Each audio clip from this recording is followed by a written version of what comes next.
Chapter 138 Departure Godfather. It's all set. Has the money been secured? 3 million taels have already been sealed. Li Hong replied with a smile. Now, we merely await the final batch of tea leaves to be processed before we can set sail. Everything is in readiness. All that is lacking is the favor of the wind. Upon hearing this, Li Qing felt relieved and praised. Indeed, you have handled this quite efficiently. I thought you would be entangled in negotiations for several days. Truth be told, he was pleasantly surprised that his son managed to procure the funds so swiftly. Considering his son's intellect was not particularly sharp. Godfather, you underestimate me.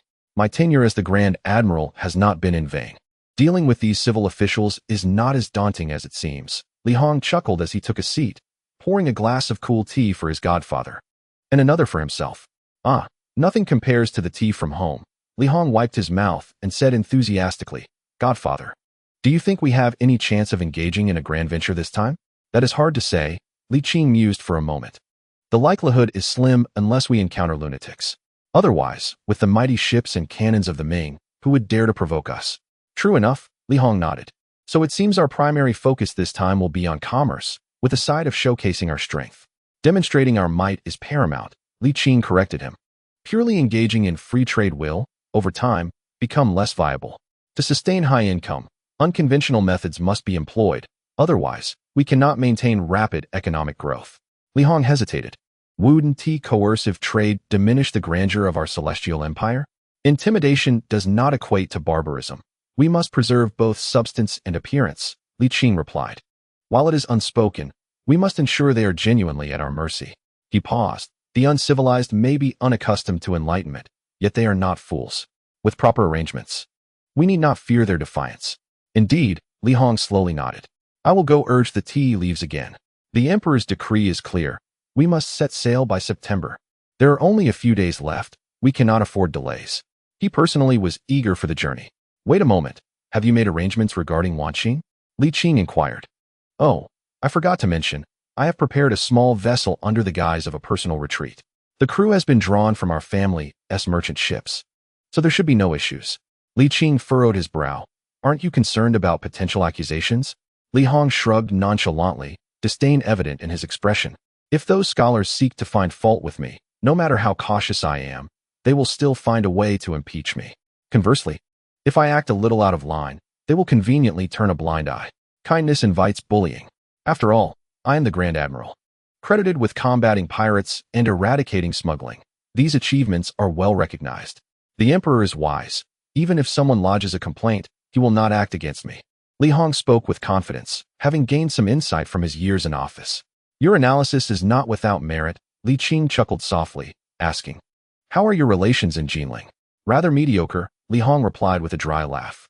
Li Qing, intrigued, asked, then how have you managed to navigate through so smoothly? Li Hong is indeed the Grand General, and his numerous military accomplishments are beyond question. However, he remains distanced from the Emperor, and the noble identity of Princess Zhu Wanqing cannot be publicly acknowledged.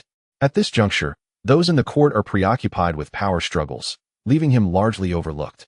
The 6 ministries of Southern Jili possess both capability and authority to petition the Emperor.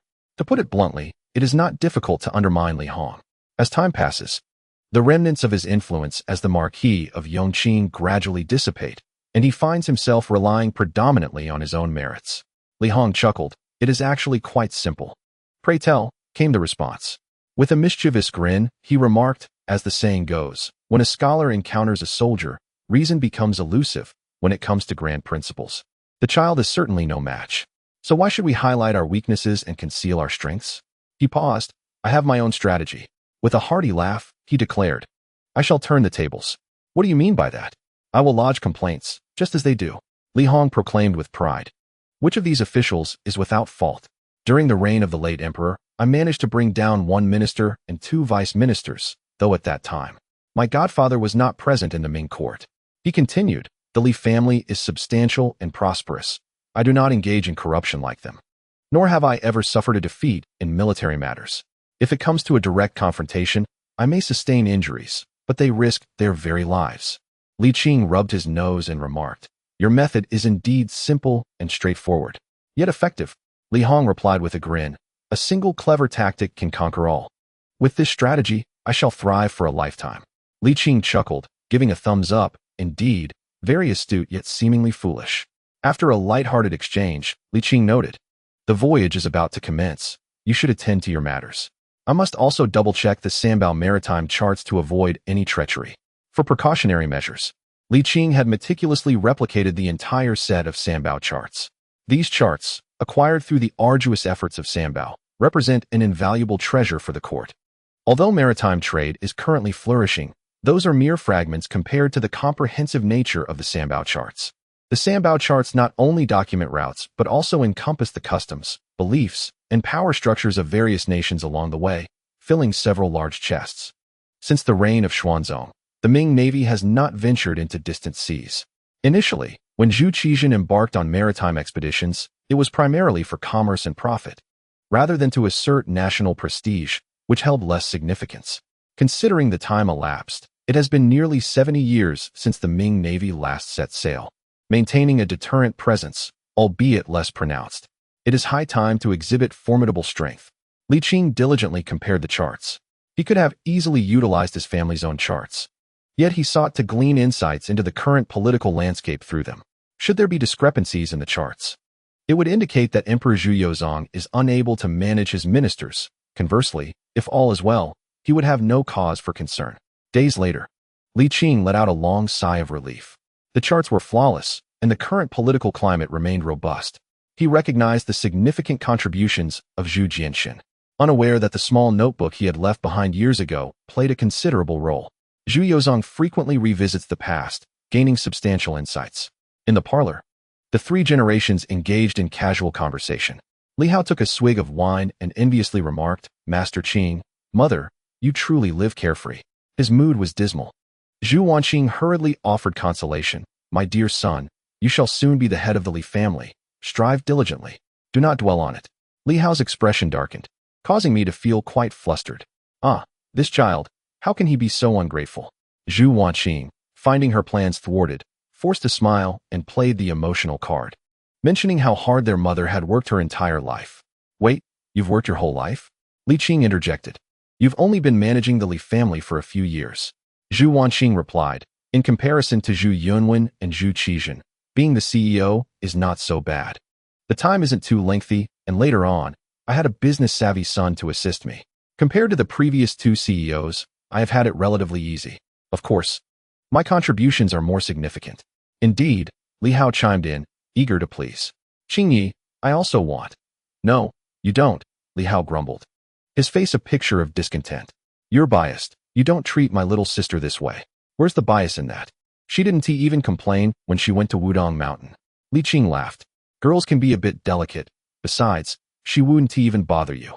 Rest assured, I treat everyone equally. What if she comes to plead with you? Do you think her face is that big? Li Qing countered. Upon hearing this, Li Hao felt a sense of balance return to his mind and mischievously muttered to himself, if I don't go, my little sister won't either. Hee. Let us all be left behind children together. Xiao Hao, you are now an adult with several children, a beautiful wife, and a fulfilling life. Having enjoyed these blessings, you must also give back. Li Qing's words were as palatable as they were substantial. The Li family belongs to me, and it also belongs to you. The future will be for your descendants as well. How much can Qingyi take from it? Li Hao grinned widely. After a while, Li Hao's negative emotions dissipated, replaced by a renewed vigor. He took a hefty swig of wine and stood up, declaring, Qingyi, Mother, I'm heading to the workshop. Before we set sail, let us have a proper drink together. All right, Li Qing replied warmly, but don't get too caught up in work. It's essential to take appropriate breaks. Balance is key, don't wear yourself out. Li Hao felt warmth in his heart. I'll go get busy then. Take your time on the way. Uncle Li called out, but Zhu Wanqing interjected, Xiao Hao has already walked far away. You're misleading him, doesn't your conscience hurt? Li Qing rolled his eyes. If only I could mislead him. The problem is, you simply cannot. Uncle Li, I wish to discuss something with you. Go ahead. Actually, never mind, it's nothing. Li Qing shot her a disapproving glance, but could empathize with her feelings. This journey may take 2 or 3 years. If you truly miss your children and grandchildren, it wouldn't hurt to stay behind. Sailing the seas sounds grand, but it can be quite torturous. You have a few days to think this through. Once on the ship, it will be too late to change your mind. Zhu Wanqing teased, What?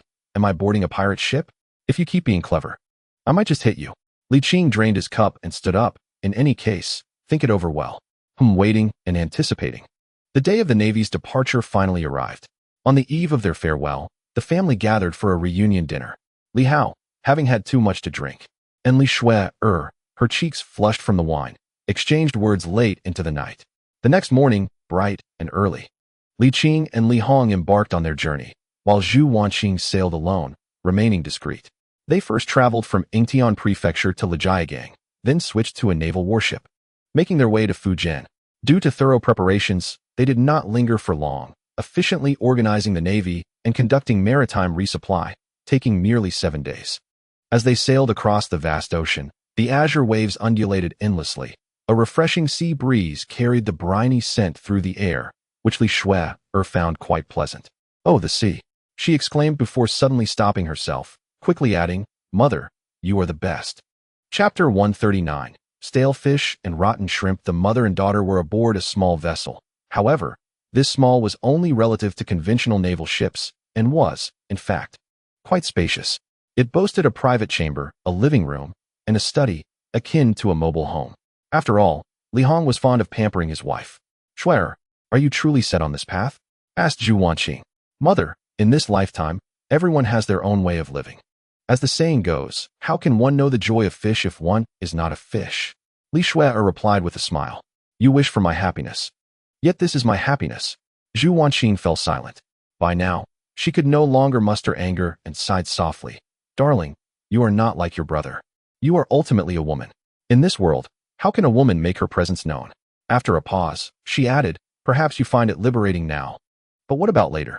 Zhu Wanqing spoke with a hint of bitterness. Casting aside societal expectations, one must still have purpose. "Mother, there are indeed many things one can pursue." Li Shui said joyfully, "For instance, I could become an adept in the way." "Do you think you are your grandfather?" Zhu Wanqing retorted. Although Li Shui could not reach her grandfather's heights, she cheerfully replied, "Mother, you taught me the principles of health. And with the training I received from my elder brother, I feel I have made progress over the years." "What progress have you made?" Zhu Wanqing asked, puzzled. Then realization dawned on her, and she exclaimed in surprise, "You have cultivated true energy? Mother, please give me your hand." Zhu Wanqing hesitantly extended her hand. "What do you feel?" Li Shui inquired with pride. "I feel you touching my hand," Zhu Wanqing replied, then suddenly pulled away, saying, "Are you trying to fool me?" Li Shui was taken aback. "Did you not feel anything?" "Not at all. You must be imagining things." Zhu Wanqing scolded, then asked, "Do not indulge in fanciful thoughts. You lack the talent. Even if you had it, how could a woman stand on Wudong Mountain, which is dominated by men?" "I have no intention of going to Wudong Mountain. The Yongqing Marquisate is splendid. I can thrive at home as well," Li Shui affectionately declared. "Mother, even if you wish to send me away, I will not leave. I want to stay with you." Zhu Wanqing's expression softened, and she sighed, "My dear, one must ultimately have a serious pursuit, a goal to strive for. While you may wish to recite scriptures and cultivate the way for a tranquil life, such a life is too long and monotonous. My child, I have watched you grow up and understand your nature. You are not suited for the path of cultivation." Zhu Wanqing advised earnestly. Li Shui did not argue. She too felt she could not truly settle her mind. In truth, she had contemplated these matters, knowing that the future held many possibilities, such as nurturing the heirs of the Li family. "Nurturing what?" Zhu Wanqing inquired. "Embarking on a career." Li Shui sighed softly, acknowledging the wisdom of Grandpa Li and her mother. "You both have devised strategies for the Li family that will significantly mitigate future calamities. However, I believe this does not guarantee that the Li family will be entirely free from disaster. There is an old saying, if one wishes to impose a crime, one will find no shortage of excuses. Another saying goes, a death sentence can be avoided, but a living punishment is inescapable. The future is fraught with uncertainties, and for the Li family to truly establish a firm foothold, it is imperative that we have representation in the court." Pausing for a moment, she added, "Forgive my insolence, but you are aging, and your energy to nurture the next generation is waning." "Having an elder in the family is akin to possessing a treasure," retorted Zhu Wanqing, her expression darkening. "Though you are of age, you are far from senile." Li Shui smiled and nodded. "Yet it is inevitable that energy diminishes, is it not? I do not wish for you to exert yourself any further." She continued earnestly, "My elder brother, while adept in business, is rather lacking in intellect. Entrusting him with the education of the Li family would likely result in a decline across generations. Zhu Wanqing listened attentively as Li Shuer went on. Mother, you have watched me grow and have been my teacher. I have read extensively and gained profound insights. To speak rather presumptuously, if women were allowed to take the imperial examinations, I would not be incapable of achieving the highest honor. Zhu Wanqing sighed deeply, saying, if I could relive my life, I would refrain from teaching you so much, and I certainly would not allow you to study so extensively. Otherwise, you would not be the way you are today. But wouldn't that render life rather dull? Li Shuer countered with a smile. Mother, I cherish who I am. I am grateful for your guidance. Otherwise, I might have conformed to your expectations, marrying, bearing children, and growing old in a state of dullness. What joy would that bring? After a long pause, Zhu Wanqing resignedly replied, you have grown up. I can no longer control you. Do as you wish. Dear mother, I am not at all distressed. I relish my current state. And I foresee a future that is neither tedious nor solitary, Li Shuer reassured her. The Yongqing Marquisate is bustling with life, and I will always be by your side. How wonderful that is. Zhu Wanqing smiled wearily. I am fatigued. I shall take a brief nap. You may continue to gaze at the sea. The weather was clear, with azure waves rippling. Standing on the deck, one could feel the gentle sway of the ship. The sea breeze caressing their face, mingled with a salty tang that made one's throat dry. General, the personal guard has descended from the mast and reports that we are approximately 10 miles from Haijing Bay. Li Hong acknowledged with a slight nod, moistening his parched lips. Signal to lower the sails by half. We shall rest for 2 days at Haijing Bay and replenish our drinking water. Understood. The guard replied with a bow before departing to relay the order. Li Hong gazed once more at the sea before returning to the cabin. Making his way to a small alcove, he knocked 5 times at the door, paused briefly, and then entered. Godfather, the ship will dock shortly for supplies. If you feel restless, you may disembark for a stroll. Where have we arrived? Haijing Bay. Li Qing slowly sat up from his bed, calculating in silence. Realizing they had reached the Macau of the future. Stretching, he remarked, that sounds good. After spending so long on the ship, I do feel a bit uncomfortable. Li Qing felt troubled. Previously, he had only traveled short distances on small passenger boats, so he felt little discomfort. However, switching to a warship and enduring continuous travel day and night was proving difficult to adapt to. As a child, he suffered from seasickness. Fortunately, he possessed a certain inner strength that alleviated his discomfort, rendering it mild enough that he simply preferred to remain still. I'll lie down a bit longer. Once the ship has docked, I shall venture out. By the way, have you visited Wanqing? I took a glance the other day. She is doing well. Li Hong chuckled awkwardly, acknowledging that it was the child's first voyage at sea, and fearing he might overlook something. He had been preoccupied lately, leaving him little energy to attend to Wanqing. Well, she is quite capable at her age, and with the sailors being our own kin, there's no need for constant supervision. You should focus on your own matters. I am perfectly fine here. Li Qing waved his hand dismissively and reclined once more. The initial days were bearable, yet as time wore on, he found it increasingly challenging. The thought of drifting at sea for an extended period began to weigh heavily on his mind. Once I grow accustomed to it, it should improve, Li Qing reassured himself. Li Hong stifled a laugh, deciding to let the child attend to his own affairs. Indeed, the discomfort lingered, and he longed for the grounding sensation of solid earth beneath his feet. Strolling leisurely with his hands clasped behind his back, his expression was one of serene contentment. Resupply would take 2 days, granting him ample time to recuperate. This land was exceedingly barren, and had he not known that it would someday become Macau, he would scarcely have connected the two. The air was thick with the pungent odor of salted fish, a scent he found unpleasant. Yet having grown accustomed to the briny aroma of the sea, Li Qing was unfazed. In this era, seafood held little value. In fact, it was less esteemed than grains. Even the fishermen referred to their catch as stinking fish and rotten shrimp. The ocean's bounty was not akin to that of rivers. Most fish and shrimp perished shortly after being caught, spoiling rapidly and rendering long-distance transport infeasible. Seafood, while generally high in protein and low in fat, provided little in the way of satiety. Indulging occasionally was acceptable, but relying on it for sustenance could lead to significant hardship. This was no exaggeration. Prolonged absence of carbohydrates could prove unbearable. Without fats or carbohydrates, even with seafood available at every meal, one would grow increasingly frail, potentially to the point of death.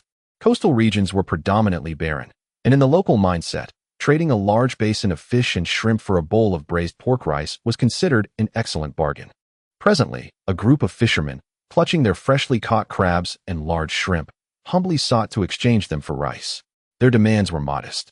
They hoped to trade 2 pounds of lobster for half a pound of rice, and even then, they feared rejection. Perhaps to modern eyes, this seems a wasteful exchange. Yet it reflects the limitations of the era. Often, when viewed through the lens of contemporary society, the actions of ancient people can seem foolish, even absurd. Observing this scene, Li Qing couldn't help but sigh. Had he not found himself in this time, he might have struggled to comprehend such occurrences. The freshly boiled lobster, accompanied by dipping sauce, was undoubtedly delicious, but for those with ample provisions of fat and carbohydrates, it was akin to chewing on leather for the local fishermen. In their perspective, seafood was not only unpalatable but also unsatisfying. Even after a hearty meal, they still felt hunger gnawing at them. The naval officers enjoyed a feast of fish and shrimp, while the local fishermen settled for plain rice, each content with their respective needs fulfilled. Li Qing smacked his lips and rose to take a stroll, seeking to aid digestion. He was not one to shy away from the light. Li Qing, a highly skilled individual proficient in the Jiaoji dialect, joined the naval fleet. This underscores the significance of mastering a foreign language. As he traversed the bustling streets, he observed the myriad sufferings of the common folk and could not help but exclaim, "The road ahead is still long." Amongst the throngs of people, Li Qing felt the weight of his steps. Suddenly, he halted, glancing towards the left front, where the crowd was thick, yet nothing seemed amiss. Was it merely an illusion? Li Qing furrowed his brow, as he had seemingly caught a glimpse of a familiar figure. Goodness, old Li's eyesight is remarkably sharp, almost giving me away, Li Shui'er panted, her face stricken with fear. Fortunately, she had been vigilantly observing Li Qing and reacted swiftly. Otherwise, she would have faced serious consequences. Moreover, it could have jeopardized her mother. What a close call, she murmured to herself, unaware that footsteps were gradually approaching. Chapter 140. The Misfortunes of Zhu Qijin. How did you get here? A sudden inquiry struck Li Shui'er like a thunderclap, causing her to tremble and almost dash to the restroom. "Ellie, respond. I was brought here by my mother," Li Shui'er blurted out, unhesitatingly throwing her mother under the bus, showcasing her filial piety. "Where is she?" "She went out for some fresh air." Li Shui'er knew this was not ideal, yet her fear of Li Qing compelled her to deflect blame. Li Qing took a deep breath and said, "Set her aside for now. Why did you follow?" "I wanted to see the world." "What world can a girl like you see?" Li Qing retorted angrily. "Who allowed you on the ship?" Aye. Grandpa Li. I need to use the restroom." Li Qing lost his composure. "Get lost for now. Come back later." Yes, Li Shui'er stammered as she hurried away. However, Li Qing's anger remained unquenched. They had already arrived, and sending her back was clearly unrealistic. Not to mention the inconvenience a girl would face aboard. The round trip alone would take 2 to 3 years. For Li Shui'er, who had already been delayed, the time cost was exorbitant. A woman marrying at 25? That was indeed too late. In this era, there was no concept of age in years, regardless of the month of birth. One was considered a year old upon birth, and 2 the following year. 3 years at sea could truly lead to significant delays. What was Zhu Wanqing thinking? Was she not endangering her daughter? Li Qing's frustration continued to surge. Unbeknownst to him, a certain gentleman in Jinling was even more enraged. What happened to the promise of staying behind? Is this not a bullying of the honest? Li Hao roared to the heavens, consumed by impotent fury. After a cup of tea, Li Shui'er timidly entered, followed by Zhu Wanqing's return. Upon seeing Li Qing, her expression changed slightly as she awkwardly inquired, "Uncle Li, what brings you here?" "I wish to give you a piece of my mind," Li Qing retorted angrily. "You are well aware that this voyage will last 3 years. Why did you bring her aboard?" Zhu Wanqing faltered, glancing at Li Shui'er. "Mother, Uncle Li is asking you. Why do you look at me?"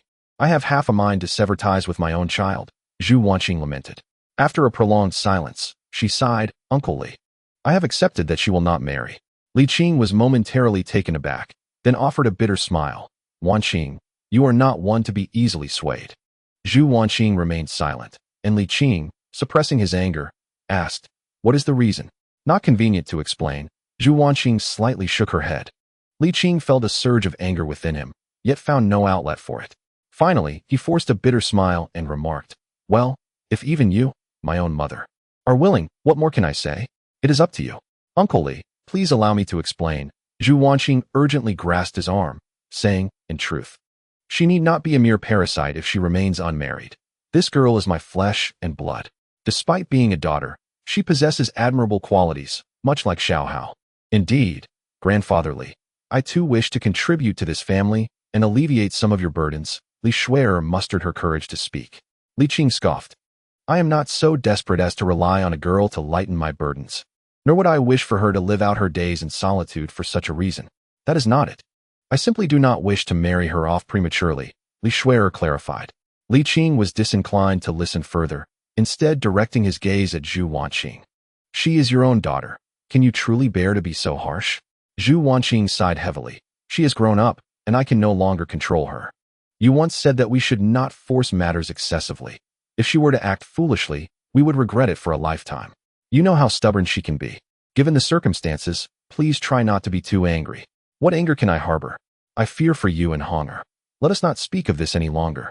Li Qing shook his head. Does Honger know of this? Yes, I spoke to him before we departed, Zhu Wanqing replied. Li Qing nodded, choosing not to dwell on it further. With both her parents in agreement, what could he possibly say? As for the next generation of girls, do not educate them excessively. Being ahead of their time is not necessarily beneficial. The principles of obedience and propriety have their merits, he stated before turning to leave. Such is the nature of the times. Insisting on teaching progressive ideals can only yield such results. Even I, an outsider like Li Qing, believe it is best to adhere to local customs. Sometimes, having a limited understanding is not entirely detrimental. When one's awareness surpasses their capabilities, it only leads to suffering. Which woman possesses the power to overturn the societal norms of this era? Foolish education may indeed be preferable. Li Qing was not one to favor sons over daughters. Rather, he accepted that this was simply the way of the world. 2 days later, the warship set sail once more. Spending an entire day adrift at sea proved to be exceedingly dull, yet gradually, Li Qing grew accustomed to it, and no longer lay idle all day. After a fortnight, the ship finally neared its destination, set to dock in Jiaoji. Li Qing ascended to the deck and addressed Li Hong. After we anchor, do not rush to disembark. Fire a few cannon shots first. Li Hong was momentarily taken aback, then nodded vigorously. But we must fire a few shots. Otherwise, how can we display our might? Jiaoji is not far from the Ming dynasty and lacks for its goods. This naval expedition is not solely to showcase the grandeur of the Ming, but also to engage in trade. A display of power will ensure our business discussions are conducted in a more amicable atmosphere. This is merely the first stop. A long journey lies ahead, with silk, tea, porcelain, and spices weighing down our holds, significantly impacting our sailing speed. The more we can sell off, the better. Line up the ships. The front ship will fire straight, and the rear will fire at an angle. Each cannon shall sound off. 15 minutes later, the fleet was aligned. With no adversary in sight and no targets to engage, the gunners merely adjusted the elevation of their cannon muzzles before igniting the fuses. Boom, boom, boom. Each explosive shell shot forth, tracing a beautiful parabolic arc across the sky before erupting in a resounding explosion. The deafening sound of an explosion jolted the nearby fishermen, leaving them in a state of shock. Could it be that the heavens were enraged? As they cautiously approached to investigate, they were met with a sight that pierced their hearts, a sight far more terrifying than divine wrath. The fortress-like warship loomed before them, its dark cannon mouths lined in rows. And on its expansive deck stood a mass of soldiers, the dragon flag fluttering in the wind as if animated with life. The ship remained eerily still, its formidable cannons silent, and even the soldiers on deck remained motionless. Yet, this stillness only heightened their fear, as if the sky were about to collapse upon them. News spread like wildfire, more potent than any cannonball, creating a thunderous ripple through the air. Whispers transformed into exaggerated tales, evolving from the notion that the Ming dynasty intended to attack Jiaoji to the alarming belief that it sought to obliterate it entirely. Panic ensued, for the Ming dynasty had a notorious history. Just decades ago, Zhu Di had led a massive army to sweep through Jiaoji, and it had not been long since then. How could they not be afraid? This news swiftly reached the ears of Zhu Qijin, who, upon hearing it, was immediately overwhelmed with anxiety and a sense of injustice. Is it merely because I raised prices, and that only a year ago? After Li Qing honored our agreement, I restored them. Is this reason enough to dispatch a fleet of 100,000 to attack? Indeed, by the time the news reached him. The naval force had escalated to an astonishing 100,000. As the chosen heir of the naive emperor, Zhu Qijin was no fool. He quickly discerned that there must be some misunderstanding. 100,000 naval troops to attack was an enormous undertaking, and it was inconceivable that such a force could subdue Jiaoji, especially given its current cooperation with the Ming dynasty. Realizing this, Zhu Qijin felt a slight relief but remained cautious, promptly gathering his entourage to investigate further. Upon arriving at the coastline, he was struck by the sight before him. Although it was far less exaggerated than the rumors suggested, it was nonetheless quite formidable. The dark cannon mouths loomed like ominous harbingers of death, sending shivers down his spine. Just then, he spotted a small boat approaching, and he quickly composed himself, instructing his subordinates to prepare a warm welcome. Jiaoji is but a small place. Surely the emperor of the Ming would not deign to notice me, he muttered to himself as a means of comfort. Before long, the small vessel drew nearer. In the shadow of the warship, it had seemed small, but as it approached, he realized it was quite substantial. Anxiety surged through him again. Suddenly, he recognized a figure at the bow. His eyes widened in disbelief. Was it not Li Qing? The same Li Qing who wore that infuriating smile, prompting Zhu Qijin to feel both relieved and irked at once. After a brief moment, the small boat ran aground, and Zhu Qijin hastily sent men to retrieve the passengers. A quarter of an hour later, Li Qing, along with Li Hong and his bodyguards, disembarked. Noticing Li Qing positioned behind others, Zhu Qijin understood he was not the primary figure here. His gaze shifted forward, and he was once again taken aback. Who was this familiar face? Your Excellency. I humbly greet you, Zhu Qijin exclaimed, setting aside his confusion as he rushed forward to kneel. Long live the emperor. Li Hong accepted the greeting on behalf of the emperor and then stepped forward to assist him. Introducing himself, I am Li Hong, the Duke of Yongqing and the commander of the naval forces of the Ming dynasty. So it was General Li, no, Duke Yongqing, in front of him. It is an honor to finally meet you, Zhu Qijin said, filled with reverence. Zhu Qijin engaged in polite pleasantries. It was not merely a matter of being a noble of the Ming dynasty or the commander of the naval forces. Even if it were a eunuch representing the court and the emperor, he, as a king, must treat them with the utmost respect. The two parties were not of the same rank. My lord, what brings you here? He inquired. I apologize for the cannon fire. Prolonged inactivity can cause the barrels to rust, so I ordered a few shots to be fired. I hope it did not alarm the Han King. Though he refrained from directly addressing the king, Zhu Qijin could not help but harbor some disdain, yet he quickly plastered on a smile and replied, no harm done. No harm done. In truth, the people of Jiaoji were increasingly on edge. That is good, Li Hong remarked with a smile. The Navy has not ventured out to sea for many years. Some may have forgotten the might of the Ming dynasty. There is no need for the Han King to be anxious. I am not referring to you. Zhu Qijin laughed awkwardly and nodded. My lord, you jest. It was evident to him that the other party was demonstrating power and intimidation. However, even if he recognized this, he had to feign ignorance and play the subordinate, lest the other party turn their pretense into reality. After a brief pause, he asked, Is your lordship here regarding trade matters? Indeed, Li Hong replied with a hearty laugh. I have come to ensure that the people of Jiaoji may enjoy the goods of our illustrious Ming dynasty. He patted Zhu Qijin on the shoulder, adding, No need for thanks. Our great empire is simply benevolent in this manner. Zhu Qijin expressed his gratitude, nearly brought to tears. Your Majesty's kindness and the benevolence of the Ming dynasty leave me overwhelmed. Chapter 141. Again, more to come. Rumors are spread by the mouth, while debunking them requires tireless effort. The first task Zhu Qijin undertook upon returning from his mission was to quell public opinion and soothe the populace's anxieties. After more than 10 days, he finally succeeded in restoring stability among the citizens. At the Han King's residence, Li Qing, Li Hong, and Zhu Qijin engaged in trade discussions. It seems that my lord and General Li are quite familiar with one another. I trust you recall our past encounters at the Yongqing Marquis' estate? Zhu Qijin sought to establish a closer rapport, his intentions clear, to secure a friendly price. Li Hong, aware of this, responded with a smile, Oh, is that so? I do not recall those details. If the Han King says so, I shall take it as truth. It is not merely a matter of belief, it is a fact. Zhu Qijin hastily reminded him, Do you not remember? We were nearly embroiled in a misunderstanding, and your esteemed lady is actually my niece. Li Hong's expression darkened. Thank you for the reminder. Although it was a misunderstanding, it had fostered a negative impression of Zhu Qijin in Li Hong's mind, particularly regarding the latter's attempts at familiarity. However, this was an undeniable fact, and while Li Hong was displeased, he could not contradict it. Let us discuss official matters. Li Hong interrupted Zhu Qijin's chatter. The pricing of Ming goods for export has always been consistent and fair. Rest assured, the conditions remain unchanged. Zhu Qijin felt a sense of relief and nodded in agreement. The Ming dynasty is indeed generous, as is your majesty. However, before he could finish his flattery, Li Hong continued. A bolt of silk is priced at 15 taels of silver. What do you think, Han King? Zhu Qijin was taken aback. That is the price from 10 years ago. Moreover, it is the court's set price.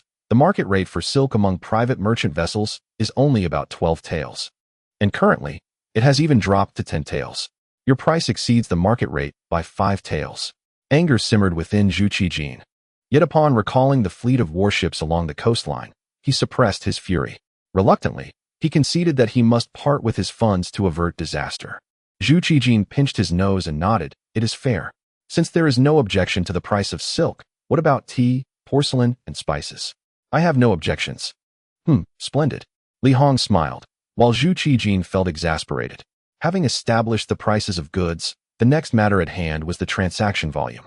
Zhu Qijin generously declared, 13,000 bolts of silk, 500 pounds of tea, and 3,000 pieces of porcelain. Let not the soldiers of the Ming dynasty toil in vain. I shall send someone to unload the cargo. He felt he was being quite generous, for he had indeed spent a full 100,000 taels of silver beyond the market price for the same quantity of goods. However, Li Hong remarked, the Prince of Han is being rather stingy. With a population of no less than 8 million in Jiaoji, is this amount truly sufficient? Commander Li, you may not be aware, but Jiaoji cannot be compared to the Ming dynasty. The populace here is not affluent. We are not engaging in a one-time transaction. Would you not agree? After a pause, he added, how could the treasures of the heavenly dynasty be monopolized by Jiaoji? Zhu Qijin smiled apologetically. Jiaoji is close to the Ming dynasty and is not particularly lacking in Ming goods. It is best to keep good things close to others. After all, when tracing our roots, we are all family. This assertion holds merit. Zhu Qijin possesses royal blood, while Li Hong is a descendant of Li Wenzhong. Tracing back to their origins, they indeed belong to the same family. By lineage, Li Hong ought to address Zhu Qijin as uncle. However, after so many generations, this kinship has faded, especially considering that this line has been exiled to Jiaoji and is not even recognized by the Ming government. Li Hong was not inclined to favor Zhu Qijin. Otherwise, what would be the point of the cannon fire? Let us increase it a bit. Li Hong was straightforward and direct. Since we are all on the same side, Commander Li has spoken, then let us add 2,000 bolts of silk. Zhu Qijin was left with no choice. Li Hong furrowed his brow and said, this way, we can round off the accounts nicely. Silk will be 20,000 bolts, porcelain 5,000 pieces, and we shall not add anything else. Why don't you just take it by force? Zhu Qijin nearly lost his temper and overturned the table. Commander Li, what I mentioned exceeds last year's procurement quantity. Anything more is simply unmanageable. The Prince of Han is being modest. I shall add 2,000 bolts of silk. Anything beyond that is truly impossible. Zhu Qijin gritted his teeth as he spoke. Let us each take a step back. Li Qing mediated, agreeing to keep the porcelain at 3,000 pieces and increase the silk to 20,000 bolts. Let us settle on this. You are quite the negotiator. Zhu Qijin glared at Li Qing with resentment. Before he could respond, Li Hong set the tone. So be it. I don't mind taking a small loss. Zhu Qijin scoffed inwardly. You taking a loss? With just the silk, you have extorted a full 100,000 taels from me. How could you possibly claim to be at a loss? Yet what could he do? On one side were warships and cannons, and on the other, the allure of longevity. No matter how infuriated Zhu Qijin felt, he had to begrudgingly accept the terms. So be it. Zhu Qijin smiled wryly and nodded, adding, this has already exceeded the quantity. Within a year, Jiaoji cannot possibly consume any more goods from the Ming court. Well said, well said. Li Hong nodded with a smile. After all, he had brought out all of the Ming's stock, and the court would not engage in overseas trade in the short term. Just now, the Prince of Han mentioned we are all family. I wholeheartedly agree with that sentiment. Li Hong suddenly changed his attitude, speaking warmly. The ships require supplies, and the Prince of Han ought to provide a preferential price. Upon hearing this, Zhu Qijin nearly erupted with expletives. So, you want more, and yet more? The required supplies are not plentiful, so Han Wang need not feel any pain. Li Qing spoke a few words of reason, which brought some relief to Zhu Qijin. Forcing a smile, he replied, "It's a trivial matter. We are all family, after all, huh?" After all, he had already spent over 100,000 taels of silver. This little amount was nothing to fret over. Once the transaction documents were signed, Li Qing no longer concerned himself with such trifles, choosing instead to leisurely wander about Jiaoji. The unloading of goods, collection of payments, and provisioning would require time, at least 10 days, providing an excellent opportunity to unwind and experience the grounding sensation of solid earth beneath his feet. Zhu Wanqing and her daughter also disembarked, although, to avoid suspicion, they donned male attire, concealing their long hair beneath hats, adhering false beards to their lips and chins, and drawing on thick, short eyebrows. Their chests were bound, allowing them to go unnoticed. Despite it being winter, the weather here remained quite warm. "Mother, do you not feel it?" Li Shuer inquired with wonder. Zhu Wanqing nodded. "It is indeed so. Not to mention the capital, it is considerably warmer than Jinling. How peculiar." "Well, every region nurtures its own kind. The temperature difference between the north and south of the Ming dynasty is quite significant. There is nothing extraordinary about it." Li Shuer joyfully remarked, "If only we could travel 1,000 miles in a day, it would be wonderful to celebrate the new year here every year." "You truly have a vivid imagination," Zhu Wanqing scoffed, shaking her head. As Li Qing approached, she hurried to greet him, asking, "Uncle Li, how much longer will Hong Gu be busy?" "About 10 days, Li Qing jested. "What, are you missing him?" "You are utterly insufferable," Zhu Wanqing shot him a glare. Feeling awkward being teased in front of her daughter, she quickly changed the subject. "Uncle Li, I have an idea. Are you suggesting we establish a workshop here?" Zhu Wanqing was astonished, then impressed. "Uncle Li, you are truly remarkable." She nodded, inquiring, "Is that feasible?" "Not at all," Li Qing shook his head. "The Ming dynasty has yet to develop. Why should we benefit outsiders?" Zhu Wanqing countered, "If we do not engage, others will inevitably do so in the future." "None shall do so," Li Qing declared emphatically, leaving no room for debate. "Why not?" Li Shuer interjected, confused. Li Qing responded mildly. "This is the granary I have earmarked for the Ming dynasty." Li Shuer looked bewildered, while Zhu Wanqing appeared to grasp the implication. "I understand now, Uncle Li. Mother, what do you understand? Adults are speaking, children should not interrupt." Li Shuer protested, but Zhu Wanqing continued, "Uncle Li, do you have a plan?" "This matter hinges on Zhu Qijin. I will discuss it with him in depth later," Li Qing replied. "In any case, I shall be visiting frequently. Facilitating this should not be too difficult." Pausing, he shifted the topic. "Are you managing well aboard the ship?" "At first, it was uncomfortable, but I have gradually adjusted," Zhu Wanqing replied, her tone tinged with melancholy. "However, Hong Gu is quite busy and does not seem to care. It is his first time at sea. Once he becomes accustomed to it, he will surely have time," Li Qing chuckled. "I have adjusted quite well myself," Li Shuer chimed in. "Wanqing, do you have a place to stay tonight?" Li Qing inquired with concern. "None at all," Li Shuer lamented. "That ungrateful Li Hong has completely forgotten me." Zhu Wanqing huffed, saying, "Uncle Li, since you have a good relationship with Zhu Qijin, please help me arrange something. I do not wish to keep sleeping on the ship." "Not a problem." "And me," Li Shuer added. Li Qing shot her a cold glance, stating flatly, "Your mother will naturally stay with your father. What concern is it of yours? I, too, wish to sleep wherever my heart desires, even upon the vast ocean, where none would question my repose." With that, Li Qing cast aside his words and resumed his admiration of the scenery. In Suzhou, Tang Bohu busily packed his belongings, equipped with funds. As he embarked upon his journey to the capital, the imperial examination was set for the following March. Under normal circumstances, there would be no need for such haste. However, not everyone travels at the pace of Li Qing. Typically, one must arrive in the capital months in advance. Candidates from remote regions might even set out over 6 months prior.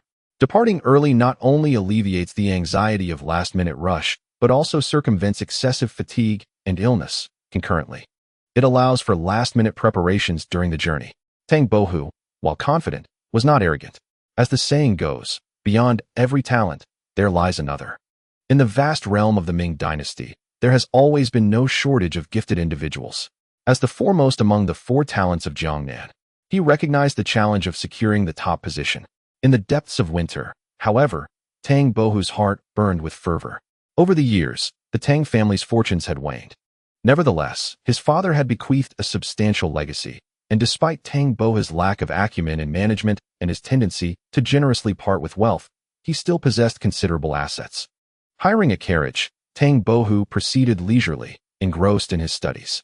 The further north he journeyed, the colder the climate became. And having grown up in the water towns of Jiangnan, he was unprepared for the biting chill. Reluctantly, Tang Bohu had to pause his journey to the capital to recuperate. Yet, this delay brought him considerable distress, for his identity as a gifted scholar from Jiangnan had been recognized. Chapter 142, The Storm Bang. The door crashed open, stirring a cloud of dust. Young Master Tang, the great talent Tang Bohu. As he beheld the throng of people surging in, Tang Bohu was momentarily taken aback, his head pounding even more. Slow down, slow down. He mustered the strength to say, "Everyone, please remain calm. I am unwell and unable to receive guests. Is young Master Tang ill? Is it serious? Quickly, fetch a physician." The crowd erupted into a clamor, and Tang Bohu, in visible agony, experienced the backlash of fame for the first time. After a considerable effort to persuade them, he managed to disperse his zealous admirers. Utterly exhausted, he collapsed onto the bed, gasping for breath. However, just as he was catching his breath, his admirers returned, some bearing precious medicinal herbs, others accompanied by esteemed doctors. Their numbers had swelled rather than diminished. Slow down, Tang Bohu gasped, sensing that if this continued, his very life would be forfeit. Fortunately, the innkeeper, being of fair disposition, summoned his staff to usher the crowd away. "Humph, if you wish to see our esteemed Tang Bohu, you must part with silver. I must take good care of this fortune-bringer." The small innkeeper grinned broadly, contemplating ways to maximize his profits. Poor Tang Bohu, under the delusion that he was dealing with a benevolent soul. Yet, the innkeeper did indeed take Tang Bohu's illness seriously. He expelled the eager crowd, but retained a physician to attend to him. Young master has only a mild cold, though it has lingered for several days. Leaving him somewhat weakened, the physician assessed his pulse and evaluated his condition. Suddenly, his tone shifted. "My granddaughter is but 16 years of age." In that moment, Tang Bohu truly felt the urge to strike someone. Unable to remain any longer, Tang Bohu thought that not only would he fail to make it to the capital for the imperial examination, but he might also struggle to leave alive. With great restraint, he implored the old gentleman for medicine. "What? You wish to meet my granddaughter tomorrow?" The demand for medicine was insistent. Tang Bohu exerted considerable effort to suppress his frustration. "Rest assured, my dear sir, you may take my medicine. Just let me observe the effects." Another physician pushed forward, followed by others who were equally eager. Tang Bohu felt utterly exasperated, nearly losing consciousness from the mounting tension. That night, after consuming a dose of medicine, Tang Bohu felt a slight improvement. Ignoring the possibility of exacerbating his condition, he scaled the courtyard wall and fled under the cover of darkness.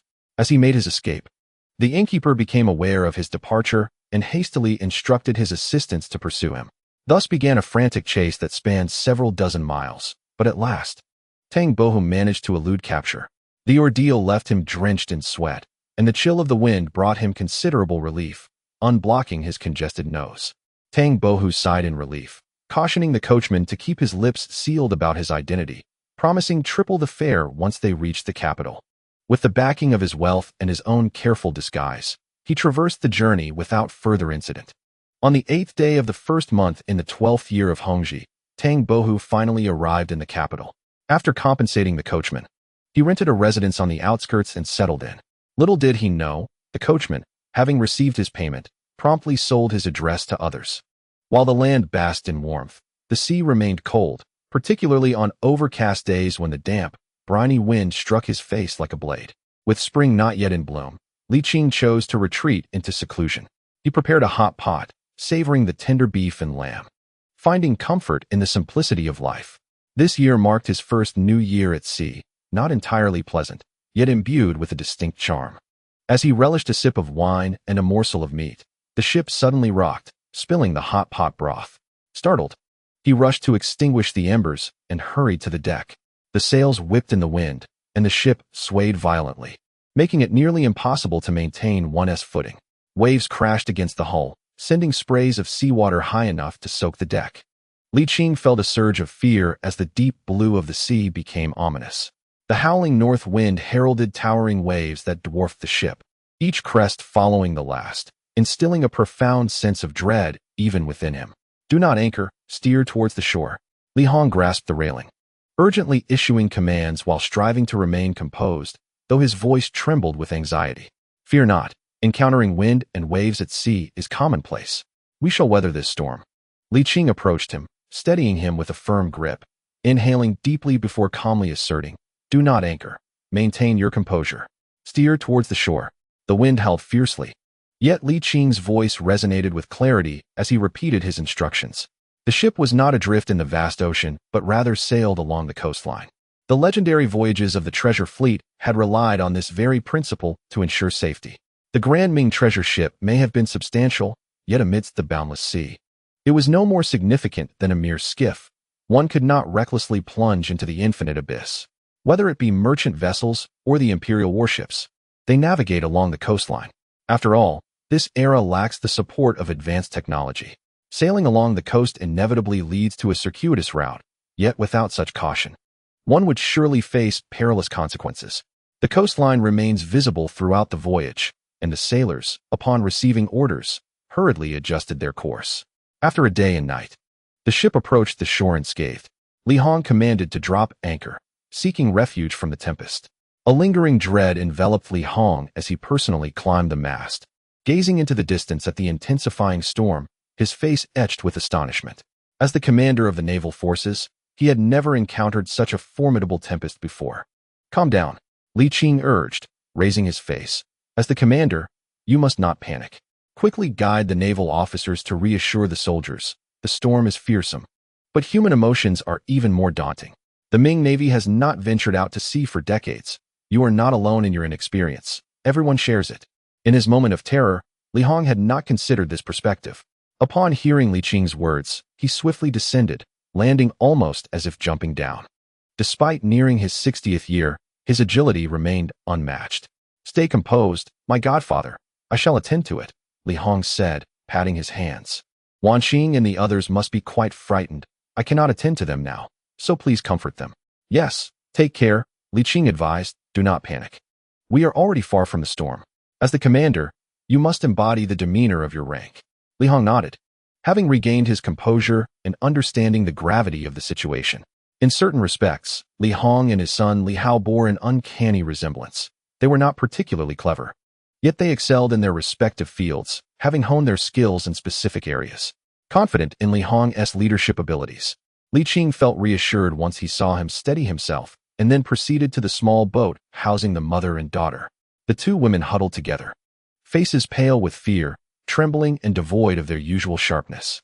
Upon seeing Li Qing approach, Li Shuer burst into tears, while Zhu Wanqing, equally distraught, asked with a quavering voice, Uncle Li, what is happening outside? They had not dared to leave the cabin, oblivious to the events unfolding outside, only sensing the imminent threat of capsizing and drowning. What of Honggu? Is he all right? Zhu Wanqing sobbed, is this all our fault? Everything is fine, do not cry. Li Qing replied with a mix of amusement and concern. What does this have to do with you? Zhu Wanqing wiped her tears and remarked, many merchant ships avoid taking women to sea. Li Qing responded, that is mere superstition. It has nothing to do with you. This is a natural phenomenon. Encountering it is not unusual, merely a matter of bad luck. Is that so?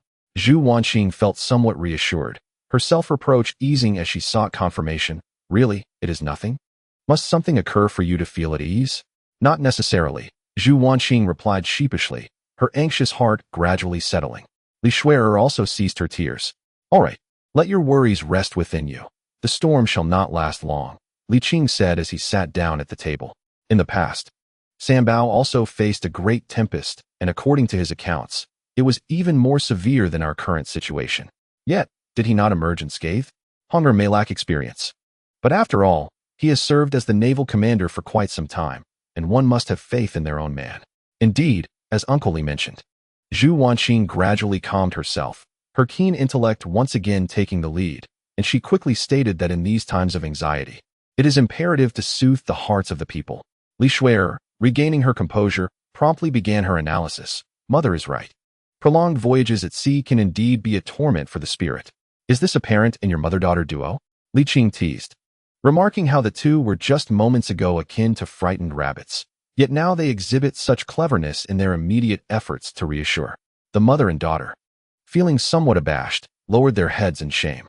It is quite normal for women to possess a somewhat lesser capacity to endure, and Li Qing chose not to continue his banter, stating, "Our next destination is Malacca, a place of both intimidation and commerce, where we must dock for at least a month for resupply.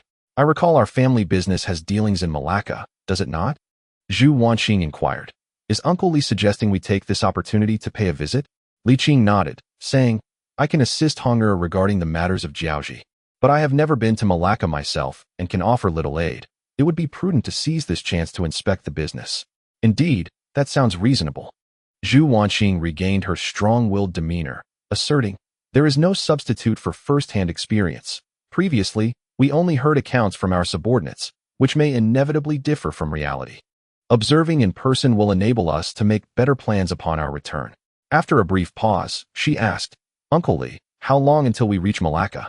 Li Qing estimated, "According to the nautical charts, we have approximately 1,000 miles left, which should not take too long, though it depends on when the storm abates." Zhu Wanqing gently nodded.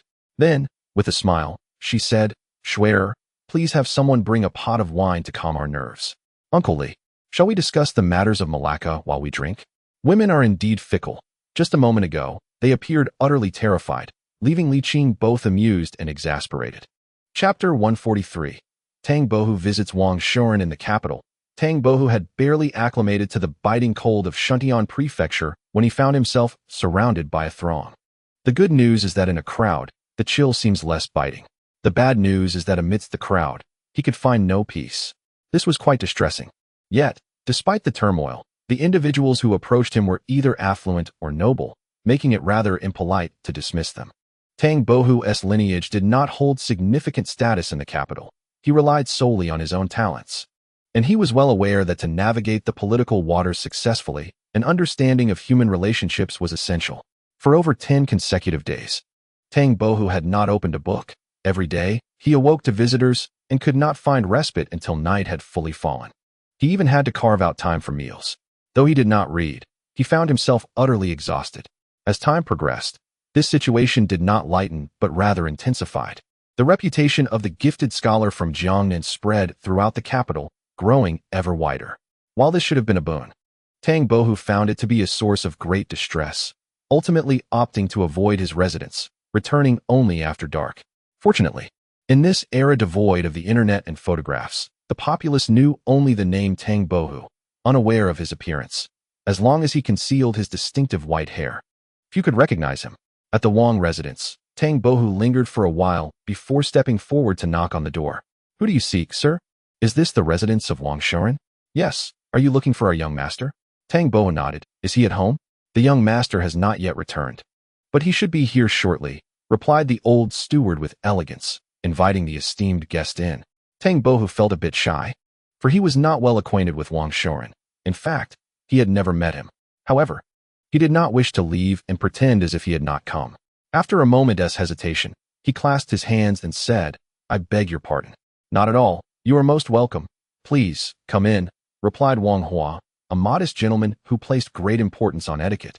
Upon entering the hall, Tang Bohu was served tea by the steward, who also summoned the third young master of the Wang family, Wang Shuren, to join them.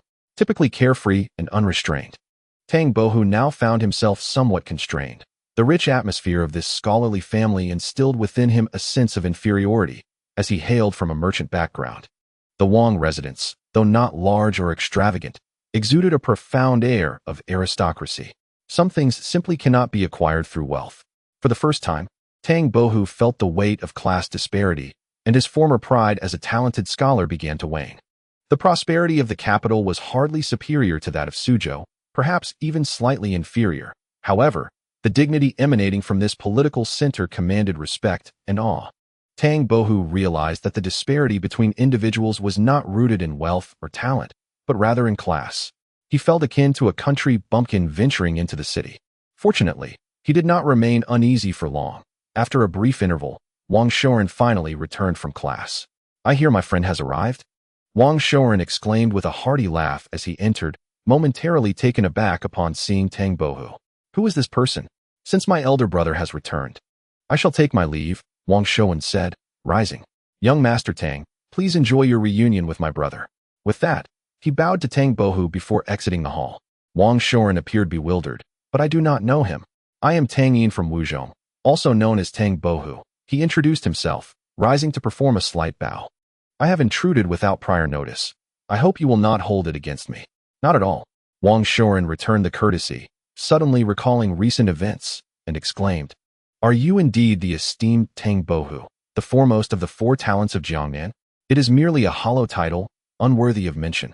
Tang Bohu replied modestly with a smile. I had intended to visit earlier, but was ensnared by trivial matters. Today, I find myself with some leisure. Thus I have come uninvited. Not a problem at all.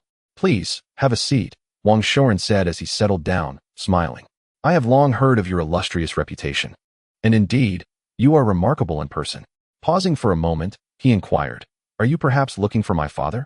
Wang Hua serves in the Ministry of Rites, which also oversees the imperial examinations, so it was reasonable for Wang Shouren to think this way. Not at all. I have come uninvited to seek out Wang Shouren. Tang Bohu replied.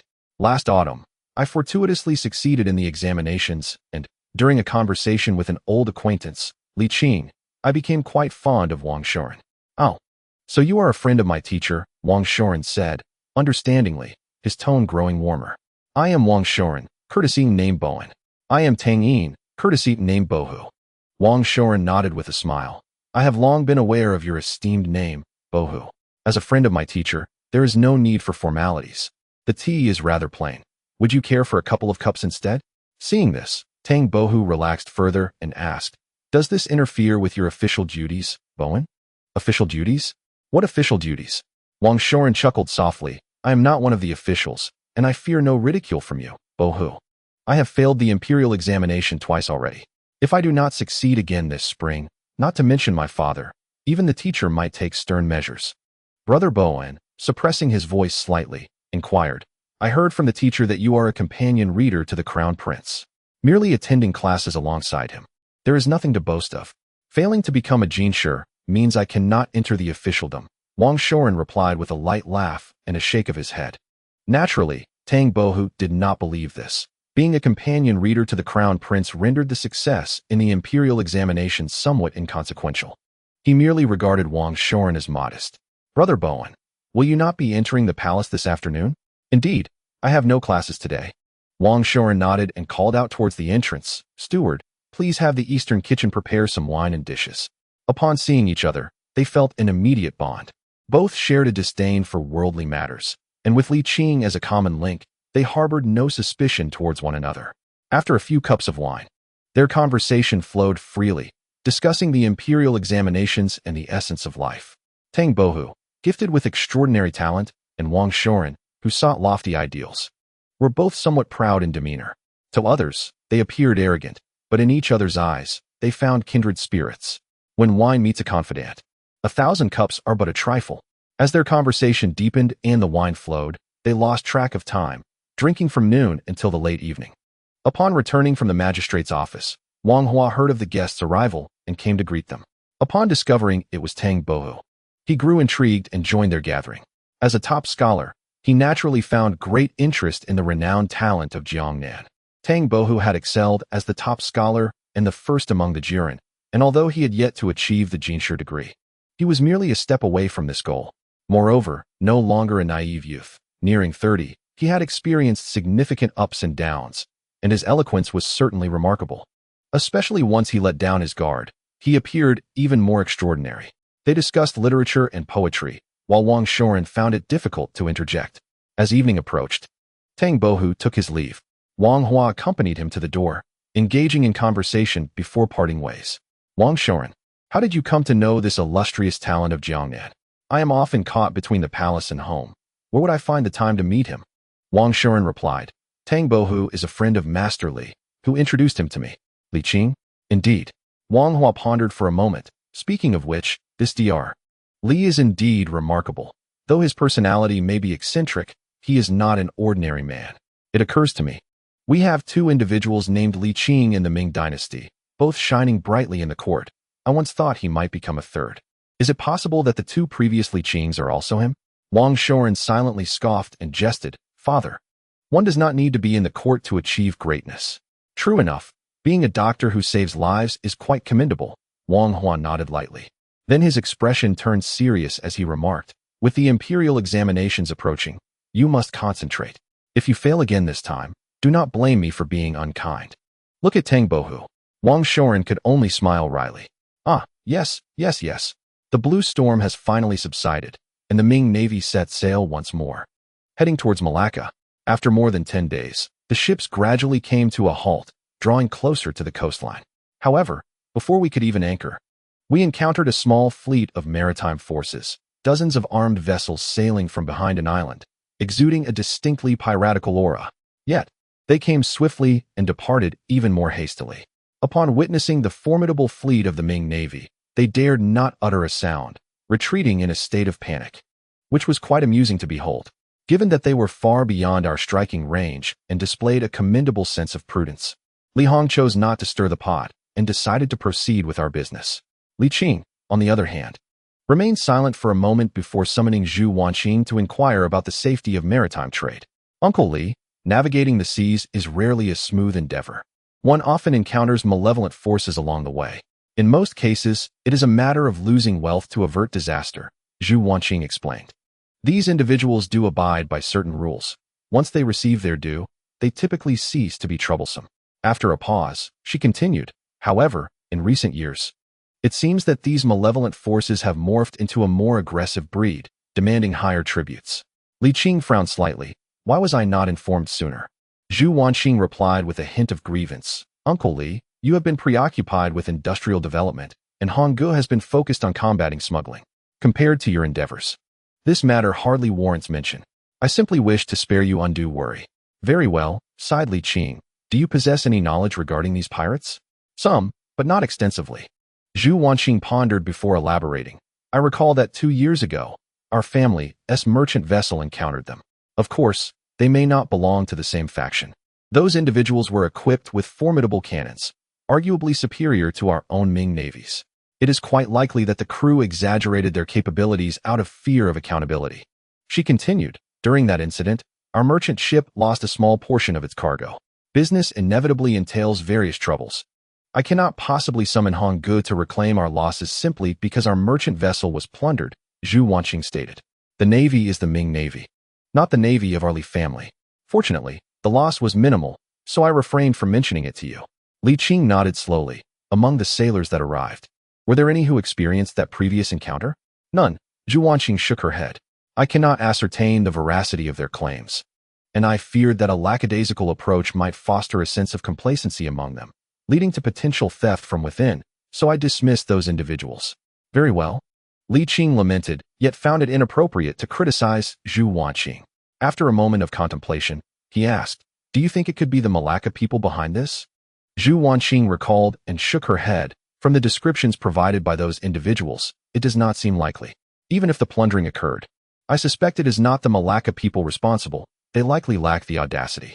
This is evidenced by the fact that the shops operating in Malacca have not suffered any looting, indicating a certain respect they hold for the Ming.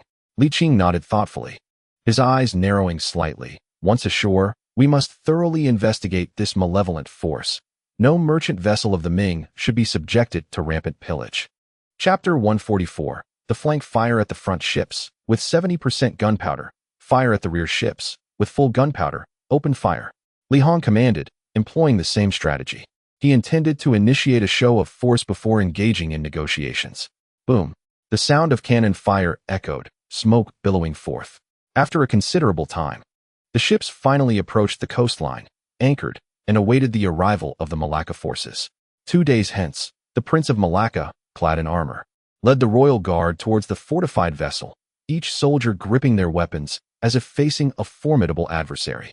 Upon sighting the ship, adorned with the emperor's dragon flag billowing in the wind, he found himself momentarily taken aback. However, being well-versed in history, the prince quickly discerned the identity of the visitors. He promptly instructed his guards to lower their weapons to avoid any misunderstandings. Fortunately, the esteemed reputation of the Ming dynasty's envoy, the eunuch Sambao, still resonated. Even after several generations, and records of such encounters remained within Malacca, various emblems were visible everywhere, and upon realizing that it was the Ming naval forces that had arrived, the guards collectively relaxed their vigilance, harboring goodwill instead. This was the rapport that Sambao had cultivated for the Ming dynasty. Before long, the two parties convened. Through the intermediary of a translator, communication flowed smoothly. Following a brief exchange of pleasantries, the prince warmly invited Li Hong to visit the royal palace. Upon their arrival, the king, having received prior notice, awaited them with great anticipation. As a vassal state of the Ming, he dared not be remiss and was well versed in the protocols. Upon their meeting, he bowed deeply, extending a respectful greeting to the esteemed guest. Li Hong graciously accepted the salutation, and soon after, a flurry of cordial exchanges ensued, culminating in a lavish banquet. However, Li Qing found it challenging to relish the local culinary customs, which offered him no enjoyment at the feast. He discreetly urged Li Hong to investigate matters concerning the pirates before returning to procure Zhu Wanqing and inspect the finished garments from Yongqing. Gazing at the gilded characters of Yongqing on the plaque, Li Qing felt a profound sense of joy, not due to the brand's burgeoning fame or financial gain, but rather the cultural triumph it represented. At present, these two characters were widely recognized and read by nearly everyone. The shop was simple yet bright, with sunlight illuminating the vibrant red characters of Yongqing, exuding both aesthetic beauty and an indescribable air of nobility. Grandfather Li, mother, how much do you think this garment should sell for? Zhu Wanqing inquired.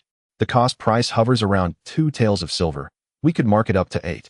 But they need to profit as well, so it might sell for about 10 taels, she estimated. The shop assistants, unable to speak Mandarin, nonetheless recognized their Han identity, as their shopkeeper was also Han, hailing from the Ming dynasty. Lacking a common language, they could only serve respectfully from the sidelines. After some time, the shopkeeper, having heard the news, arrived. He did not recognize Zhu Wanqing, being a distant relative of the main store's manager, and had secured this position through connections. Over the years, he had taken 5 concubines and acquired land and property, thriving at home while appearing prosperous outwardly. The only downside was that he could only return home once every 2 years in pursuit of greater profits. Are you familiar with our Yongqing brand? Zhu Wanqing smiled and pointed casually. How much for this garment? Being fellow Han, a discount was expected.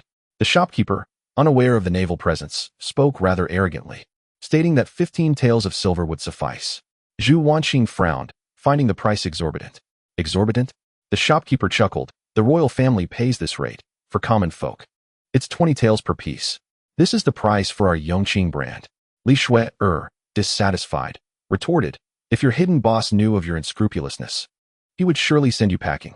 There's no need for such remarks. If you wish to buy, then proceed. If not, kindly take your leave.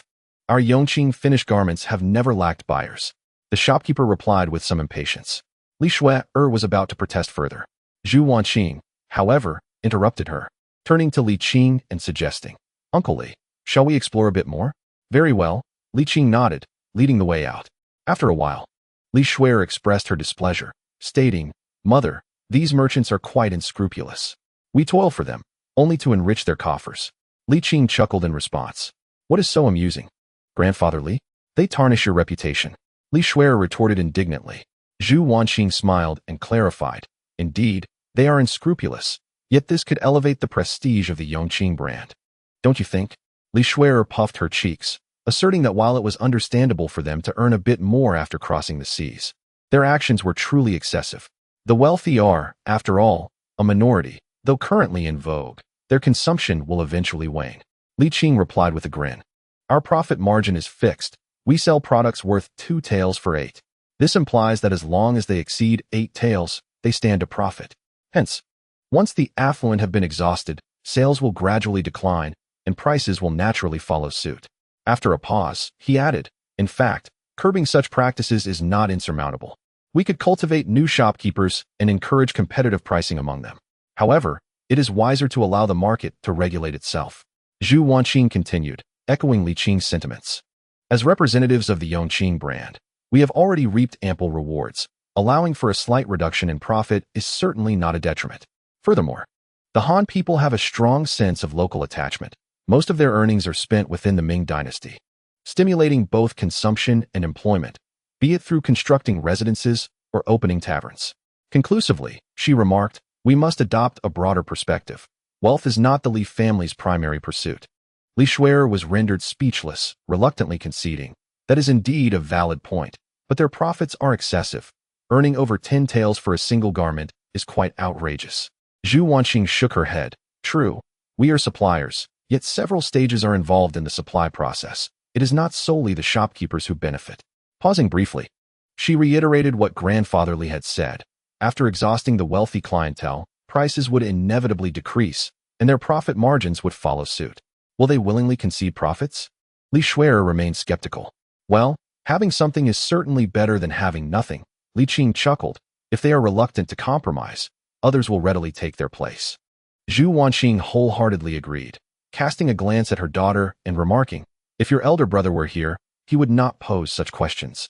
The trio then visited another shop. And, unsurprisingly, it was evident that the merchants had reached a consensus. Watching the buyers, who were gritting their teeth in determination, Li Qing was reminded of those in later times who, in pursuit of luxury to satisfy their vanity, would live frugally. He sighed deeply, reflecting, vanity is an inherent trait of humanity, transcending time and place. Fortunately, it is not we who are being exploited. Rather, we are the ones reaping the benefits. Due to time constraints, the three did not continue their shopping and instead returned to their vessel. Unlike Jiaoji, which is close to the Ming dynasty and has gradually assimilated through generations, both in cuisine and customs, Manlaji presents a stark contrast.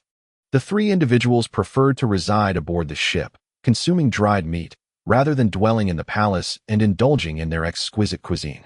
After all, with Li Hong around, they need not concern themselves with official matters. In the ensuing days, the trio visited several shops, but the news of the Ming Navy's arrival in Malacca had already spread. Consequently, the shopkeepers, under the pretense of promotions, reduced the prices of their goods by 5 taels of silver. The connection between the commander of the Navy and the Yongqing Marquis was no secret. They feared that news would reach the Marquis's ears and jeopardize their livelihoods. Prices plummeted from 20 taels to 15, yielding immediate results. Within a few short days, a fervor for shopping erupted, prompting shopkeepers to lament and hastily conceal some of their stock, all the while praying for the Yongqing Marquis to set sail soon. What a tremendous loss! Li Qing paid little mind to these fluctuations in price. What concerned him was the brand ethos of Yongqing. In that regard, he was quite satisfied. One day, Li Hong returned to the ship to report his findings. Godfather, I have some leads, Li Hong said. Those pirates are Europeans. Europeans? Li Qing scratched his head, struggling to recall the scant historical knowledge he possessed. He had a vague impression of the Europeans from ancient texts, yet the details eluded him. He merely remembered that the term appeared in Ming historical documents, but time had dulled many of his memories, primarily due to his lack of historical prowess. If only I could have a do-over, I would study history, Li Qing lamented, tugging at his hair in deep contemplation. Suddenly, an epiphany struck him, and he exclaimed, European cannons. Li Hong was taken aback. Godfather, you know about this? Please share the details. Li Qing's expression turned serious. The Europeans excel in artillery. According to the king of Malacca, their cannons are exceedingly powerful, swift in attack, and possess remarkable destructive capability. Li Hong continued, with the might of their firearms. They have been rampant, causing devastation not only to Malacca but also to Longyemen, Old Port, and the various nations of Java. Old Port, Li Qing mused. Among the mentioned locations, he was most familiar with Old Port, as the Ming had established the Old Port Pacification Office there. However, the Ming ultimately failed to exert effective control over Old Port. It was simply too distant. At present, the Old Port Pacification Office had become a mere shadow of its former self, entirely beyond Ming governance. Yet they still professed allegiance to the Ming while simultaneously submitting to Java, a true fence-sitter. Li Qing felt helpless regarding this situation. Old Port, with its fertile land and advantageous climate, enjoyed bountiful harvests year after year. Indeed, while the Ming had once conquered it, governing it was another matter entirely. Located in a remote corner of the world and distanced from the Ming, it would inevitably regress to its current state. Perhaps it would be wiser to leverage industrial and commercial advantages to transform it into a granary for the Ming. Li Qing sighed in relief and inquired, "Where's Longyemen?" He was familiar with Java, being one of the vassal states of the Ming, but this Longyemen was a new mention to him. Not far from here, Li Hong said, retrieving a map and pointing it out. Look, it's right here. Li Qing focused intently on the location for a while, astonished as he exclaimed, Singapore? Singapore? Li Hong scratched his head, pondering the situation. Perhaps the name Longyamen was casually coined by the Three Treasures eunuch, and it might have been called that before. Realizing he was digressing, Li Hong said, Foster father, let us return to the topic of the Florentine. Indeed, please continue. Chapter 145. Once I become emperor, I shall appoint you as Grand General. Li Hong resumed, the Florentine is an organized entity, yet lacks a central authority. At times, they cooperate, at others, they disregard one another's fates. In essence, they are a faction driven by self-interest. Maritime adventurers, then? Li Qing mused, reflecting on the scant historical knowledge he possessed. Logically, in this time period, Europe had not yet embarked on the age of exploration, whereas the Ming dynasty had long since initiated it. Since the reign of the Yongle Emperor, maritime trade had been decentralized, and after half a century, the repercussions on foreign relations were undoubtedly profound. Li Qing exhaled, inquiring, what is the approximate number of individuals within this Florentine faction in the vicinity? That is difficult to ascertain, Li Hong replied, furrowing his brow. They have clear divisions of labor and delineated territories. They tend to keep to themselves. Although collaboration occurs occasionally, there exists a prevailing wariness, even animosity, towards one another.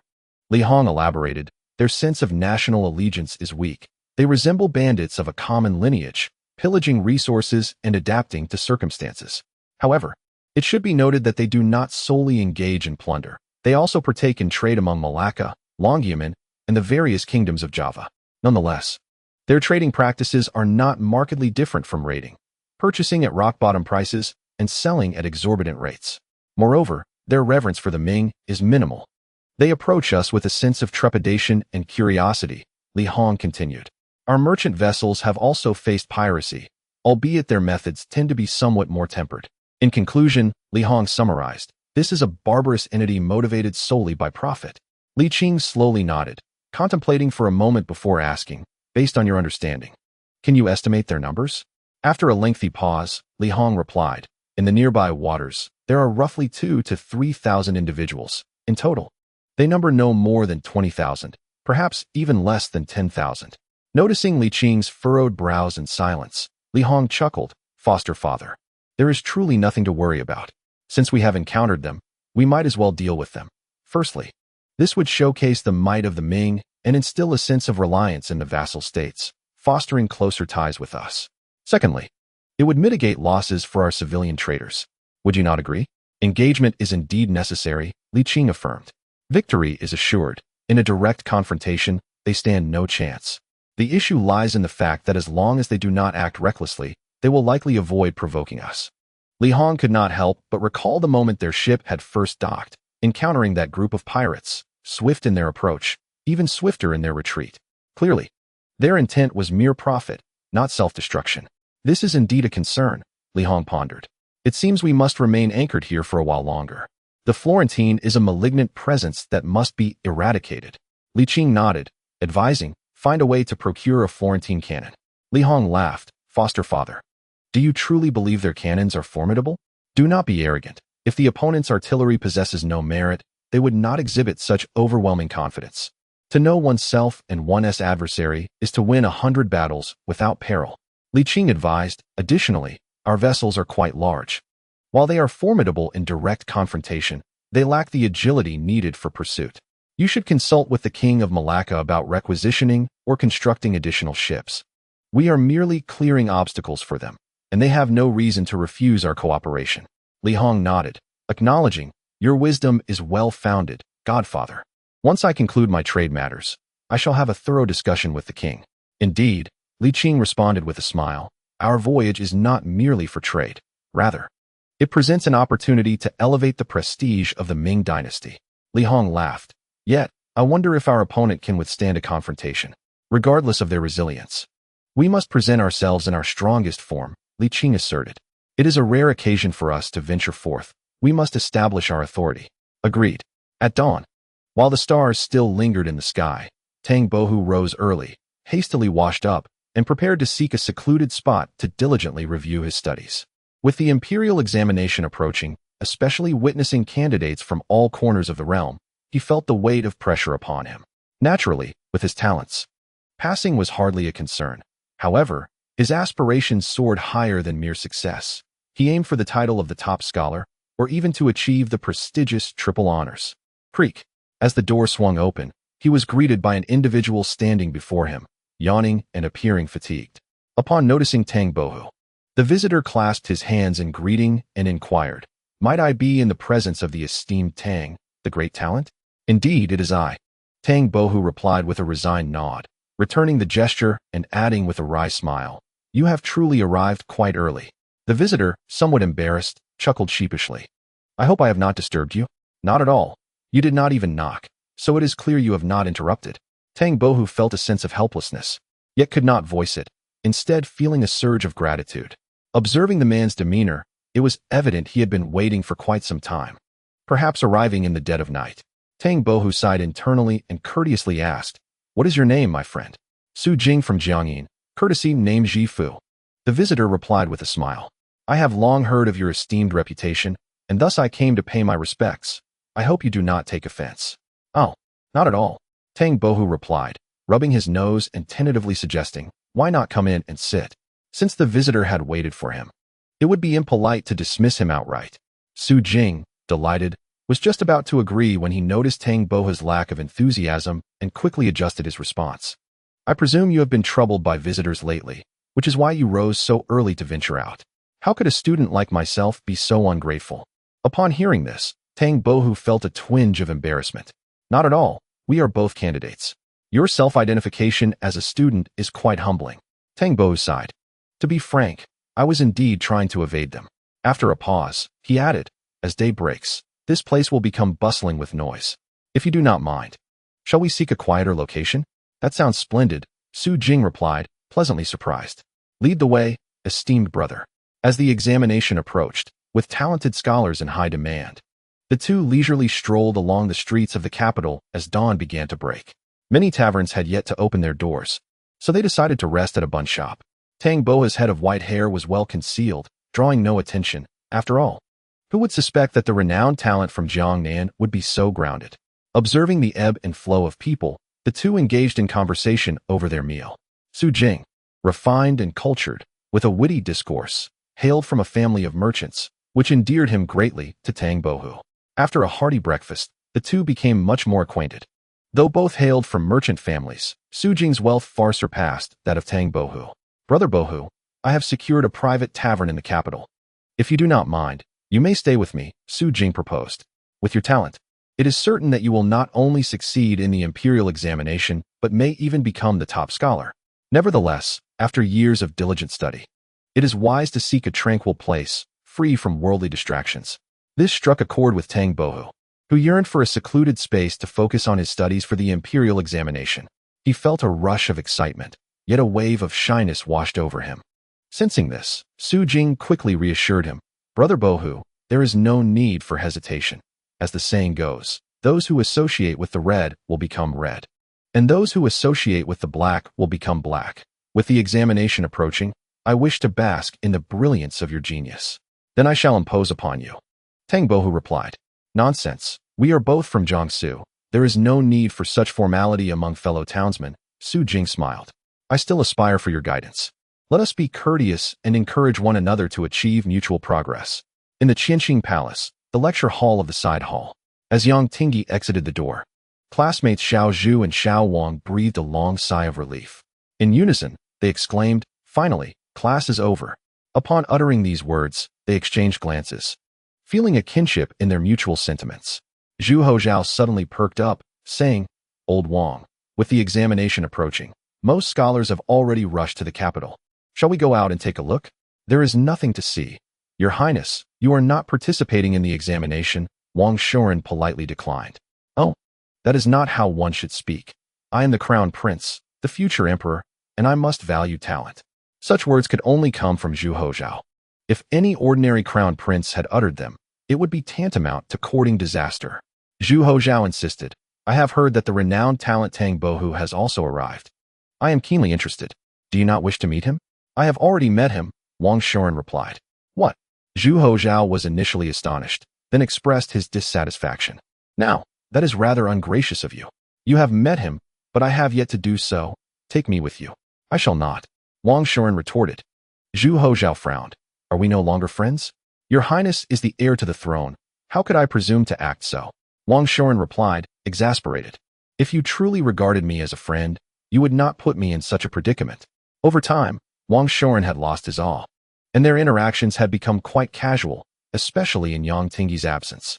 How have I put you in a predicament? If you do not speak, I shall not either. Zhu Hozhao said, casting a sidelong glance at Zhang Yong at the door.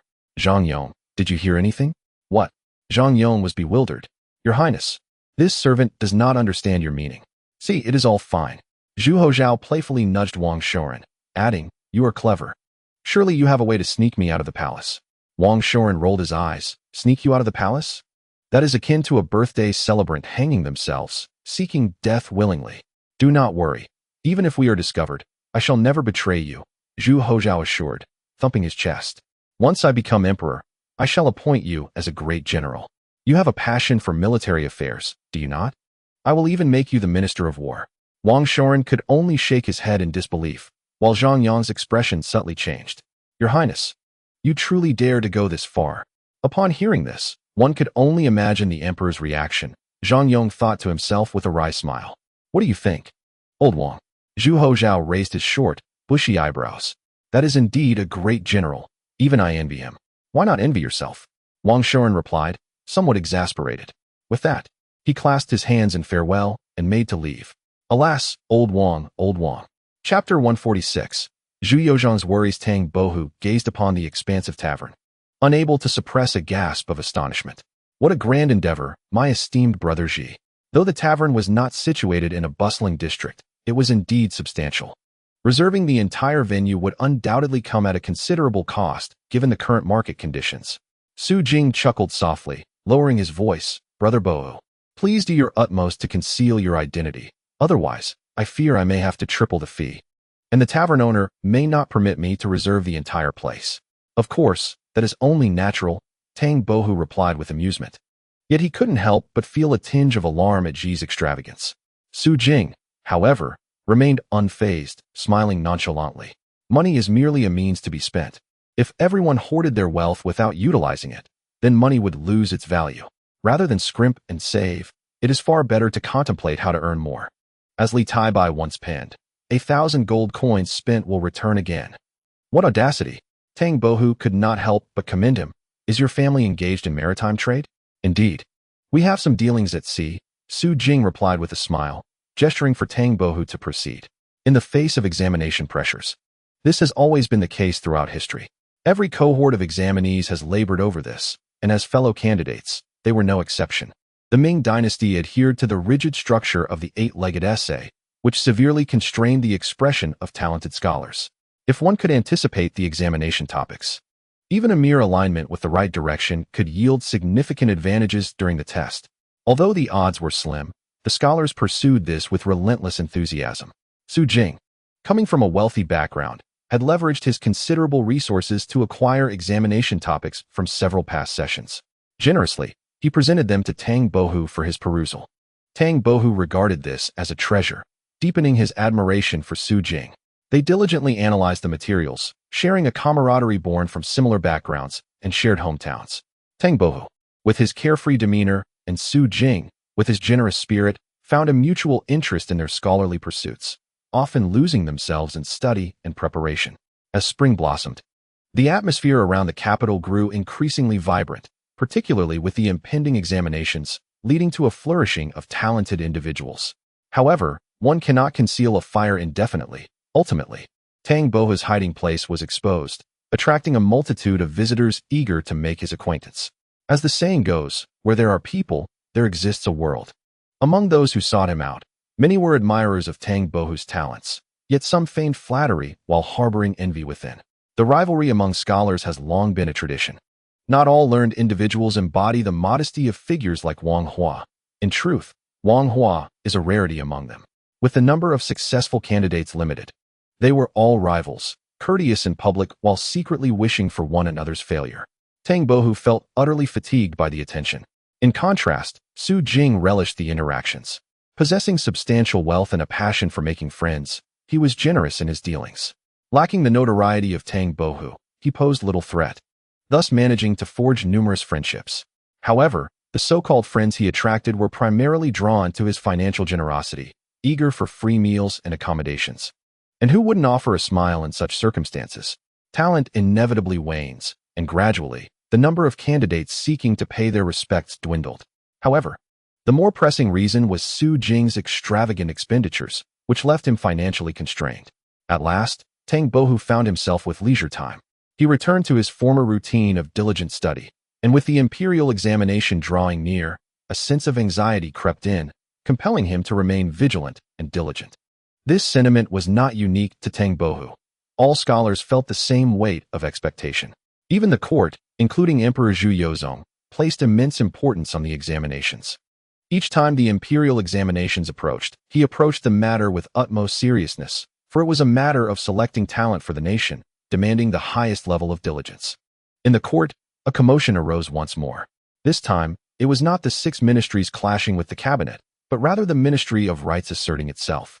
They vied for the position of chief examiner, a coveted role, not for its monetary rewards, but for the power it conferred. An unwritten rule in the officialdom dictated that whoever served as chief examiner essentially became the nominal teacher of that cohort of scholars, although no formal teacher-student relationship existed. This convention was widely acknowledged, with examiners and students recognizing one another. This phenomenon was not merely imposed upon the scholars by the chief examiner. It had deep roots in tradition, providing benefits not solely to the chief examiner. The primary reason for this practice was the creation of alliances that fostered a new interest group.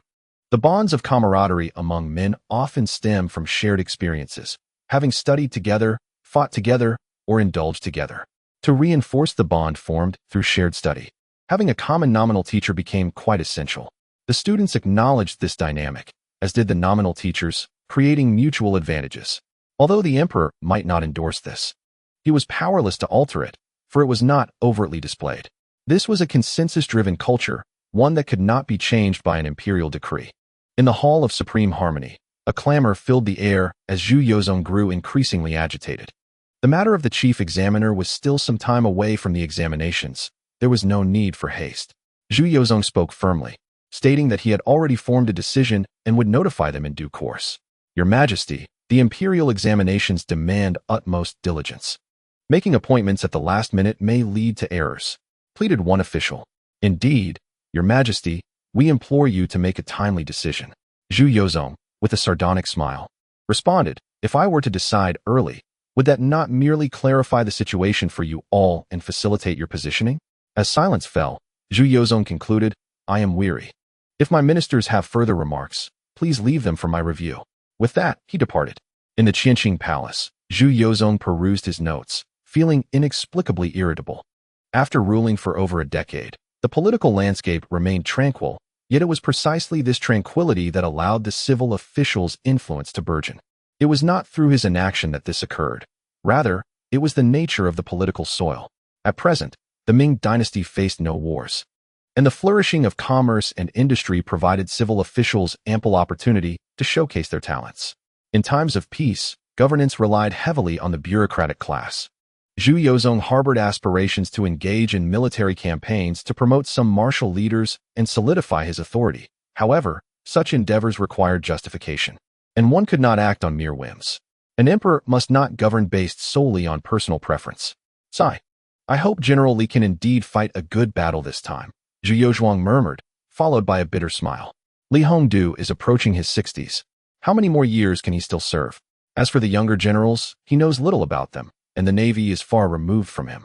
Even if he were to promote a few capable individuals, it would scarcely fortify his power.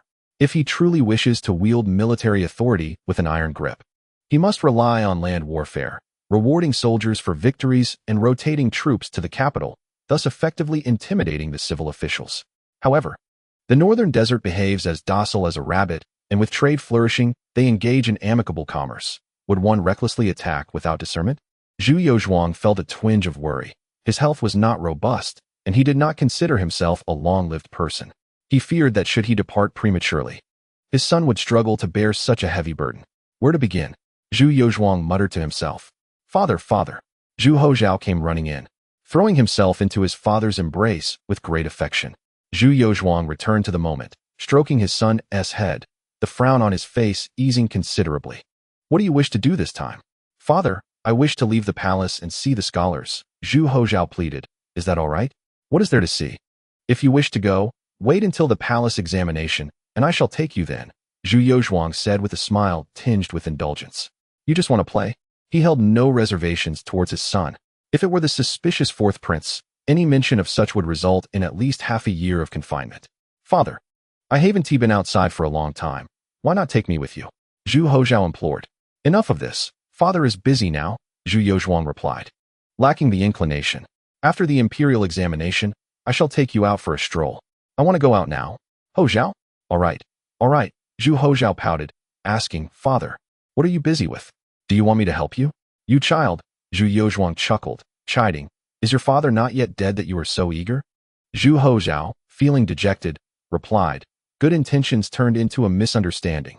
I will leave you to your worries. I shall find grandmother. Come back. Your grandmother is old and cannot withstand your antics. Stay here obediently. Zhu Yozhuang quickly grasped his son's arm. After a moment of contemplation, he said, Hozhao, let me test you. Humph, I accept your challenge. Such disrespect. Zhu Yozhuang playfully pinched his son's nose, asking, if you were to become emperor and the civil officials held great power, how would you respond? Suppress them with military might. Zhu Hozhao declared without hesitation. A sense of satisfaction welled within Zhu Yozhuang's eyes as he continued. Suppressing the civil with military force requires time, should circumstances be urgent. Or if the civil officials wield power over the generals, what would you do? Use the eunuchs. Throughout history, whenever eunuchs gain power, it is invariably a sign of unstable imperial authority. Zhu Hozhao sighed like a miniature adult. Father, have you not read the historical texts? How audacious. Zhu Yozhuang playfully smacked his back, then expressed surprise. Did Yang Tingyi teach you all this? He is a civil official. Do you think he would instruct me on how to deal with civil officials? Zhu Hozhao rolled his eyes. All of this is knowledge I gleaned while studying history. My son is truly extraordinary. Zhu Yozhuang beamed with joy. Zhu Hozhao, filled with pride, remarked, Father, could you perhaps pose some more challenging questions? These are all too simple. Zhu Yuzhong shifted slightly to one side of the dragon throne and patted the empty seat, inviting his son to sit down. Zhu Hozhao, having grown older and becoming more aware of taboos, hesitated and replied, Father, I shall refrain from sitting. It was merely a chair. The empire would eventually belong to him. So why concern himself with such triviality? Zhu Yuzhong urged his son to take a seat and carefully chose his words to express his worries. Zhu Hozhao listened quietly, his initial pride gradually fading, and his brow furrowed in thought, leaving him momentarily speechless. Observing this, Zhu Yuzhong felt not disappointment, but rather joy, for it indicated that his son comprehended the gravity of the matter. With such discernment at a tender age, he would undoubtedly grow into a capable ruler. Zhu Yuzhong felt a profound sense of happiness. After a considerable pause, just as Zhu Yuzhong was about to spare him further distress, Zhu Hozhao spoke up, Father, I do have a somewhat immature idea. Pray tell, Zhu Yuzhong responded with keen interest, his eyes reflecting satisfaction in his son. It's quite simple. Let's learn from grandfather. Zhu Hozhao chuckled. Grandfather was so wise and formidable. We should follow his example. You often say that grandfather cleared the bureaucratic clutter, resolving numerous issues in the process. If he could dare to do such bold things, why should you fear? Zhu Yuzhong smiled wryly. Hozhao, being an emperor cannot rely solely on personal preferences or fervor. Your grandfather was able to act in such a manner, but that does not mean I can do the same. Why not? Zhu Hozhao queried, perplexed. We are both emperors. Why can't you? The current circumstances are vastly different from those during your grandfather's reign, Zhu Yuzhong sighed. Your great-grandfather once severely weakened the civil officials, and though your second great-grandfather did not directly confront them in his 15 years of rule, he did not indulge them either. By the time your grandfather ascended the throne, the officials had not yet recovered, which provided him with an opportunity. He paused for a moment. Of course, your grandfather's political acumen and strategic foresight are beyond my reach, but the political climate also plays a significant role. Zhu Yuzhong released a breath laden with melancholy. Take the present situation, for instance. The industrial and commercial sectors are flourishing, and the proportion of commercial taxes within the court's revenue is increasing. It is nearly certain that in the future, Commercial taxes will surpass grain taxes. Currently, the national treasury is extraordinarily prosperous. After accounting for the stipends of the royal family, officials' salaries, and necessary military expenditures, there remains a considerable surplus. Zhu Yuzhong inquired with a smile. Do you understand what money and grain signify for the state? Zhu Hozhao faltered, unsure. It signifies the ability to withstand risks. It signifies peace across the land. It signifies the longevity of the dynasty. Zhu Yuzhong enumerated the benefits. Then he continued, do you know who is responsible for the collection of these taxes? Is it the officials and gentry? Zhu Hozhao answered. Indeed, Zhu Yuzhong sighed. During your grandfather's reign, there were opportunities to exert military power in places like the northern deserts and Liaodong. But now this is the political climate, Zhu Yuzhong said bitterly. Even you understand the need to suppress civil authority with military strength. How could I not?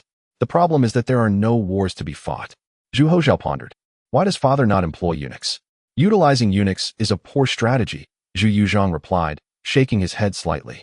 His disdain for eunuchs ran deep. And with the notorious reputations of Wang Zhun and Wang Ji, hastily employing eunuchs would only lead to further upheaval. Zhu Yuzhong, feeling disinclined to engage in unnecessary struggles, deemed such endeavors impractical. Moreover, considering the current momentum of the Ming dynasty's development, even should Zhu Yuzhong support the eunuchs, as did the Zhongtong and Chenghua emperors, he would be unable to suppress the growing power of the civil officials. As the realm grows increasingly stable and the nation thrives, the significance of the civil officials escalates. Ultimately, governing the country relies on these officials. In the midst of rapid development, the Ming dynasty is bound to unearth a myriad of new challenges, necessitating an increase in the number of officials. One cannot forsake progress merely to mitigate the influence of civil officials, can one? With vast annual tax revenues and a peaceful realm where the populace enjoys a prosperous life, Zhu Yuzhong, driven by an unwavering desire for centralized authority, would not heed the consequences. Of course, the primary factor was his lack of confidence in his own abilities, fearing he might falter. The capable were deemed unsuitable, while the suitable were dismissed. Zhu Yuzhong was left in a quandary, uncertain of his own intentions. Zhu Hozhao expressed his dissatisfaction, vowing that he would not seek his counsel again. Hey, Zhu Yuzhong feigned anger. Should you continue to be so disrespectful, your father may very well discipline you. Humph. Zhu Hozhao scoffed. Bored, I'm leaving. You come back here, Zhu Yuzhong commanded. But Zhu Hozhao paid him no heed and cheerfully exited. Infuriated by this indulgence, Zhu Yuzhong soon found amusement in his son's demeanor, murmuring to himself, my son is no ordinary individual. He may surpass me in the future and may even rival his grandfather. Alas, I shall refrain from unnecessary turmoil and instead secure a solid foundation for my son. Brother Bihu, Su Jing entered, finding Tang Bohu diligently studying. One must balance work with leisure. Come, let us take a stroll. Where to? Tang Bohu inquired, setting aside his book and stretching his limbs. To visit a fellow townsman, Su Jing replied with a smile. You have been cooped up for several days. A brief respite will do you good. After days of intense study, Tang Bohu felt fatigued and readily agreed, very well. The air was thick with the essence of spring. Sunlight cascaded down, and the warm breeze further elevated Tang Bohu's already pleasant spirits.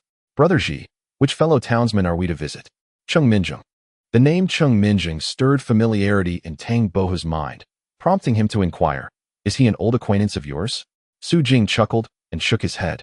Not quite an old friend, but we have met once before. You shall see shortly. Is it the right assistant minister of the Ministry of Rights, Lord Cheng? At the entrance of the residence, Tang Bohu gazed at the plaque in astonishment, finally understanding why the name sounded so familiar. He hastily grasped Su Jing's arm before he could knock, saying, Brother Ji, is this appropriate? What is inappropriate about it? Su Jing questioned. He is an assistant minister, and we are merely examinees. Tang Bohu hesitated. Furthermore, this Lord Cheng is still the assistant minister of rights. Su Jing laughed heartily. And what of it? With your talent, Brother Bohu, your future shall far exceed that of an assistant minister. Do not underestimate yourself. After a pause, he added, though he holds the title of assistant minister, he is not the chief examiner. What difference does it make? Su Jing sincerely continued. The reason I invited you along for this visit is also to aid your future career.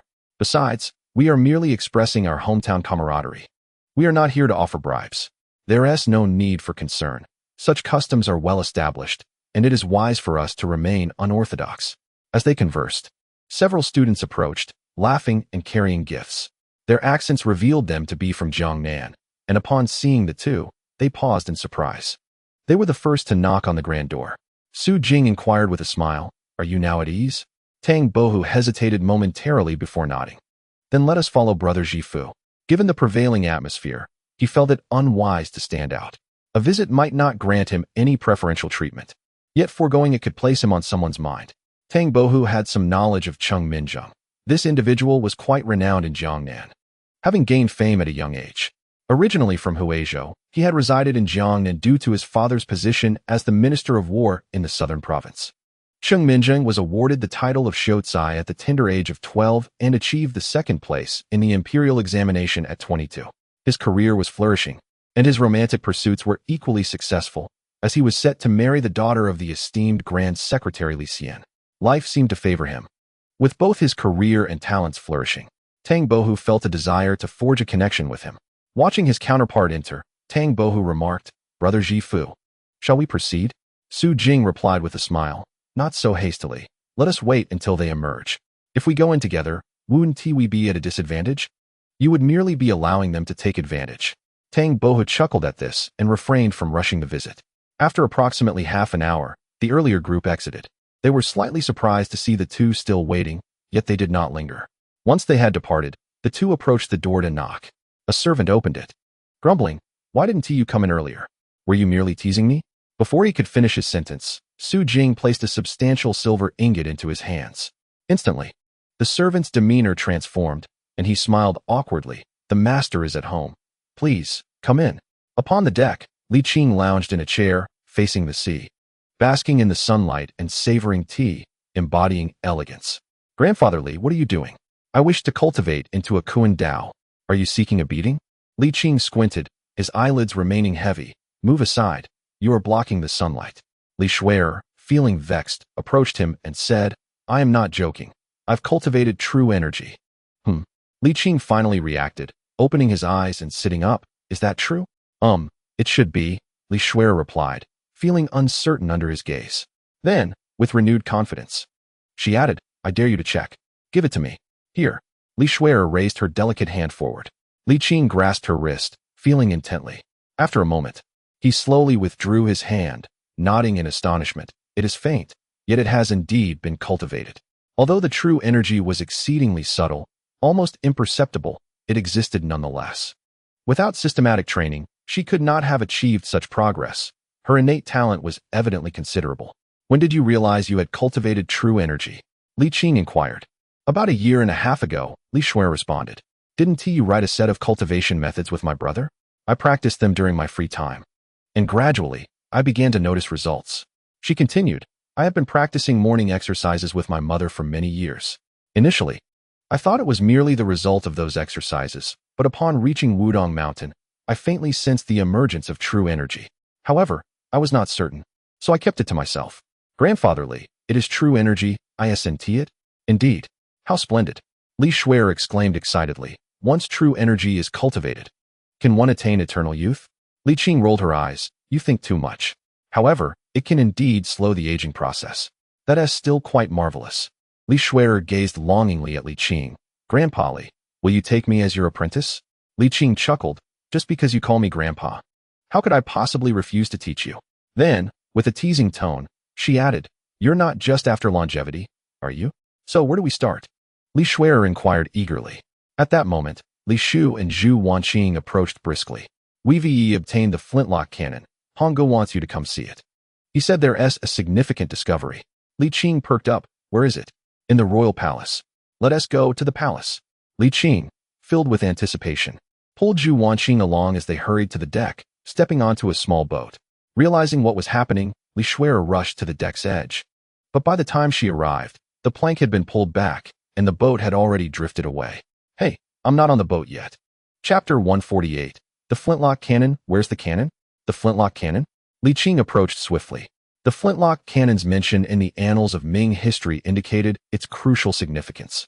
After all, historical records do not include frivolous details. "You all take a break," Li Hong instructed a few soldiers before continuing. "Godfather, please follow me." Zhu Wanqing hesitated but decided to follow. Upon entering the inner chamber, Li Hong pulled down a cloth covering a large frame, revealing a cannon before them. "This is the flintlock cannon," Li Hong proclaimed. "Isn't the barrel too thick?" Zhu Wanqing questioned. "So heavy, can it truly be effective on the battlefield?" "Indeed," Li Hong replied solemnly. "I have been studying this cannon for nearly a day and have grasped its principles. I must say, it is even more advanced than our Ming cannons." "Really?" Zhu Wanqing was astounded. Li Qing, however, remained unfazed. "Please elaborate." Li Hong nodded and began to explain. "Godfather, take a look at the structure of the flintlock cannon." Driven by curiosity, Zhu Wanqing leaned in closer. "Isn't it just a barrel and a cannon body?" "What is this?" "The key lies here," Li Hong said, pointing to a barrel embedded within the cannon's body. "Let us call this the subcannon for now." He grasped the pull ring and, with a firm tug, extracted the subcannon. This is a detachable independent barrel, also referred to as a projectile. He presented the subcannon to the two. In battle, one can preload gunpowder and projectiles into the subcannon and ignite its fuse to complete the launch. And then? Zhu Wanqing looked puzzled, momentarily unable to grasp her husband's intention. "The advantages are immense," Li Hong exclaimed. "A cannon with such a structure allows for an extraordinarily rapid firing rate.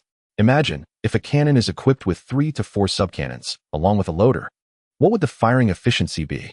Before either could respond, he continued, "I have calculated that with 3 subcannons, the total firing time for the first 3 shots would not exceed 10 breaths. 10 breaths for 3 shots.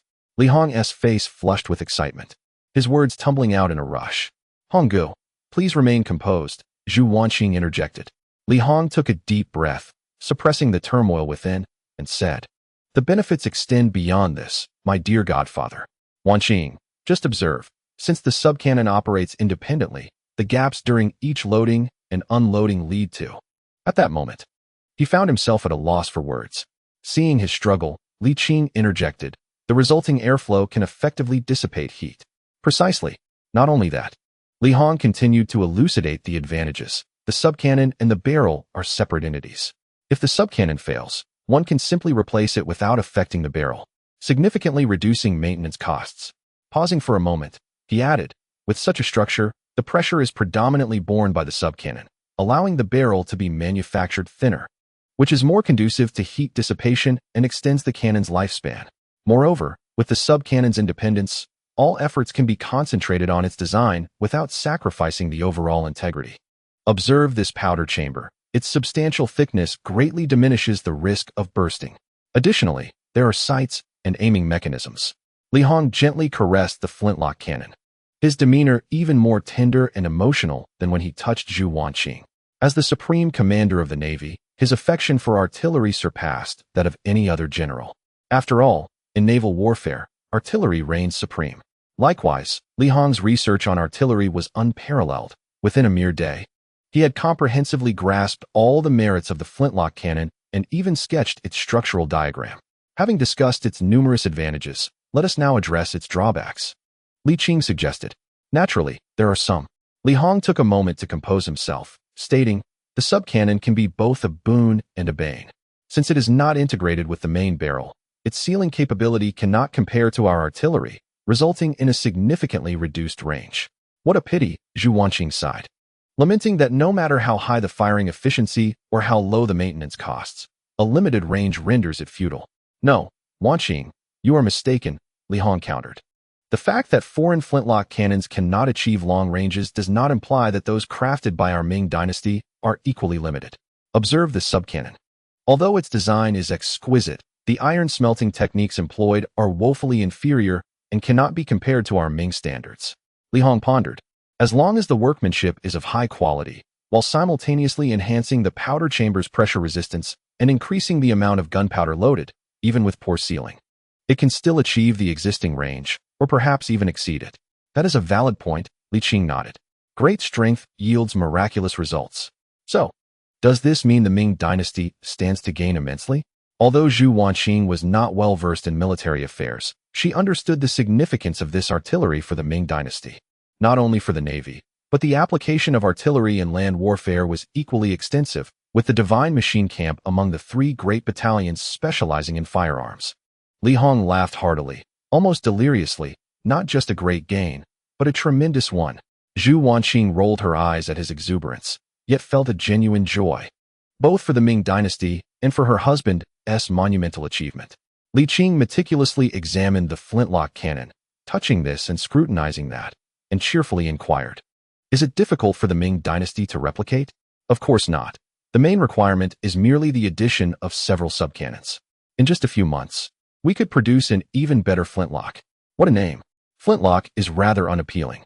Li Hong, adept in the principle of appropriation, contemplated briefly and declared, "Let us call it the Great General Cannon." It seems that the imposing presence was still insufficient, so he added, "The Invincible General Cannon." Li Qing, scratching his nose, remained noncommittal. Though the cannon appeared somewhat rudimentary, its grandeur was undeniably genuine. In the realm of the Ming dynasty, the moniker flintlock cannon could not be adopted, as it would tarnish their reputation. Such a splendid creation indeed. Li Qing couldn't help but grow fonder of the artillery presented by his esteemed friend. "Just be careful not to damage it," he cautioned. Li Hong, observing his mentor's relentless tinkering, felt a twinge of concern. "Sister Zhu, did you obtain this from the hands of the French?" Li Hong inquired. "Ah, not through confiscation, but rather purchased," he replied somewhat begrudgingly. "I couldn't partake in such dealings. It was the King of Malacca who procured it." Clearing his throat, Li Hong continued, "While this artillery holds great utility for the Ming, I will show no mercy. The King of Malacca is already mobilizing small vessels, and soon we shall strike." In the residence of Qing, within the guest hall, Su Jing and Tang Bohu had just savored a cup of tea when Qing Minjing entered. The two promptly rose and bowed. "We are honored to meet you, Lord Qing." "No need for such formalities," Qing Minjing replied, displaying a humble demeanor. His gaze fell upon Tang Bohu. "Are you the renowned Tang Bohu of Jiangnan?" "Indeed, it is I," Tang Bohu modestly responded. "Such notoriety is merely a fleeting title. How could I dare to show off in your presence?" He was not engaging in flattery. This esteemed Vice Minister of Rights had been recognized as a prodigy since childhood, achieving the title of scholar at 12 and the second place in the palace examination at 22. In terms of both reputation and accomplishments, he belonged to the elite echelon, a rarity among the finest. Even Tang Bohu felt a sense of humility in the presence of such an individual. Ah, beneath the splendor of reputation lies no falsehood. Why should the talented Tang Bohu be so humble? Qing Minjing chuckled, then turned to Su Jing. "And you, are you from the Su family?" "Indeed, it is I," Su Jing replied, bowing once more. "Your Excellency, your kindness in remembering me truly overwhelms me." Qing Minjing was amused and said, "Both of you are talented individuals and will undoubtedly become pillars of the nation in the future. There is no need for such restraint. As spring blossoms, let us not squander this splendid time. Shall we enjoy the flowers, drink, and compose poetry beneath the pavilion?" The two smiled and bowed. "It is our wish. But we humbly defer to you, Lord Qing." With a hearty laugh, Qing Minjing led the way without hesitation. The Qing residence was vast, as Qing Minjing's father held the position of Minister of War in the southern Jili, while his father-in-law was the Minister of Personnel in the capital and a Grand Secretary of the Cabinet. For an extended period, he had stood second only to the emperor. And with such illustrious backgrounds, Qing Minjing not only flourished in his career, but also enjoyed considerable wealth. The estate was adorned with exquisite pavilions and corridors, exuding both the elegance of Jiangnan and the stability of the north. The air was fragrant with blossoms, and butterflies danced gracefully, painting a scene of breathtaking beauty. As they admired their surroundings, both Su Jing and Tang Bohu silently vowed to attain such grandeur in the future. Upon reaching the pavilion, the three took their seats, and soon after, food and drink were served. Qing Minjing sighed. "At 54, my health is not what it used to be. I reckon I won tea last many more years, unlike the likes of you." Pausing, he couldn't help but recall the recent dispute in the court over the position of the chief examiner. Despite the support of two illustrious fathers, he found himself constantly hindered in the court, bitterly chuckling. "The waters of the temple are quite deep. It is unlikely that I will be the one to oversee the chief examiner." Su Jing laughed. "The final verdict has yet to be pronounced. Why does Lord Qing speak of surrender?" Tang Bohu added, "If you were to appoint the chief examiner, we would dare not show our faces here." Qing Minjing chuckled lightly. "Even if you come, I must tread carefully." He smiled, nodding. "I too will not be here much longer. Soon it will be your stage." Alas, the court is perilous. A man at the age of knowing his fate is indeed in the prime of his vigor, Su Jing flattered, seeking to ingratiate himself. If we are fortunate enough to succeed, we shall need to consult you on the ways of the officialdom. Cheng Minjing laughed. What others teach may not be as beneficial as one's own understanding. In truth, it is quite simple. After a few years in office, one comprehends it all. Whether in a small place or a grand one, it remains fundamentally the same. Seemingly having touched upon an unpleasing topic, he shifted the conversation, stating, I have long heard of the 4 great talents of Jiangnan. Today, I am fortunate to witness their prowess. Would the great talent Tang care to compose a poem? He then encouraged Su Jing, and you, my young friend Su, should also share a verse. Before such a great talent, I would rather not embarrass myself. Su Jing replied awkwardly, Bohu's brother, please. Cheng Minjing turned his gaze to Tang Bohu, who smiled, excellent. Please, Lord Cheng, present a theme. Chapter 149, Father. You truly lack ambition. Cheng Minjing paused, his hand holding the cup suspended in thought. After a moment, he casually pointed to the most fragrant plum blossoms, saying, Poetry is best when it resonates with the moment. With winter departing and spring arriving, how about we use these plum blossoms as our theme? Su Jing chimed in. What a splendid suggestion from Lord Cheng. Bohu's brother, why not use a cut of plum as the poetic form and fill it with new lyrics? Having endured the biting cold, the fragrance of the plum blossoms filled the air. Tang Bohu gazed at the blossoms, reminiscing about the aimless years gone by, remembering his departed loved ones. Now, having achieved the highest honors in his examinations and on the brink of the imperial test, he felt a soaring momentum, perfectly aligning with his sentiments.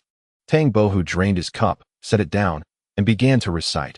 Rain beats against the pear blossoms, deep behind closed doors, forgetting youth. I have mislaid my youth. With whom shall I share these delightful moments? Under the blossoms, I languish. Under the moon, I languish. Worries gather, my brows furrow throughout the day, 1,000 teardrops. Countless traces of sorrow. In the dawn, I observe the sky. In the dusk, I gaze at the clouds. Whether walking, I think of you. Whether sitting, I think of you. Rain beats against the pear blossoms, mislaid youth, a debt to fleeting beauty. With whom shall I share joy? Under the blossoms, I remain desolate. Under the moon, I grieve. As Tang Bohu recalled those years, he felt a constricting sorrow. Even after all this time, even in the midst of his success, the memories of his father, mother, wife, and sister weighed heavily on his heart. Suddenly, a gentle breeze arrived. The warm spring air carrying the rich fragrance of the plum blossoms, dispelling his grief and comforting his wounded spirit. A faint smile graced Tang Bohu's lips as he felt that they, in the heavens, would surely find solace in witnessing his current state. Excellent, excellent, excellent. Cheng Minjing exclaimed 3 times, feeling that mere words could hardly express his admiration for this poem. Su Jing repeatedly expressed his admiration, exclaiming, truly deserving of the title of the foremost talent among the 4 talents of Jiangnan. Brother Bohu, your poem rivals even the renowned Song Dynasty poet Li Qingzhao. Truly splendid. Tang Bohu, regaining his composure, chuckled, Brother Jifu, you jest. How could I possibly be compared to the eminent poetess Li Qingzhao? I am far from her level. Cheng Minjing stroked his beard and remarked with a smile, my young friend, you are overly modest. This poem is indeed remarkable, though it may not surpass. It is certainly not far behind. Not at all, Master Cheng, you flatter me excessively. Tang Bohu felt a tinge of embarrassment. He could maintain a facade in front of outsiders, but in the presence of the 12-year-old scholar and the 22-year-old second place in the imperial examination, Cheng Shilang, he felt no sense of superiority whatsoever. Each aspect of Cheng's talent, reputation, heritage, and accomplishments in the civil service surpassed his own by a significant margin. Brother Jifu, would you care to share a poem as well? Tang Bohu sought to change the subject. With a generous spirit, Su Jing laughed heartily. With your brilliance shining before me, how could I dare to show off? Haha, I shall refrain. After a pause, he jested, Master Cheng's talents are unparalleled, and I would not want Brother Bohu to pick on me, a mere soft persimmon. Cheng Minjing pondered for a moment and, lacking confidence in composing something superior, candidly stated, I too lack confidence. Perhaps I shall create a painting instead. Excellent. The combination of poetry and painting will surely complement each other beautifully. Su Jing's eyes sparkled with anticipation, for the works of these 2 great talents were indeed captivating. Would you be willing to part with a piece, Master Cheng? Ah, it is merely a painting. Cheng Minjing replied with a chuckle. Bring me paper, ink, and brushes. In the imperial study, Zhu Yozong perused memorials, occasionally popping a piece of fruit into his mouth. The sweet juice burst forth, tantalizing his taste buds and providing exquisite pleasure. One piece after another, he unknowingly consumed half a box of fruit before completing his tasks for the day. As he detached himself from official duties, Zhu Yozong became aware of a dull ache in his molars.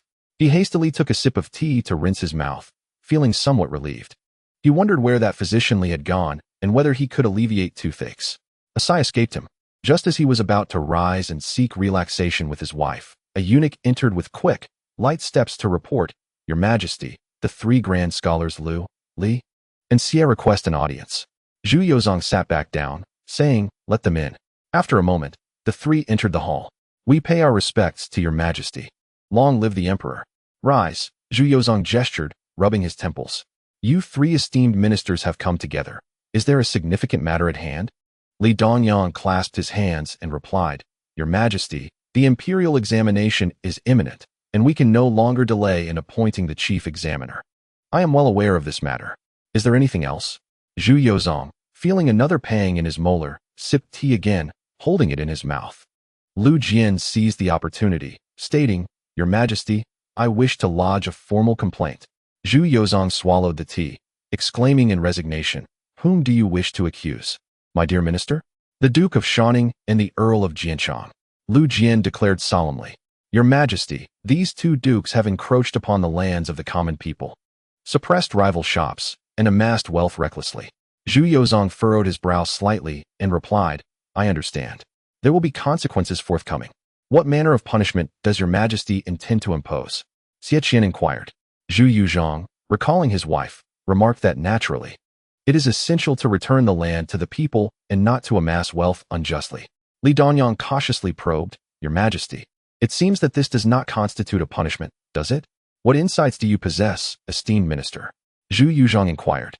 "The royal kin is not limited to the Zhang family. If your Majesty does not adopt a severe stance, not only will the Zhang family act with impunity, but other royal relatives will as well." At that moment, a sharp reprimand echoed, and soon after, Empress Zhang approached briskly. Upon reaching the emperor, she offered a brief salute before taking her seat beside him, exclaiming, "You speak of the Zhang family with such audacity." Li Dongyang, rendered speechless, replied, "Your Majesty is correct. My words were inappropriate. Just a mere inappropriate remark, and that is all." Empress Zhang scoffed. Lu Jian, unable to tolerate the scene, interjected, "Might I inquire how your Majesty intends to administer justice?" "Look, your Majesty, it is evident they are in cahoots." "Enough." Zhu Yuzhong, already troubled by a toothache, added to his vexation, "Esteemed ministers, please withdraw for the time being. I shall have the matters concerning the Marquis of Shaning and the Earl of Jianchang investigated. If the circumstances prove true, they shall be duly punished." Xie Qian, unwilling to relent, insisted upon a definitive stance from the emperor. Empress Zhang, in a fit of rage, reacted strongly. However, Lu Jian preemptively reminded, "Your Majesty, we are discussing state affairs. Surely, your Majesty does not wish to give the impression of indulging your relatives?" Xie Qian supplemented. "Scholar Xie's reasoning is sound," Li Dongyang remarked. "Your Majesty, Empress, the Emperor's household should remain unaffected by family matters. With the imperial examinations approaching, countless scholars traverse great distances to participate. If we continue to tolerate the actions of these 2 royal uncles, what will become of the court's dignity? How can we establish a proper ethos?" After exchanging glances, the 3 men knelt, imploring, "We beseech your Majesty to consider this carefully." "Enough, no more words." Zhu Yuzhong stated solemnly, "If the circumstances are verified, I shall strip the Marquis of Shaning and the Earl of Jianchang of all unlawful gains, administer 20 lashes, and confine them for a year." Lu Jian and Xie Qian felt the punishment was still too lenient, wishing to urge the emperor for a harsher decree. Yet, Li Dongyang preempted them with a bow, proclaiming, "Your Majesty is wise." While speaking, he discreetly exchanged glances with Lu and Xie, signaling that this was sufficient. Such a measure was already commendable and would effectively deter the royal relatives.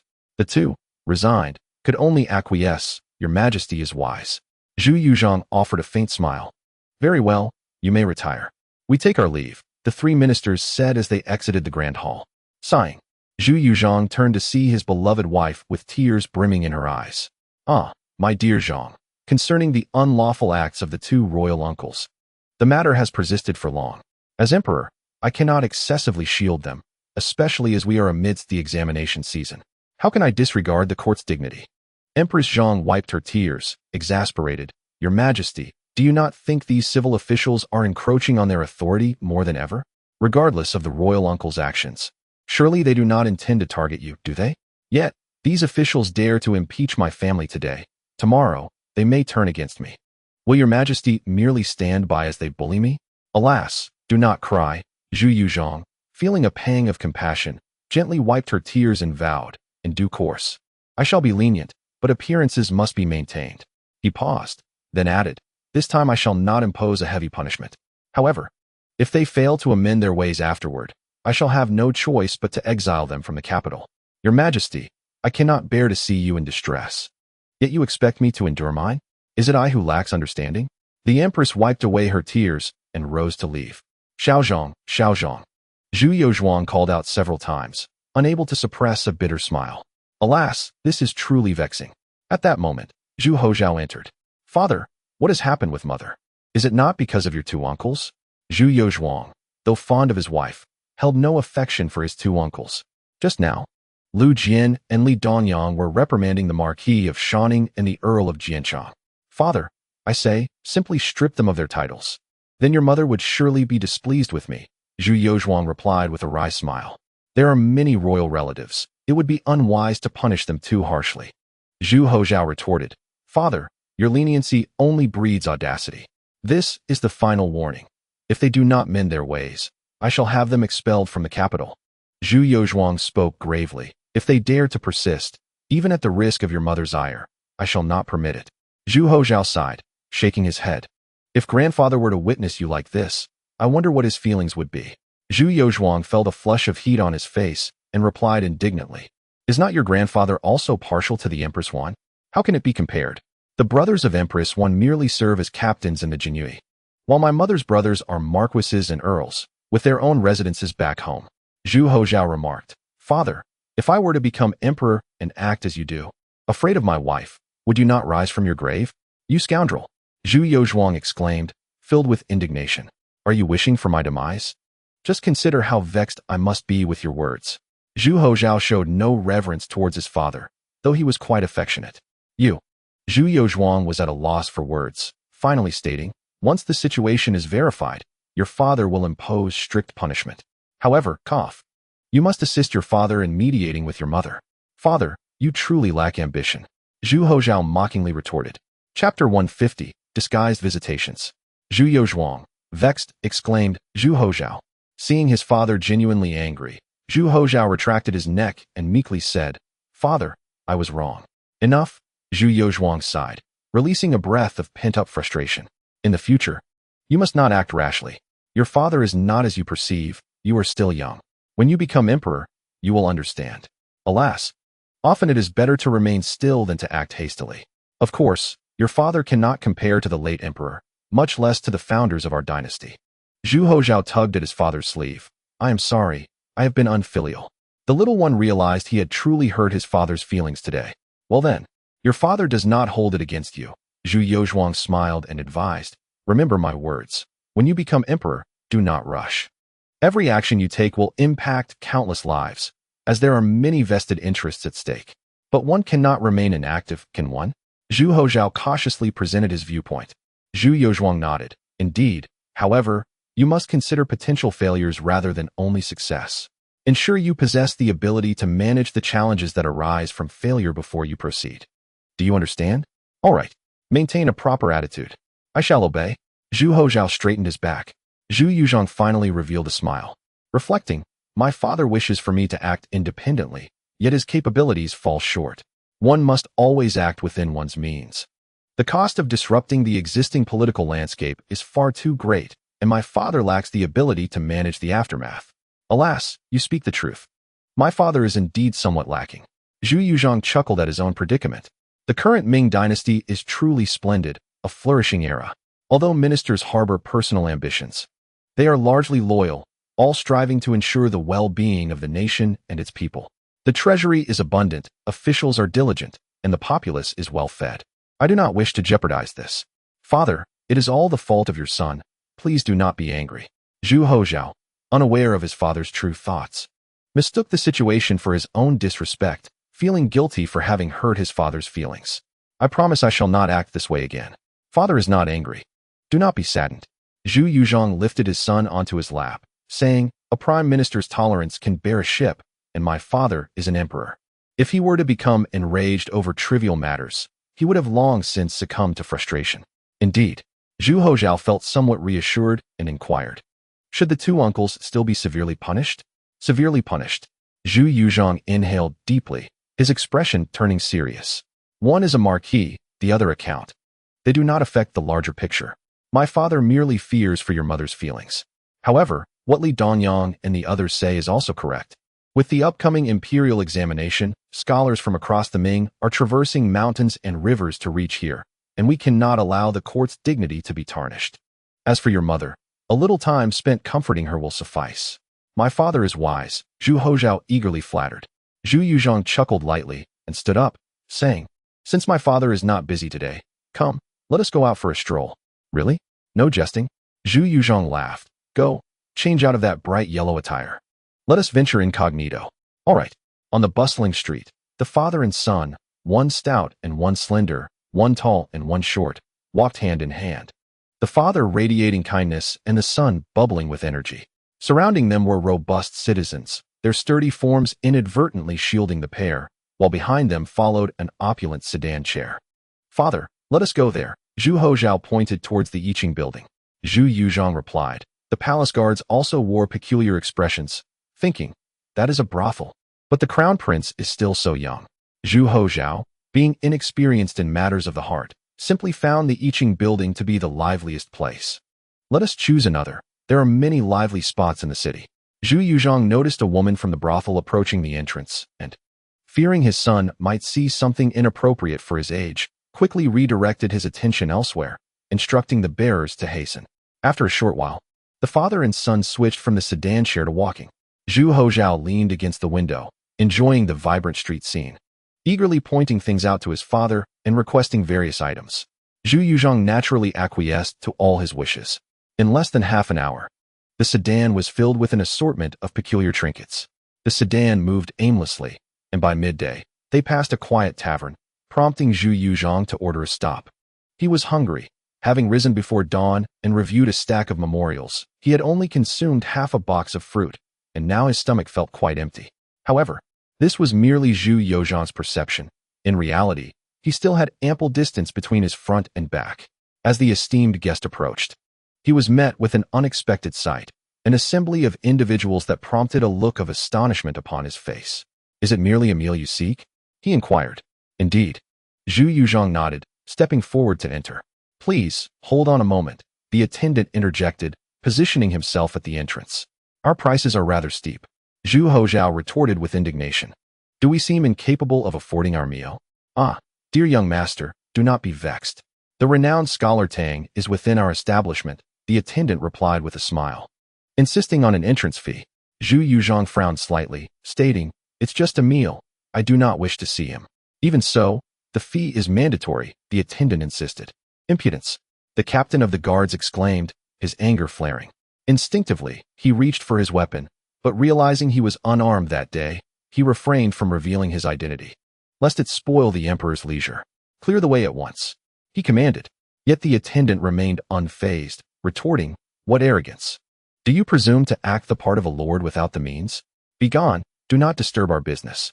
Young Zhu Hozhao, still in his youth, could hardly bear the attendant's brazen demeanor. He issued a swift command to a guard. You, teach him a lesson. As you wish, the guard obliged, eager to reprimand this insolent individual. With a swift kick, the attendant was sent flying several meters, landing in disarray. Zhu Hozhao could not contain his mirth, laughing heartily. Do you know who my master is? The attendant grimaced, clutching his stomach in pain and fury. Speak of it, and it shall terrify you. Pray tell. Zhu Hozhao urged eagerly, his eyes gleaming with anticipation for the unfolding drama. The current duke of the state. Zhu Hozhao burst into laughter, urging, quickly, fetch him here. Do you think I jest? I assure you, I am not lying. Hurry and summon him. Zhu Hozhao insisted with a mischievous grin. I shall count to 3.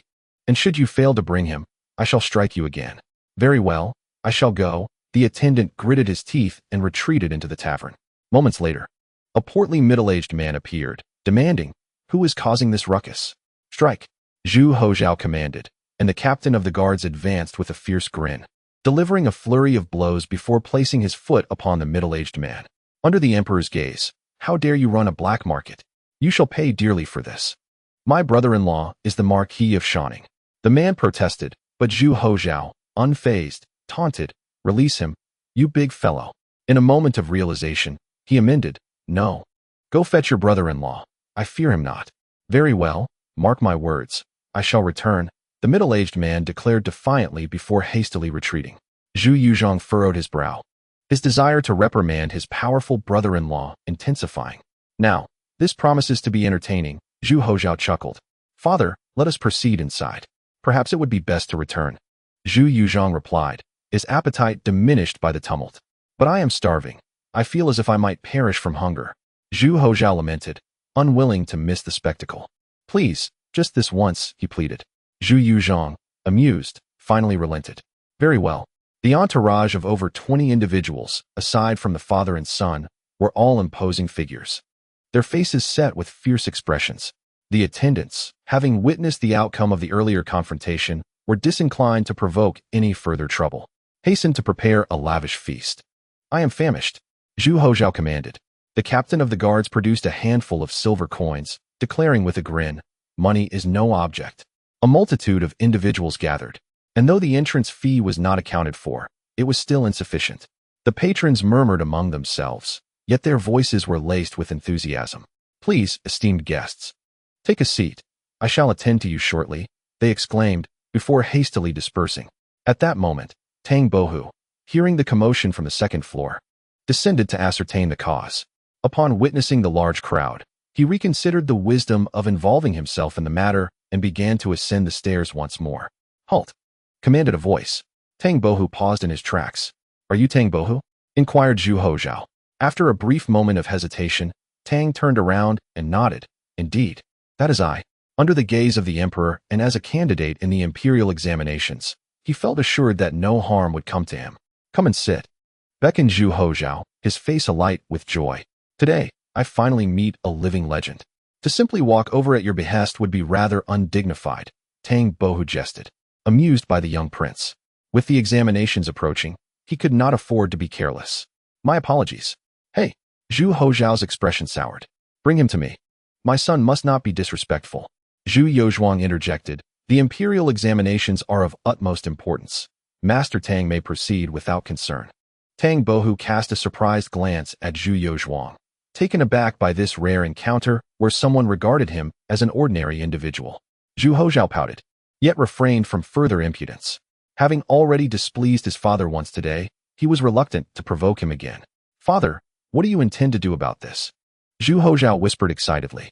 "Will it be execution or exile? Such a nephew is truly unparalleled."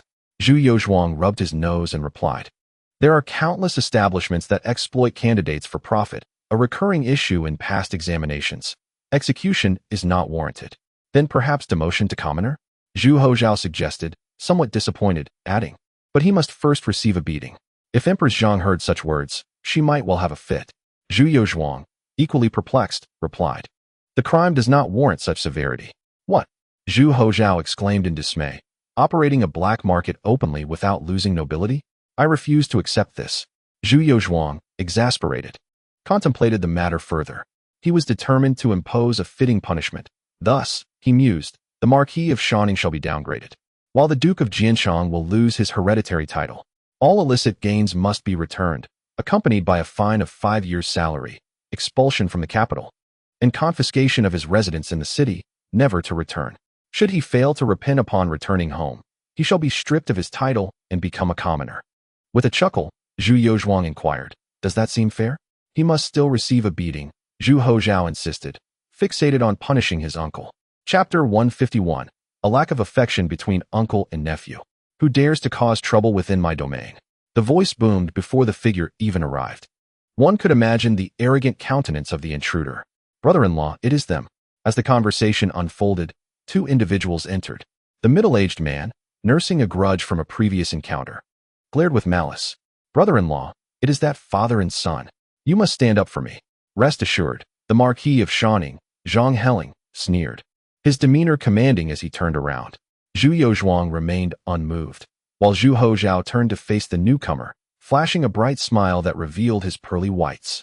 If I am not mistaken, you must be the Marquis of Shaning? The Crown Prince?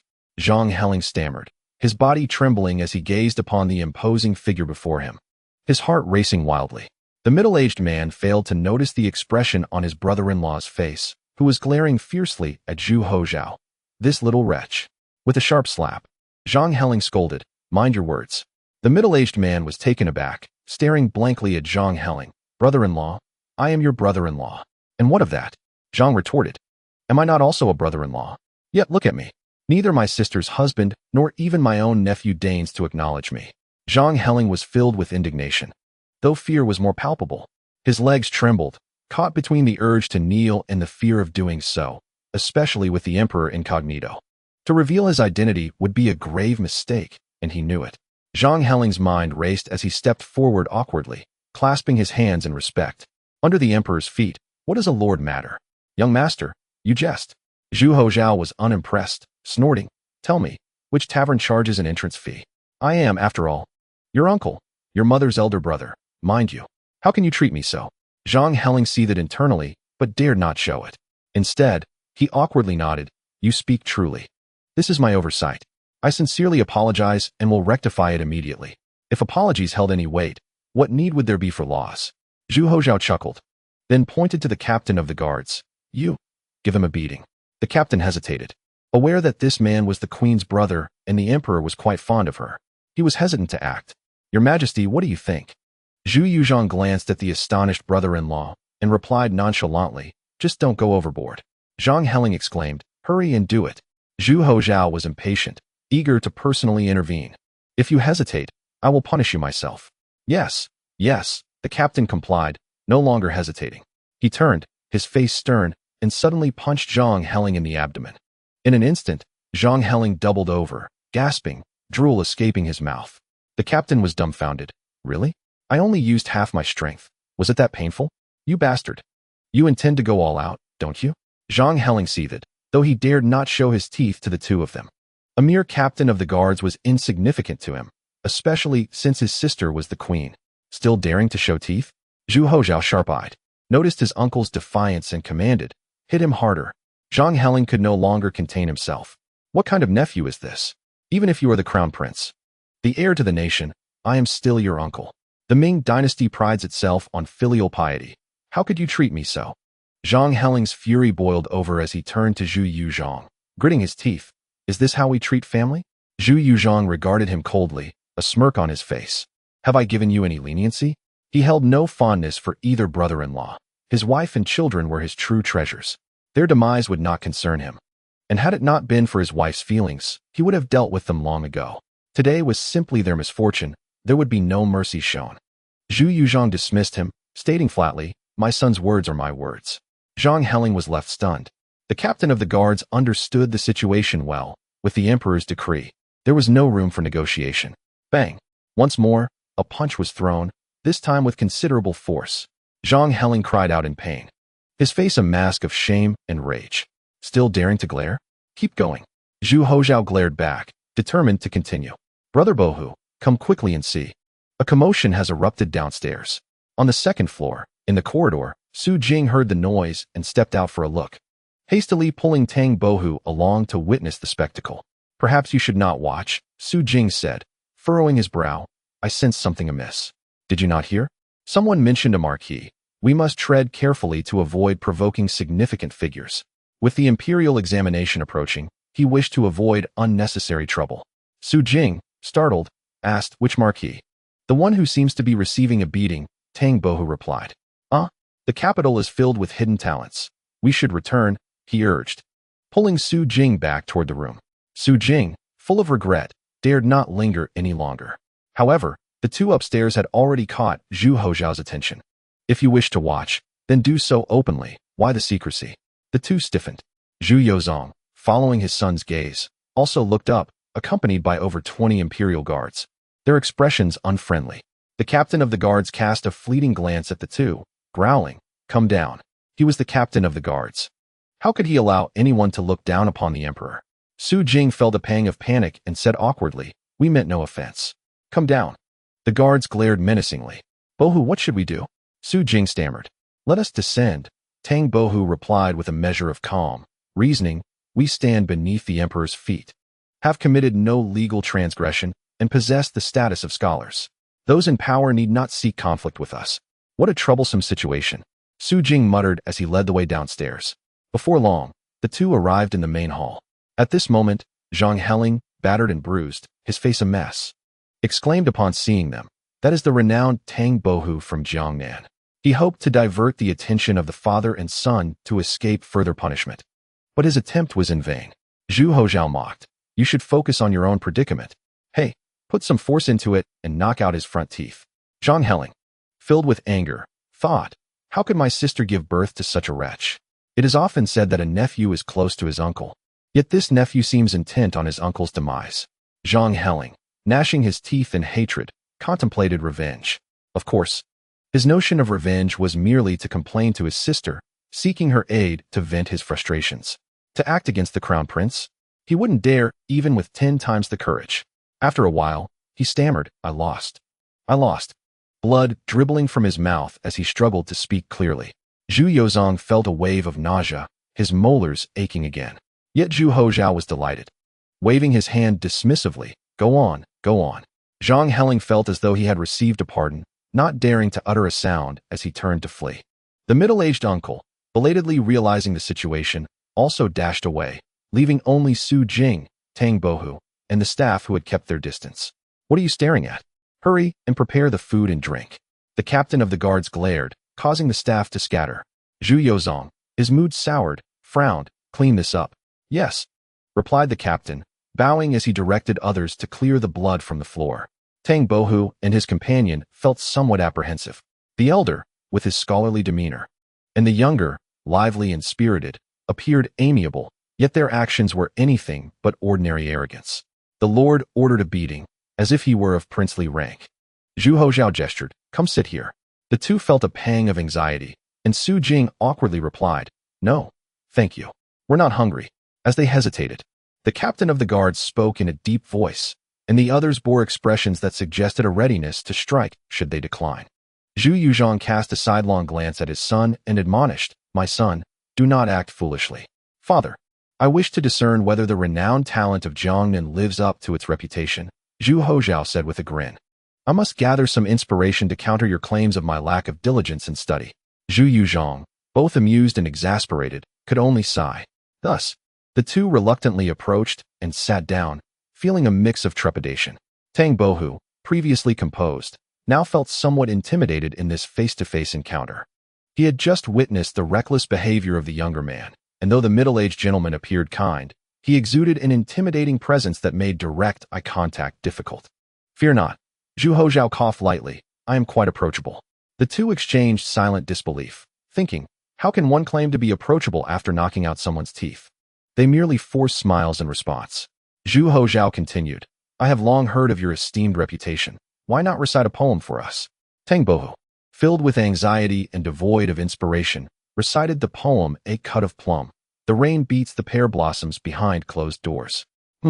Quite good," Zhu Hozhao nodded, demonstrating his appreciation for poetry.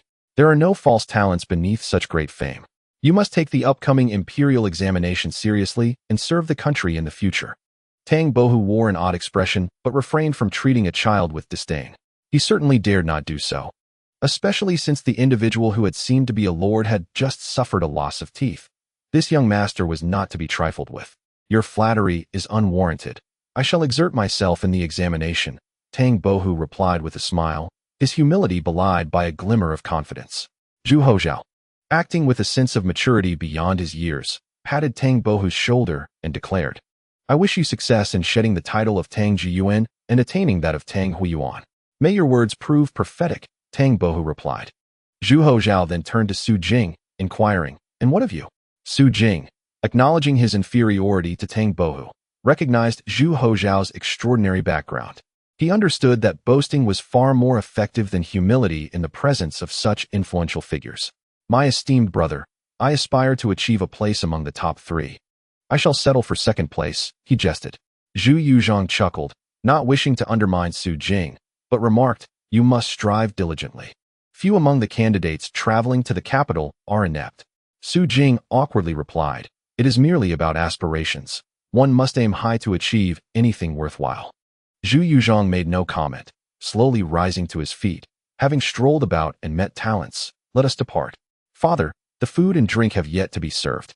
Let us return to eat, Zhu Yuzhong replied, no longer feeling hunger after the commotion caused by his brother-in-law. Oh, very well. Zhu Hozhao reluctantly stood, turning to Tang Bohu. Do your best in the examination, and do not let yourself be embarrassed. Tang Bohu chuckled and nodded. I shall give it my utmost effort. In the Qingqing Palace, the Empress observed Zhang Heling, who was grinning as he recounted his harrowing experiences. Chapter 152, The Dreaming Emperor. In the palanquin, Zhu Hozhao asked, Father, do you think that Tang Bohu can achieve the highest honor in the examination? The examination for the highest honor is indeed no trivial matter, amidst a multitude of scholars.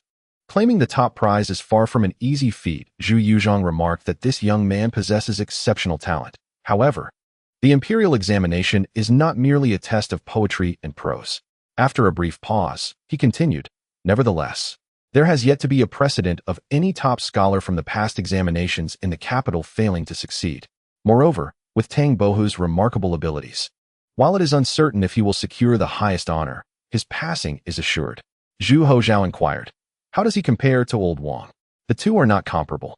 Zhu Yuzhong chuckled, yet the emperor believes that your companion Wang Shoren may achieve even greater heights in the future. I share the same sentiment. Zhu Hozhao nodded and added, yet that Tang Bohu is indeed extraordinary. His flowing white hair captivates the youthful heart, making one feel it is simply splendid. He touched his own head and tentatively asked, Father, might I have my hair turned white as well? Zhu Yuzhong was momentarily taken aback, then erupted in anger. How dare you? My brother has suffered greatly. In each past examination, taverns have vied for talented scholars, seeking profit from them. Zhang Heling lamented, recounting that it was only later that he learned Tang Bohu was at his own tavern, and the crown prince was far too overbearing. Queen Zhang observed her brother's woeful state and felt a surge of anger. After all, he was her own brother, and how could she remain indifferent to such mistreatment? Moreover, it was her own son who had committed the offense, necessitating her intervention. Speaking of which, her son was not at all close to her. He was far more attached to his grandmother and great-grandmother. Fear not, dear brother, once Hozhao returns, I shall ensure he gives you an explanation. Merely an explanation? Zhang Heling expressed his dissatisfaction. Does that mean I endured the beating for nothing? At that moment, Zhu Hozhao strode in with an air of indifference, exclaiming, old fool, you truly take liberties. Zhang Heling was startled. Queen Zhang furiously retorted, how dare you? Mother, Zhu Hozhao undeterred, countered, are you more affectionate towards your child or your uncle? Queen Zhang was momentarily speechless. In the common folk's view, a woman is expected to follow her husband, let alone in royal matters. A century from now, she would be interred in the imperial tomb, reliant on her descendants for their ancestral offerings. She certainly could not claim closeness to her natal family. Yet, seeing her elder brother so brutally beaten was troubling. Queen Zhang scoffed, saying, what mother does not love her son? However, your behavior today is utterly outrageous. The duke is your uncle, and the Ming dynasty is governed by filial piety. Should I show filial respect to him? Preposterous. I am a Zhu, not a Zhang. Zhu Hozhao, infuriated, had initially intended to console his mother, to spare her the sorrow of punishing the Duke of Shining, but now he realized his efforts were in vain. Guards. Suddenly, the attendants who had discreetly accompanied the father and son surged in, announcing, Your Highness, please give your orders, and greetings to Her Majesty the Queen. Zhu Hozhao pointed at Zhang Heling and angrily commanded, strip him of his fish-patterned robe. Note, the fish-patterned robe is not exclusive to the Jinyue. It is a bestowed garment. Who dares? Queen Zhang was enraged. Zhu Hozhao, do you even realize what you are doing? I am fully aware. Zhu Hozhao scoffed, Mother. I am acting upon the emperor's decree. To disobey would be the height of filial impiety. The captain of the guards hesitated and said, Duke, please cooperate. Zhang Heling trembled and pleaded, Your Majesty, save me. All of you step back. Strip him of his fish-patterned robe. All of you step back. The guards stood helpless, their hearts heavy with sorrow. Whose orders must we heed? The Crown Prince declared, "I bear the Emperor's command. Who would dare defy it?" Zhu Hozhao's voice resonated with authority. The Crown Prince, a formidable figure, was not to be trifled with. The captain of the guards, steeling himself, advanced with several powerful strides. Seizing Zhang Heling with a firm grip, "I am here on imperial orders. I request your cooperation, esteemed uncle. Your Highness, your Majesty, withdraw. All of you leave." Zhang Huanger's fury erupted. Yet, this time, her anger was of little consequence. With an emperor ruling the present and a future emperor at hand, not even the Empress Dowager could intercede. The intentions were clear during the banquet. The Crown Prince, supported by the Emperor's decree, had no room for hesitation. The captain of the guards possessed extraordinary strength, far surpassing that of the ordinary man, and Zhang Heling, indulged in a life of excess, stood no chance against him. Moreover, other guards formed a barrier, obstructing his escape. "Your Highness, oh your Highness." Zhang Heling's dignity was forsaken, leaving only his nephew to salvage it. Before long, Zhang Heling's ceremonial attire was stripped away, leaving him in simple white garments, his swollen visage resembling that of a pig, and missing a front tooth, rendering him utterly pitiable. Yet, reflecting on the misdeeds of their kin brought a measure of satisfaction. Zhang Huang, seethed with indignation, rebuking, "Zhu Hozhao, are you seeking trouble? Is this the result of your pampering?" As she advanced to strike, Ji Shi, having heard her son's directives, approached with a stern expression. "Who has indulged whom?" "Greetings, Empress Dowager." "Do rise."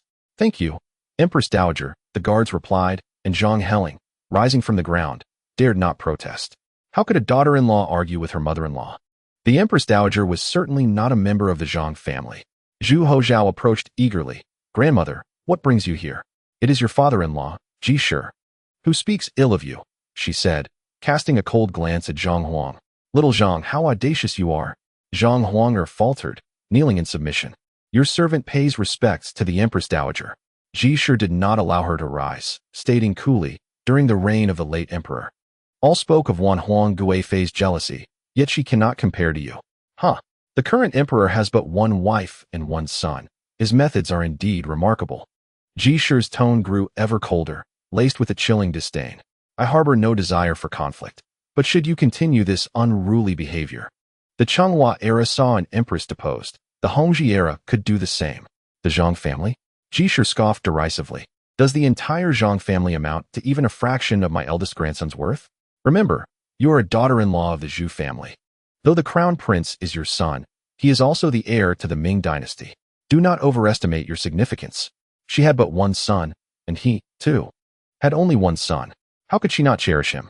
Arrogance bred through favoritism. It was no wonder that the two uncles behaved as they did. Ji Shi expressed her bitter resentment, lamenting her earlier folly in choosing Zhang as the crown princess. Her ire was not solely directed at Zhang. It also stemmed from her disappointment in her son, a grand emperor, yet ensnared by a woman. Could a mother not feel anger? In many respects, Ji Shi shared a kinship of understanding with Zhou Shi. However, Zhang's transgressions far exceeded those of Wan Zhen'er. Wan Zhen'er, though prone to jealousy, often exercises restraint. She advocates for the interests of her family, albeit limited to the Jinyue. It is said that the late emperor initiated this arrangement, and later, they returned the favor. Unlike this daughter-in-law, the sovereign of a nation, who has only the empress as a companion. In wealthier households, who does not take a few concubines. More offspring bring greater blessings. Ji's disdain for Zhang's family is palpable. She truly regrets her past decisions. Yet, her son is infatuated with Zhang, insisting that she is the only one. Otherwise, even if Empress Zhang were not deposed, she could never monopolize the emperor's affections again.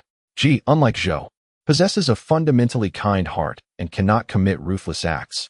She does not wish to see her son suffer, which is why she has chosen to turn a blind eye for so long. However, her resentment towards Zhang grows ever deeper. From this day forth, she shall reflect in solitude. Only when she recognizes her faults will she seek the emperor's forgiveness. Ji declared, leading her grandson outside. Zhu Hozhao did not forget to turn back and command, "Take him away." "Yes, your highness." The crown prince, the emperor, and the empress dowager all radiated a sense of security as they escorted Zhang Heling, as one would carry a chick. Zhang Heling dared not protest, nor did Empress Zhang dare to display anger. With Ji's arrival, everything seemed to harmonize. The aged empress dowager, detached from worldly affairs, combined with the emperor's profound filial piety, grants Ji, the revered Empress Dowager, significant influence. Although Ji does not seek power and remains unassuming, this does not imply that her words lack weight. Even Emperor Zhu Yozhuang, apart from matters concerning consorts, has never opposed his mother. During those years when his father was distant, his mother was his everything. Zhu Yozhuang displays unparalleled filial piety, visiting his mother's chamber daily for greetings and short visits. Today, Ji suddenly asserted her authority, causing Empress Zhang to feel considerable trepidation, for she deeply understands the emperor's profound affection for his biological mother. Alas, when will a daughter-in-law ascend to the status of a mother-in-law? Empress Zhang slumped to the ground, filled with sorrow, while also worrying about her two elder brothers. She realized that the emperor was indeed serious this time. Her premonition proved correct. Within a day, the emperor's punishment for the Zhang family arrived. Marquis Shaning and Earl Jianshang are to be punished for seizing farmland and oppressing the populace. The Ministry of Revenue shall investigate the illicit gains, with the Jinyue and Dongchang collaborating on the case, restoring the land to the people. Marquis Shaning's title shall be revoked, re-establishing him as Earl Shaning. The hereditary title of Earl Jianshang shall be abolished, and they must leave the capital within 3 days, never to return. Should there be further unlawful actions, their titles shall be stripped, returning them to the status of commoners. The edict spread swiftly through Shuntian Prefecture, eliciting cheers from the populace, and the scholars were equally invigorated. These scholars, untouched by the corruption of officialdom, were filled with the teachings of the sages. Witnessing the emperor's impartiality and his refusal to shield his own kin, they felt they had encountered a wise ruler. Zhu Yozhuang's reputation was already illustrious, and now it soared even higher. He neither caused upheaval nor was he tyrannical. Instead, he treated the worthy with respect, exhibited kindness, prioritized civil matters, and demonstrated diligence in governance, making him a dream of a sovereign for his ministers. Following this decisive action, Zhu Yozhuang's reputation only grew more splendid. Even those bureaucrats known for their nitpicking felt they had perhaps gone too far. What a splendid emperor he was. They resolved to treat him with more respect henceforth. Nonetheless, discontent lingered among certain royal relatives, such as the Zhou and Sun clans, who, though not closely allied with the Zhang family, belonged to the same interest group. Witnessing the Zhang family's downfall stirred a sense of unease within them, prompting them to engage in machinations. Chapter 153. Before them stood a man of a dark complexion, with deep-set eyes and a prominent nose, whose short face was rendered unappealing by a lack of harmony in his features, the foreigner from the west. "Sir, this is the foreigner," the translator introduced, though his tone bore hints of stiffness and indignation. The translator's disdain for the foreigner was palpable. When asked about the purpose of their visit, the foreigner spoke at length, and the translator conveyed, "Sir, he wishes to engage in trade with the Ming." "Trade?" queried Li Hong. "Indeed, maritime trade," the translator affirmed, adding, "Sir, the foreigners are inherently savage and glorify violence. Should the Ming engage in trade with them, not only would it spell disaster for us, but neighboring nations would also suffer. We are all vassals of the Ming and look to them for guidance." Li Hong raised his hand to interrupt, declaring, "Tell him that the Ming shall go to war with the foreigners." "Yes, sir." "Why?" The foreigner seemed perplexed, unable to fathom why collaboration wouldn't lead to mutual prosperity. Upon hearing the translator relay his words, Li Hong chuckled, "My celestial empire shall not ally with bandits and robbers." With newfound confidence, the translator relayed this sentiment. The foreigner pondered for a moment before suggesting, "What if we were to pledge allegiance to the Ming?" They did not care for such gestures. They sought tangible benefits. Over the years, having operated in this region, they had garnered some understanding of the Ming's amicable stance towards its vassal states.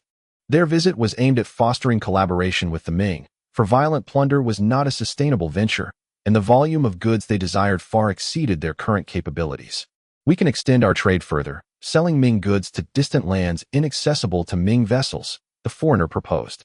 Li Hong responded with laughter, saying, "Is there truly a place where Ming ships cannot reach? What a farce!" The Ming's ships were grand and awe-inspiring, yet the ocean was vast, the world even more so, and maritime routes were intricate. Our cooperation would be mutually beneficial. We need not become adversaries. The foreigner defended. "We have never harmed the Han people of the Ming and have always held a sense of reverence towards your empire. We hope for an opportunity to collaborate." Li Hong scoffed, Do you dare claim that you have never plundered Ming merchant vessels? The foreigner hesitated, awkwardly replying, only some minor skirmishes. I believe this should not hinder our potential partnership. We have never attacked the Ming court's merchant ships, only targeted a few lowly slaves.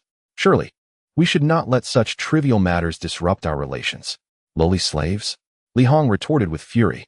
The people of the Ming are subjects of His Majesty the Emperor. You dare to oppress our merchant vessels and our vassal states and refer to it as mere skirmishes? You refrain from plundering the merchant vessels of the Ming dynasty not out of benevolence, but rather due to fear. Upon hearing this, the foreigner furrowed his brows, seemingly perplexed by Li Hong's intense reaction, as though he found it incomprehensible. While it was indeed a fact that they had not raided the imperial ships, he questioned why the other party clung so fervently to the reasoning behind it. He reiterated, our partnership could yield substantial profits, immense riches, indeed. As a competent politician, you should consider the prosperity of the Ming emperor and seek to enrich him further. Li Hong smiled, stating, money is a desirable thing. However, my esteemed nation is not a mere small household ensnared by greed. I have already mentioned that we could also pledge fealty to the Ming. Should you be willing to cooperate with us? The foreigner responded earnestly, explaining that silk, tea, and porcelain could bring immense wealth to the Ming. The distant west is rife with gold and silver mines awaiting extraction. You possess goods, we provide transportation, and thus we all prosper. He endeavored to paint a vivid picture of prosperity for Li Hong. In his eyes, refusing wealth was the folly of a fool. As the allure of gold and silver was undeniable, the Ming court would never reject such an opportunity, nor would there be any reason to do so. Yet, Li Hong declined. His refusal was unequivocal.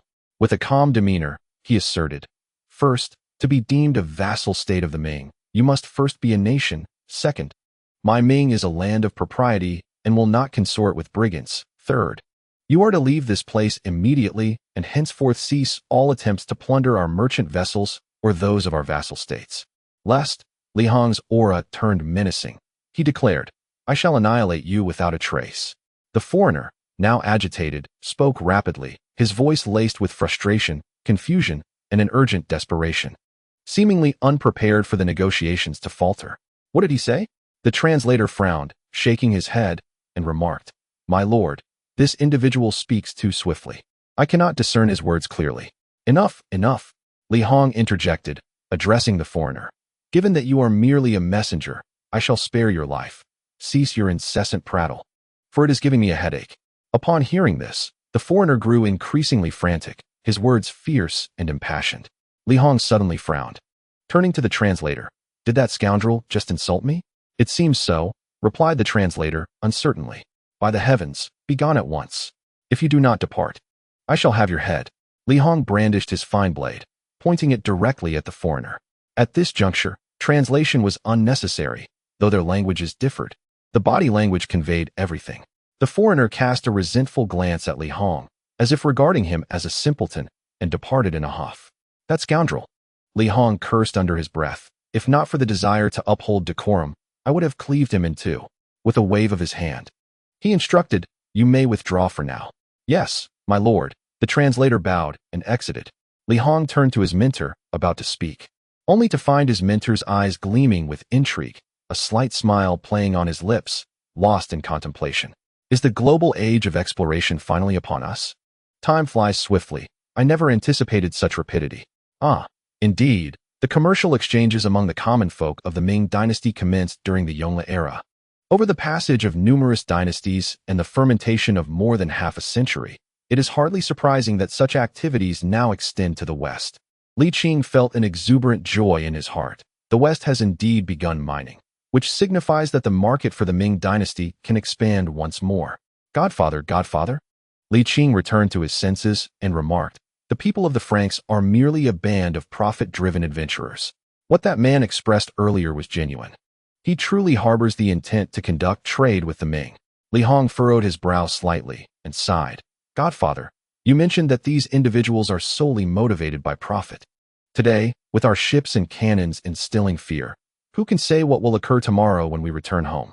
The cost of plundering is too low. They would never entirely relinquish their ambitions. The security of Ming merchant vessels must be assured, and the interests of our vassal states must also be considered. Otherwise, Many of them may feel disheartened. Li Hong managed a bitter smile. If we encounter them, what will they think of us if we do nothing? Li Qing nodded in agreement. You are absolutely correct. I do not oppose engaging in conflict with them. My point is that his previous words were sincere, and he genuinely wishes to trade with the Ming. Moreover, all of this is predicated on the notion that there is great wealth to be gained in the distant West. That is the crux of the matter. After a brief pause, he added, that fellow spoke wisely. The ocean is vast, the world is expansive. How can the realm be limited to just China? Indeed, the Ming does not occupy the central position of the world. How can this be possible? Li Hong declared resolutely. The land of Huaxia has always been the center of the world. Even with the passage of time, this will not change. Li Qing felt a sense of helplessness, but chose not to argue further. Instead, he said, while we can engage in combat, let us inflict pain without annihilating them entirely. The routes to the distant west remain ambiguous, and we cannot sever them. After a moment's contemplation, he continued, please take the time to speak with the King of Malacca about arranging for some individuals to infiltrate the Franks and record the trade routes. Godfather, how can we blend in? They all look so different. Li Hong chuckled. They are not blind, after all. Li Qing retorted, after suffering losses, they will require additional labor. They will actively seek to purchase slaves in Malacca. I suppose that is true. Li Hong nodded slowly, intrigued. Godfather, do you truly believe that man's words? The world is vast, and there are wonders beyond imagination. Li Qing smiled. How do you know that there is not another continent beyond the ocean? Li Hong scratched his head. Very well, I shall speak to that king later. After a brief pause, Li Qing added, Godfather, the Franks are not limited to just this one group. Once hostilities commence, they will likely band together for warmth. And we may find ourselves delayed here for quite some time. That is of no concern, Li Qing replied. The Navy's deployment is not bound by time constraints. It is all for official duties, and the Emperor will not lay blame upon us. Li Hong sighed softly. I estimate that this back and forth will take at least 3 years. I genuinely miss the little ones. Being a grandfather, it is natural to yearn for the younger generation. Li Qing momentarily found himself speechless, stretching his limbs before rising. You attend to your matters. I shall go on deck to enjoy the sea view. Li Hong, realizing he had misspoken, attempted to salvage the situation, opening his mouth but finding no words to express. He could only watch as Li Qing departed, leaving him with a bittersweet feeling. Why don't you practice? Li Qing ascended the deck and gently tapped Li Shuer on the head. Oh dear. Li Shuer, cradling her head, said with a pout. Do you walk without making a sound? It's you who are too engrossed. Li Qing chuckled. Aren't you tired of gazing at the sea day after day? As she lowered her hands and sidled closer, Li Shuer inquired. Grandpa Li, could it be possible that the earth is not flat? Why would you say it is not? Li Qing replied, surprised. Look at the sea. If it were truly flat, why wouldn't the water's surface be even? Furrowing her brow, Li Shuer pondered. If it's not flat, then what shape could it be? Li Qing laughed heartily. Why, it must be round. What? How could that be? Li Shuer retorted. If it were round, wouldn't people just fall off? There exists a force of attraction. When a sphere is sufficiently large, one ceases to perceive it as a sphere. Li Qing recited, not knowing the true face of Mount Lu, one can only be in the midst of the mountain. Li Shuer, astonished, asked, Grandpa Li, have you ever been outside of Mount Lu? Not personally, but in the world I inhabit. Some have ventured beyond, Li Qing said with a smile. Li Shuer froze, her eyes wide in disbelief. Could it be that everyone in your world are immortals? Ha! Li Qing laughed heartily. They can soar to the heavens, delve into the earth, and traverse thousands, even tens of thousands of miles in a day. A single cannonball can shatter cities and sever rivers, annihilating life in towns far away. Li Shuer's heart trembled at his words, and then she pouted, You're just boasting. Li Qing did not dispute her, merely smiling as he remarked. This era cannot achieve such feats, but visiting the other end of the globe might still be a possibility. His gaze drifted towards the vast sea, sparkling with brilliance. Chapter 154. The Imperial Examination. The ocean stretched infinitely, an expanse without end, and Li Shuer was equally curious about what lay beyond. Grandpa Li, do you wish to journey to the far side of the sea? Though she did not believe in a spherical earth, she was deeply enchanted by the idea of the sea's end. That will be a matter for a distant time, Li Qing murmured, contemplating the waters. There remains much to accomplish here in the Ming dynasty. This is merely the beginning. When the time arrives for a complete transition into a new era, I shall embark on such a journey. Will I be able to wait for that day? Li Shui's lips moved, yet she ultimately refrained from voicing her thoughts. Gradually, she stood, facing the sea, inhaling the briny breeze. After a while, she turned to walk back. What are you going to do? Practice. Li Shui beamed, her bright eyes blinking playfully as she entered the ship's cabin. Li Qing chuckled softly, shaking his head, settling into a comfortable position on the lounge chair, and dozing off to the rhythm of the sea breeze. Li Qing's days were leisurely, filled with indulgence and enjoyment. As spring deepened and the weather grew increasingly warm, Li Hong finally completed his preparations, intending to engage in battle with the French. It would not only enhance the prestige of the Ming dynasty but also demonstrate its benevolence towards its vassal states. What could be more rewarding? Over 30 small warships, hastily converted from fishing and merchant vessels in Malacca, paled in comparison to those of the Ming, yet excelled in agility. After familiarizing a portion of the naval forces with the vessels for several days, Li Hong equipped them with Ming artillery and deployed 2 medium-sized ships. Eager to deliver a resounding blow to the French, Li Hong had thoroughly studied the French artillery and felt a surge of confidence. However, he was overly optimistic. The French simply refused to engage. After several fruitless attempts to provoke a battle, Li Hong was thoroughly exasperated, but the enemy was as slippery as an eel. Not only did they evade direct confrontation, but they also avoided any encounter with the Ming Navy altogether. Before the arrival of the Ming Navy, the Portuguese fled. Fortunately, the Ming Navy boasted a substantial force. Li Hong decisively ordered a full military assault, declaring, "If you enjoy fleeing, I shall seize all your islands where you store your goods, seek refuge, and hide your treasures. Let you drift upon the sea." This strategy proved effective, as the adversary could not withstand the pressure and soon sought to negotiate. In the Qing palace of the Ming dynasty, officials Lu Jian, Li Dongyang, and Xie Qian urged, "Your Majesty, the imperial examination is but 2 days away. We cannot delay any longer."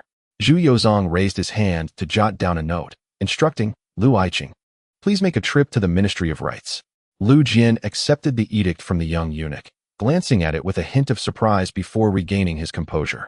Zhu Yozong rubbed his temples, fatigue etched upon his face, and inquired, "Are the Zhang, Sun, and Zhou families becoming restless?" Xie Qian responded, "Since the reign of the Xuanzong, the power of the imperial in-laws has gradually escalated, particularly the Zhang family.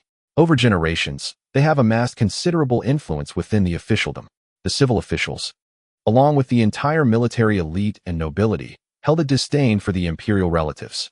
The civil officials ascended through the civil service examinations and their political achievements, while the military leaders and nobles either gained recognition through military accomplishments or inherited their legacies, all having contributed to the Ming dynasty. In contrast, the imperial relatives, devoid of any merit, held a higher status simply through their familial connections. What arrogance could be justified by mere nepotism? However, despite this contempt, many still sought to cultivate relationships with them. Zhu Yozong pondered, "How many generations has the Zhang family's title been passed down?" Li Dongyang replied, "To the 4th generation, Your Majesty." After a moment of contemplation, Zhu Yozong inquired about the Sun family. During the reign of the Zhengtong Emperor, when the Jingtai Emperor ascended, he favored the Sun family for their long-standing presence in the palace, thus allowing their title to endure. "It has now reached the 3rd generation," Li Dongyang explained. He paused briefly before adding, "The Zhou family is also nearing their 3rd generation, while the Zhang family of the current empress has only reached the 2nd. Zhu Yozong nodded slowly, lost in thought. The 3 officials sensed the emperor's inclination to reform the imperial relative's influence and seized the moment. Xie Qian remarked, "Your Majesty, at the founding of the Ming dynasty, the great ancestor explicitly stated that military achievements alone could ensure perpetual hereditary titles. The imperial relatives' titles are subject to limitations, typically lasting 3 generations, with a maximum of 5. To date, only the Empress Zhang during the Zhengtong era has inherited her title for 5 generations. All others have remained within 3. He paused, then continued, "The Ming dynasty has no precedent of imperial relatives meddling in governance, largely due to the restrictions imposed by the great ancestor.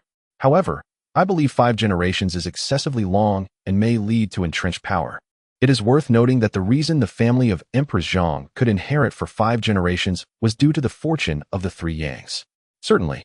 Zhu Qizhen also nodded in agreement, for at that time, he held no real power, and state matters were dictated by the Empress Dowager, necessitating his ingratiation. New officials do not reckon with the accounts of their predecessors. Being fellow ministers of the cabinet, the three naturally must show some respect to their forerunners. Discussing only the facts without delving into the reasons, Lu Jian concurred, agreeing with the esteemed scholar Xie, suggesting that the emperor should seize this opportunity to enact severe measures against the imperial relatives. Li Dongyang furrowed his brow slightly, but chose not to follow suit. Indeed, Zhu Yozong shook his head in disapproval. When errors occur, punishment is warranted. Yet one cannot allow the transgressions of a single individual to tarnish the reputation of the entire group. As the emperor, every decision bears immense significance. The notorious reputation of the imperial relatives is largely attributed to the disdain of the civil officials, who wield their pens as weapons. In truth, the imperial relatives are not as unworthy as portrayed. Take for instance Wei Qing and Hui Zubing. Furthermore, prior to Wang Mang's usurpation, emperors maintained a close and trusting relationship with their imperial relatives, viewing them not as predators, but rather as valuable allies. This is because the likelihood of an imperial relative seizing the throne is virtually non-existent. Moreover, these relatives can only secure their own wealth and status by aligning closely with the emperor. Instances like Wang Mang's will not transpire in the Ming dynasty. Just as the eunuchs of the Ming could never reach the levels of malevolence seen in the Tang and Han dynasties. Figures like Wang Zhun and Wang Zhi are merely the emperor's tools, posing no real threat to the regime. In fact, Zhu Yozong's conferring titles upon his two uncles was a reflection of his intent to cultivate the imperial relatives. However, these two proved to be ineffectual, failing to fulfill his expectations and instead amassing wealth that tarnished his reputation. The imperial relatives cannot be disregarded. From a certain perspective, imperial relatives and eunuchs share similar attributes, serving as instruments for the emperor. Just because this instrument is currently rusted does not imply that future ones will remain so. Zhu Yozong took a deep breath and spoke solemnly. This matter must not be debated further. It is a distinct issue. The emperor is wise, yet Scholar Xie's concerns hold some merit. Li Dongyang pondered, suggesting that hereditary positions lasting 5 generations is indeed excessive. It would be prudent for the emperor to establish a rule limiting it to 3 generations, which would significantly mitigate potential risks. After a pause, he noted that while imperial relatives are known for forming alliances in the bureaucracy, the cabinet will steadfastly support your majesty. And I believe many within the 6 ministries also lean towards your majesty. The emperor is admirable in many respects, yet he tends to cling too rigidly to the status quo. He has always preferred to maintain the existing order without alterations. I concur. Lu Jian respectfully added that regardless of the circumstances, the cabinet will unwaveringly stand by the emperor. I too support this. Your majesty should no longer hesitate, urged Xie Qian. Zhu Yozong replied. Action must be taken, yet I believe it would be better to address this matter after the imperial examinations. The punishment of the maternal uncle would greatly inspire the scholars. If it could be accomplished before the examinations, the response would be even more favorable, Xie Qian tempted. Zhu Yozong felt a stir of desire. He too cherished reputation. Very well, Zhu Yozong declared. I shall issue an edict stating that henceforth, the titles of imperial relatives shall only be hereditary for 3 generations. Xie Qian leaned in attentively, yet the emperor fell silent. Is that truly all? What more do you desire? Zhu Yozong shot him a glance, urging Xie Aiqing to draft the edict. Yes, I shall comply, Xie Qian responded helplessly, ultimately failing to significantly diminish the power of the imperial relatives. Li Dongyang, however, did not feel a sense of loss. He believed that the current state of affairs was satisfactory. The political landscape, shaped over centuries, should not be hastily overturned. Taking overly ambitious steps is ultimately unwise. In Cheng's residence, Cheng Minjing slowly rose, accepting the imperial decree with both hands, feeling somewhat unreal. He had not anticipated that the emperor would indeed appoint him as the chief examiner. Lord Cheng, with the examinations approaching, time is of the essence. Your efforts will be greatly required, Lu Jian remarked with a smile. Cheng Minjing nodded, responding, It is my duty to serve the emperor and alleviate his burdens. There is no question of hardship in this matter. In the tavern, Tang Bohu was fully committed to his studies, and Su Jing, no longer slacking, joined him in burning the midnight oil, both of them intent on preparing for the examination. After 10 years of rigorous study, their fate hinged on this one opportunity. 2 hurried days passed, and the scholars finally faced the imperial examination, a pivotal moment that would determine the course of their lives. Entering the examination hall, the students focused intently within their solitary confines, fully dedicated to the task at hand. Then, they were left in shock. These questions are exceedingly obscure. Wang Shoren gripped his pen, furrowing his brow, filled with doubt. He had never excelled in the imperial examinations, having failed twice. He had painstakingly memorized the 4 books and 5 classics, only to be confronted with questions that seemed irrelevant. The thought of cursing surged within him. I'm doomed. I might fail again, Wang Shoren lamented, tears threatening. Thoughts of his father and Li Qing flooded his mind, driving him to despair. Why am I so unfortunate?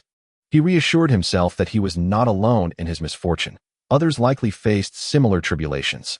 Perhaps amidst the short candidates, I might still stand a chance, he prayed silently. Goodness!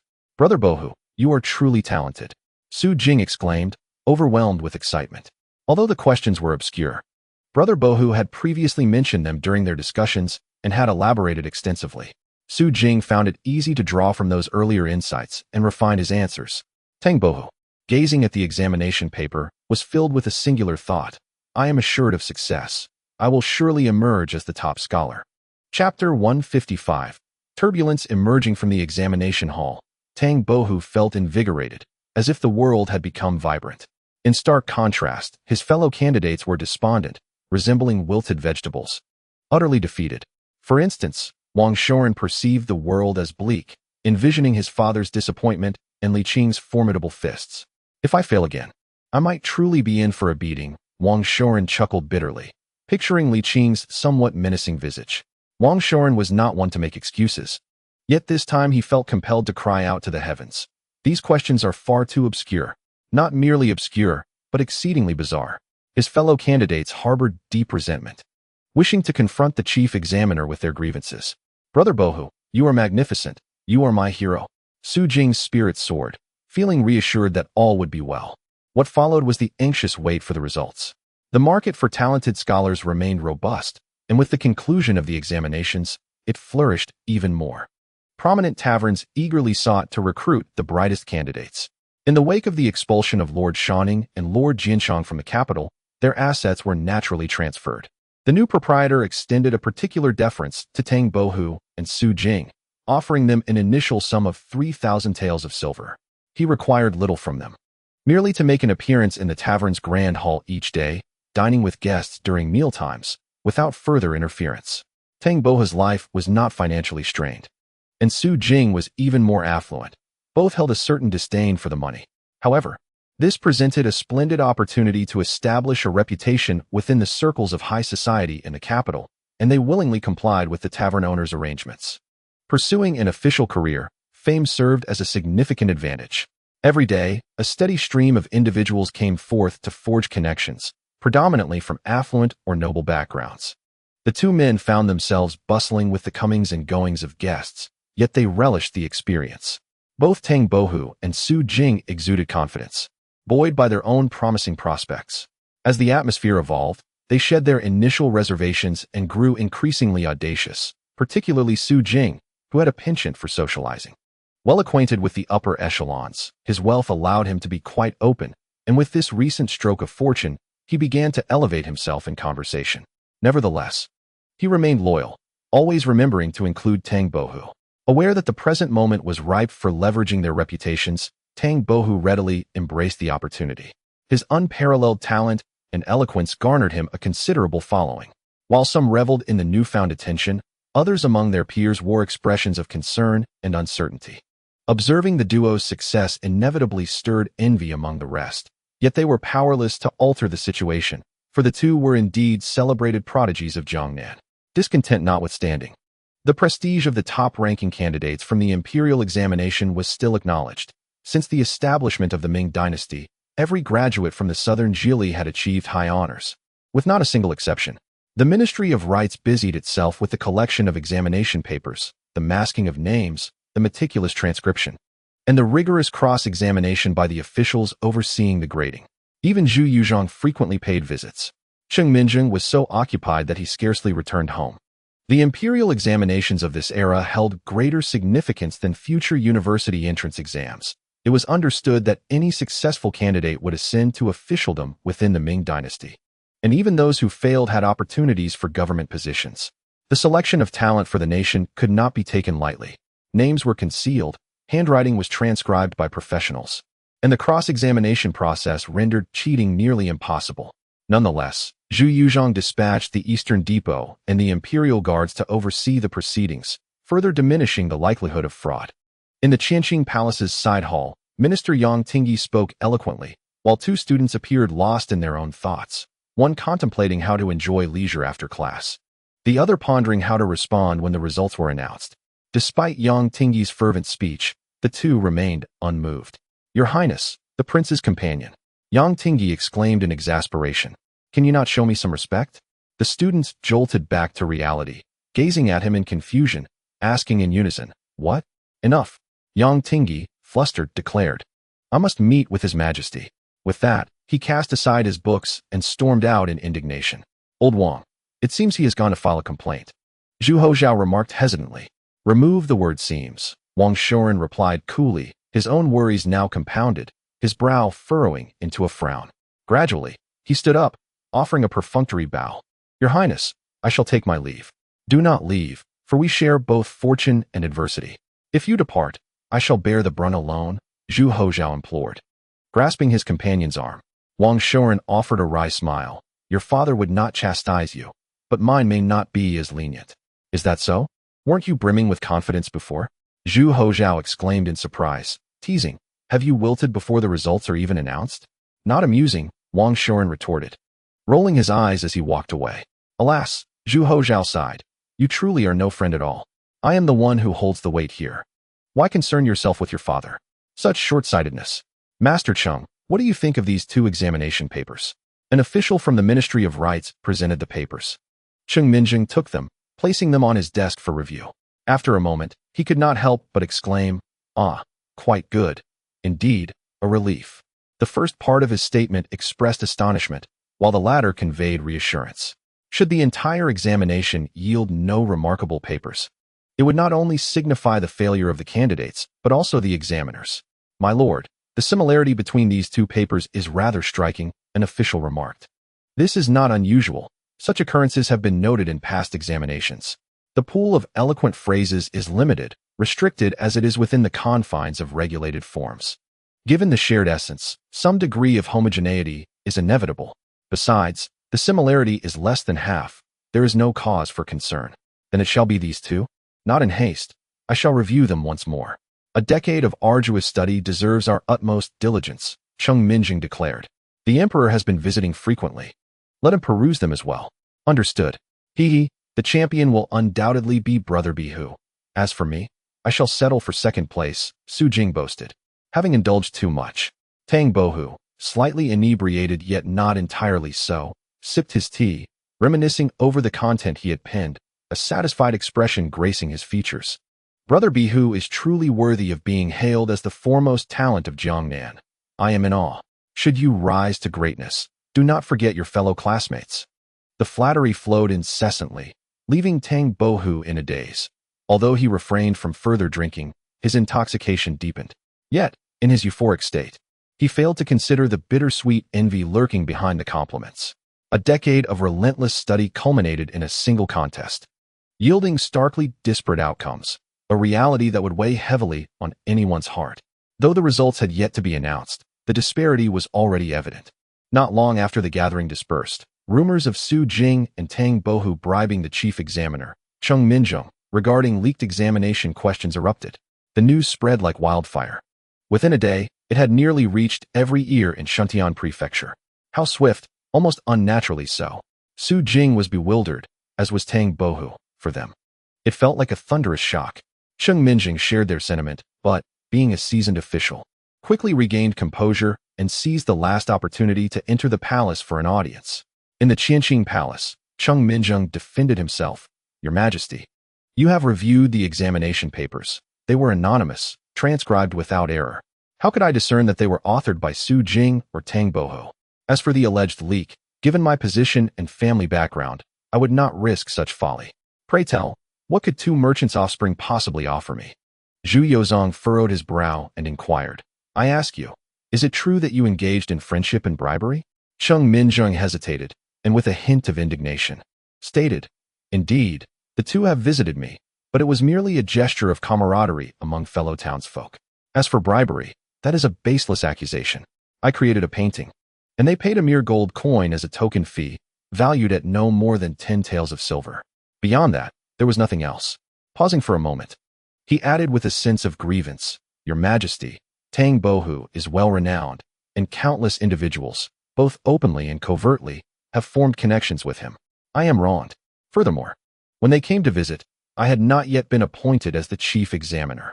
Zhu Yozhan pondered for a while before replying in a calm manner.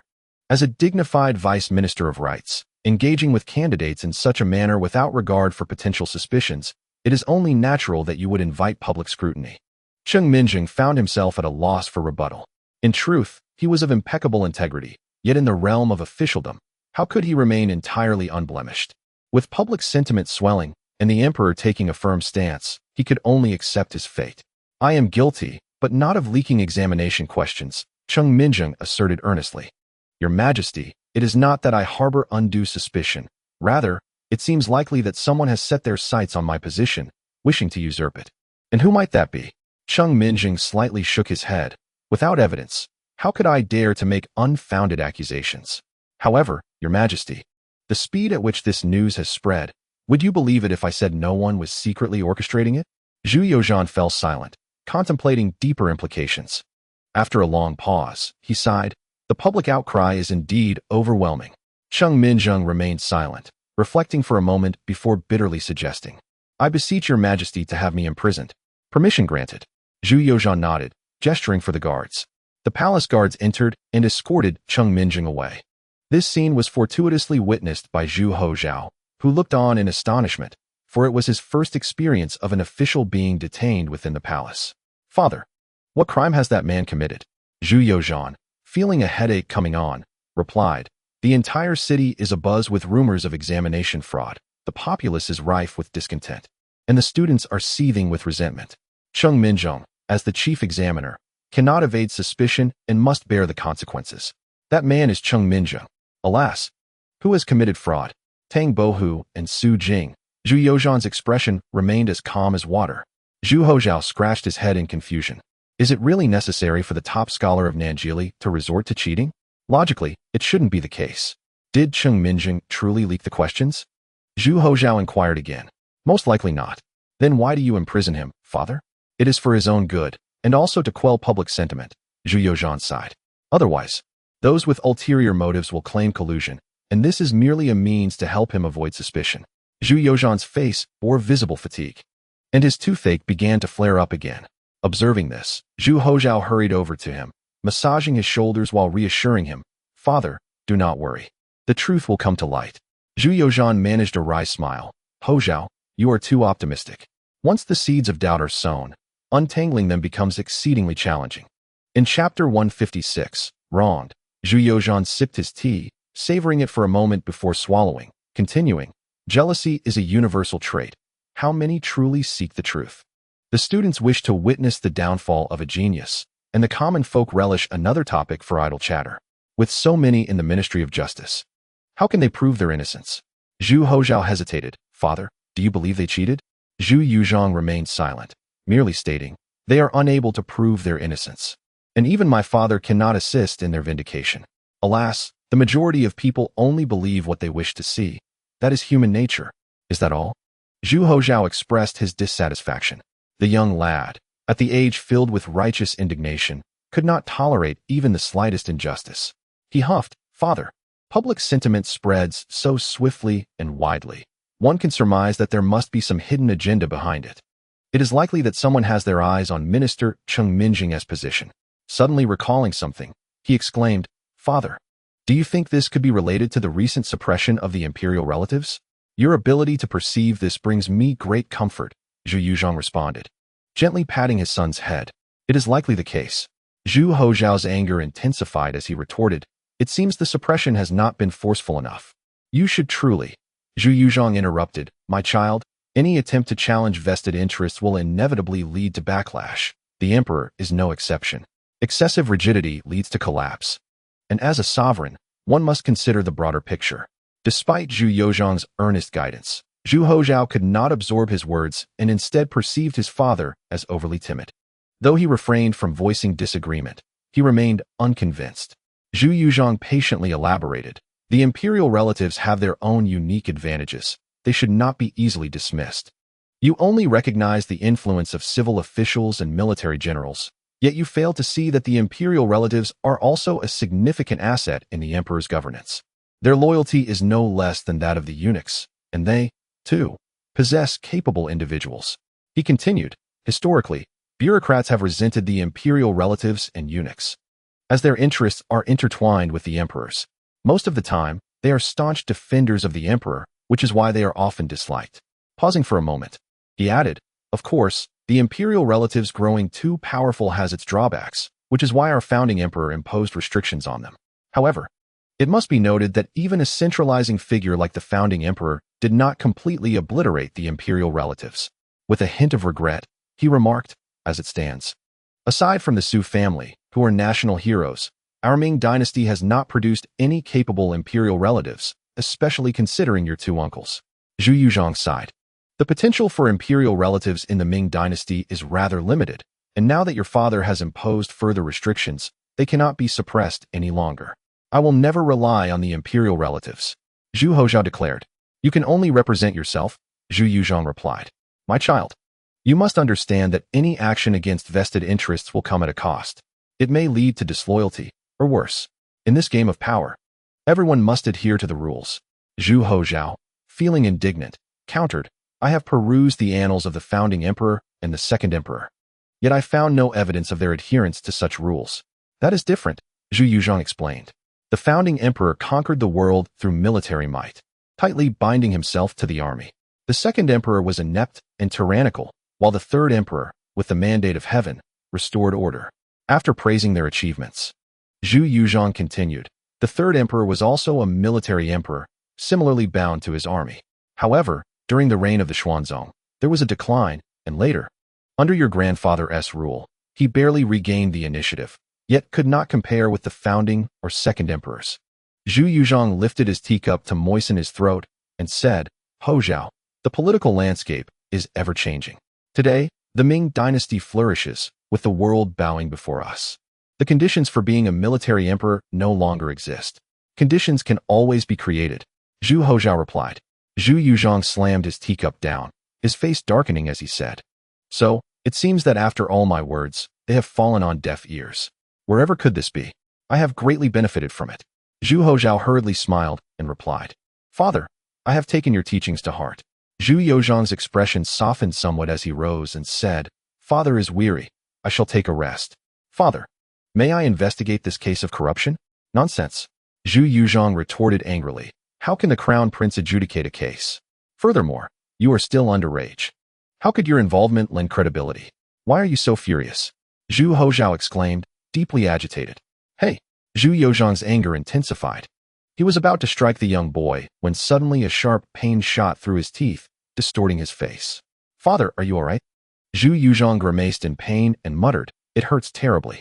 Toothaches aren't a disease, but they can indeed be excruciating, Zhu Hozhao grumbled. Who told you to indulge in sweet treats? You never change. My apologies. At the tavern, Brother Bihu, what should we do? Su Jing exclaimed in panic, fidgeting helplessly. Tang Bohu was no better off. The mounting public outcry had his heart racing. The emperor is wise. Our relationship with Lord Cheng is merely that of gentlemanly acquaintances, with no acts of bribery involved, and at that time, he hadn't even assumed the role of chief examiner. Though he spoke with conviction, Tang Bohu felt an unsettling uncertainty, his voice trembling. He was not only anxious for his own future, but also burdened by a sense of duty towards his departed loved ones. Should this situation collapse, he could scarcely fathom how he would carry on. Knock, knock, knock. The door was pounded upon. Su Jing, Tang Yin, opened the door quickly. Su Jing, trembling in fear, shouted, We did not cheat. Bang. The door was forcefully kicked open, and a dozen guards rushed in, their expressions fierce. The captain coldly declared, Seize them. This is unjust. This is unjust. Su Jing's voice quivered, his legs shaking uncontrollably. Tang Bohu echoed the outcry. I demand to see the emperor. We must see the emperor. See the emperor? Who do you think you are? The captain sneered. Perhaps you should first pay a visit to the Zhaoyuan prison. At the mention of Zhaoyuan, Su Jing nearly lost control. Crying out in desperation, I am innocent. The following day, in the Hall of Heavenly Mandate, the issue of examination corruption was formally brought to light. The censors were incensed, particularly the Minister of Revenue, Zhong Huachang. The 6 ministers and a host of deputy ministers, along with the grand secretaries, wore furrowed brows, urging the emperor to swiftly quell the public uproar. In their eyes, the dignity of the court was paramount. In comparison, a mere Tang Bohu was of little consequence. The 3 members of the cabinet shared this sentiment. It cannot be said that they were mistaken or cold-hearted. Those in high office must focus on the broader picture. The integrity of the imperial examination was not to be questioned, as it bore significant implications for the future of the Ming dynasty and required the endorsement of the populace. Otherwise, the repercussions would be dire. Naturally, the position of Deputy Minister of Rites was also within the strategic plans of many. The greatest source of power for the Ministry of Rites lay not in drafting edicts or presiding over court rituals and ancestral offerings, but rather in the imperial examinations. Historically, chief examiners have predominantly been drawn from the ranks of the deputy ministers, making this a coveted position that all eyes were fixated upon. The Hall of Heavenly Mandate was rife with commotion. One cannot blame the officials for their agitation, as public sentiment was escalating alarmingly, reaching a point of urgency. With students gathering at the palace gates to protest, this severely tarnished the court's dignity. Zhu Yutang immediately declared a thorough investigation and stringent scrutiny, enlisting the Ministry of Justice, the Censorate, and the Supreme Court, with the assistance of the Imperial Guards and the Eastern Depot to collaborate on the case. He publicly announced that Su Jing and Tang Bohu had been detained pending trial, assuring that the court would deliver justice for the diligent students. Following a series of actions, public sentiment was temporarily stabilized, preventing it from spiraling out of control. At this juncture, all the influential figures, including Zhu Yutang, exhaled a sigh of relief. Their concern did not stem from a genuine fear of the students. Rather, the implications were too significant. Reflecting on the iron-fisted methods of the founding emperor, one recalled that even he had to compromise during the historical North-South examination scandal. In terms of merit, it was evident that the Southern scholars had indeed excelled based on their true capabilities. Yet, what was the outcome? Zhu Yuanzhang had no choice but to yield, not out of cowardice, but for the greater good. Similarly, the imperial examination must be conducted with integrity. Any misstep could alienate the students and incite rampant conspiracy theories. The court's decisive action significantly calmed the public, with both scholars and citizens awaiting the results of the inquiry. The common folk were relatively indifferent, merely spectators, but the scholars were different. They firmly believed that Tang Bohu and Su Jing had engaged in malpractice.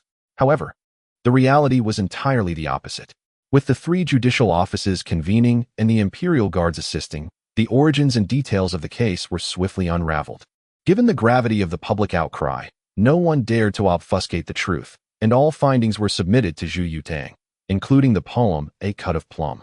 There was no extensive bribery, no leaked or foreseen questions, only the result of prevailing social dynamics. Zhu Yutang found himself with a headache, and his teeth ached as well. He understood deeply that such a conclusion would not satisfy the public, despite its factual basis. Reluctantly, he summoned the 6 ministries and 9 ministers, along with the 3 scholars of the cabinet, to deliberate collectively. The case file circulated among the prominent figures, all of whom fell into silence. Aware that this outcome would not quell public discourse, after a prolonged pause, Lu Jian was the first to speak, stating, Your Majesty, the most pressing matter at hand is to calm public opinion. As for Su Jing and Tang Yin, he gritted his teeth, about to suggest considerations for the greater good, when Li Dongyang intervened, asserting, Your Majesty, it is a fact that Tang Yin and Su Jing did not cheat. Lu Jian recognized that Li Dongyang meant well, but he also knew that his words today would be wielded against him by political rivals tomorrow. Yet, given the gravity of public sentiment, he, as the head of the cabinet, felt compelled to speak. Your Majesty, I have a proposal. Li Dongyang interrupted Lu Jian once more, stating, Although the allegations of cheating against Su Jing and Tang Yin are unfounded, their connections and efforts to gain advancement, albeit free from actual deceit, compromise the integrity of the imperial examination. Hence, they must face severe penalties to eradicate such detrimental practices. Lu Jian responded with a bow. I concur. I too express my agreement. The 6 ministries and 9 ministers all echoed the sentiment. Understanding that this matter pertained to the court and the enduring legacy of the Ming dynasty, no one dared to exploit it for personal gain. Zhu Yutang slowly nodded, casting a meaningful glance at the assembly, and inquired, "What are your thoughts regarding Cheng Minzheng, esteemed ministers?"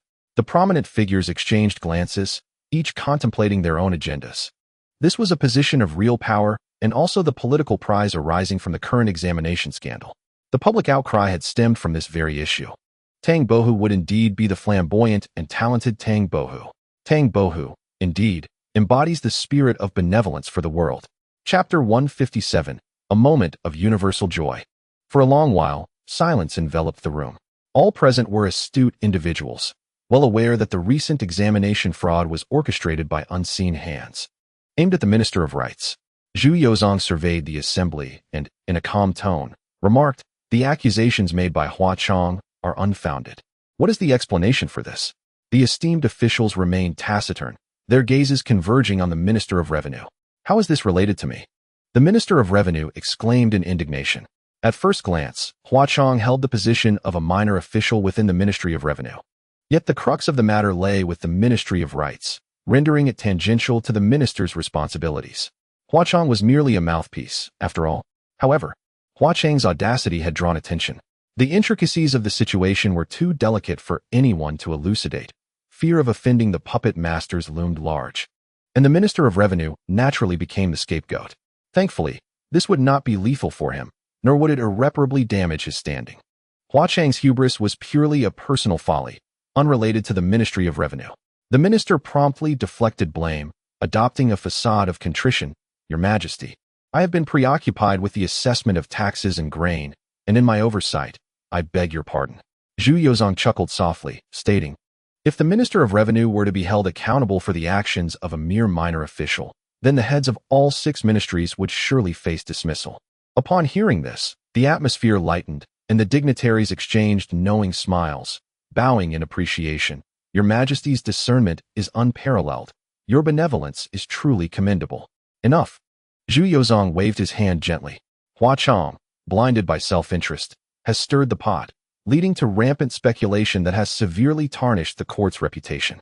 I shall impose a heavy penalty." The smiles of the dignitaries faltered, their hearts skipping a beat. Was the emperor truly prepared to take action against the censors?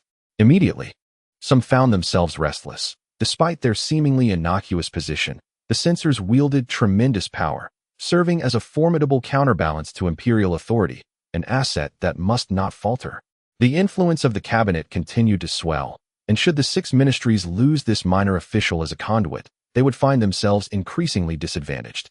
"Your Majesty, I implore you to reconsider. The censors are traditionally granted the right to voice grievances. Although Hua Chong may have erred in oversight, he has not derelict his duties. A month's salary as punishment would suffice to convey the gravity of the matter." "I concur. The proposed punishment is excessive, rendering the censors hesitant to speak out, lest they face dire consequences," another voice chimed in. "Your Majesty, the censors are innocent of wrongdoing." The ministers of the 6 ministries spoke in unison, ostensibly advocating for Hua Chong, yet their true concern lay in the preservation of their own authority. The 3 members of the cabinet exchanged glances, swiftly recognizing this as a prime opportunity to undermine the 6 ministries. Lu Jian spoke first, smirking, "While the censors may claim immunity, it is precisely this perceived invulnerability that has emboldened them to spread rumors, incite discord, and even maliciously slander the emperor." "I second this," Xie Qian interjected, bowing respectfully. "Your Majesty, those who commit wrongs must face consequences. The censors have grown too brazen." Li Dongyang continued, "Your Majesty, it appears the censors are increasingly striving for power and influence. Given the current circumstances, one cannot dismiss the possibility of ulterior motives. This trend must not be allowed to persist." The assembly shifted uneasily, taken aback by Li Dongyang's boldness in directly addressing the matter. The 3 members of the cabinet advanced and retreated in unison. As soon as Li Dongyang spoke, Lu Jian promptly made a decisive move, urging further, "Scholar Li's words are indeed reasonable, Your Majesty. Setting aside the underlying circumstances, if the only consequence for Huachong is a salary penalty, how will this satisfy the public? Inciting students and the populace, tarnishing the court's reputation. Based solely on this, Huachong is already on a path to ruin. Xie with righteous indignation, echoed this sentiment. It was indeed an unfair accusation against Huachong. He had no intention of sullying the court's name, merely acting as a mouthpiece for monetary gain. This was well understood by Xie Qian and everyone else, yet no one cared to acknowledge it. Much like Tang Bohu and Su Jing, who, despite their innocence, found no one to defend them, all were preoccupied with quelling public opinion. Even Cheng Minzheng, a dignified vice minister of rights, had no one to vindicate him. This was the nature of officialdom, a battleground for power, where the essence of governance was overshadowed by personal ambition, relegating the welfare of the nation and its people to the background. Such was the prevailing atmosphere, with none exempt from its customs, nor desiring to be. This included the emperor. Zhu Yuzhong had long been displeased with the censors. He considered himself sufficiently magnanimous. Yet they continued to berate him under the guise of concern, which was thoroughly irksome. Now, with a hard-won opportunity at hand, if he did not seize it to intimidate the censors, he would surely regret it in times of distress. In the Zhaoyuan prison, Su Jing bellowed in despair. I am wronged, but received only the sting of a whip in response. The Jinui cared not for his status as a delicate scholar. Even official court members would find themselves subjected to punishment. How much less mercy would be shown to a mere man of letters, destined never to enter the ranks of officials? With each lash, Su Jing trembled in pain, losing the strength to proclaim his innocence. Had the emperor not expressly forbidden severe punishment, he would have been left with little breath by now. The head of the guards coldly demanded, "Confess how you conspired to bribe and steal the exam questions." In a fit of rage, Su Jing retorted, "The atmosphere in officialdom is such. We are not the only ones who have visited Lord Cheng." Why? Another whip cracked across his back, contorting his face in agony. What sort of atmosphere is this? How dare you slander the court? Speak. Su Jing glared, left speechless. Meanwhile, Tang Bohu faced a similar fate. His pristine white garment bore several bloodstains. He did not cry out in protest, merely hanging his head, utterly dejected. The physical pain paled in comparison to the torment within his heart. Just as he had begun to emerge from the shadows, he was struck by a bolt from the blue. At this moment, he felt utterly despondent. With matters having reached this point, his prospects for an official career were irrevocably severed. He cared not for the charges to be laid against him. Whether in exile or facing execution, it mattered little. At that moment, a eunuch approached with measured steps, halting in the center of the corridor of the dungeon. Clearing his throat, he proclaimed, "By imperial decree, Tang Yin and Su Jing, heed the edict." The two were untied and knelt to listen. Tang Yin and Su Jing, having sought advancement through improper means, have severely compromised the integrity of the imperial examination, leading to public outrage. Therefore, your examination results are nullified, your status as scholars revoked, and you shall never again participate in the imperial examinations. However, he paused, considering that while your conduct was lacking, you did not engage in outright cheating. I shall spare you from a prison sentence. I cannot bear to impose a heavy punishment. You may serve as minor officials in this county. Thus it is decreed. The eunuch, with an air of dignity, recited the emperor's edict before reverting to his usual demeanor, smiling as he said, "The sovereign has pardoned you. Should you not express your gratitude?" "I am grateful to the sovereign," replied Tang Bohu, his eyes dull, having lost all vitality. The pursuit of favor left him desolate. The character for Yin in Tang Yin's name, containing the symbol for evening, seemed to suggest a preordained fate. A chuckle escaped Tang Bohu, gradually escalating into a hearty laugh. Meanwhile, the eunuch produced a memorial, addressing Cheng Darren with a hint of reverence. "This is the memorial from the censor Huachong, who has impeached you. The emperor wishes for your rebuttal."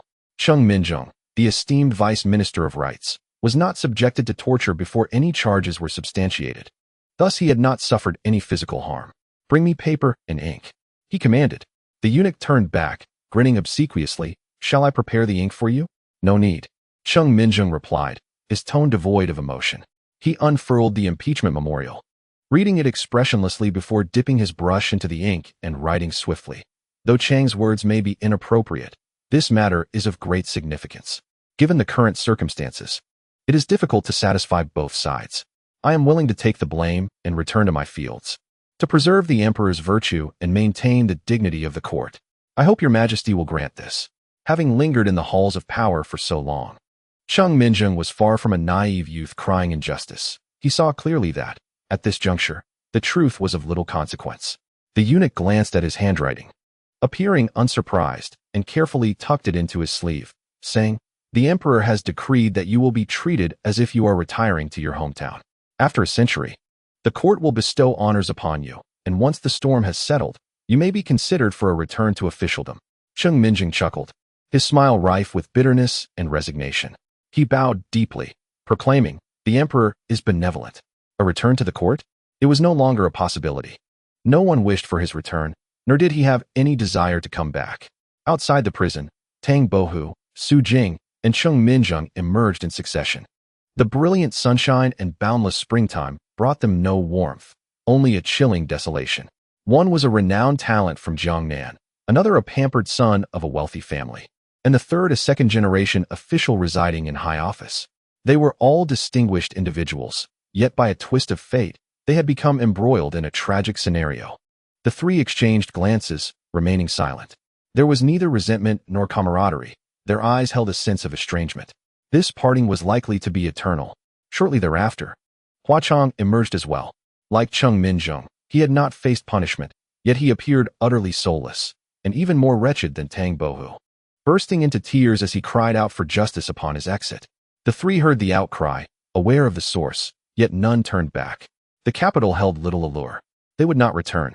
The details of the corruption case and the court's verdict were made public, and the turmoil swiftly subsided, calming within a few days. The court's image of impartiality resonated deeply with the populace, as scholars shouted, "The emperor is wise." In this turn of events, it seemed all were satisfied. Some found solace for their jealousy, others indulged in the spectacle, and for some, the path to advancement had opened. Wang Shoren achieved his long-desired success. His rank was unremarkable, yet he had finally passed the imperial examination. At last, father would no longer compare him to the children of others, and the master would cease to chastise him. Wang Shoren felt a wave of relief wash over him, yet he could not help but feel a pang of sympathy for Tang Bohu. Alas, he was powerless to intervene. In early May, Tang Bohu returned to his hometown. The scandal of the imperial examination had already spread far and wide. The renowned prodigy of Jiang and had his achievements revoked, his title stripped away, and he was forever barred from participating in the civil service examinations, a fate known to all.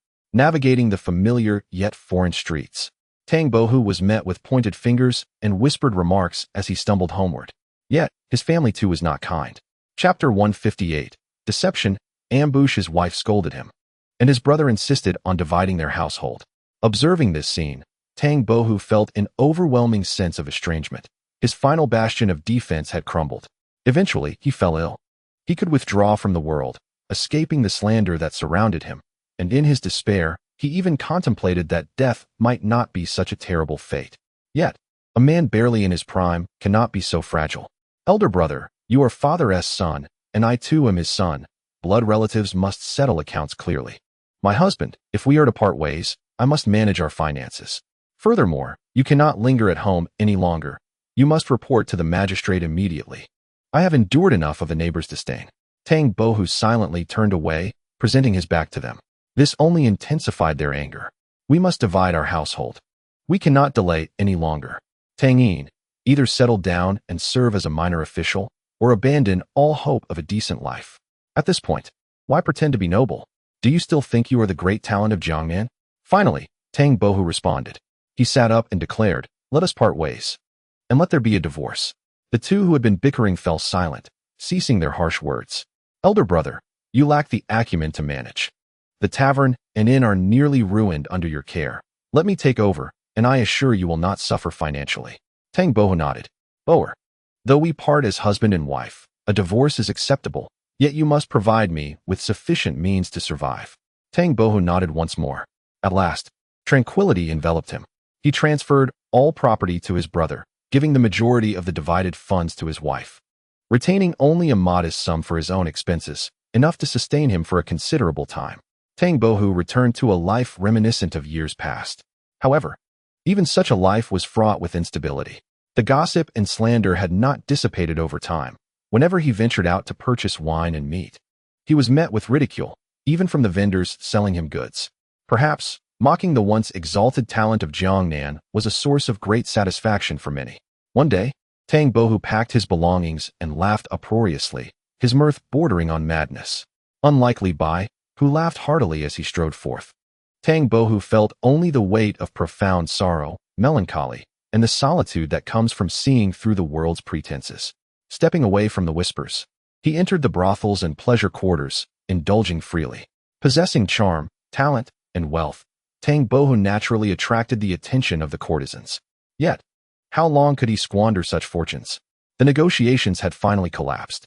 Under the relentless and insatiable demands of General Li of the Ming dynasty, the Flemish could endure no longer. They banded together, prepared to fight back with all their might. They do not wish to wage war against the Ming dynasty. However, they must find a way to survive, mustn't they? The Ming dynasty has been excessively tyrannical. What of it if they bully you? Li Hong scoffed to himself, eager for action. On the flagship, the assembled generals gathered. "Commander, are we truly going to engage in battle?" inquired the governor of the Fujian Navy. "The number of foreign invaders exceeds 10,000. If conflict arises, we shall undoubtedly pay a price. We must fight," Li Hong declared with conviction. "Their current submission is merely a result of our naval fleet's presence. If we let them off the hook today, they will return to plundering Ming merchant ships and bullying our vassal states tomorrow. This group only fears the strong and is driven by greed. They possess no integrity. Showing them mercy is akin to being cruel to the Ming dynasty and its subjects." Upon hearing this, the governor fell silent. The commander of the Southern Zhili Navy remarked, "Generally, our ships are excessively large, while the vessels provided by Malacca are limited. It will be difficult for us to unleash our full combat potential." They were well aware of the nature of these barbarians. Trusting them to keep their word was as foolish as asking a dog to guard a bone.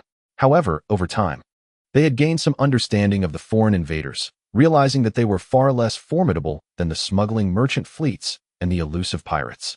Against such foes, the Ming Navy could easily overwhelm them, for their superior ships and cannons were unmatched.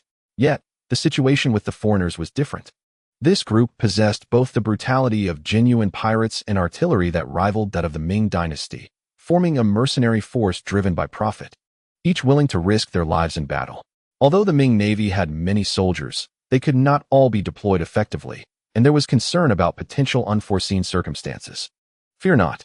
The King of Malacca has provided us with 108 warships, capable of accommodating over 10,000 naval personnel and equipped with 300 cannons. In addition, we have a substantial supply of firearms and arrows. What do we have to fear?" Li Hong retorted, "What?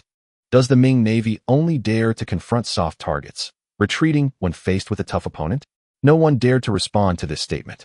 While the generals harbored their doubts, they felt it inappropriate to voice them further. "This battle shall be victorious. Victory is assured," the generals echoed in response. Only then did Li Hong reveal a smile, stating, "Next, let us devise our battle strategy. The advantage of the foreign cannons lies in their rapid firing rate, but their disadvantage is their short range. Therefore, we shall either rely on our superior Ming artillery for long-range assaults or close the distance to engage with firearms and bows on smaller vessels." Li Qing sharpened his sword with fervor. The blade weighed 35 pounds, crafted by the finest blacksmiths of Malacca, representing the pinnacle of their metalworking prowess. Beyond this weight, they could not produce anything further. Sparks flew as the metal scraped against itself, and after a considerable time, the jarring sound of metal ceased. Li Qing inspected the blade and executed several slashing motions, revealing a degree of satisfaction. Not perfect, but sufficient." Li Shuer, having lowered her hands from her ears, asked, "Grandfather Li, are you truly going to join the battle and slay enemies?" "Of course," Li Qing replied with a chuckle. "Else, what purpose does this sword serve? Isn't it too dangerous?" Li Shuer expressed her concern. "Swords are blind, and so are cannonballs. Regardless of your prowess, grandfather, you are still flesh and blood. What if something unforeseen occurs? How heartbroken my father and mother would be." Li Shuer stepped forward, linking her arm with his, and murmured, "We shall not go. You are not a naval officer. You are becoming increasingly audacious, even presuming to dictate my actions." Li Qing, his expression darkening, withdrew his arm and retorted, "I never engage in ventures lacking certainty. Although my capabilities are somewhat constrained at sea, should I make a move, it would undoubtedly reach the limits of your comprehension. Boasting, Li Shuer exclaimed in indignation, then quickly sought to appease him. Grandfather Li, who are you but the esteemed Marquis Qing of the Ming dynasty? A century-long contributor to the state, a guardian of our realm. Cease your incessant prattle, or I shall have to throw you overboard. Grandfather Li, engaging in battle is not your forte. Her eyes sparkled as she continued. You possess talents akin to Zhuge Liang, effortlessly wielding your fan and conversing while causing calamity to your foes. To wield a great blade and engage in combat seems beneath you. Li Qing, irked, retorted. What do you mean by my lack of battlefield prowess? Do you have any notion of how many times I have served as a military supervisor? Are you aware of the magnitude of the wars I have experienced? Li Qing scoffed. In comparison, facing mere thousands is hardly a cause for trepidation. Li Shuer, with a wry smile, responded, Grandfather Li, times have changed. Men no longer wield blades but cannons. You fail to understand that in true combat, blades still reign supreme. Li Qing chuckled. Your limited knowledge pales in comparison to the realities of the battlefield. The strategies of command and the decisive strokes from afar are merely fanciful notions found in military texts. Li Qing sighed. On the battlefield, there exists only bloodshed and cruelty. After a pause, he added, Enough of this. You and your mother should disembark and reside in the palace. Your father has made arrangements for you. Grandfather Li, heed my counsel. Once the battle commences, chaos will reign, and you cannot control it, Li Shuer implored passionately. Li Qing, at a loss for words, expressed his intent to toss her into the sea if she continued her nagging. Naturally, this threat did not deter Li Shuer, who, recognizing her inability to persuade him, called for her mother. However, Zhu Wanqing appeared remarkably composed, leading her daughter off the ship. In her words, while the soldiers engage in battle, we cannot assist them. Yet we must not become a hindrance. Your grandfather Li is more than capable. There is no need for concern. Li Shuer, resigned, could only pray. The first to strike holds the advantage. The last to act suffers the consequences. Although the foreigners had not mastered Han Chinese culture, they understood this simple truth well and took the initiative to strike. As dawn broke, the sea shrouded in mist. The foreigners seized the opportunity to swiftly approach the Ming vessels. They were acutely aware that their only hope of victory lay in rapidly entering the cannon's range, then unleashing a relentless barrage. Such was their strategy. If they could not severely weaken the Ming Navy in one decisive blow, they would face defeat. The disparity in strength was evident to the foreigners, who had not even contemplated winning but merely aimed to instill fear in the Ming forces, compelling them to yield. The morning sea was thick with moisture, enveloped in a haze that severely limited visibility. The foreigners navigated swiftly, intent on closing the distance to the Ming Navy. The size of the Ming ships rendered them incapable of docking in shallow waters. Approaching the coast, only this deep water area was suitable, with no fear of encirclement. Closer and closer they drew. In the distance, the banners of the Ming Navy fluttered, and soon a colossal mast came into view, almost as if shadows of figures could be discerned. At that moment, they had entered the range of fire. The Florentine soldiers' eyes sparkled with excitement, and their leader immediately commanded, Fire! Boom! Boom! Boom! The cannonballs were unleashed, hurtling towards the billowing sails. Then, they swiftly changed to smaller cannons and ignited the fuses once more, repeating this process thrice. One cannot deny the astonishing speed at which the Florentine cannons were fired, 3 shots in 10 breaths. Under such a relentless barrage, the effects were undeniably impactful. The sounds of splintering decks and snapping masts echoed incessantly. However, they soon realized something was amiss. Why were there no anguished cries from the Ming? Could it be that the people of Ming were made of iron and bronze, impervious to pain? Suddenly, the Florentine leader had an epiphany and shouted, Stop! The Ming are deceiving us. Deceiving us how? Came the confused response from his men. They are tricking us with their cannonballs. Cease fire at once. The leader, exasperated, cursed. How despicable! The Ming are utterly treacherous. Even with such strength, why resort to trickery instead of fighting honorably? Chapter 159. One must learn foreign languages. The Florentines had never anticipated that the Ming would employ such tactics, as they believed the Ming had no need for such stratagems. More crucially, they had projected their own nature onto the Ming. As pirates, they thrived on plunder and extortion, adhering to the logic of brigandage. They sought to intimidate with overwhelming force, to shatter psychological defenses, instilling fear so that treasures would be willingly surrendered. Hence, they had never resorted to deceit, for it seemed unnecessary. Indeed, their barbaric and violent principles rendered them ill-equipped for such cunning, or rather, they had never contemplated such an approach. The logic of brigandage versus the logic of warfare. The two sides were fundamentally out of sync. It cannot be solely attributed to the ignorance of the Florentines, for the disparity in their thought processes was profound and existed on entirely different planes. The cannon fire ceased, yet the warship continued its course, and as it drew nearer, the view became clearer. What infuriated the Florentines further was the revelation that there were no Grand Ming ships, only makeshift fishing boats, haphazardly tied together, obscured by the fog, making it impossible to discern their authenticity. However, the fluttering banner was indeed genuine, a true emblem of the Ming Navy, albeit the banner alone was authentic. Despicable, too despicable. The chief leader raged, exclaiming, "Is this the demeanor of the Celestial Empire? Do you not feel shame?" He could not comprehend what the Ming feared, why they would not dare to engage in an open confrontation. Clearly, it was they who possessed the odds stacked against them. Not only he, but all were filled with indignation.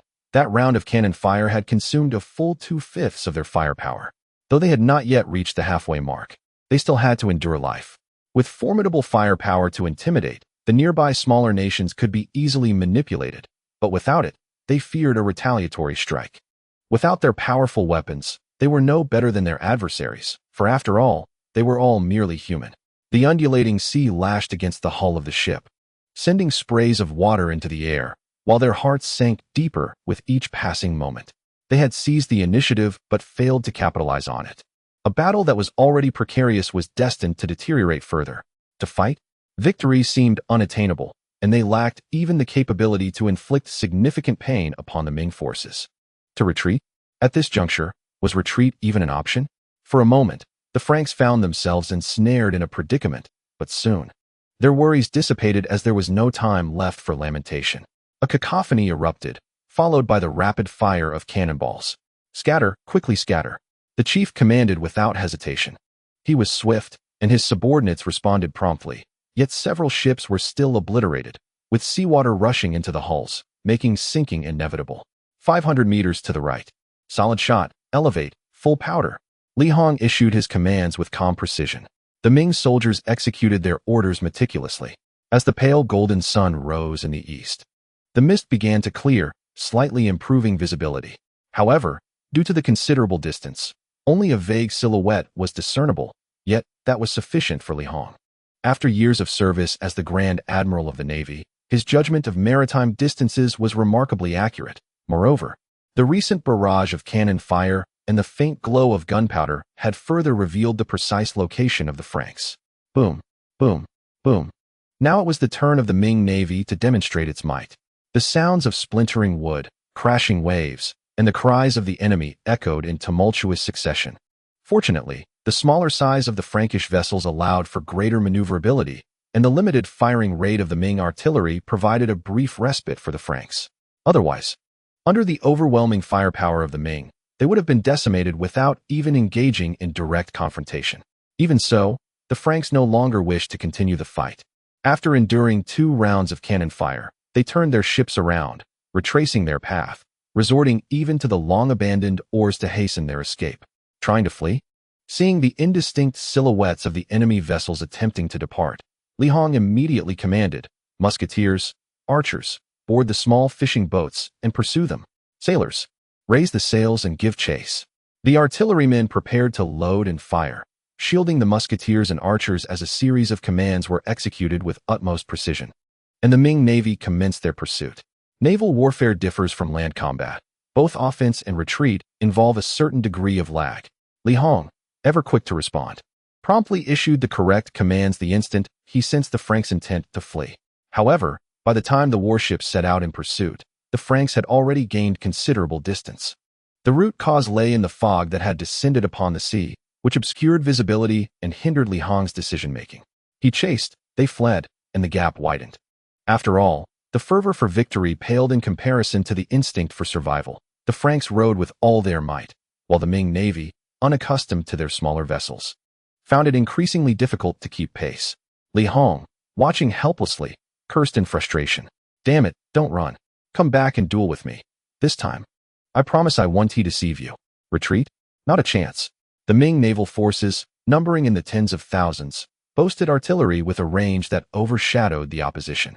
While their rate of fire may not have been as rapid, their sheer quantity more than compensated. Their warships resembled fortresses. And who among them would dare engage in a perilous contest? We may be straightforward in our demeanor, but we are far from foolish. The resplendent sun radiated warmth, and the mist gradually thinned. In less than half an hour, it had nearly dissipated, restoring clarity to the horizon.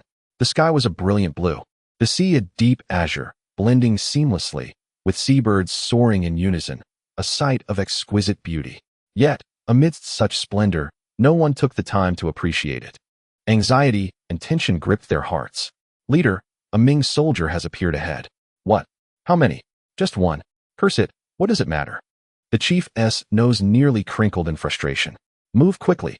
The Ming have not given up. They are still pursuing us. As the fog cleared entirely, the distance ahead was visible, yet it offered no sense of security. Li Qing stood firm, brandishing his blade, languidly declaring, "This path is blocked." His clear words resonated in the ears of the foreign soldiers. Though they could not comprehend his language, the intent was unmistakable. The chief, filled with wrath, commanded, "Eliminate him." Boom. The cannons roared, and within moments, Li Qing's small vessel was struck and breached, beginning to sink. Engaging in naval combat was feasible, but to fire upon a single adversary was a flagrant waste of firepower. In these waters, the sinking of a ship essentially signified death. Witnessing this, the chief finally felt a sense of relief. He turned his attention away from Li Qing and urged his men to retreat swiftly. With a splash, Li Qing wiped his face and reappeared, now at the side of a foreign warship. With a swift motion, he plunged his hefty blade into the ship's hull, twisting it slightly to create a gaping hole through which the seawater rushed in.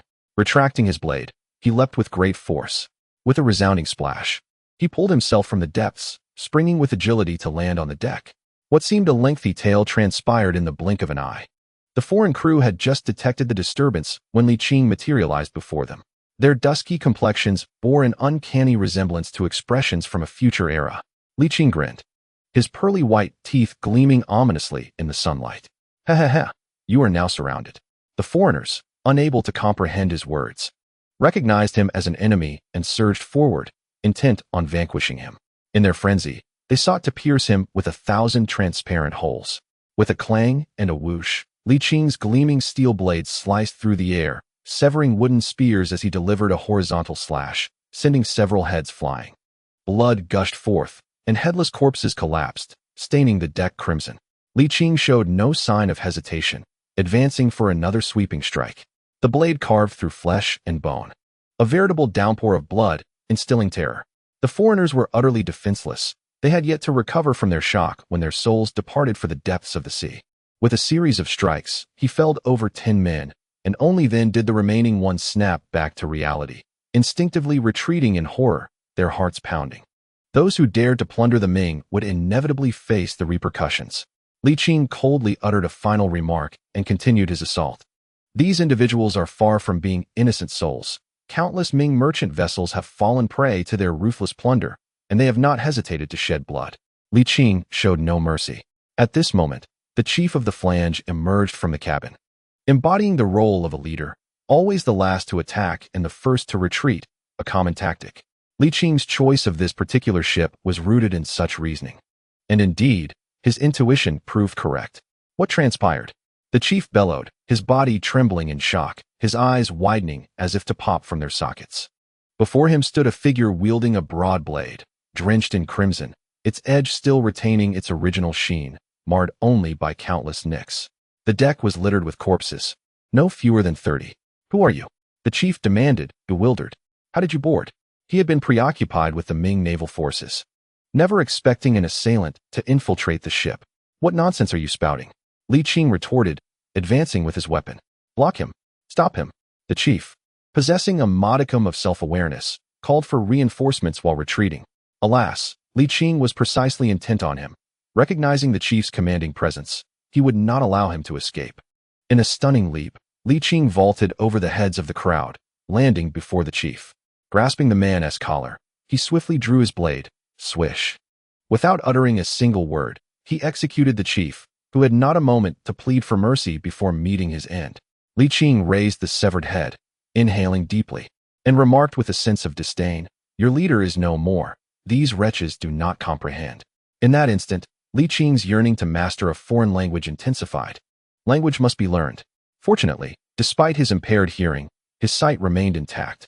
Witnessing the chief's beheading shattered the psychological defenses of the remaining crew, who erupted into frantic cries.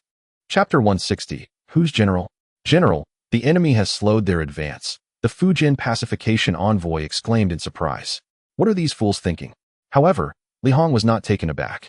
He understood that his mentor had intervened and succeeded. Accelerate to range.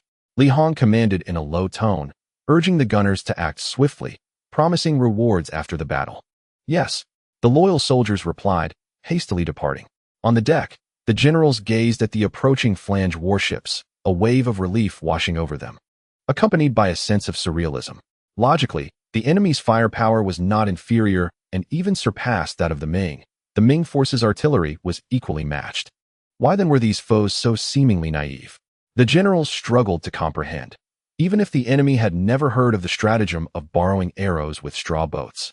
They should not have been so reckless, firing indiscriminately without understanding the situation. Was this not sheer foolishness? Little did these commanders know that the two factions operated on entirely different wavelengths. The Ming deemed the flange foolish, while the flange perceived the Ming as cunning. This battle was astonishingly effortless. Thus far, the Ming had incurred almost no losses, if one could even count the loss of some canvas and flags. As the makeshift fishing boats had been generously sponsored by the Allies, costing the Ming not a single penny. A little over a minute later, they barely entered the artillery's striking range. At this moment, the gunners and archers were still some distance away from the enemy's ships. Allowing Li Hong to seize this opportune moment to issue the command, "Fire!" The cannons roared, smoke billowing from their bases. And with a full charge of gunpowder and an upward trajectory, their range was significantly extended, exceeding the usual by a third. Even the foremost of the enemy's ships fell within their strike zone, sending a thrill of anxiety through Li Hong.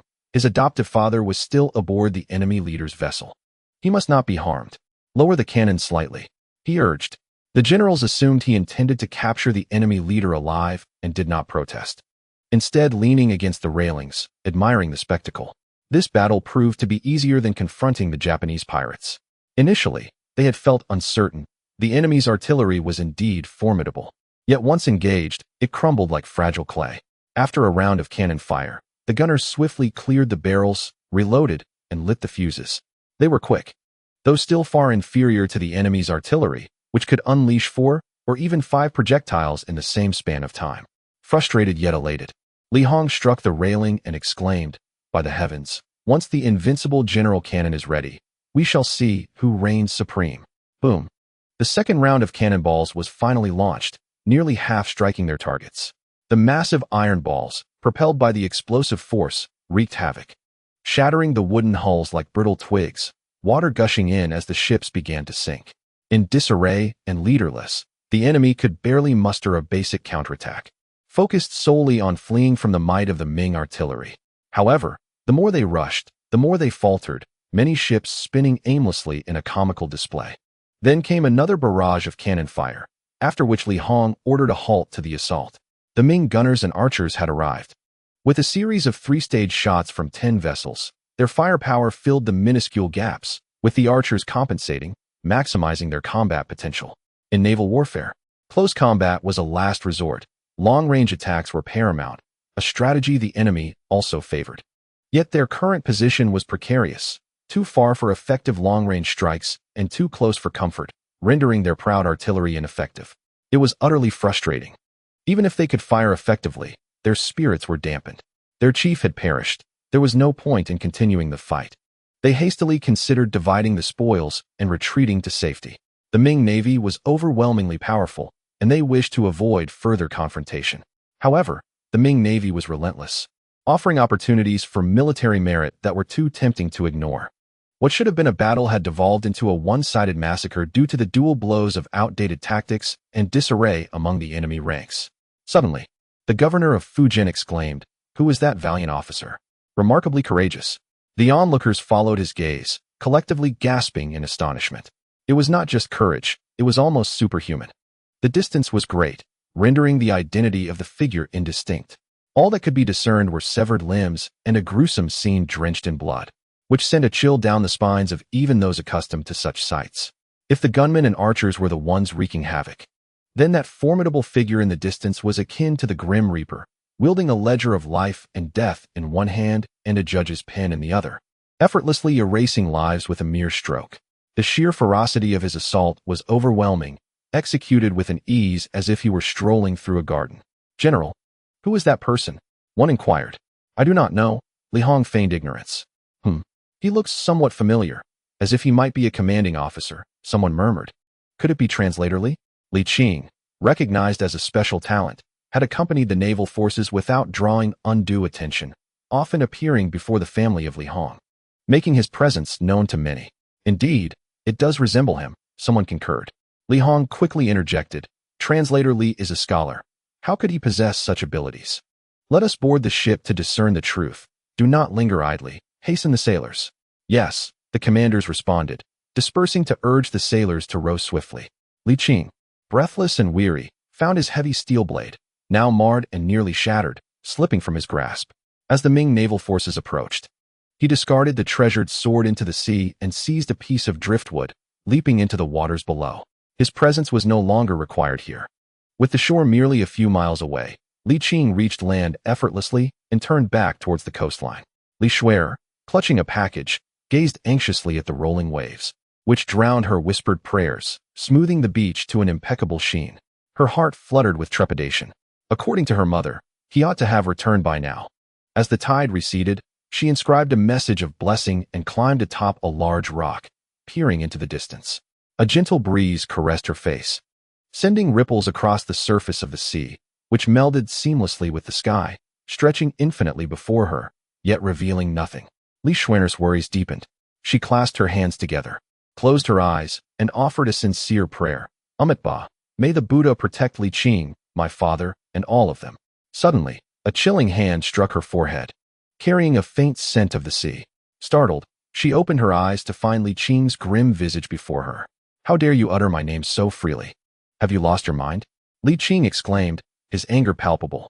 "And you, a practitioner of the Tao, what do you seek from the Buddha?" "I," Li Shuer stammered. Then her expression shifted to one of delight. "Are you unharmed? Is there any injury?" "Oh, there's so much blood." The blood on him was thick and congealed, even after being washed by the sea, remnants clinging stubbornly to his clothing. "Give me your clothes." "Here," Li Shuer quickly handed them over, anxiously asking, "You truly aren't hurt? What? Do you expect me to be injured to satisfy you?" "Not at all. I just worry." Li Shuer brushed a stray hair behind her ear. "Is my father safe? When I returned, the battle was nearing its conclusion, so do not fret." Li Qing reassured her, nodding before stepping aside to wash up and don fresh clothing. He strolled leisurely, a stark contrast to the ferocity he had just exhibited on the battlefield. With long, thick black hair cascading naturally, sharp brows like ink, and eyes resembling stars, he appeared somewhat pallid under the sunlight and the contrast of his dark robe. Coupled with fatigue from recent exertion, Li Qing looked rather sickly. Approaching Li Shuer, he inquired, "Where is your mother?" "Mother is occupied with the matters of the shop, and as a mere bystander, I have come in her stead," replied Li Shuer, casting her gaze elsewhere.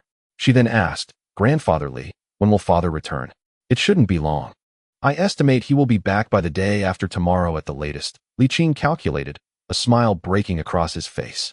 "This time, we achieved remarkable results, not only severely striking the Florentines, ensuring that merchant ships will be safe from plunder for the coming years, but we also captured a significant number of Florentine cannons. Further plans will surely follow." Such words were seldom uttered by Li Qing, but the joy was burdensome without anyone to share it with. "What plans and schemes?" "I care not," huffed Li Shuer. "Mother and I only hope for your safe return. These past days, mother has scarcely slept well." Li Qing's expression darkened as he replied coolly, "Mind your words, girl. Do not presume that being a girl means you are immune to punishment. Your mother was spoiled as a child, and I did not indulge her. Is that your way of showing concern?" She retorted, "I know otherwise. I would have received a beating long ago." With his hands clasped behind his head, Li Qing strolled back, feeling somewhat vexed. "I know you mean well, but it irks me." A day later, the battle ceased. In this conflict, nearly 3,000 enemies were slain, with over 5,000 lost to drowning or disappearance. Additionally, 31 Florentine cannons were captured, though many more had sunk beneath the waves. A vast amount of gold and silver treasures remained uncounted, marking a bountiful harvest. It was believed that the Florentines would refrain from showing their faces for a considerable time, lest they dare to plunder the merchant ships of the Ming or bully its vassal states. The might of the Ming was elevated, military accolades were earned, and the Ming forces suffered minimal losses. This battle was indeed fought splendidly. The soldiers were elated, knowing that General Li was just and that rewards were assured. Upon returning to the Ming, the emperor would surely bestow honors, and just the thought of it brought joy to their hearts. The generals were equally thrilled, though the only regret was the absence of that valiant warrior. One could only fear he had met a tragic fate. Alas, what a pity it would be if such a fierce individual could have joined my ranks, lamented the commanders. Chapter 161. Heaven-born talent shall have its use in the royal palace. The king of Malacca hosted a banquet to celebrate the resounding victory of the Ming navy. Princes, princesses, and the royal family graced the occasion, where palace maids performed a distinctive dance at the center of the feast. Although stylistically different, it possessed its own unique charm. The king of Malacca was undoubtedly the most jubilant, relieved to no longer have to endure the whims of others, with the Ming's formidable strength ensuring their safety. It was only natural to regard them with respect. Moreover, as a land of propriety, the Ming would never resort to plunder. Having acknowledged the Ming's sovereignty for so long, they had never interfered in their internal affairs, save for the need to report royal successions and accept the Ming's formal recognition. In all other matters, the Ming remained uninvolved. The Ming dynasty valued face and reputation, while the Portuguese sought tangible benefits, sometimes at the cost of lives. The celestial soldiers of the Ming swept through like a force of nature, overcoming all obstacles. The king raised his cup, acknowledging the tireless efforts of the generals, proclaiming his respect for them. He spoke in Mandarin, albeit imperfectly, yet without necessitating a translator. Li Hong raised his cup with a smile, expressing courtesy towards the king of Malacca, stating that the emperor's benevolence was a significant reason for the naval expedition aimed at safeguarding the vassal states. Upon hearing this, the king was deeply moved, exclaiming his profound gratitude for the wise and benevolent emperor of the Ming. What a splendid scene it was, as the banquet commenced. During the festivities, Li Hong, adhering to his godfather's instructions, elaborated on various matters to the king, who was naturally receptive. The king understood the might of the Ming. There was no other nation in the world as powerful. Aligning with such a formidable elder brother ensured their safety, as each tribute they offered was to their advantage. Bowing down in reverence yielded great benefits. How could one be rebellious? Li Qing, however, did not partake in the feast. He had no taste for such gatherings, and, being merely a translator, saw no reason to attend the celebration. With early summer approaching and the weather growing increasingly warm, he preferred to relax beneath the pavilion of the royal palace. Wanqing, have you explored sufficiently by now? Yes, I've visited nearly all the major shops. The most popular item currently is the Yongqing folding fan, which is low in cost but can be sold for several taels of silver after numerous markups, Zhu Wanqing replied. Taking a sip of tea, I roughly calculated that just the folding fans alone sell over 1,000 pieces daily in Malacca, and when combined with straw hats, the profits from summer garments are no less than 3,000 taels. Li Qing nodded slowly, remarking, Malacca holds significant importance for the Ming, especially in maritime trade. It serves as a vital trade hub connecting east and west, its strategic significance rivaling that of Jiaoji. Pausing for a moment, he added, however, earning money is secondary. Your leisure time should be spent devising ways to subtly assimilate them through commerce. What we currently have is far from sufficient. Zhu Wanqing was at a loss for words. Uncle Li, aren't you also idle? Well, the problem is that I am away from home and cannot contact anyone. Zhu Wanqing sighed. Even if I think of something, I cannot execute it. Li Qing nodded. There's no rush. Time is on your side. You focus on civil trade, and I will arrange matters with Hong'er regarding the official court. Li Shuer questioned. Malacca is ultimately a small nation. While we earn much here and spend little, if this continues, they may soon run out of silver. You have hit the nail on the head, Li Qing replied with a light chuckle. Indeed, this will eventually lead to Malacca becoming increasingly strained financially. However, that day is still far off. In fact, the tighter their finances become, the more prosperous it will be for the Ming. What do you mean? It's best not to inquire into political matters. Li Qing shot her a look, saying, "You should steer clear of this. Why should I be unable to listen when my mother can?" Li Shuai retorted, "What can a woman like me do? Just rest." Zhu Wanqing added. Though Li Shuai felt indignant, she had no choice but to relent. Once the young girl had distanced herself, Zhu Wanqing finally asked, "Uncle Li, do you mean to control them through economics?" The deep-rooted attachment of the Han people to their homeland poses a significant challenge to immigration policies, rendering the establishment of pacification commissions largely ineffective, as exemplified by the case of Old Port. Li Qing expressed his regret with a sigh, stating that economic control is the most cost-effective and efficient approach. Zhu Wanqing pondered, "Uncle Li, what position do you envision for Malacca?" "A port, a granary," Li Qing replied. "You have observed the climate here. It is far superior to that of the Ming. Although Malacca may appear less developed than Jiaoji, this is merely a consequence of insufficient development. The climate is pleasant, the land is fertile, and its geographical position is unique, making it a nation of tremendous potential." Li Qing furrowed his brow, remarking, "The climate of the Ming is on a decline, while the population continues to rise. Despite the presence of the Xuanda sweet potato and Yongla beans, the risk of famine looms large under such a massive population. Furthermore, with the current flourishing of industry and commerce adversely affecting agriculture, silk requires mulberry cultivation and carmine necessitates flower farming. The acreage under cultivation has diminished, inevitably leading to a decrease in grain production. We must avoid the dire scenario where money cannot procure food. Otherwise, pursuing the path of industry and commerce would be an utter farce." Zhu Wanqing slowly nodded. "Uncle Li's efforts ultimately aim to ensure the people's survival, correct?" "Indeed.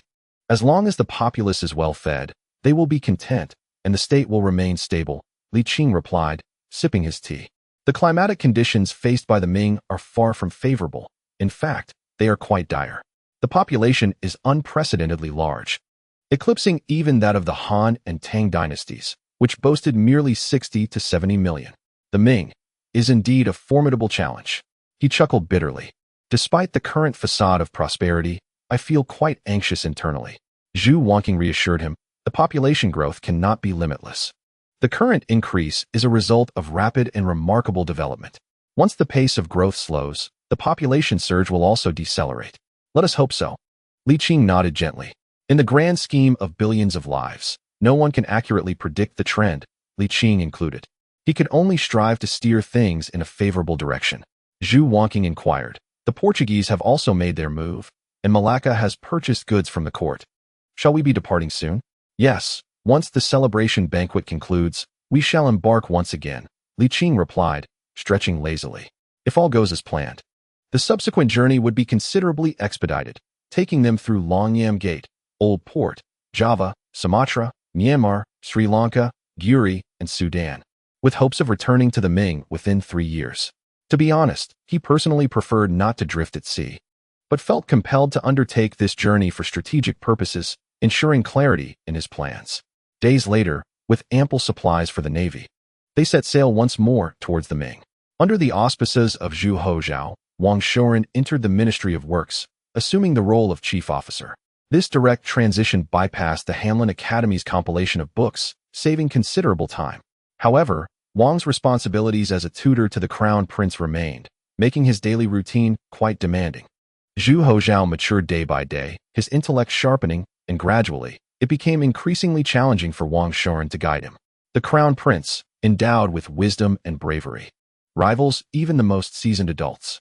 As he matures, his circle of educators has expanded, including prominent figures such as Lu Jian, Xie Qian, Li Dongyang, and experts in various domains: civil affairs, finance, rights, military, criminal law, and engineering, each imparting their unique insights. With so many influences surrounding him, Zhu Hozhao's intellect has flourished, becoming increasingly astute, which has left Wang Shouren feeling more challenged in his role. Unlike the emperor, the crown prince is anything but restrained. He is far from the modest and unassuming nature one might expect. Wang Shouren, despite possessing a wealth of philosophical knowledge, finds it scarcely applicable to the crown prince's character. A figure like this could either ascend to divine heights or plunge into chaos. Wang Shouren, sensing the gravity of the situation, cannot help but worry, silently wishing for a balance between father and son. One is overly conservative, the other excessively radical. Both possess strengths and weaknesses. Alas, when will you return, dear teacher? I can scarcely manage this young prince, Wang Shoren lamented. The court remains as it always has been, outwardly dedicated to the nation and its people, yet secretly embroiled in power struggles. The emperor strives to balance various factions, maintaining stability without undue intervention. However, the cabinet's influence is gradually expanding. By closely aligning with the crown prince, their authority has significantly increased.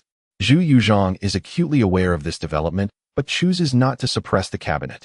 Firstly, the cabinet stands in his favor. Secondly, the trio managing its affairs proves to be reliable. And thirdly, should the cabinet lose its bond with the crown prince, the equilibrium within the court would vanish. Although there are deviations, it is now too late for any alterations. Oh, let it be, Zhu Yuzhong mused. This alone is enough to cause me a headache. Every talent is destined for purpose. Fortunes lost can be regained. On a bright summer morning, Tang Bohu emerged from the brothels, his steps light and unsteady. Oh, Tai Bai, your words ring false, he murmured, his disheveled hair and swollen lips indicating a night of excess. Leaning against a wall, he slowly slid down to the ground, muttering, not every talent is of use, and wealth squandered may never return. In just 2 years of indulgence and pleasure, he had depleted enough funds for a comfortable 20-year existence. Now, in the height of summer, he still donned the garments from the previous winter, having exchanged his wealth for vice, and today he found himself cast out. Boredom enveloped him as he murmured himself to sleep. After an indeterminate period, the searing sun roused him, and a wave of nausea surged within him. Grasping the wall for support, he retched violently, flies buzzing around him. On the bustling street, people avoided him, and Tang Bohu, bleary-eyed, paid no mind to their disdainful glances. With an empty stomach, he approached a stall selling sesame cakes and requested one. Not for sale. Move along. The vendor replied, kneading dough without lifting his gaze. Eager not to disrupt his business. Why won't you sell to me? Tang Bohu retorted angrily. Am I a bother to you? The vendor, face twisted in disgust, tossed him a freshly baked cake, grumbling, what bad luck to encounter a beggar so early in the day. Tang Bohu rummaged through his pockets and, after some effort, produced several copper coins, carelessly tossing them onto the counter without counting. The merchant stood in a daze, lifting his gaze only to find that Tang Bohu had already turned away and departed. He muttered, Wife, did you catch a glimpse of that person? He appears to be the renowned scholar Tang from Wuzhou. A renowned scholar? Where did such a figure come from? The old man scoffed and returned to his dough.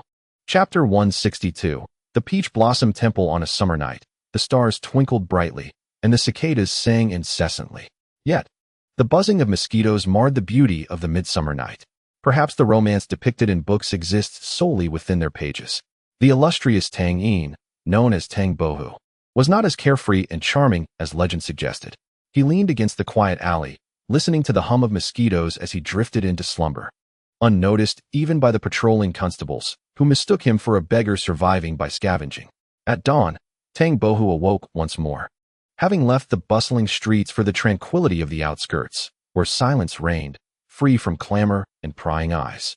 Just days prior, he had indulged in wine and revelry. Yet now he found himself unable to afford a meal. However, he seemed accustomed to this plight, remaining idle for an entire afternoon. In the blink of an eye, 3 days had elapsed. Strangely, having endured hunger, Tang Bohu found himself devoid of appetite. He chuckled to himself. Indeed, 3 days without food, and I scarcely feel hungry.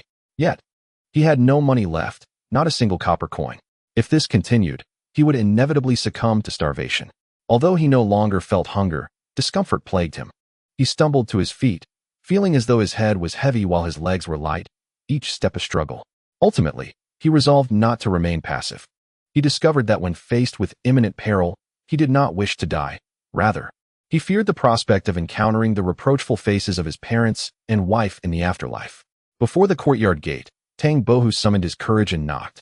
After a brief moment, the door creaked open. A young servant peeked out, ready to dismiss him with disdain, but Tang Bohu hastily inquired, "Is Zhu Zhishan at home?" The servant paused, astonished, and asked, "Who are you?" "I am Tang Yin," Tang Bohu replied, his face reddening. "Oh, it's you," the young servant exclaimed, realization dawning upon him. "I thought you were just a white-haired beggar. Please wait a moment, I will inform him." Before long, Zhu Zhishan approached. Upon seeing Tang Bohu in such a state, He could not help but feel a pang of sympathy. Instead of expressing disdain, he graciously invited him inside. With food and wine served, Tang Bohu feasted ravenously like a starved wolf, devouring the meal with fervor. Zhu Zhishan jested. So, have you not eaten for 3 days? It has indeed been 3 days. Tang Bohu replied, gulping down his drink. Yet, I am not particularly hungry. Your food and wine are simply too delightful. Zhu Zhishan fell silent. Refraining from shattering his meager pride, he pondered for a moment before saying, Bohu, we have been dear friends for many years. After such an ordeal, anyone would find it difficult to accept. Nevertheless, life must move forward. Why must you live in this manner? Tang Bohu fell quiet, setting down his chopsticks. Bohu, I know you are proud and ambitious, but alas, what is past is gone. Do not cling to it any longer, Zhu Zhishan urged. With your talent, you could lead a splendid life. Why not? Splendid? Tang Bohu replied with a bitter smile. Brother Zhu, you do not understand my current predicament. What predicament do you speak of? Is it the realm of rumors and slander? Zhu Zhishan lamented the unfulfilled potential of his friend, expressing that it was his excessive concern for the past and his overly sensitive disposition that led to such discontent.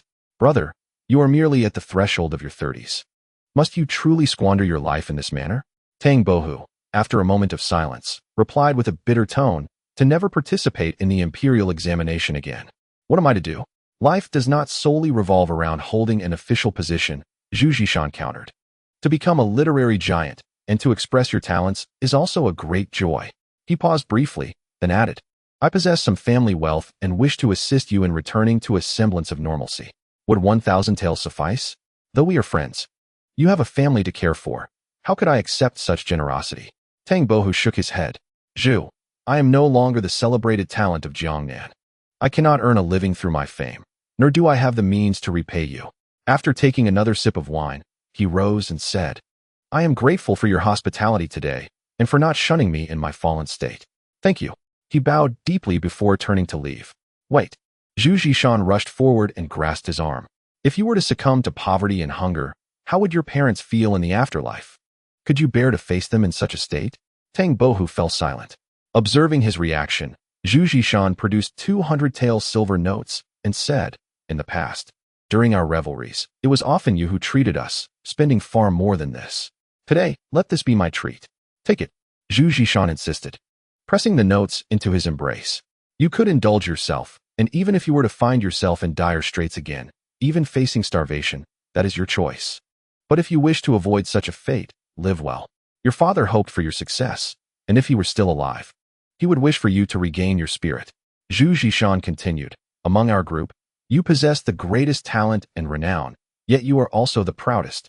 As your friend, it pains me to see you in this state. Yet if change is beyond our grasp, why not adapt to the circumstances? Can I truly? Tang Bohu inquired. Of course, if you cast aside your pride, Zhu Zhishan encouraged. Your visit today shows that deep down, you do not wish to let your life end in this manner. Why not follow your heart? With that, Zhu Zhishan ceased speaking, having said all he could. If Tang Bohu remained obstinate, there was little more Zhu Zhishan could do.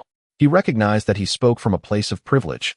Tang Bohu's plight, merely a story to him, evoked profound sympathy, yet he longed to extend a helping hand.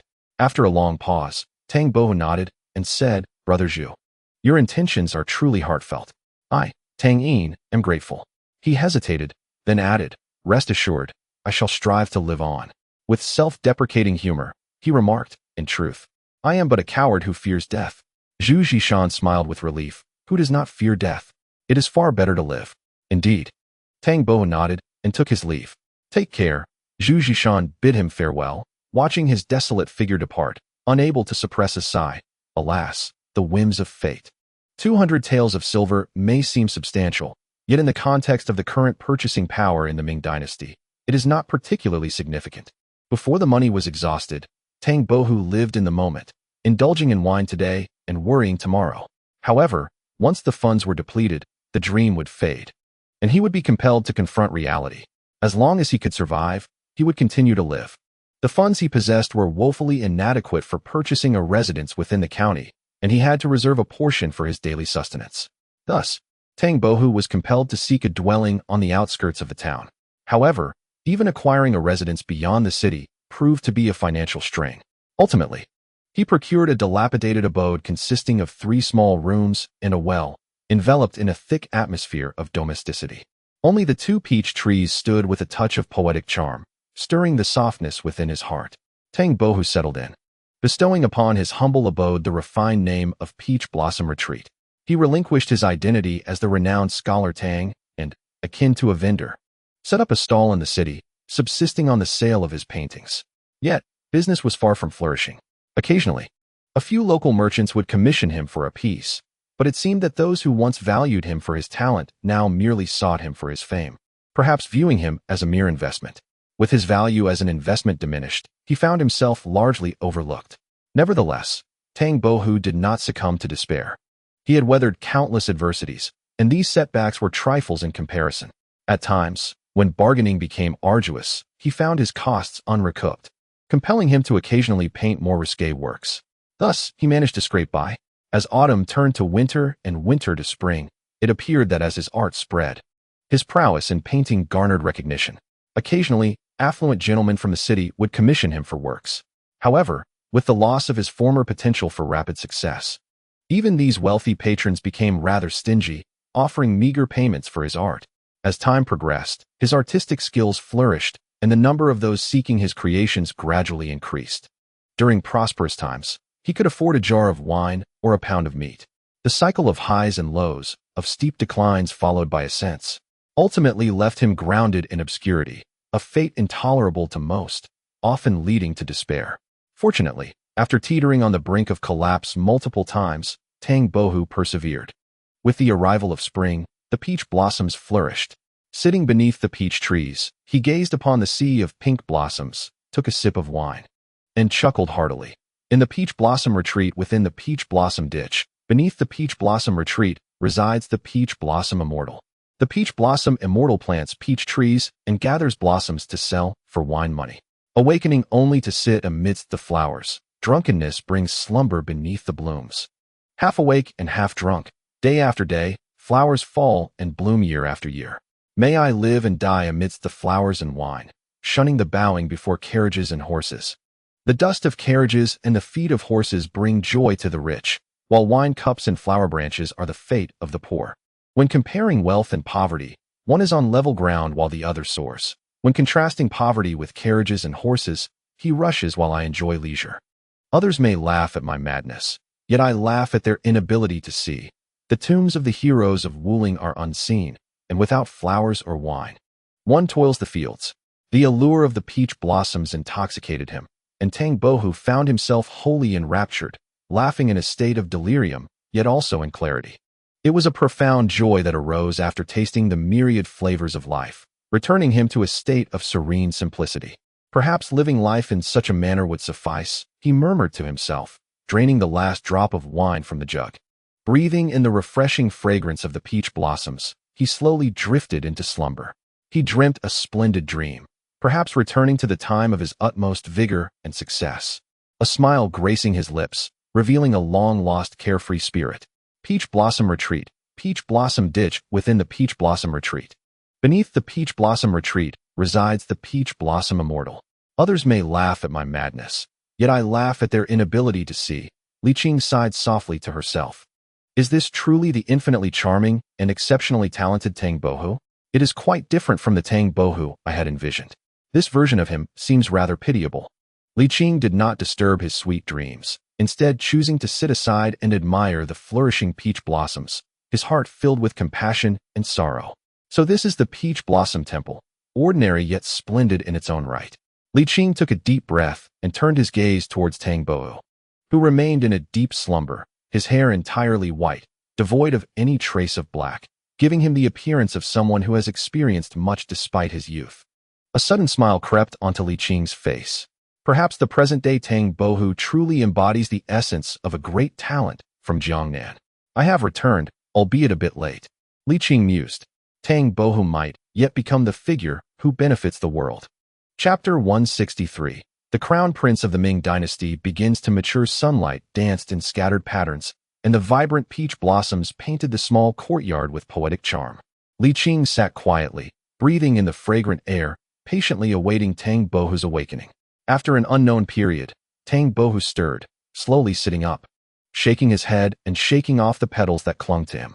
"Awake?" he uttered, suddenly coming to his senses, looking up in astonishment. "Is it truly you?" "It is I," Li Qing replied with a smile, having just returned from a distant journey. Tang Bohu was momentarily at a loss for words. After a long pause, he finally stood and said, "My humble abode is dilapidated. I apologize for the inconvenience it may cause you. It is quite lovely, filled with poetic beauty." Li Qing gently shook his head, then sighed. "I have heard of your circumstances, and it is truly regrettable. It is in the past. Discussing it now serves little purpose." Tang Bohu responded with a smile. He seemed to have truly moved on, his expression calm, revealing no trace of sorrow or joy. Li Qing inquired, "Do you still wish to pursue an official position?" The question caught Tang Bohu off guard, and after a long silence, he slowly shook his head. "Perhaps not anymore. The court has indeed treated you unfairly," Li Qing sighed. "Objectively speaking, the court should not have acted in such a manner. However, those in power prioritize stability. In any case, the court was in the wrong regarding this matter." Pausing briefly, he added, "If you still harbor a desire to serve, I could assist you." "Do you believe someone like me is suited for an official position?" Tang Bohu asked, preempting Li Qing's response with his own thoughts. "I am not fit for such a role." With a self-deprecating smile, he continued, "I cannot be a righteous official who seeks the welfare of the people, nor can I be a capable minister who serves the nation. My talents are only suitable for the realm of poetry and art. I am simply not destined for a political career." Though he did not know Li Qing well, nor could he ascertain his true identity, one thing was clear to him: Li Qing possessed immense influence. The emperor had already made a definitive judgment, yet Li Qing suggested he take on an official role, which spoke volumes. Tang Bohu plucked a peach blossom and gently inhaled its fragrance. In the halls of power, the esteemed officials were concerned with the affairs of the world. A mere Tang In was not within their considerations. Given such a conclusion, he willingly accepted his fate. He remarked indifferently, "Even the esteemed Vice Minister of Rights has been ordered to retire to his hometown. It is already a stroke of luck that I remain unscathed. There is no room for resentment. The court has not been entirely heartless, for they granted me a minor official position, which I am unwilling to accept. That is my issue, and I bear no blame, neither for myself nor for others. It is simply fate." Li Qing fell silent for a moment, then chuckled softly. "If I may be so bold, I believe you are ill-suited for an official's role. Not that you lack the capability, but rather that your talents would be squandered in such a position." "Squandered?" Li Qing nodded. "Why would a renowned genius of Jiangnan venture into murky waters?" Tang Bohu was taken aback, and after a pause, he inquired, "Do you not fear that such remarks may incite resentment?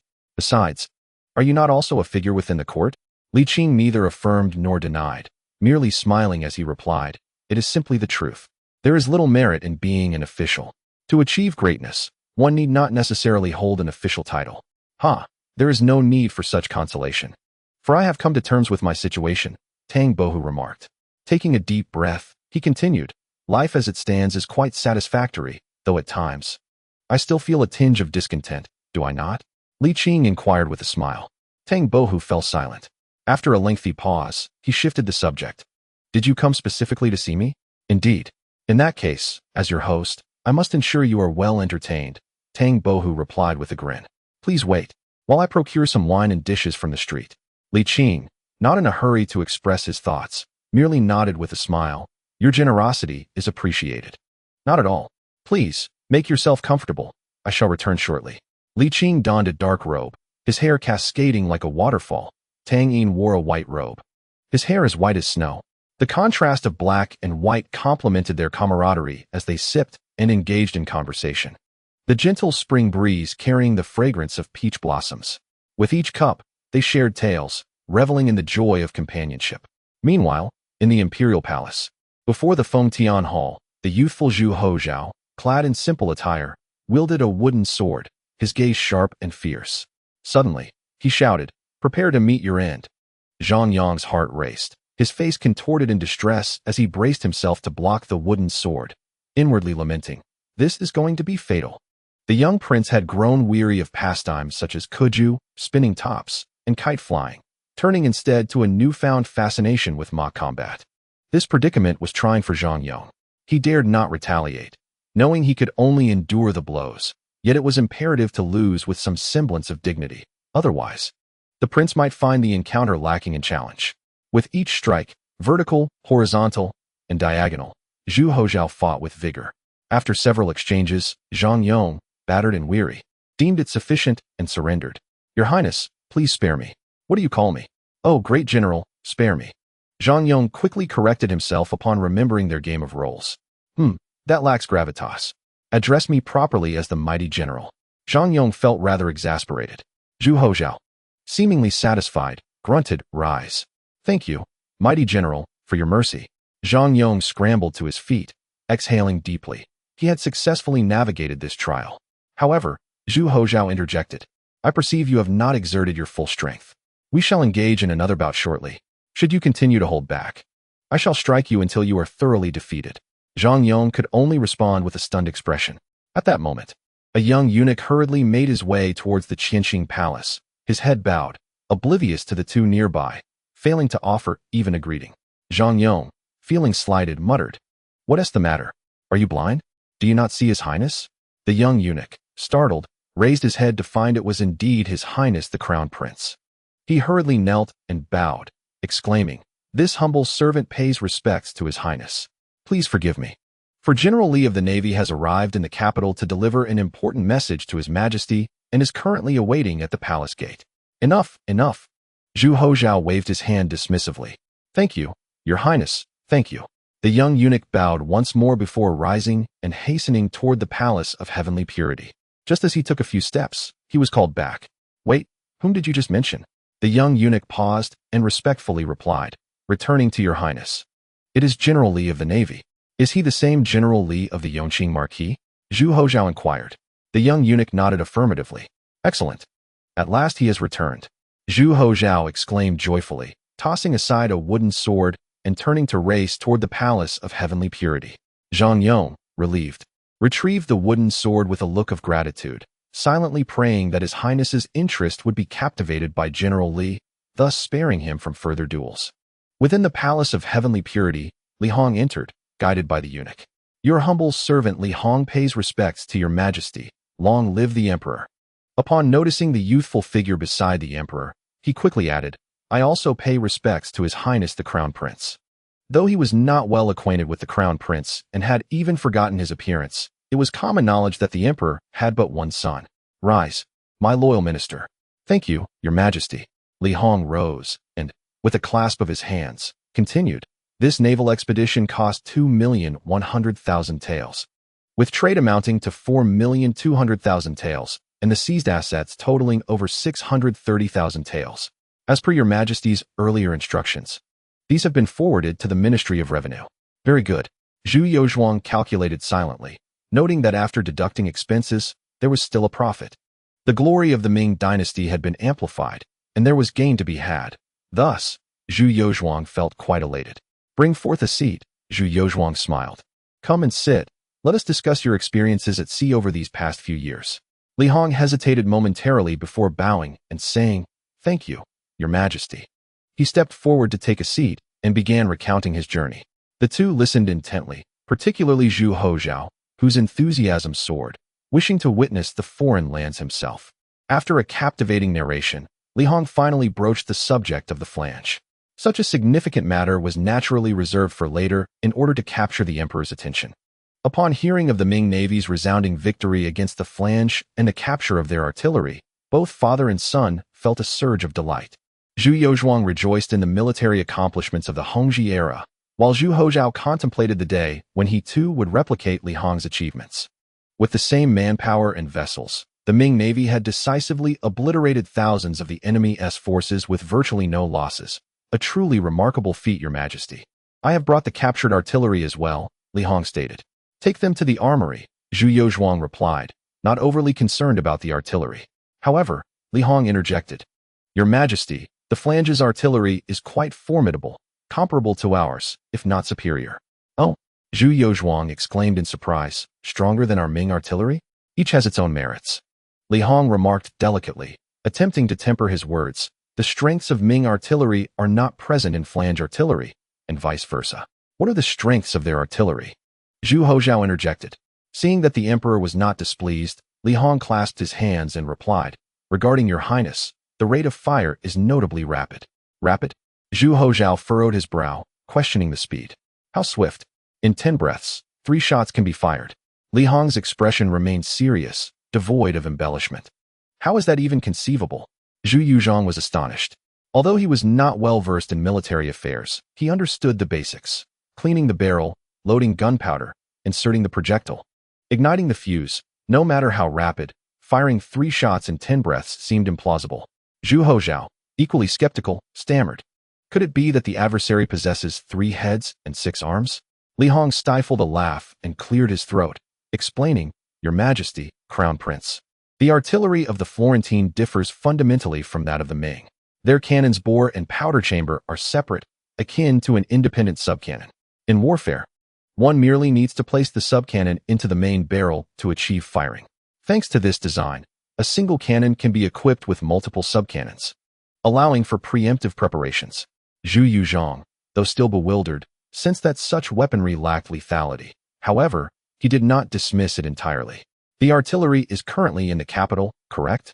Indeed, Li Hong affirmed, nodding respectfully. The cannons, alongside silver, are under the Ministry of Revenue's oversight, and they remain stored aboard the vessel. We await your Majesty's instructions. Take a few to the training grounds. The remainder shall be sent to the armory, Zhu Yuzhong commanded. If this artillery possesses the potency you claim, it must be replicated. At this, Li Hong felt a wave of relief. Your Majesty is wise. Zhu Hozhao interjected eagerly. Father, I too wish to visit the training grounds to witness what this cannon looks like and to ascertain its true power. Very well, you may accompany me. Zhu Yuzhong replied with a smile. Chapter 164. The majestic general's cannon at the training grounds, upon word of the Emperor and Crown Prince's presence. Senior military leaders from the capital hastened to attend, gathering a multitude of military dignitaries, creating a grand spectacle. Before long, the Florentine cannon arrived, accompanied by naval gunners who were well acquainted with it and adept in its operation, rivaling even the Florentines in skill. Zhu Hozhao approached, astonished. Is this truly the Florentine cannon? Indeed, Your Highness, Li Hong confirmed, nodding. The primary distinction of this artillery from that of the Ming lies in its construction. And this is the subcannon? Zhu Yuzhong inquired. Indeed, Your Highness is astute, Li Hong continued. The design of this cannon is not overly complex. It consists of the barrel, the breech, and the subcannon, making replication quite feasible for us. Now I see, Zhu Hozhao slowly nodded. With the actual object before him, he finally grasped how 3 shots could be fired in 10 breaths. Indeed, with a cannon equipped with 3 subcannons, pre-prepared, one merely needs to swap out the subcannon in battle, thereby eliminating the need for cleaning the bore, loading gunpowder, and other essential steps, maximizing firepower instantaneously. Upon seeing the physical cannon, Zhu Yuzhong no longer doubted the Florentine artillery's rate of fire. Li Hong elaborated, the advantages of this artillery extend beyond merely rapid firing. Thanks to the embedded subcannons, heat dissipation occurs swiftly, enhancing the cannon's longevity and significantly reducing the risk of barrel explosions. Furthermore, the subsequent maintenance costs will also be greatly diminished. Additionally, since all subcannons adhere to a standard design, this standardization ensures consistent powder capacity, greatly aiding gunners in mastering the range, which can be determined by the size of the subcannon. He suggested that we could fabricate 3 types of cannons: large, medium, and small, according to distant, medium, and close-range needs. In doing so, the artillery coverage of our great Ming would be significantly broader. The range of cannons is directly correlated with the amount of gunpowder used. However, the term certain amount of gunpowder does not definitively determine the exact range. Ultimately, it relies heavily on the gunner's intuition. Even with 7 parts gunpowder, the range can vary considerably, often differing by several tens of meters. Of course, if various dosages of gunpowder were pre-allocated, precision could be achieved, but this would consume excessive time and greatly increase the difficulty of gunpowder storage. Now, with independent subcannons, things have changed. The chamber of the subcannon restricts the gunpowder filling, thus refining the range. Excellent, excellent, Zhu Yuzhong exclaimed joyfully, chuckling. It seems that the foreign barbarians indeed possess remarkable inventions. We must not underestimate them. This sentiment resonated with the military leaders present, who were equally stirred. The application of artillery within the Ming army is extensive, encompassing the navy, land battles, and even city defenses, with the Shinji camp specializing in firearms. Undoubtedly, the introduction of the foreign cannon will elevate the combat capabilities of the Ming forces to a new level. Talk is cheap. Let us fire a few rounds and observe the results. Zhu Hozhao rubbed his hands together, eager with anticipation. Li Hong nodded with a smile, saying, "Your Majesty, Crown Prince, please step aside. This Crown Prince is not one to be easily frightened." Before Zhu Hozhao could finish his sentence, he was pulled aside by his father. After all, with this unique invention, Zhu Yozong dared not let him face any risk. Once the father and son had retreated, Li Hong then stated, "Allow me to demonstrate for your Majesty, the Crown Prince, and all the esteemed generals." The naval gunners stepped forward to operate the cannon, and with a thunderous boom, smoke billowed into the air. Remarkably, the first 3 shots were fired in a mere 8 breaths. Gasps of astonishment arose, followed by a clamor among the crowd. As the military leaders were left in sheer disbelief, it was utterly astounding. Had they not witnessed it with their own eyes, they would never have believed that artillery could be fired at such speed. After the initial 3 shots, the firing rate decreased slightly. Yet it remained unparalleled compared to Ming artillery, averaging 4 breaths per shot under the skilled hands of the gunners. Before long, the gunpowder and projectiles were entirely depleted, and the air was thick with the acrid scent of smoke. The spectacle was breathtaking, overwhelming. The onlookers had lost count of how many shots had been fired, only knowing that had it been the Ming cannons, they would have achieved barely half that. This was not mere weaponry, it was a divine artifact on the battlefield. Although the Ming dynasty had experienced few conflicts in recent years, how could soldiers not be enamored with firearms? This invention is remarkable. Replication is imperative, extensive replication. Zhu Yozong was invigorated. At that moment, Zhu Hozhao approached, circling the foreign cannon, and remarked, "If the cannon can perform so well, surely the matchlock musket can too?" Li Hong paused momentarily, then bowed in agreement. "Your Highness is astute. I believe it is indeed possible." Upon hearing this, Zhu Hozhao smiled triumphantly and declared, "Father, we must expedite the production at the armory." In a state of agitation, Zhu Yozong humorously remarked, "Zhang Yong, swiftly convey the edict to the Firearms Bureau to expedite the replication process. Report any needs directly to me." "As you command," Zhang Yong replied respectfully, hurrying off. Zhu Yozong gazed at the lingering smoke with great delight, for these achievements were all a testament to his reign during the Hongji era. "Ah, Minister Li, does this cannon have a name?" "Invincible, Your Majesty, please bestow a name upon it," Li Hong replied, bowing. Zhu Yozong's smile broadened as he stroked his beard, pondering how to link it to the Hongji legacy. Yongla beans, Xuanda potatoes, whenever mentioned, the common folk would sing praises of the 2 emperors. A thought that filled him with envy. However, weaponry was different. It could not be hastily labeled, as it must also convey majesty and power, lest it appear unsightly. What name to choose? Zhu Yozong was deep in thought when unexpectedly, Zhu Hozhao blurted out, "Let us call it the Majestic General Cannon."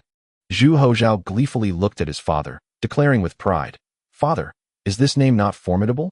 Zhu Yozong's mouth twitched, and for the first time, he harbored mischievous thoughts about his beloved son. "You are quite the clever little rascal," Zhu Yozong gritted his teeth, wishing to enlighten his son on the sternness of a compassionate father, if only it were not in front of so many eyes. Unfazed, Zhu Hozhao maintained an expression of nonchalance, raising his fist and exclaiming, "Majestic! Majestic! Majestic!" The assembled generals echoed his enthusiasm, their spirits soaring. Joining in with the crown prince was no surprise. After all, he was not only the heir apparent, but also the sole son of the emperor, an unassailable position. Especially since the current crown prince harbored martial ambitions, this only heightened their elation. "Majestic General Cannon! Majestic General Cannon!" Zhu Hozhao shouted, prompting a chorus of supportive shouts from the crowd. Thus, the cannon's new name, reflecting a distinctly Ming transformation, was solidified, completely severing ties with the Hongji era. Majestic General Cannon it shall be, and it is no less impressive than Invincible General Cannon, Li Hong mused. Though it occurred to him that there was no official title of Majestic General within the Ming hierarchy. In the Qing Palace, after a display of paternal affection, Zhu Hozhao resumed his carefree demeanor while Zhu Yozong was left panting, grumbling, "Rebellious son. Father, what have I done wrong?" Zhu Hozhao replied, feigning innocence. "Is the name Majestic General Cannon not formidable enough?" Zhu Yozong was nearly beside himself with rage, yet he struggled to articulate his frustration, seeking a reason to scold his son. Have you considered that such a name will surely be coveted by military generals in the future? What if they compete for it? Oh, that's simple, Zhu Houzhao chuckled. I shall become the majestic general myself. Zhu Yozong was momentarily taken aback, then exploded with fury. You wretched child. With that, he rolled up his sleeves, ready to discipline his son. Thus, the childhood that had been lacking for Zhu Houzhao was finally complete. At the celebratory banquet, the emperor, the crown prince, and numerous naval generals gathered in the Fengtiang Palace courtyard, with high-ranking officers from the three camps also in attendance. Amidst the revelry, the generals raised their glasses in camaraderie, engaging in light-hearted banter. Originally intended as a celebration for the naval forces, Zhu Yozong had invited everyone to bolster the morale of the military leaders and uplift the spirits of the troops. During the Hongzhi era, the absence of warfare rendered the presence of military generals increasingly negligible, a phenomenon deemed unhealthy. When an opportunity arose, Zhu Yozhuang naturally sought to take action. At the banquet, Zhu Yozhuang expressed profound concern and care for his uncle by marriage, extending his affection to the utmost degree, while also bestowing generous rewards. The bounty granted to the Navy was particularly substantial, amounting to 500,000 taels, which left the military officers envious yet devoid of jealousy. In the military, merit is measured by seniority and achievements, both of which Li Hong possessed, having returned with formidable artillery, thus earning the emperor's lavish commendation without dissent. They were even astonished that the emperor did not bestow a noble title upon the Duke of Yongqing.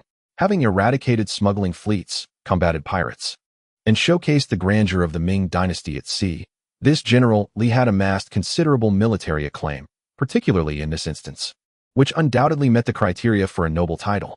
For Li Hong, approaching his 60th year, such an honor would be the greatest consolation before retirement. Zhu Yozhuang's reluctance to confer a title upon Li Hong stemmed from his own considerations, which were not for outsiders to discern. As the banquet concluded, Zhu Yozhuang summoned Li Hong for a private conversation over tea. He addressed the matter directly, stating, Li Qing, I am aware of the situation concerning the Grand Princess. Li Hong felt a jolt of surprise, the effects of alcohol dissipating, yet he quickly regained his composure, recognizing the rationale behind the inquiry. Does Li Hao have any desire to pursue a career in the military? Li Hong shook his head with a wry smile. A tiger father does not beget a dog's son. He may excel in commerce, but not as a general. Zhu Yozhuang, although not surprised, felt a tinge of regret. After a moment of contemplation, he inquired, How old is your grandson, Li Qing? He is 11 years old. In 5 years. Zhu Yozhuang responded thoughtfully, You are not yet 60, are you? 58, still 2 years to go. With a smile, Zhu Yozhuang remarked, Lien Per remained vigorous at 60. I observe that you are not inferior to men in their prime. Why not extend your service for a few more years and nurture another naval commander? Li Hong felt a shiver run through him, and quickly replied, Your Majesty, that would be inappropriate. Oh, there is no need for such reservations. I am not testing you. Zhu Yozhuang reassured, gesturing for calm. By lineage, I should still refer to you as uncle. We are all family. Yet, let us not dwell on that. He then spoke earnestly. Though unspoken, it remains a truth. I have inherited a flourishing Ming dynasty, yet this very prosperity has led to complacency in military readiness. The maritime realm is of utmost importance for the future. Without a trustworthy and capable general, I find myself deeply unsettled. Zhu Yozhuang sipped his tea, his gaze intense. Li Qing, would you be willing to cultivate another naval commander for the Ming? Li Hong looked up at Zhu Yozhuang, perceiving no hint of testing. Only sincerity. His heart warmed. He averted his gaze and sighed. Your Majesty, who can guarantee such matters? I will do my utmost. Zhu Yozhuang chuckled lightly. I have faith in your capabilities. Li Hong offered a bittersweet smile. The Ming dynasty is not lacking in talent. Your Majesty is in the prime of life and has ample time for cultivation. I lack the energy for such endeavors, Zhu Yozhuang admitted without disclosing his health concerns. So I must rely on you to bear the burden. Li Hong nodded slowly. Your Majesty's words will compel me to exert all my efforts. That is well. That is well, Zhu Yozhuang affirmed. Zhu Yutang nodded repeatedly and said, Given your military achievements, a noble title would be more than deserved. The reason you have not been bestowed such an honor lies here. You need not worry. When my heavenly mandate approaches its end, I shall reveal the truth to the crown prince. The Li family will not be feared by the future ruler. After a pause, he continued. Though the crown prince is still young, He has already displayed a martial spirit. In the future, he will require a robust support system, so there is no need for concern. Li Hong nodded and, with a respectful gesture, replied, I understand, Your Majesty. He then added, Your Majesty, during my recent voyage, aside from cannons, I encountered an unexpected delight. Oh, what is it? A new trade route, Li Hong stated earnestly. In the distant west, there lies vast land, a populous society, and abundant mineral resources. Li Hong shared all he had gained and his foster father's perspectives with Zhu Yutang. However, Zhu Yutang did not exhibit happiness. He pondered for a long while before slowly shaking his head. The commercial expansion of the Ming dynasty can no longer proceed. Why? Li Hong, suppressing his emotions, inquired. Is Your Majesty concerned about the stability of imperial power? There are some concerns, but not entirely, Zhu Yutang replied, sipping his tea with a sigh. The population of the Ming is exceedingly vast. Should we overexert ourselves in industry and commerce, it will likely precipitate a food crisis. This can be mitigated by purchasing grain. But how much can we truly acquire? Zhu Yutang replied with a wry smile. Surely you do not expect the foreign barbarians to supply our grain? He exhaled deeply and lamented. In recent years, the grain output of the Ming has gradually declined, significantly worse than during the Xuande and Jingtong eras. This is due, in part, to the flourishing of industry and commerce, as well as climatic factors. The late emperor once remarked that this climatic condition would not improve. Rather, it would become increasingly severe over time. Zhu Yutang continued. Indeed, while the advancement of industry and commerce has enriched the populace and filled the state treasury, creating a sense of jubilation, this revelry conceals a grave crisis, food scarcity. It is not the poverty of the people that is to be feared, but their hunger. Zhu Yutang stated solemnly, I cannot neglect the sustenance of the millions. Throughout history, no dynasty has fallen without the people being unable to feed themselves. This pertains to the very foundation of the Ming and must be approached with utmost caution. Your Majesty is wise, Li Hong praised, then shifted the conversation, saying, however, Your Majesty may not be aware that in some overseas regions, the climate is quite favorable and the land fertile. If managed well. Zhu Yutang raised a hand to interrupt, asserting, even if what you say is true, we cannot relinquish the lifeblood of our grain supply to others. With grain in hand, there is no need for anxiety. But we have cannons. Zhu Hozhao entered the room, exclaiming, what is there to fear with cannons? Zhu Yutang, irate, retorted, who allowed you to enter? Father, please do not be angry. Zhu Hozhao quickly replied, realizing his father was truly upset. I shall leave at once. Seizing the opportunity, Li Hong stated, Your Majesty, I believe the Crown Prince has a valid point. Huh, and what point might that be? Zhu Yutang scoffed. The population of the Ming is vast. Should severe climatic conditions arise, the required grain would be incalculable. True, we possess ships and cannons. Yet does the other side possess sufficient grain? Such recklessness is not the conduct of a wise ruler. Zhu Yutang was a conservative emperor, his strengths lying in preservation. Yet this same trait was also his weakness. Nonetheless, his intentions were not misplaced, and Li Hong found himself without grounds for rebuttal. Fortunately, new trade routes have yet to be discovered, thus there is no urgency at this moment. Li Hong remarked, Your Majesty speaks wisely. Ensuring the livelihood of the people is of utmost importance. This sentiment also aligns with the aspirations of his mentor, a notion that Li Hong readily acknowledges. Although their motivations may differ, their objective remains the same. Food is paramount.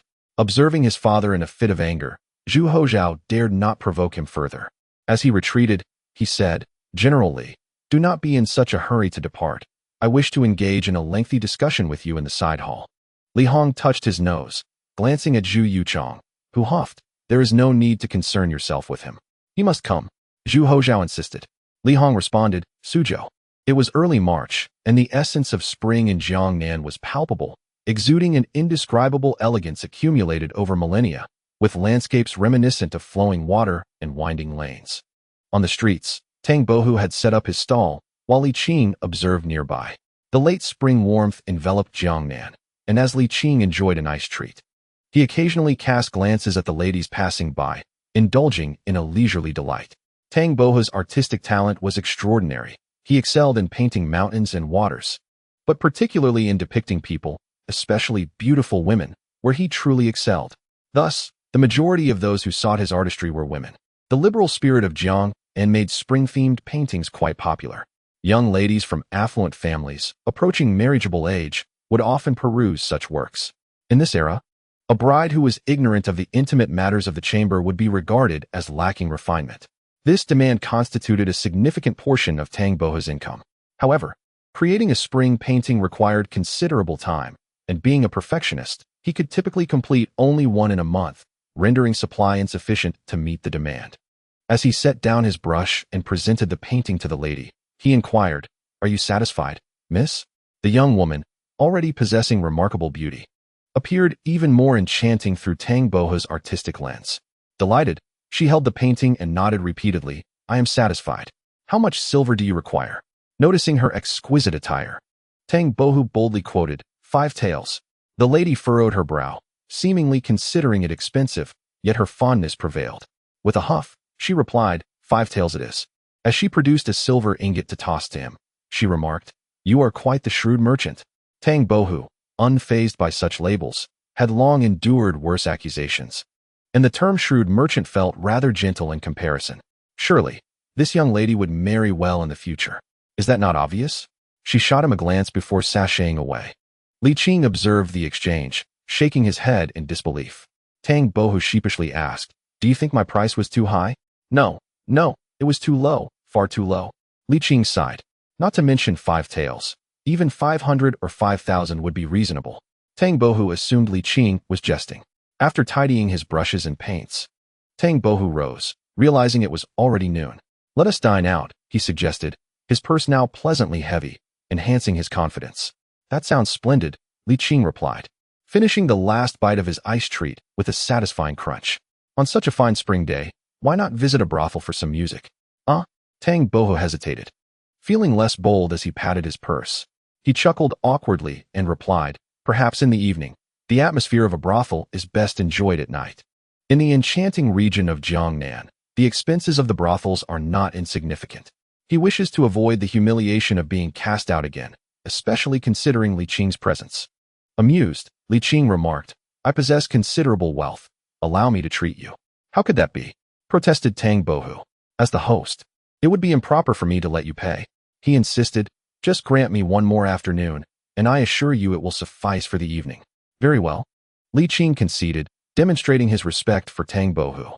The two entered a modest eatery, ordered a pot of wine and a selection of appetizers, and began to eat and converse.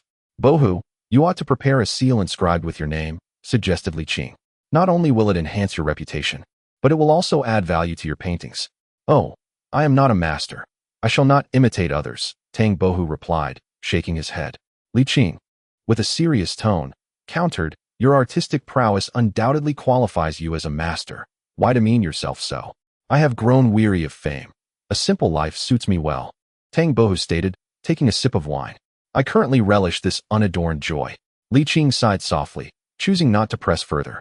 However, he firmly believed that Tang Bohe would not remain obscure forever. Gold will inevitably shine. It is merely a matter of time. In Li Qing's plans, Tang Bohe was a pivotal figure.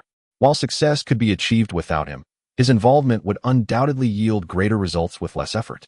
Yet, Li Qing did not wish to impose. Tang Bohe had suffered enough, and he did not want to force his desires upon him.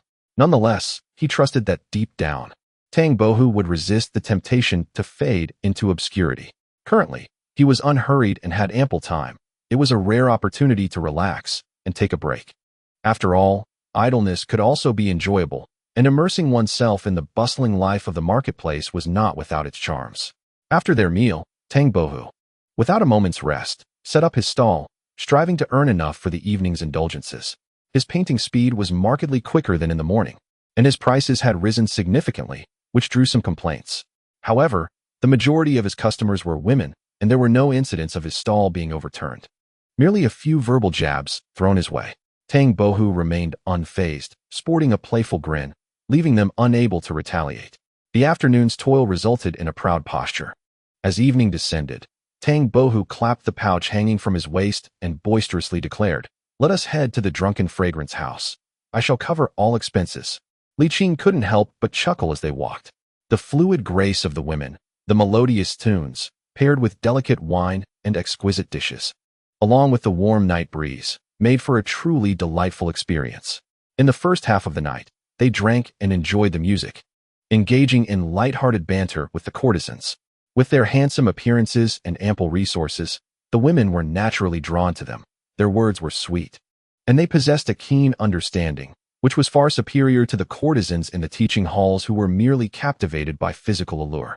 As the night wore on, Tang Bohu, citing an excess of painting and a depletion of inspiration, took the leading courtesan in search of creative spark.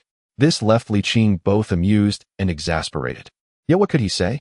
After all, the purpose of visiting such establishments was often for such indulgences. Of course, Tang Bohu also ordered Li Qing a lovely courtesan to accompany him. In the early morning, Tang Bohu groggily pushed open the door, only to find Li Qing napping in a rocking chair amidst the flowers.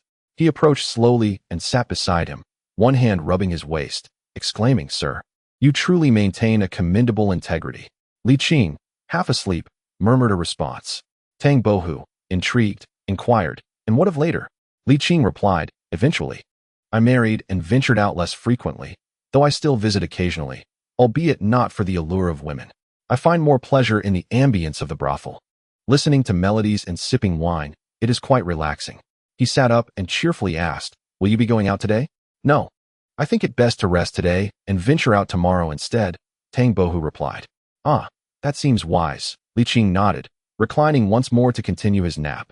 Tang Bohu pondered for a moment and asked, "Sir, do you have any need for Tang Yin's assistance?" "Why do you ask?" Li Qing responded with a smile. "A person of your stature should not be so leisurely." Li Qing chuckled lightly. "I have just returned from a busy period and presently find myself without pressing matters. The watery landscape of Jiangnan is perfect for relaxation." "Am I intruding?" Tang Bohu asked. "I am but a leisurely soul. It is rare to find company. So how could I consider it an intrusion?" Tang Bohu chuckled and shook his head, saying, "You seem to overestimate Tang Yin, the matters you wish to pursue. I fear I cannot aid you with." He understood that Li Qing's presence here must hold some deeper significance.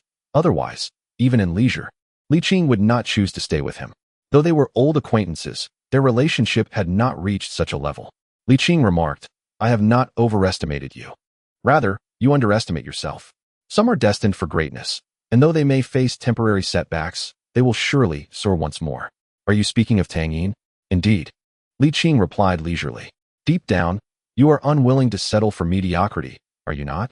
Tang Bohu's eyes flickered, and then dimmed with self-mockery as he said, "Ambitions as high as the heavens, yet my fate is as fragile as paper. Despite my discontent, I am confined to the ordinary. It is a matter of timing, fortune, and destiny. Why deny the entirety of your life due to a fleeting misfortune?" Li Qing chuckled. "You are merely in your 30s. The future holds great promise. Why resign yourself to despair? Remember, every profession produces its champions.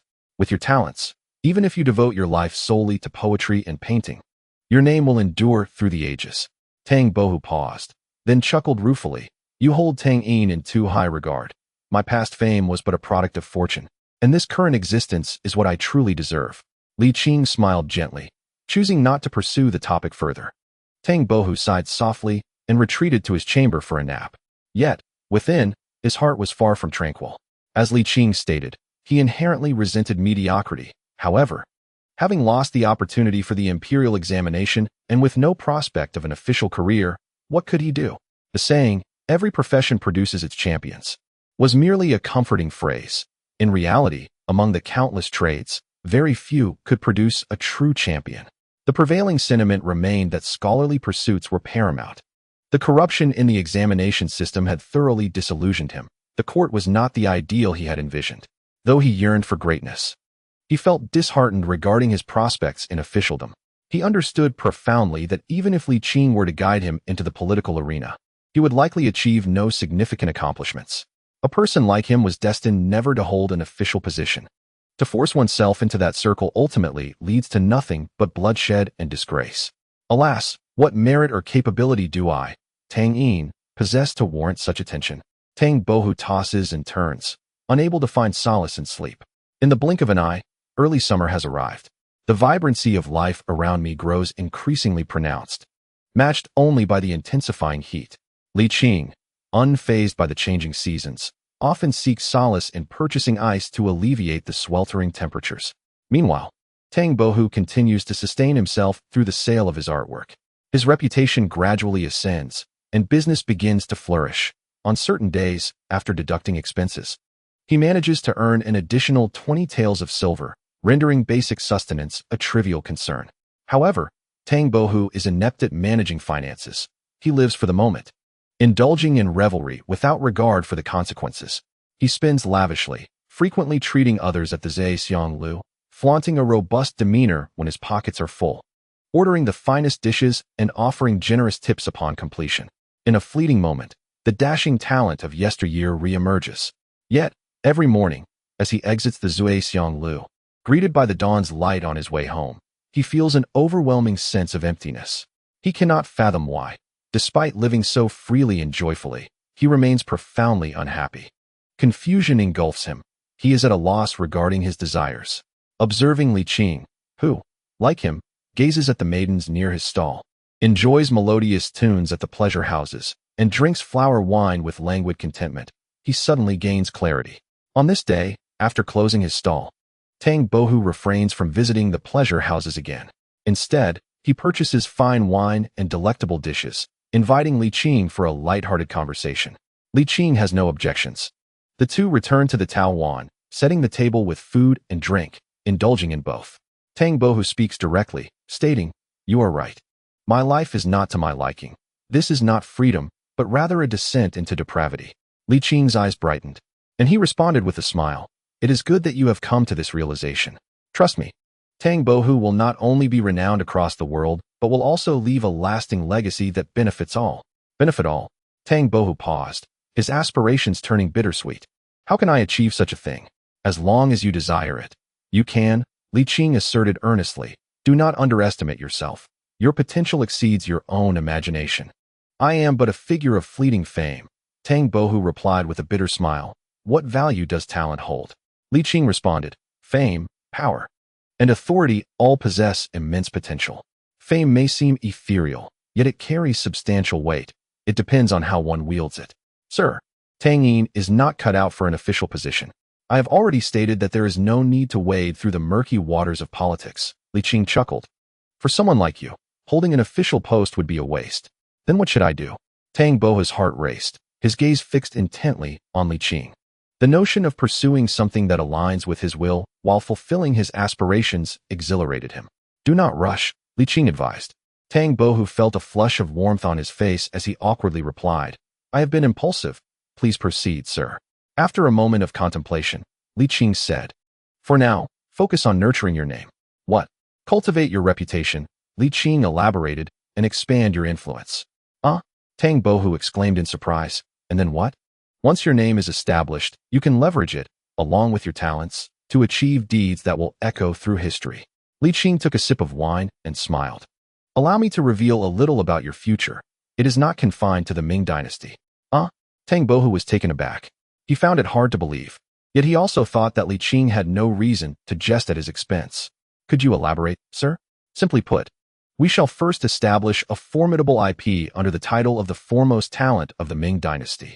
Through this, we will profoundly influence the political circles of various foreign nations, igniting their admiration for the splendid Han culture, compelling them to psychologically submit to the Ming, acknowledge its supremacy, and ultimately belong to it." Li Qing patiently explained his strategy. "The attachment of the Han people to their homeland is too strong. The path of colonization is essentially unfeasible. However, the colonization of thought presents significant potential. The success of the Yongqing brand has already demonstrated the viability of this approach. And Tang Bohu is precisely the most ideal candidate. With his talents, he can effortlessly carry this banner." Tang Bohu was stunned for a moment and stammered, "Sir, Tang Yin will not comprehend this." It was not due to his lack of intelligence. Rather, this was an entirely new concept, one that shattered the existing paradigm. He found it unfathomable and could not grasp the significance behind it. Li Qing chuckled, explaining the details is far too complex. It cannot be distilled into just a few words. After a pause, he inquired, "Do you trust me?" Tang Bohu smiled wryly. "What could Tang Yin have that would warrant your deceit?" Li Qing was pleased. "In that case, come with me to Jinling." "Very well." Tang Bohu did not question further, rising to prepare. "All right." Li Qing watched him head into the room, picking up his chopsticks and indulging in a feast. In late April, the weather grew increasingly warm. By the banks of the Qinghai River, the willow branches drooped, the leaves curled, and appeared withered, yet Tang Bohu wore a bright smile. At the Yongqing Marquis' residence, Li Qing knocked on the door. It was then that Tang Bohu realized, murmuring, "So, you are associated with the Yongqing Marquis' household?" "No. The Yongqing Marquis' household is associated with me," Li Qing thought to himself, then said, "With your talents, you would undoubtedly shine in Suzhou, but it is ultimately too time-consuming. In Jinling, with the Li family to support you, your efforts will yield greater results with less effort." Tang Bohu nodded slightly. "I am grateful for your generosity." "Oh, just a small expense. It is of no consequence," Li Qing replied with a chuckle. As they exchanged pleasantries, the door swung open. A young servant, taken aback, asked, "Who are you two looking for?" Tang Bohu responded, "Aren't you from the Yongqing Marquis' household?" Li Qing remained composed, unperturbed, and smilingly said, "I seek your young master." "Li Hao." He then added, "If he is not available, Lady Li will suffice." "Apologies, both the young master and Lady Li are not at home." The servant expressed regret. His gaze filled with suspicion. Li Qing continued, "Your young lady must be at home. Please summon Li Shuer to see me." "Who do you think you are?" The servant restrained himself from rolling his eyes, mentally scoffing, yet he dared not offend. The Yongqing Marquis' household was indeed admirable, but it seemed not to last long. He did not wish to risk a situation where he would look down on others and jeopardize his livelihood. "Please wait. Sir, do you truly have a close acquaintance with the Yongqing Marquis' family?" Tang Bohu asked, his gaze tinged with skepticism. It was not that he doubted Li Qing, but it seemed that the entire household of the Yongqing Marquis was unfamiliar with him. "Quite familiar," Li Qing nodded. However, Tang Bohu's expression grew peculiar. "Why does this servant not recognize you?" "It is inevitable. The personnel of the manor changes frequently, and each visit introduces new faces." Li Qing chuckled ruefully. "I have grown accustomed to it." "Is that so?" Tang Bohu nodded lightly, refraining from further inquiry. After all, he was already present. Chapter 167. Marketing. Approximately a quarter of an hour later, the doors of the Ho residence swung open once more. Li Shuer approached with eager anticipation, and upon seeing Li Qing outside, her face blossomed with joy, though it quickly faded as she noticed Tang Bohu beside him. "It's you? We seem to have met somewhere before," Tang Bohu blurted out, then recalled the past, murmuring, "Oh, right, it was during the announcement of the exam results in Yingtian Prefecture." He swiftly regained his composure and bowed. "I am honored to meet you." Li Shuer returned the gesture and moved closer to Li Qing, saying, "I thought you would be gone for quite some time. Come inside." She instructed a servant to swiftly prepare a sumptuous feast in the kitchen. "Yes, miss," the servant replied, hurrying away. In the inner courtyard, the guests took their seats in the parlor. Tang Bohu was somewhat surprised to find Li Qing in the host position. However, he refrained from comment, as Miss Li made no objection.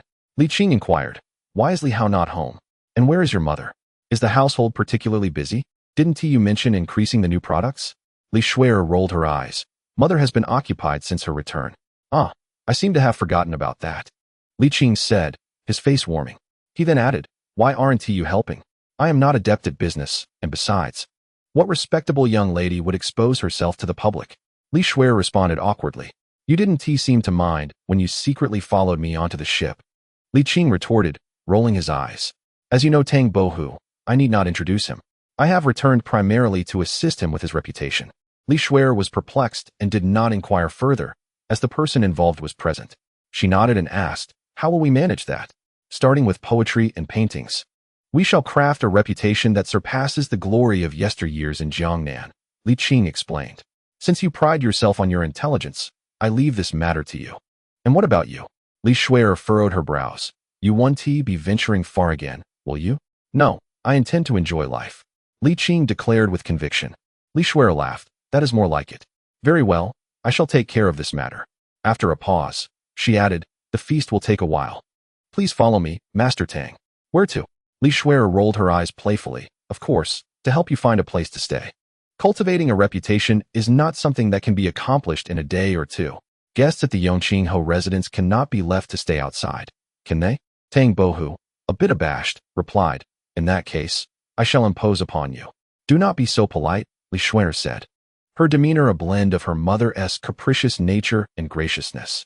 After a bustling journey, Tang Bohu partook of some food and drink before excusing himself to rest in his chamber.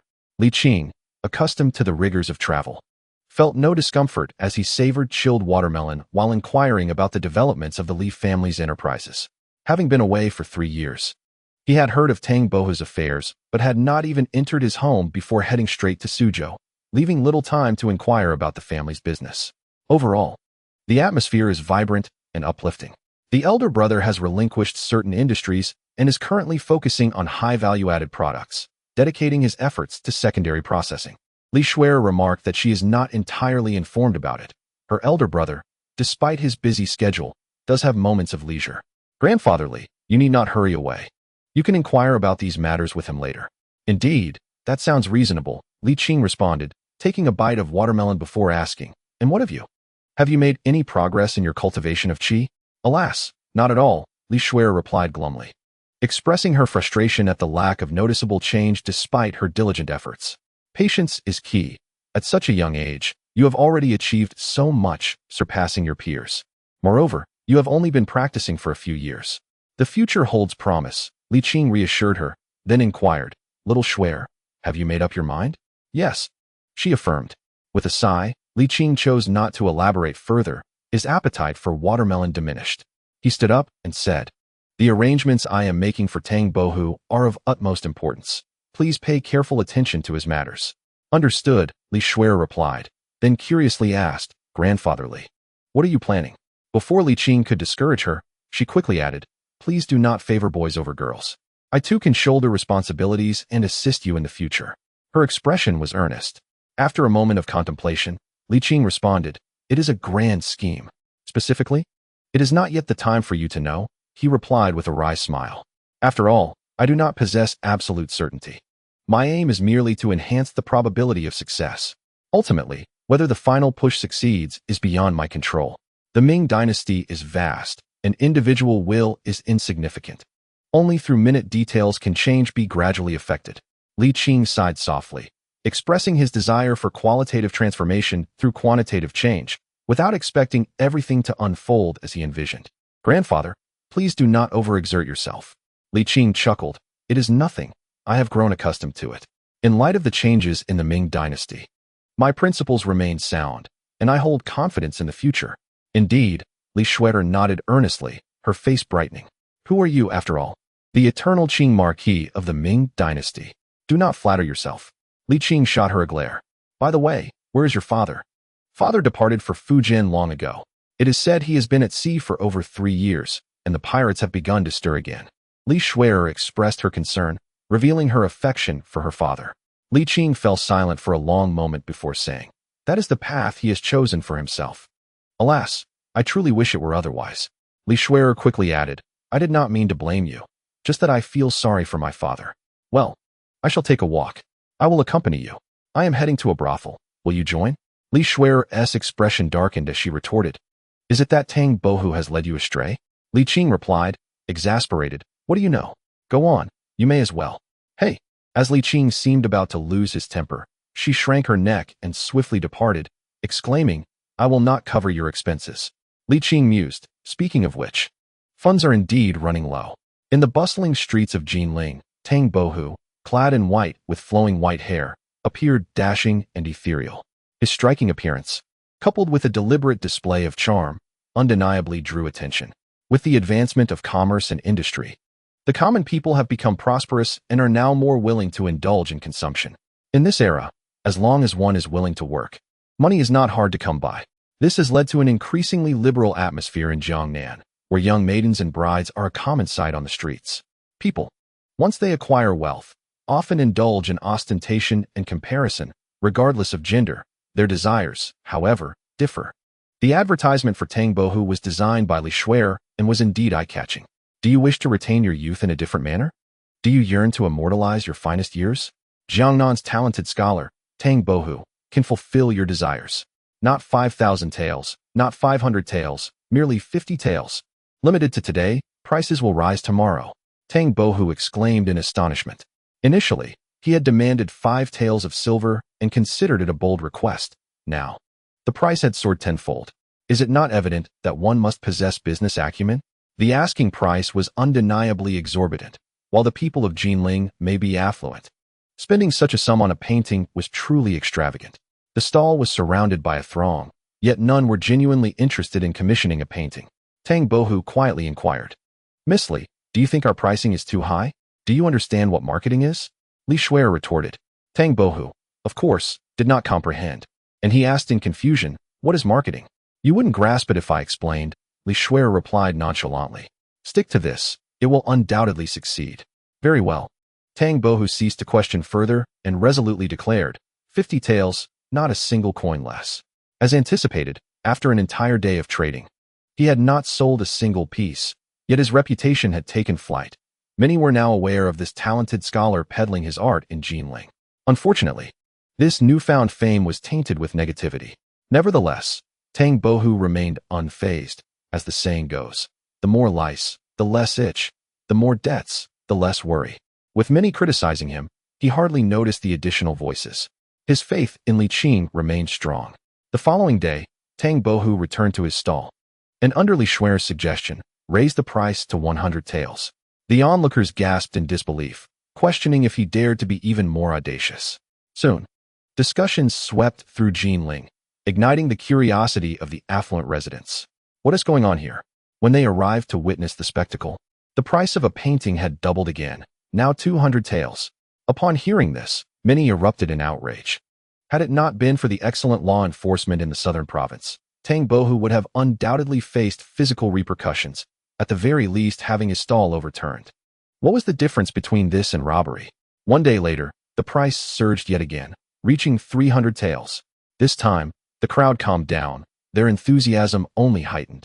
Eager to see who would be foolish enough to purchase a painting, Li Qing appeared. "I'll offer 300 taels." Tang Bohu did not dare to be negligent. He devoted himself wholeheartedly, spending an entire morning on a single painting. Upon completion, it was nothing short of breathtaking. The onlookers were left in awe, their eyes wide with astonishment. At this point, no one dared question Tang Bohu's artistic skill, although there remained significant dissent regarding the price, with many calling for a return to the original 50 taels. However, Tang Bohu remained unmoved and arrogantly proclaimed, "Tomorrow, the price will rise again." The next day, the price of his painting soared to 500 taels. Moreover, he limited himself to creating only one painting per day, regardless of the sum offered for a second piece. Upon uttering these words, a wave of astonishment swept through the crowd. However, business indeed arrived. The newcomer was a prominent and affluent figure from Jinling, accompanied by a charming concubine. He extravagantly offered 500 taels for Tang Bohu to create a painting, albeit with a caveat: should he find it unsatisfactory, he would dismantle the stall. Tang Bohu, undeterred, promptly commenced his artistic endeavor. Under his skilled brush, the already exquisite beauty of the concubine became even more enchanting. Her brows, her eyes, her lips, all enhanced as if by the touch of a beauty filter. The beauty of the woman was rivaled only by the magnificence of the painting. The concubine was overjoyed, her heart blooming with delight, unable to part with the artwork. The wealthy gentleman, basking in the attention of onlookers, felt the expenditure was well worth it, leaving with a hearty laugh. This incident quickly spread through the circles of the affluent. Chapter 168. A lady, please maintain your dignity. Jinling is not lacking in wealthy individuals. In recent decades, maritime trade has flourished, and the speed at which their fortunes have accumulated far surpasses that of their ancestors. With money flowing in swiftly, they have no qualms about spending. Soon enough, the wealthy flocked to him. After a period of fermentation, Tang Bohu's reputation soared, becoming widely known throughout the city of Jinling. His composition, Peach Blossom Hut, was even adapted into a nursery rhyme, enjoying widespread popularity. Human nature is such that the more readily something is obtained, the less it is cherished. Conversely, what is scarce becomes highly sought after. Paintings priced at 5 taels were dismissed by all, while those at 500 taels were fiercely contended. Gradually, Tang Bohu's fame took a positive turn. This phenomenon arose from the human tendency to admire strength, under the adoration of the wealthy. The title of a great talent from Jiangnan once again embedded itself in the public consciousness. Initially, after the scandal of the imperial examination corruption, Tang Bohu had become infamous, looked down upon by Suzhou and the entirety of Jiangnan, with all regarding him with disdain, believing he had tarnished their reputation. Yet, the tide had turned. Tang Boa's paintings had evidently become a symbol of status within the affluent circles. Coupled with the subtle marketing by the Li family, Tang Bohu experienced a resurgence, his fame eclipsing that of the past. Even his previous works gained value. However, lacking titles or seals, they were only acknowledged by true connoisseurs, while the rest remained skeptical. As summer faded into autumn, the refreshing coolness enveloped the air. Beneath the willow trees by the pond, Li Qing propped up a fishing rod, reveling in the autumn breeze. Nearly succumbing to slumber, Mr. Tang Bohu approached, observing Li Qing's state and swallowing his words. Li Qing sat up, smiling as he asked, "What is the matter? Are you anxious?" Tang Bohu felt a flush rise to his face, awkwardly replying, "Is it time yet?" "Not quite." Li Qing gently shook his head, saying, in Jiangnan, "It may be sufficient, but what of the rest of the Ming dynasty? We cannot limit ourselves to just Jiangnan." Tang Bohu was taken aback, asking, "Must we traverse the entirety of the Ming dynasty?" "Not at all. It suffices to establish a name in the most prosperous areas of a single province." Li Qing replied with a smile. "With 2 capitals and 13 provinces, aside from Jiangsu and Zhejiang as well as southern Jili, there is little left. In another 2 years, we shall be well on our way." Another 2 years? Sharpening the axe does not hinder the work of cutting wood, Li Qing stated earnestly. "Only by becoming renowned throughout the Ming dynasty can you set sail with confidence. The Li family's merchant ships are already creating momentum for you, but this requires time." Pausing for a moment, he continued, "How about this? You shall serve as the spokesperson for Yongqing's finished garments." Spokesperson? Tang Bohu mulled over this novel term, hesitantly asking, "Does that mean I will be speaking well of it?" You could interpret it that way." Li Qing nodded, noting that Yongqing's finished garments had received an excellent reception overseas. "Your role as a spokesperson will undoubtedly enhance your renown, which is crucial for your future endeavors abroad." "I have no objections," Tang Bohu replied, puzzled. "But how can I endorse Yongqing's products from afar in the Ming dynasty?" "It's quite simple," Li Qing responded. "Just create a self-portrait and accompany it with a poem endorsing the brand. It need not be overly intricate, a sketch will suffice. But it must truly showcase your artistic prowess. Subsequently, I will arrange for mass reproductions to be displayed prominently in every overseas store." I see. That poses no problem." Tang Bohu gradually nodded, then inquired, "So, where shall we head next?" After a moment's contemplation, Li Qing suggested, "How about Jiangxi?" "Agreed," Tang Bohu replied without dissent. "A sketch may seem simple, yet it tests one's foundational skills, and given that this was for promoting the Yongqing brand, Tang Bohu approached the task with utmost seriousness. He labored over the sketch, striving for perfection, and after a month of effort, the final piece emerged. Li Qing then instructed Li Shuer to find an artist to replicate the work in bulk. As the Mid-Autumn Festival approached, Li Qing contemplated departing after the celebrations, thus frequently inviting Tang Bohu to indulge in leisure at the brothel, where the women were skilled in music and conversation.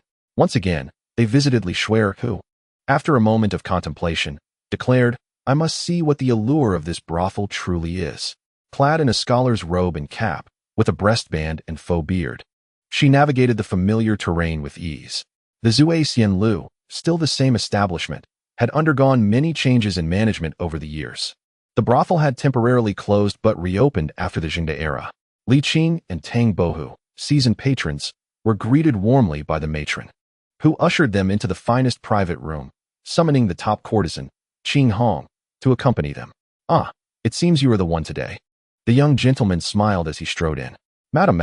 The matron, having just ascended from the lower floors, hurried forward, her demeanor noticeably warmer than before. "Oh, young lordly. Hush, what are you shouting about?" Li Hao shot her a glare. "Let us go upstairs." The matron paused, disbelief washing over her face. "Am I permitted to?" "Permitted to what?" Li Hao also hesitated, then realized, chuckling as he chided her, "Enough of that. Arrange a private room for me." "Of course," the matron nodded awkwardly. "Young lord, please, just call me Li Gongzi."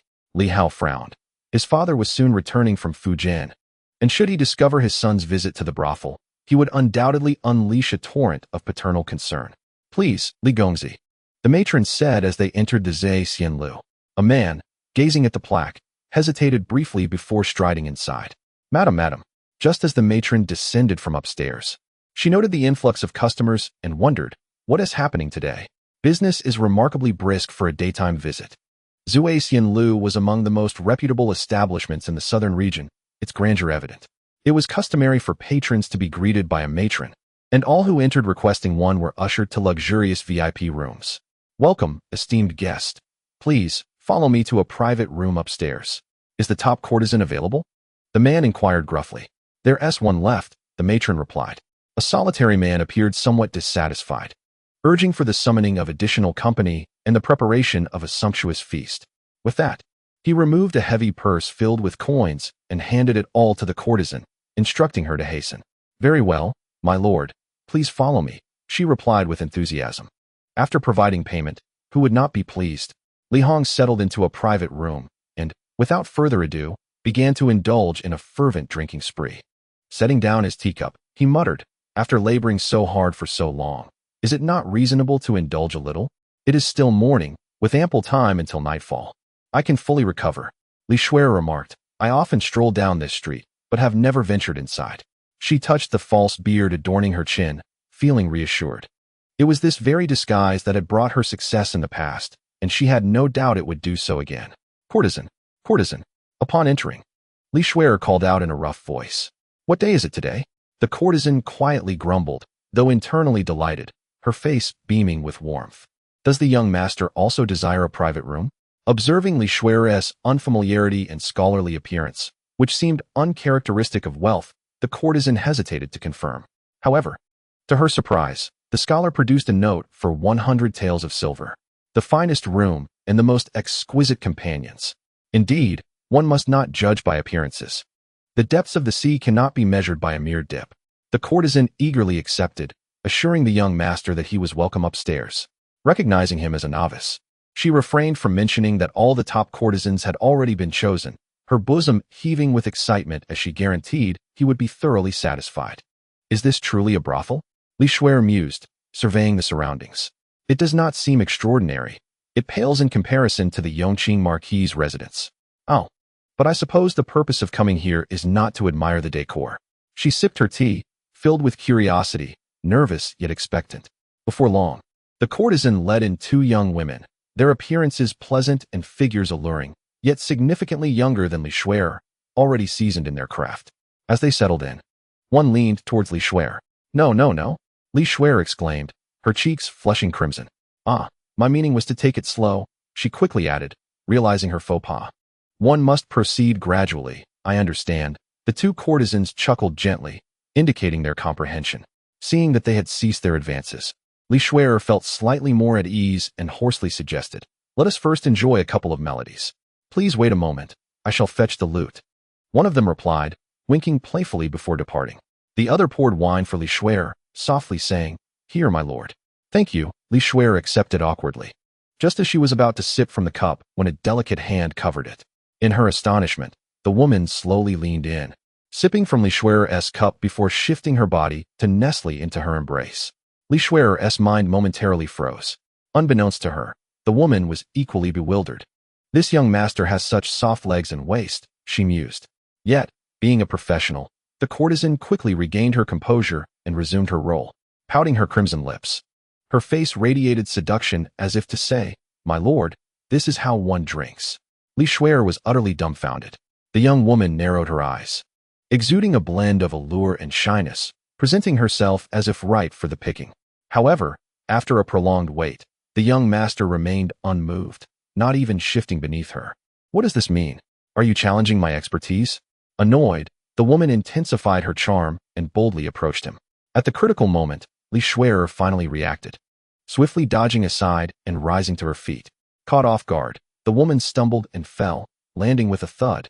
The drink in her mouth was swallowed down, leaving her dazed, unable to feel the pain, engulfed in a wave of self-doubt. I, Li Shuai stammered, and after a moment, said, I merely came to listen to music, not to seek anything else. I implore you to maintain your dignity. A mere courtesan is advising me to uphold dignity?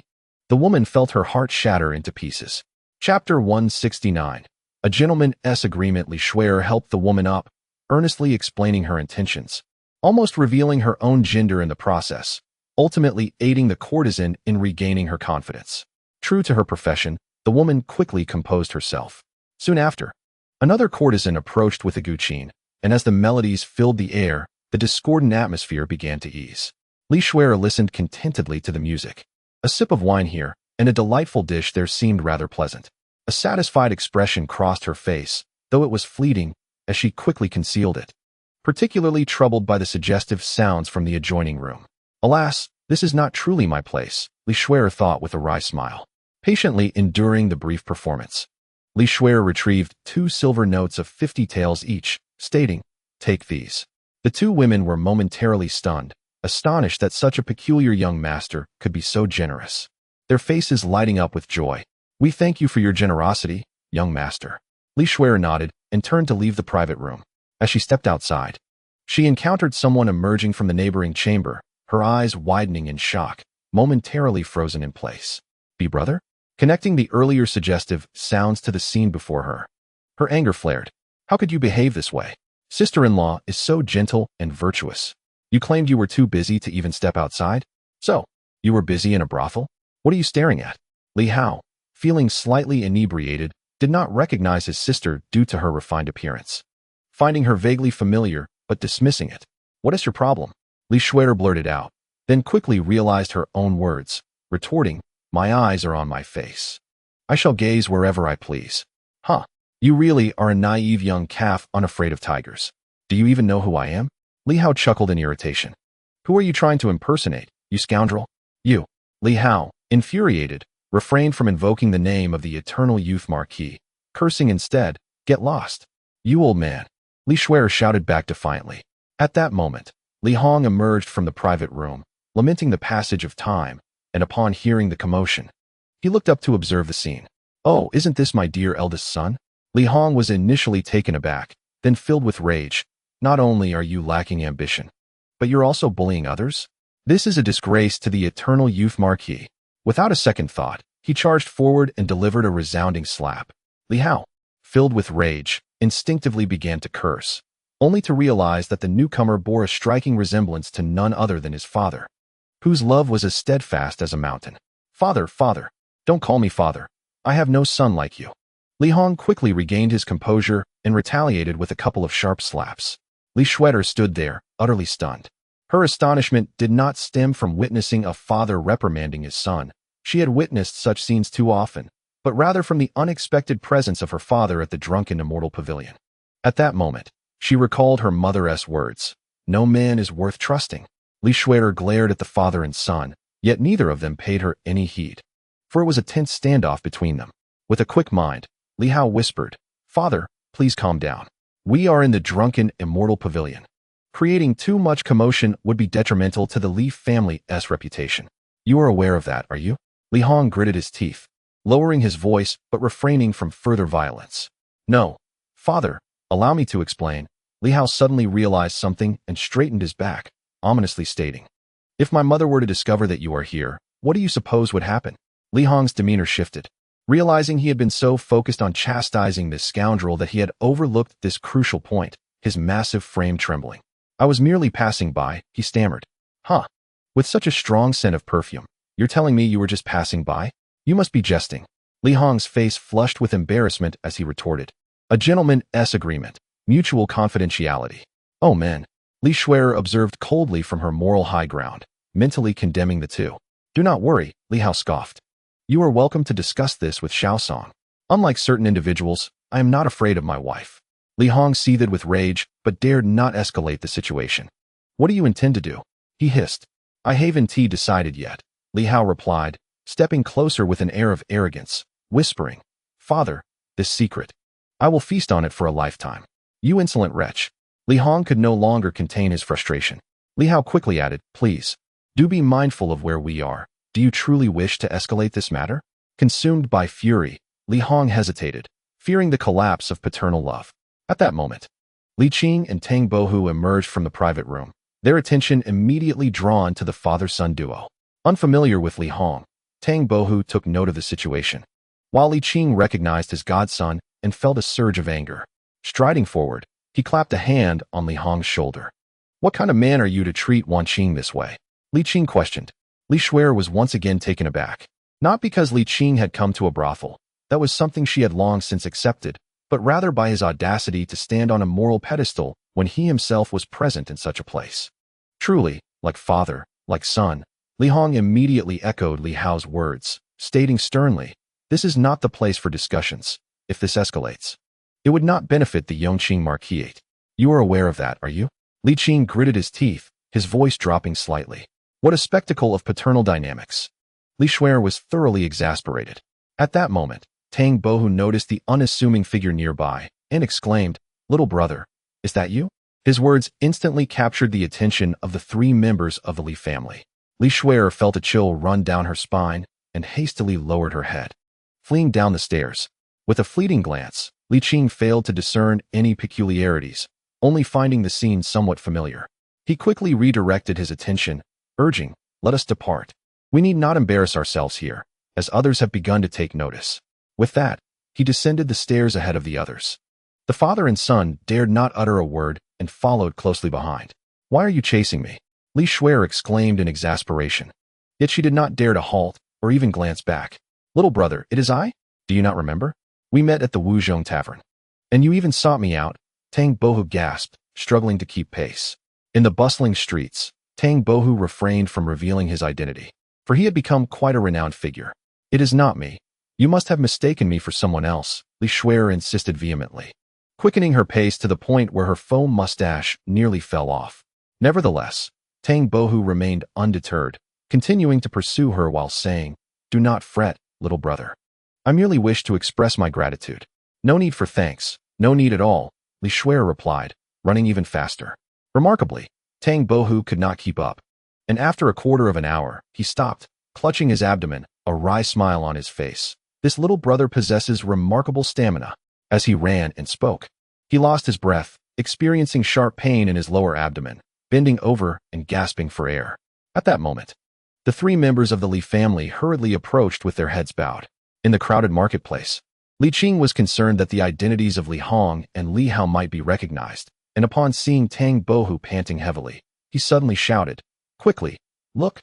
The talented scholar Tang is out on the streets. Quickly depart." Tang Bohu whispered urgently. Li Qing's low growl prompted the father and son to hasten, skirting around the crowd as they made their way home. Taking a deep breath, Li Shuer gracefully vaulted over the courtyard wall with ease, clapping her hands as she tore off her false mustache and removed her scholar's cap. However, she had not ventured far when she collided directly with her mother. Li Shuer turned pale. "Mother, what are you doing here? I thought you were busy," she stammered, perplexed. This was her private courtyard, and aside from the morning maid who came to tidy up, few ever visited.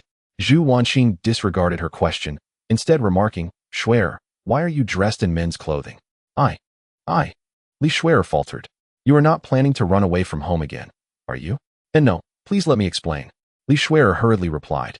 "It is not as you think. Let us discuss this indoors." Zhu Wanqing, with a cold smile, stepped aside, snapping a twig, and slowly advanced. "Never mind. You speak your piece, and I shall do my own," she retorted. Wait. I have a significant secret to report to you, mother," Li Shuer insisted. "Family matters should not be aired publicly. We should speak inside." "Family matters?" Zhu Wanqing paused. "Whose disgrace are we discussing? Is it about Xiao Hao?" "Yes," Li Shuer nodded. Feeling the weight of her revelation insufficient, she added, "It is not just him."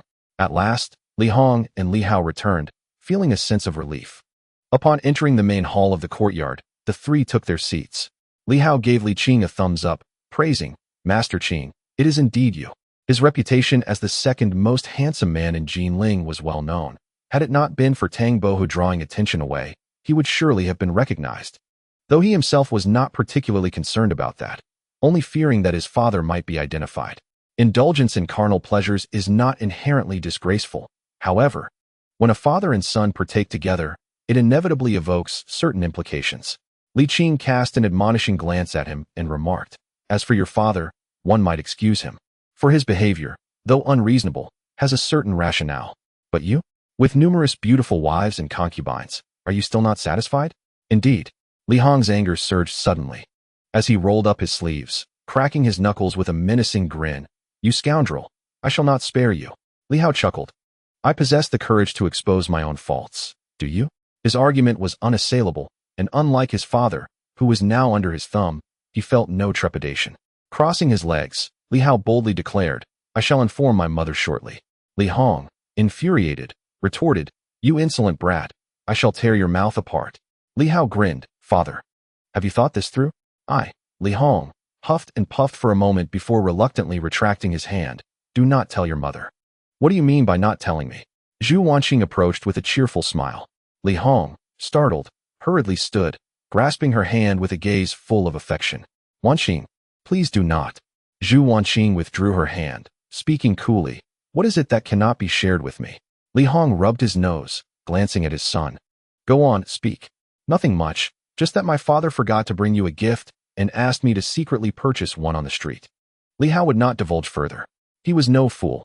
He understood that threats could lead to dire consequences. However, unbeknownst to him, there were ill-intentioned individuals among the crowd. Chapter 170. I am also quite the scoundrel, such is the situation. Wanqing, do not take it to heart, Li Hong stated bluntly. Zhu Wanqing's smile was cold, laced with an eerie mockery, as she elongated her tone. "Is that so?" Li Hong's heart skipped a beat upon witnessing her reaction.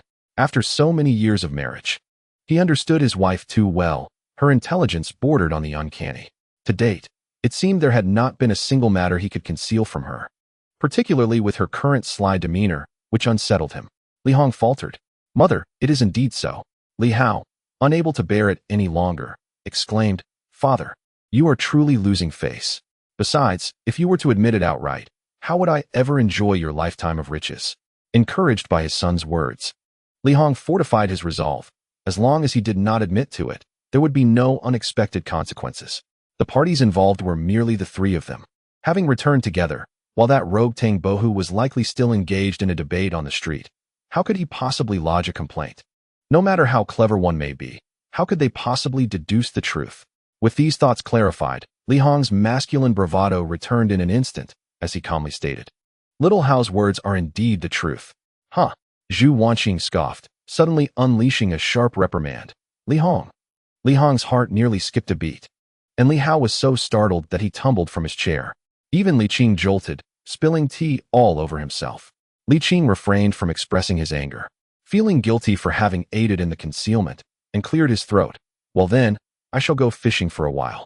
Brushing off his robe, Li Qing rose gracefully, ignoring the pleading eyes of his godson, and retorted, "What are you looking at me for? Wait for me, Qingyi." Li Hao, fearing his mother, hurriedly followed him out, casting a gleeful glance back at his father as he scampered away. By the pond, Li Qing set up his fishing rod, embracing the crisp, invigorating autumn air, while Li Hao reported on the main industries and development strategies of the Li family. In the realm of business, Li Hao was exceptionally skilled. After 3 years of venturing into the market, the Li family's enterprises had nearly undergone a transformation, progressing in a positive direction, aligning with Li Qing's vision. After this discussion, Li Qing felt no lingering worries about entrusting the family business to Li Hao. He need not fret any longer, especially with Zhu Wanqing now at home. Adding an extra layer of security, the Li family had eliminated production manufacturing, even including the crucial raw material for cosmetics, the safflower.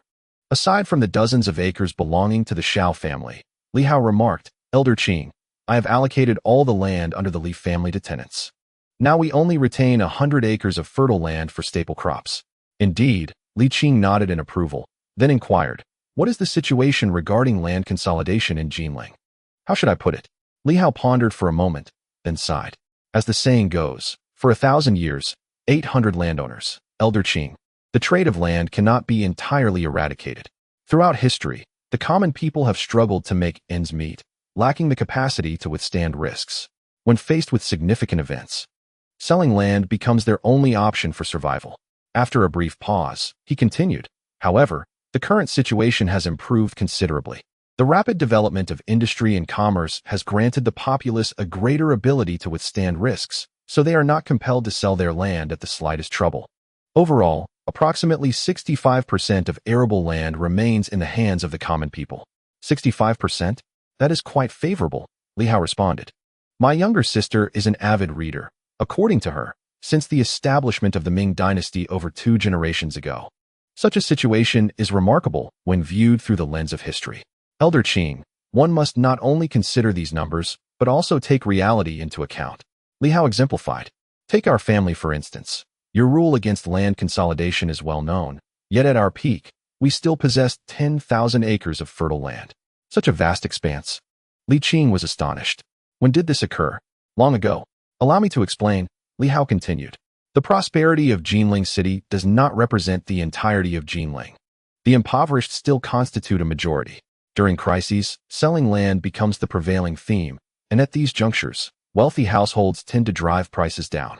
The land we acquired was purchased at public prices, ensuring the maximum benefit for those selling their land. Li Qing's expression gradually softened. Li Hao went on. Our family's land purchases support repurchase agreements. Although there are interest rates, they are exceedingly low, nearly matching the rate of currency devaluation, resulting in neither profit nor loss. He chuckled ruefully. Initially, there were no interest rates. Our family was not short of money. However, with the influx of silver, purchasing power gradually diminished, something everyone could see. Some individuals, despite having no financial need, still feign poverty to sell land. That is how we acquired 10,000 acres. Later, our mother established interest rates to alleviate the situation.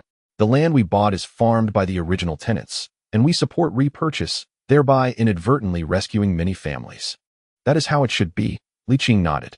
To achieve success is to benefit the world. Everything the Li family enjoys fundamentally stems from the people. We draw from the populace and must use it for their benefit. Indeed, our parents often say the same, Li Hao agreed.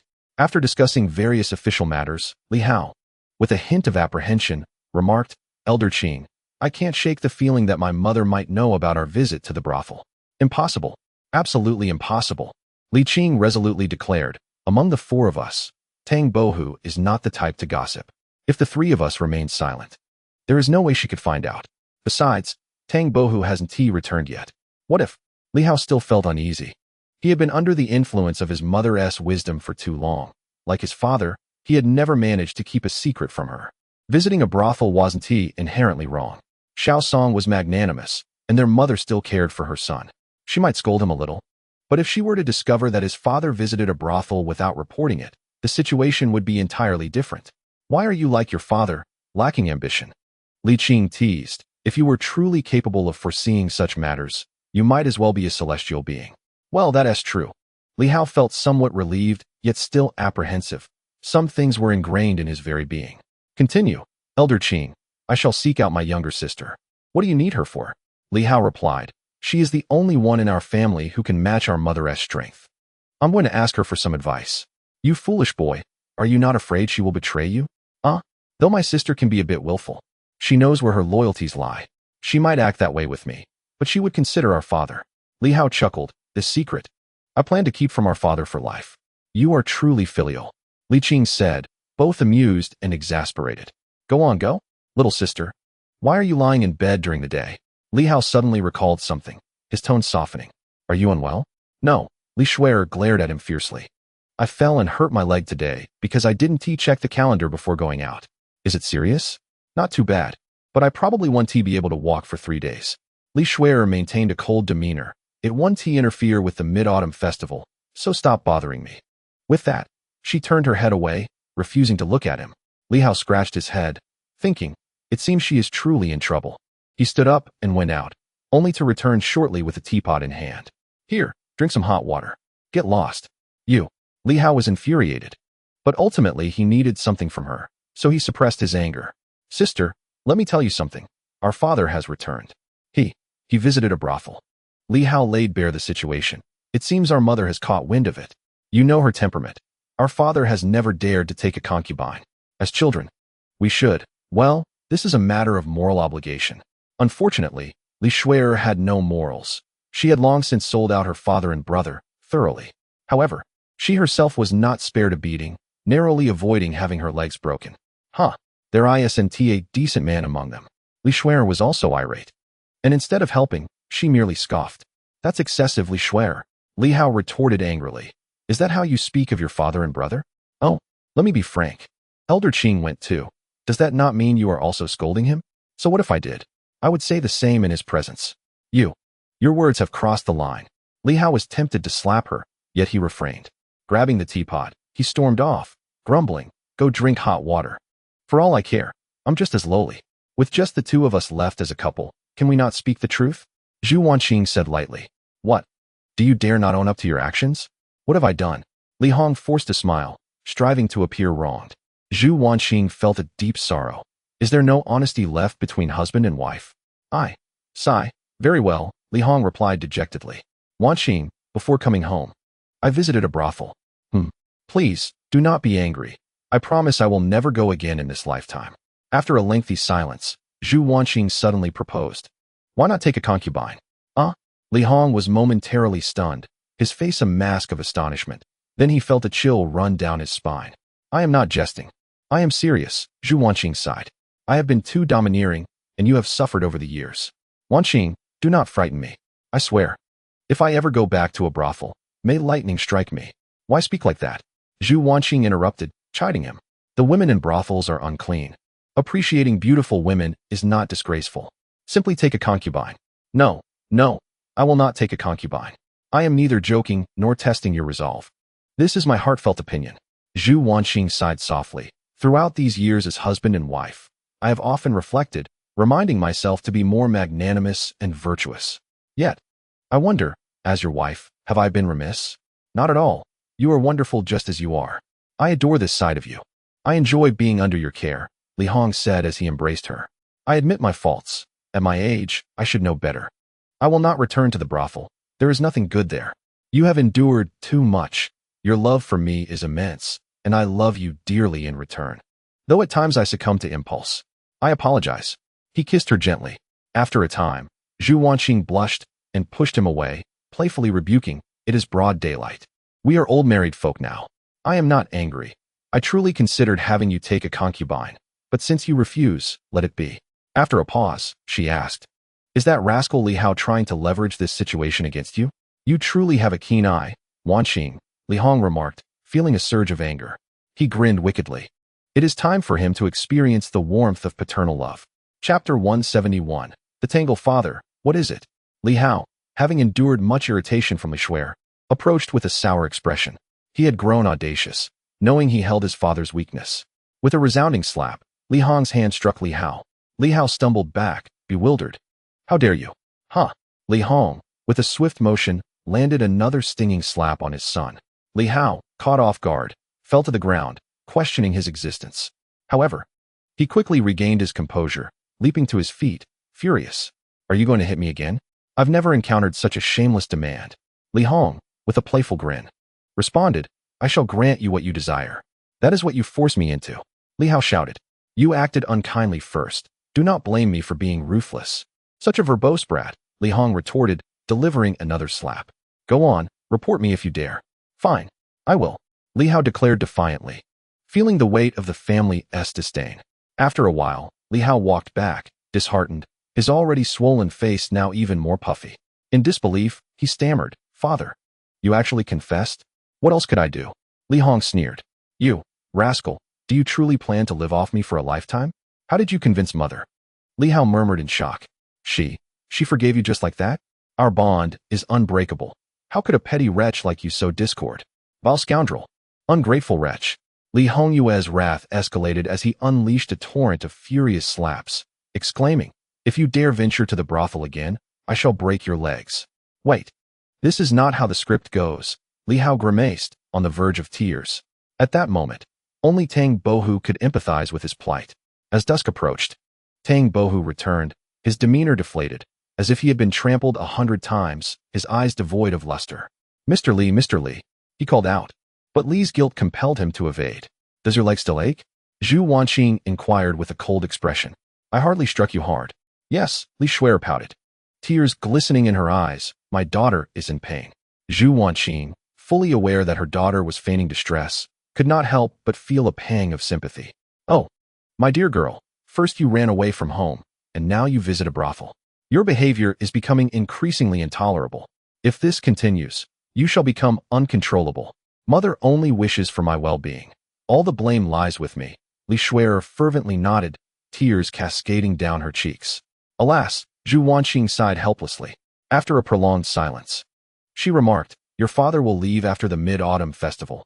Do you wish to accompany him? I could speak on your behalf. It is quite likely he would agree. Not at all. Li Shuai shook her head mischievously. It would only cause more trouble. Zhu Wanqing was taken aback. Why ever so? Mother, I am grappling with my own state of mind. Li Shui'er curled her legs, resting her delicate chin upon her knees, a serene melancholy enveloping her. I need some time to reflect and find clarity. Clarity? What clarity? Zhu Wanqing exclaimed, cursing under her breath. It's already a chaotic mess. After a moment of contemplation, she inquired, is this about your visits to the brothel? No, it is unrelated, Li Shui'er replied. It is my own dilemma. My dear daughter, please do not let yourself become foolish. Zhu Wanqing expressed her concern. Is it truly that dramatic? Li Shui'er chuckled. If I were so fragile, would that not reflect poorly on you, mother? Worry not. My inner strength rivals that of any man. Her eyes sparkled brightly. Zhu Wanqing offered a bittersweet smile, acknowledging her shortcomings as a parent. I have indeed been too lenient, neglecting. Do not say that, mother. I genuinely adore myself, and I cherish who I am today. Li Shui'er asserted earnestly. It is through your guidance that I have become this way. Thank you for enlightening me. Zhu Wanqing shook her head. Many may understand much, yet still struggle through life. That is their own failing, Li Shui'er replied candidly. I too am currently in turmoil, but I shall undoubtedly navigate this life with joy. After a brief pause, she added, when I speak of turmoil, I do not refer to reckless actions, but rather a lack of understanding. Is there a remedy? Yes. It lies in self-reflection, Li Shui'er replied. Moreover, I wish to seize this opportunity to cultivate the younger generation. Father is preoccupied, and with mother and my brother immersed in their enterprises, I shall take the responsibility of guiding the youth. Zhu Wanqing remained silent for a considerable time before responding. Remember, do not teach the girls. They must adhere to traditional virtues and the path of a dutiful wife and mother. Understood, Li Shui'er affirmed. On the day of the Mid-Autumn Festival, Tang Bohu dined with the Li family at noon, but ventured out in the evening, presumably to the drunken immortal pavilion. Li Qing did not press him to stay. The moon hung full and luminous, the courtyard aglow with light, adorned with exquisite dishes, pastries, sunflower seeds, fruits, fine wine, and mooncakes, a scene of familial joy. The servants of the residence prepared a feast and then took their leave to celebrate the festival, their spirits high as each received a generous red envelope. Little did they know, each time Li Qing ventured out, the servants would be replaced with a new batch, ensuring that the next time he encountered them, they would be unfamiliar faces. The wine was gentle, allowing one to indulge in several cups without the risk of inebriation. They munched on sunflower seeds, savored fruits, and engaged in lively banter, thoroughly enjoying themselves. As the conversation flowed, they eventually turned to matters of state. Hunger, you returned to the capital with the emperor's decree. What was his reaction? Li Hong replied, His Majesty places great importance on this matter, granting special approval for the artillery development process. Should any issues arise, I may address them directly with him, bypassing the usual layers of reporting. Upon hearing this, Li Qing expressed great delight, murmuring to himself, it seems the notes I left behind were not in vain. By the way, what was his response regarding the new trade route? Li Qing inquired. Li Hong offered a wry smile, stating, the emperor deemed it inappropriate, asserting that with such a vast population in the Ming dynasty, food security must be ensured, and excessive development of commerce and industry is unwise. Is that so? Li Qing mused, briefly furrowing his brow before relaxing into a smile. His perspective is not entirely flawed. Being in the halls of power necessitates a broader vision. However, his grasp on the larger picture is somewhat lacking. That is of little concern. There is no rush regarding the new trade route. Its fate is still uncertain. What of the court? Li Hong reported, overall, it remains stable. The emperor possesses a profound self-awareness, recognizing the pitfalls of favoring civil over military matters, and has taken appropriate remedial steps. For instance, during this recent naval expedition, he not only generously rewarded the naval officers, but also invited military leaders from the capital to the celebration, underscoring his regard for the martial class. Li Hong sipped his wine and sighed. Alas, with the seas tranquil and virtually devoid of conflict, these measures merely address symptoms rather than root causes. Li Qing nodded with a wry smile. This is an issue of political foundations. One cannot solely place the blame on him. After a pause, he asked, and what of the Crown Prince? The Crown Prince has indeed exhibited martial spirit. He even named the formidable artillery piece, Li Hong replied. Though my interactions with the Crown Prince have been limited, I can discern his intelligence and decisiveness. After the emperor's reign, he will undoubtedly make his mark. Li Hong continued enthusiastically. The Changhua era nearly eradicated all conceivable obstacles, paving the way for the Hongji era's peaceful governance. Yet, beneath this tranquility lie numerous latent perils. Structurally, a wise and courageous crown prince is essential for balance. One cannot be overly optimistic, Li Qing remarked with a rueful smile. I remain somewhat apprehensive regarding Jingda. But with Wang Shoren's guidance, I trust things will improve. Li Qing pondered. You are no longer young. Does the emperor have any plans for you? Indeed. I was just about to mention this, Li Hong sighed.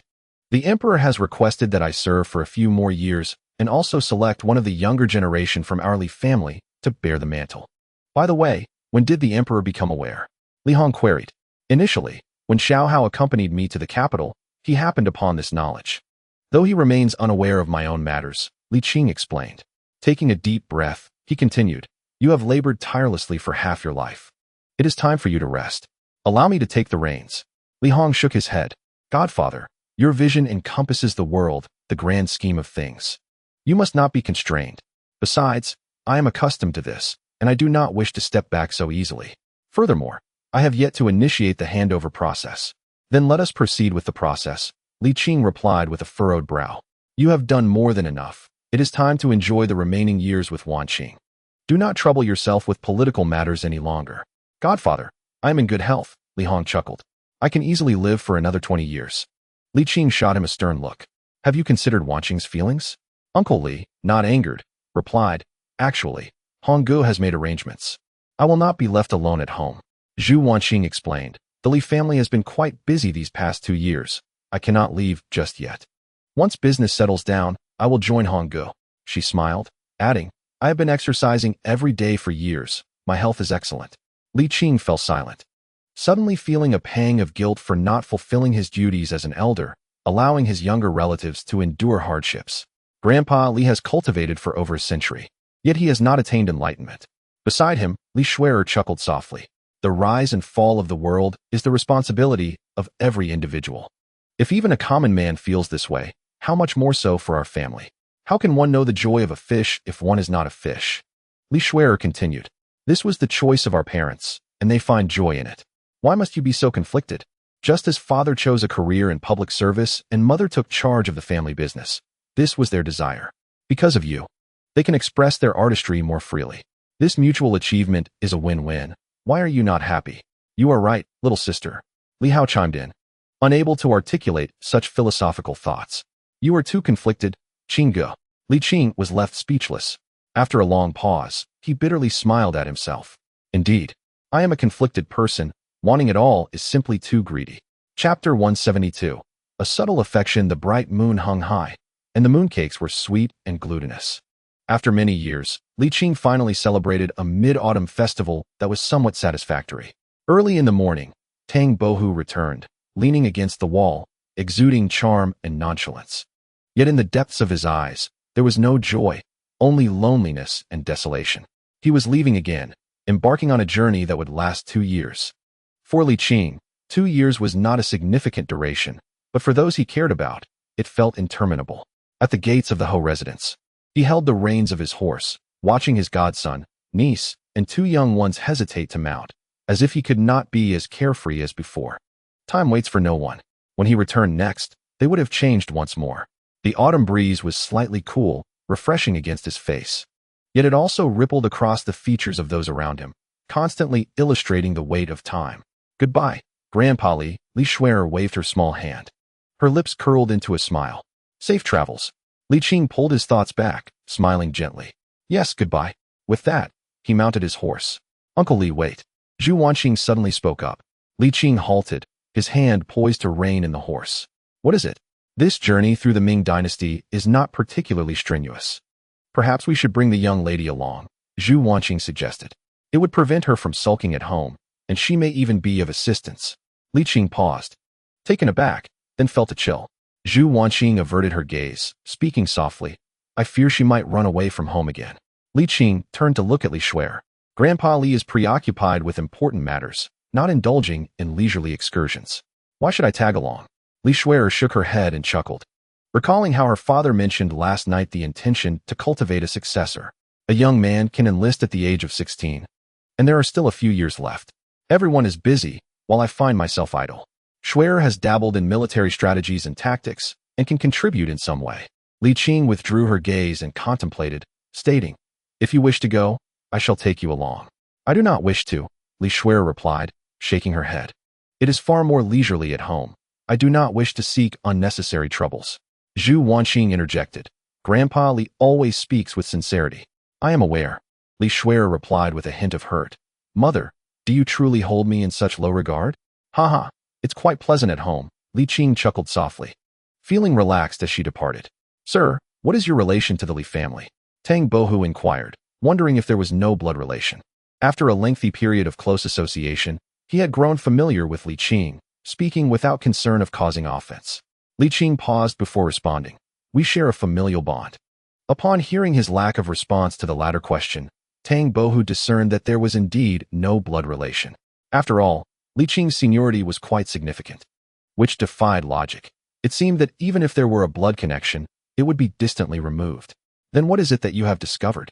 Tang Bohu chuckled, acknowledging that those embroiled in the situation often remain oblivious, and your delayed realization is understandable. Li Qing remained silent for a moment before smiling wryly. "You, despite your remarkable talent, ultimately lack wisdom.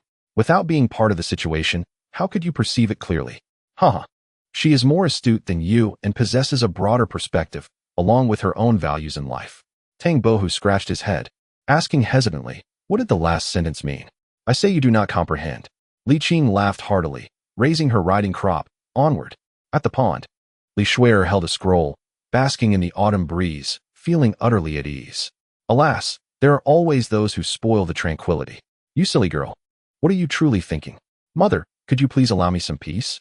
Li Shuer replied with a wry smile. "Do not be so alarmist, all right? Do you think I desire this?" Zhu Wanqing shot her a glare, saying, "If you were not my daughter, I wouldn't care if you perished." Li Shuer closed her book and spoke leisurely. "I am quite well, even better than before, truly." "I do not believe it. What do you wish to hear?" "I wish to hear the truth," Zhu Wanqing insisted. "What I speak is the truth. Then I wish to hear what lies within your heart." Li Shuer, feeling helpless, replied, "Mother, I am now an adult. I should have my own secrets. You shouldn't be so unreasonable. Spare me the chatter. I carried you for 10 months. What secrets could you possibly have from me?" Zhu Wanqing retorted, unyielding. "Be quick about it, or I shall not hesitate to discipline you." "All right," Li Shuer conceded, pondering for a moment before sighing. "Humans are always drawn to beauty. This is true for everyone, especially when he is so exceptional, so charming. Yet, certain desires must remain unkindled. Just as the autumn air is crisp and delightful, we may admire it, but we cannot possess it, can we?" Zhu Wanqing remarked sadly, "I should not have shared his accomplishments with you." "Mother, why do you take responsibility upon yourself? What does this have to do with you?" Li Shuer found it amusing, then straightened her posture, declaring, "You are not at fault, nor is he, nor am I. This matter itself is devoid of error." Li Shuer smiled gently and remarked, "In my view, this is a truly beautiful thing, especially for me." "My dear girl, have you lost your senses?" Zhu Wanqing expressed her concern. "Mother, how can someone as intelligent as you be so obstinate?" Li Shuer lamented. Zhu Wanqing retorted, "Do not try to distract me with such nonsense. I am not interested in your grand philosophies. To be frank, do not try to deceive me. I do not wish to guess. Speak plainly." "Very well," Li Shuer replied earnestly. "I like him. I liked him before, and I still do." This was the truth. Zhu Wanqing nodded. "And then?" "Then I realized there was a problem with my mindset. Did I not mention that?" Li Shuer shrugged her shoulders. Zhu Wanqing, irritated, said, "Are you once again speaking in riddles?" "Mother, allow me to keep some secrets." "Not a single one." Li Shuer sighed in frustration. "All right, I will tell you everything. That's more like it. What is there that cannot be shared with your mother?" Zhu Wanqing awaited further explanation with keen interest. "The issue lies with me. I have admired him too much, or perhaps it is adoration. Because of this, I cannot regard myself as his equal, nor can I face my own self." Li Shuer spoke softly. "It is quite unfair. Please be more explicit," Zhu Wanqing urged. "Only by seeing myself clearly can I regard him equally," Li Shuer replied. "I mention my predicament because I have come to realize that my previous affection was rather superficial." "Superficial?" "Indeed." Li Shuer took a deep breath, her smile radiant. "To regard myself and him with an even gaze, appreciating him neither too closely nor too distantly. That is true, elevated affection. She dreamily continued. I wish to engage in light-hearted banter with him, as friends, as confidants, devoid of emotional entanglements, a gentle fondness and simple joys, the ultimate in indulgence. Mother, I have read extensively and gained much wisdom. I question my own talents and abilities, which are not inferior to those of any man. Li Shuer gazed at her mother with deep affection. You need not worry about me. I can live a fulfilling life, and if we speak of love, you are my greatest love. You mischievous girl, Zhu Wanqing playfully rebuked, casting her gaze elsewhere. Mother, you have some gray hairs. Li Shuer gently nestled into her mother's embrace. Indeed, I am at the age where one cannot escape the passage of time. In Nanchang, autumn had deepened, yet the air still held a hint of warmth as the two took temporary refuge in a tavern. Sir, shall we leave? Tang Bohu removed his scholar's hat, revealing a head of white hair. Let us stay here for now, Li Qing suggested. Cover that white hair well. After all, a tavern is not a suitable dwelling. Tomorrow, I shall rent a residence and begin our endeavors. Very well, Tang Bohu nodded, curiosity piqued. Sir, I must admit I am still in the dark regarding your plans. You are correct. Tang Yin is not exceptionally clever. Could you elucidate some immediate benefits of going overseas? He sought to understand what actions he could undertake and what impact he could create. Li Qing pondered for a moment and stated, let us discuss practical matters. By gaining fame, you can stimulate consumption, compelling those in the overseas political sphere to spend lavishly. And then, these funds will flow through various channels into the Ming dynasty, into the hands of the common people. Li Qing continued, we can utilize this wealth to purchase their labor, compelling them to work tirelessly for the Ming. Tang Bohu was astonished. Is that truly possible? Indeed, the Yongqing brand is worthy, and your talents embody the qualities of a great star. A formidable alliance can yield remarkable revenue. Li Qing remarked that this is but one aspect. The recognition of culture, a sense of belonging, and submission are of paramount importance. He expressed with enthusiasm, one day in the future, when everyone speaks the same language and dons the same style of attire. Even those who are not of our kind may not harbor different sentiments. Tang Bohu felt a surge of emotion. However, he quickly composed himself and furrowed his brow, saying, Sir, this is not an endeavor that can be accomplished in a day, nor can it be achieved by Tang Yin alone. Li Qing did not dispute this and instead asked, Are you brave enough to be the first in the world? I am indeed. Tang Bohu declared with conviction. Excellent. Li Qing promised, regardless of the present circumstances, future generations will remember you, your contributions, and your sacrifices. Tang Yin cherished fame, yet his aspirations transcended mere renown. He chuckled softly, reflecting, more than anything, I wish to avoid leading a life of mediocrity. One must leave something behind in this world, mustn't one? Well said. Li Qing nodded.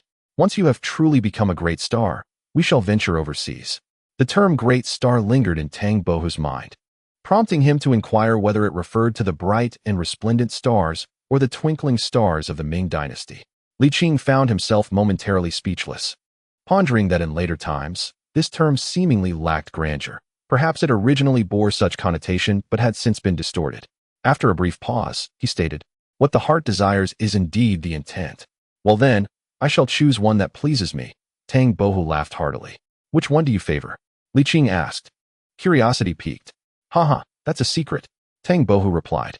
Li Qing chose not to press further and smiled gently, saying, You must be quite exhausted from this swift journey. It would be wise to rest early, as you will have much to occupy you later. Indeed, I am quite weary, Tang Bohu nodded. He then inquired, Sir, you seem remarkably unfatigued. How do you manage it? Haha, that's a secret.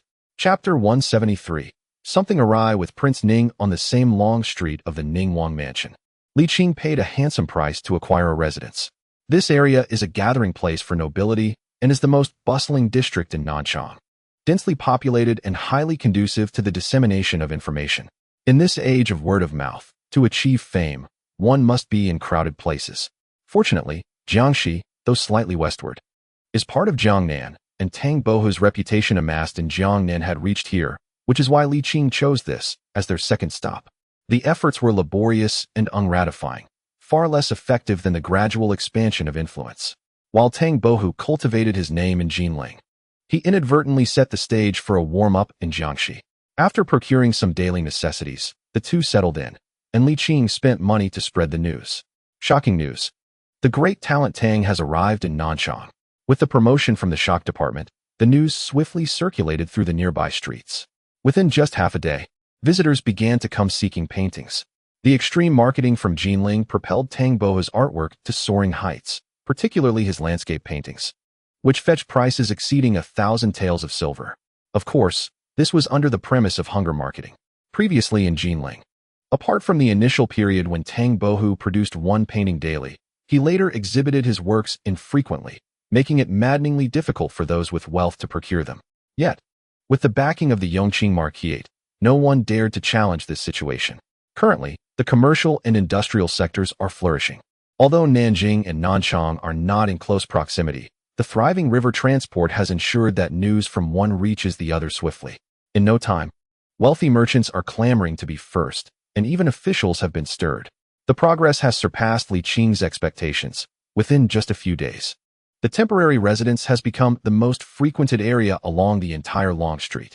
With vendors setting up stalls, the atmosphere is even more vibrant than at a temple fair, with thresholds being worn down by the constant flow of visitors. This situation far exceeds Li Qing's anticipations, leaving him at a loss for how to manage it. This is no minor success, but a resounding triumph. However, this also presented significant troubles for the two of them. In such a scenario, neither could find rest. The noise was incessant, making even going out for a meal a challenge. Not to mention Tang Bohu. Even Li Qing found it somewhat overwhelming. "Sir, what should we do? There are too many people seeking paintings. If we don't prioritize, we might offend someone," Tang Bohu lamented. "Then let us not paint for anyone," Li Qing replied. "Scarcity enhances value. Let us keep them waiting and eager." Tang Bohu expressed his concern. "Among them are undoubtedly significant figures. We cannot reveal the identity of the Yongqing Marquisate. Can we?" Li Qing chuckled. "What does that matter? I have encountered grand occasions before. Do not fret, they cannot devour you." Tang Bohu, however, was still apprehensive. But soon, a turning point arrived. Someone from the Ning Wang Fu has come. In this territory, who would dare contend with the Ning Wang? Yet, Tang Bohu felt a twinge of anxiety. "Sir, should we go?" "Of course, why wouldn't we?" Li Qing replied with a smile. "With the Ning Wang taking the initiative, who could be a better patron for your burgeoning reputation?"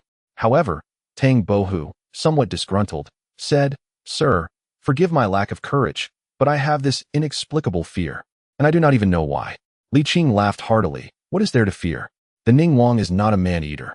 Now, the guests are waiting outside. Let us depart. Should we gather our belongings first?" Tang Bohu inquired. "No need. The Ning Wang Fu lacks for nothing." Li Qing rose gracefully. "Rest assured, with me present, there will be no unforeseen incidents. It is worth noting that the old Ning Wang must have passed away by now, and the heir has ascended to the position. He could hardly be concerned with court affairs, and the princes of the royal family surely have little inclination to worry about such matters. After so many years, they likely do not even remember him. Nonetheless, for caution's sake, Li Qing advised, do not call me by my full name at the Ning Wang Fu." "Understood," Tang Bohu replied, feeling too anxious to inquire further. After all, this was a prince of the Ming dynasty, second only to the emperor. How could one not feel nervous? At the Ning Wang Fu, the young prince Zhu Qinhao was taken aback. "You? How is it you?" he exclaimed, astonished. "Where is your father?" Li Qing was equally surprised, recalling how the heir had always worn a grim expression, nearly broadcasting his desire for power. How could he not be present? Little did Li Qing know, within a few years of taking up the mantle, the heir had fallen ill and passed away, thus benefiting his son. Zhu Qinhao, still in his youth, had become the Ning Wang. At that moment, Zhu Qinhao gazed at Li Qing in shock, momentarily neglecting Tang Bohu. A mix of astonishment and fear washed over him. Li Qing had left a profound impression, almost casting a shadow over him. "How is it that you have not aged over all these years?" As Zhu Qinhao felt a mix of unease and confusion, Li Qing, equally perplexed, found himself at a loss. "Your Highness, I must confess that I do not comprehend your words. This is my first visit to Jiangxi." After a brief pause, he ventured, "Have you mistaken me for an old acquaintance?" Zhu Qinhao was momentarily speechless, his gaze fixed on Li Qing, who bore an uncanny resemblance to someone from his past, as if sculpted from the same mold. Yet, he hesitated to affirm this notion. Who could remain eternally youthful? After all, he had bid farewell to his grandfather and father, and he himself had matured from a child into the Prince of Ning. However, Tang Bohu held a different view. Having known Li Qing for nearly as long as Zhu Qinhao, he observed that Li Qing had not changed at all, prompting a flurry of thoughts in his mind. Yet, before he could ponder further, he found himself occupied by the Prince of Ning. Zhu Qinhao smiled and remarked, "I have long heard of the esteemed talents of Master Tang. Today, upon meeting you, I see you are indeed charming and dashing. I enjoy forging friendships. Why not stay here for a while?" Li Qing was taken aback by the boldness of such words from a princely figure. Nonetheless, Zhu Qinhao had tempered his earlier arrogance, exhibiting a notable restraint in his demeanor and speech, no longer behaving like a reckless youth. It seemed that the lessons from past encounters had indeed been absorbed. Zhu Qinhao could not shake a primal fear of Li Qing. Despite his belief that they were not the same person, an inexplicable dread lingered, much like Tang Bohu's inexplicable apprehension towards the prince. Residing in the princess palace proved to be quite tranquil. Li Qing had initially worried that the prince might confine Tang Bohu to painting all day, but his fears were unfounded. Not only did the prince not restrict Tang Bohu, he frequently took him out to experience the charm of Nanchang. Zhu Qinhao did not invite Li Qing along, and Li Qing, understanding his purpose was to help establish Tang Bohu's persona, was content to remain unobtrusive. Life in the royal residence was pleasant, with sumptuous meals provided thrice daily, allowing Li Qing to relish his comfort. However, the same could not be said for Tang Bohu. He found himself perpetually accompanying the prince, witnessing various spectacles, his face nearly frozen in a forced smile. Moreover, he sensed something was amiss with the prince. Although he had never stepped into the realm of politics, he was not naive. The princess' unabashed mingling with diverse societal circles raised alarms. Among these were officials and gentry, and on one occasion, he even met with a gang leader reminiscent of bandits, the unmistakable aura of lawlessness sending chills down his spine. What were the intentions of the prince? His mind was troubled. One day, upon learning that the princess of Ning had caught a cold, the prince ceased his excursions, granting Tang Bohu some respite. He immediately confided in Li Qing about his observations and concerns from recent days. "Sir, I find something quite unsettling about the prince." Tang Bohu's expression turned serious as he spoke in hushed tones. "It seems he harbors grand ambitions." "Grand ambitions?" Li Qing was bewildered. "He is already a prince. What more could he desire? Are you suggesting he plans to rebel?" "Well, something feels off," Tang Bohu admitted, chuckling nervously. "The prince's blatant disregard for appearances is rather alarming." Li Qing chuckled softly. What could he possibly use to stage a rebellion? Do you think rebellion is child's play? The Ming dynasty is robust, with peace reigning across the lands, and more importantly, the imperial authority is as solid as a rock. Does he truly intend to risk his life for such an endeavor? Besides, he lacks even the support of the three guards. If we consider the era of Jiangwen, particularly during the reign of Prince Ning, Zhu Quan, it indeed seems plausible. However, even in those times, Prince Ning lacked the audacity to rebel. As for Zhu Qinhao, Li Qing was well aware of his character, which paled in comparison to that of Xiao Shiqi. Xiao Shiqi was a formidable general, having fought in significant battles and achieved remarkable feats in terms of valor. He was hardly inferior to the fourth prince. Yet, even in the face of Jiangwen's violent reduction of the feudal princes, Prince Ning did not dare to revolt. Zhu Di himself was driven to the brink before he had no choice but to resist. These two initial feudal lords, one a fierce warrior and the other a border garrison with ambition, refrained from initiating rebellion. What audacity could Zhu Qinhao, a pampered and reckless scion, possess? It is crucial to understand that Zhu Qinhao was not living in an era like that of Zhu Yuanzong, where failing to rebel would lead to death. On the contrary, as long as he refrained from insurrection, he could live quite comfortably, enjoying a life nearly as splendid as that of the emperor. Furthermore, while commoners could sometimes be pacified after revolting, the royal family's rebellions have always been ruthlessly suppressed, with no possibility of reconciliation. Unless Prince Ning had grown tired of life and wished to drag his entire family into ruin. Yet, even then, it would not cause significant harm to the Ming dynasty. At worst, it would merely become a farcical anecdote, akin to a foolish joke. Li Qing dismissed the notion with a smile. He even felt that comparing Zhu Qinhao to a fool was an insult to the latter, for no matter what, the fool was still capable of wielding a weapon. Nevertheless, Li Qing was quite displeased with Prince Ning's antics and remarked, "Let us not concern ourselves for now. Once we reach the capital, I shall lodge a complaint." "Ah?" Tang Bohu exclaimed in astonishment. "Sir, suing a feudal lord carries enormous consequences. especially without evidence? Li Qing gestured for him to be calm and replied with a smile. We need only subtly highlight some of Prince Ning's actions, and there will be those who take notice and relay it to the emperor. There is no need to be so rigid. Very well, Tang Bohu nodded and added. To be honest, I have an intense aversion towards Prince Ning. Shall we not proceed to the next stop? My reputation here is sufficient. Indeed, Li Qing jested, Prince Ning is not a virtuous individual. But he seems to treat you well. Tang Bohu rubbed his nose, somewhat abashed, and said, perhaps our fates do not align. In truth, he felt a strong impulse to go to the capital and lodge a complaint against Prince Ning. Chapter 174. Discord between father and son as autumn gives way to winter. And winter transforms into spring. It is now the late spring of the 17th year of Hongji. In the capital, after a long absence, the changes were minimal. It remained much the same. The courtyard of the family residence was overgrown with weeds, lush yet desolate.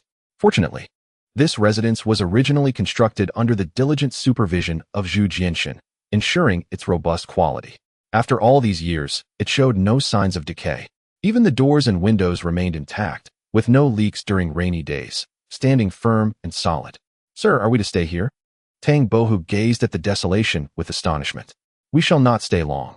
Let us manage for a couple of days. Li Qing stretched lazily, heading straight to the guest hall while saying, once we rest, we will rent a proper residence in a bustling district. Tang Bohu nodded and asked, shall we still proceed with the complaint? He remained preoccupied with the matter, still thinking about it after all this time. Indeed, it is rather amusing, Li Qing chuckled. But considering he is a feudal prince, and the actions of the Ning prince do not warrant confiscation of property or stripping of titles, it would be wise to temper your words. The capital's secret service is pervasive, and there is no need for the emperor to overhear. Speak with discretion, ensuring your own safety while alluding to matters subtly. After a pause, Li Qing teased, you are quite devoted to him.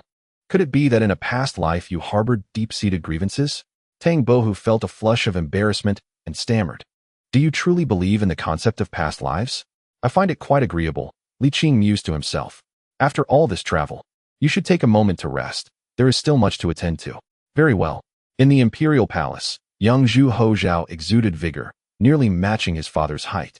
Though he was considerably lean, having grown tall and slender, despite his slight frame, he possessed remarkable strength. Zhang Yong felt a tingling in his mouth, panting heavily. Your Highness, perhaps we should stop here to avoid overexertion. Zhang Yong subtly reminded him. If given another chance, he would never flaunt his martial prowess. Not at all. I'm merely warming up. It's a rare occasion to have a day off from lessons. I must make the most of it. Zhu Hozhao replied nonchalantly. In our next match, do not merely defend. You must be more aggressive. What shall I attack? Zhu Yutang approached, his face drawn and weary, occasionally inhaling sharply to alleviate the pain in his teeth. In recent days, his temper had flared, rendering him irritable and volatile, all due to his dental discomfort. Your servant pays respects to your majesty. Zhang Yong straightened, hastily dropping his weapon and kneeling. Zhu Hozhao reluctantly set down his weapon as well, bowing. Your son pays respects to father. Rise, Zhu Yutang huffed. What merit is there in brandishing swords and practicing martial arts? You are the crown prince of the Ming dynasty. You should devote yourself to governance.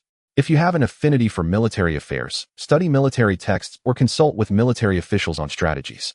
What purpose does this serve? When has an emperor ever personally wielded a sword on the battlefield? Zhu Yutang scolded. If that were the case, the fate of the Ming would be sealed. From now on, cease this frivolous behavior and focus on your studies. Zhu Hozhao, defiant, resisted, being in the throes of rebellion, and thus did not heed his father's admonitions. He countered with examples of the founding emperors, infuriating Zhu Yutang to the brink of fury. Look at yourself. You bear no semblance of a crown prince of the Ming. What, in your opinion, should a crown prince embody? Zhu Hozhao scoffed. Should I spend my days listening to ministers preach? To be a good prince and a good emperor, as they say? How dare you? Zhu Yotang's ire was genuine, and he stepped forward to compensate for his son's lost childhood. However, Zhu Hozhao, brimming with youthful energy, felt no fear of his father and promptly turned to flee, offering no respect whatsoever. Such is the nature of an only son, willfully obstinate. Zhu Yutang found himself unable to catch him, consumed by impotent rage. The discord between father and son had not arisen overnight. Zhu Yutang wished for his son to exhibit greater composure, while Zhu Hozhao found his father excessively restrained, lacking the aura befitting an emperor. As a result, the two frequently engaged in minor disputes, yet their mutual affection remained, albeit with a loss of the previous serenity they once shared. In the Eastern Palace, Zhu Hozhao, lost in his own frustrations, murmured to himself, "Once I ascend to the throne, I shall not be swayed by others as you are. For that is hardly befitting of a sovereign. It is a disgrace to grant them such favor." Beside him, Zhang Yong gently advised, "Your Highness, it would be prudent not to provoke the emperor. His Majesty is suffering from a severe toothache and must not be angered. Furthermore, the Empress Dowager's health has been fragile of late. Perhaps it would be best if you return to the palace?" "Very well," Zhu Hozhao replied sullenly, contemplating a return later in the evening, as it was still not noon. He then turned to Zhang Yong and inquired, "Do you have any entertaining ideas?" Zhang Yong hesitated. He had exhausted his repertoire of amusements long ago and had nothing novel to offer. Yet, he understood the prince's exuberant spirit and knew that failing to entertain him would likely result in a duel. Suddenly, Zhang Yong recalled a colleague who had recently gifted him silver. He whispered, "Your Highness, I recommend a certain individual. He is certain to have delightful ideas." "Who is it?" Zhu Hozhao asked. "His name is Lu Jin, currently the director of the Imperial Music Bureau," Zhang Yong replied. Zhu Hozhao's interest was piqued. "Let us go to the Imperial Music Bureau," he exclaimed. Zhang Yong was taken aback, his face paling. "That would be utterly inadvisable, Your Highness." "Why would it be?" Zhu Hozhao questioned, perplexed. "Isn't the Imperial Music Bureau responsible for court music? I have heard of it before. What harm is there in listening to a few melodies?" He was still young and, despite his intelligence, lacked understanding in certain matters. Zhang Yong, though not naive, was acutely aware of the prince's volatility. Should he develop an interest in women, the consequences could be dire. If the young prince were to jeopardize his health, the emperor would undoubtedly be furious. The mere thought sent cold sweat down Zhang Yong's spine. "Your Highness, what is so enjoyable about mere tunes? Surely, engaging in games would be far more entertaining. Furthermore, you cannot simply stroll in there. Otherwise, the emperor will surely be enraged. Time is of the essence. You must return to the palace by evening. And you have classes to attend tomorrow." After much persuasion, he managed to dissuade Zhu Hozhao from visiting the Imperial Music Bureau. "Very well, summon Lu Jin to come here. If he fails to present anything fresh and entertaining, I shall unleash my wrath upon him." Yes, I shall do so immediately. I will return within half an hour," Zhang Yong assured, as he hurriedly took his leave, though still worriedly reminding, "Your Highness, please await my return." "Hurry along," Zhu Hozhao urged impatiently. Yes, I am going now," Zhang Yong replied with an awkward smile as he scampered away from the Wang residence. As Li Qing passed by, he paused momentarily but did not approach. He recognized this face, having seen not only Wang Shoren but also Wang Hua. If he were to visit directly, he feared it would invite unnecessary complications. He recalled how Tang Bohu had once visited Xiao Yun, and the two had enjoyed a lively conversation. Had he known that Tang Bohu was in the capital, he would undoubtedly seek a meeting with him, and there would be no need for him to rush to initiate contact, Li Qing thought. Regarding court affairs, he was not concerned. Considering the current state of the Ming dynasty and Zhu Yozhang's disposition, significant turmoil was unlikely. He was merely keen to consult Wang Shoren regarding the crown prince. The heir to the Ming throne wielded immense power, and Li Qing could not afford to overlook this matter. With Xiaoyun's capabilities, she had been guiding Zhu Hozhao since childhood, so it seemed improbable for things to unfold so absurdly. Li Qing mused to himself while continuing to walk, seeking a suitable place to stay. The courtyard in Lianjiaten was uninhabitable, firstly due to its dilapidation, and secondly because it was too prone to igniting speculation. Li Qing preferred to avoid unnecessary troubles, thus opting to find another location. After wandering for a considerable time, he rented a residence in a relatively bustling area not far from the Wang family. In the capital, a gathering place for high officials and nobility, one could not simply rent any place at will, even with wealth. Here, there was no shortage of affluent and influential individuals. Nevertheless, the capital served as the political heart of the Ming dynasty, where information flowed freely. As he strolled, Tang Bohu's journey to fame was nearing its conclusion. How could the inhabitants of the capital remain unaware? The aroma of wine wafted through the air, and the slightly deeper alleys no longer posed a concern. On the vibrant streets, Li Qing and Tang Bohu meandered, reveling in the leisure before the hustle. After several years, returning to the streets of the capital stirred complex emotions in Tang Bohu. He no longer possessed the same boldness as before. Yet, there was no sense of loss. Upon recognizing his true self, his yearning for an official career had diminished. Still, a tinge of regret lingered for not fulfilling his father's expectations. If given the chance, he would wish to sit for the imperial examination once more, not to attain office, but to bring solace to his parents' spirits. Is it regret? Li Qing noticed the shift in his mood and inquired. Not quite, Tang Bohu sighed. After the last time, I fell into a long period of despondency, even contemplating what it would be like to hold an official position. However, I ultimately realized that I lacked even the imagination for it. Perhaps this is the path I am meant to tread. He smiled, reflecting, people often believe that what they cannot have is the best. Yet, upon contemplation, had I achieved my desires back then, it might not have turned out well. It could have been worse. Indeed, Li Qing's gaze sparkled with approval. After our time in the capital, we shall return to Jinling for a while, and then set sail. Pausing, he added, of course, you could return to Suzhou to reunite with your family. No need. Tang Bohu shook his head. Once we return to Jinling, we will depart. Hee. I have some personal matters to attend to, which will delay me for a time, Li Qing explained. How long will you need? About 2 to 3 months, I suppose. Li Qing replied. Then I shall wait for you in Jinling, Tang Bohu said with a wry smile. I am now utterly alone. Where would I find a home? Li Qing chuckled softly. Why be so pessimistic? A man of substance need not fret over lacking a wife.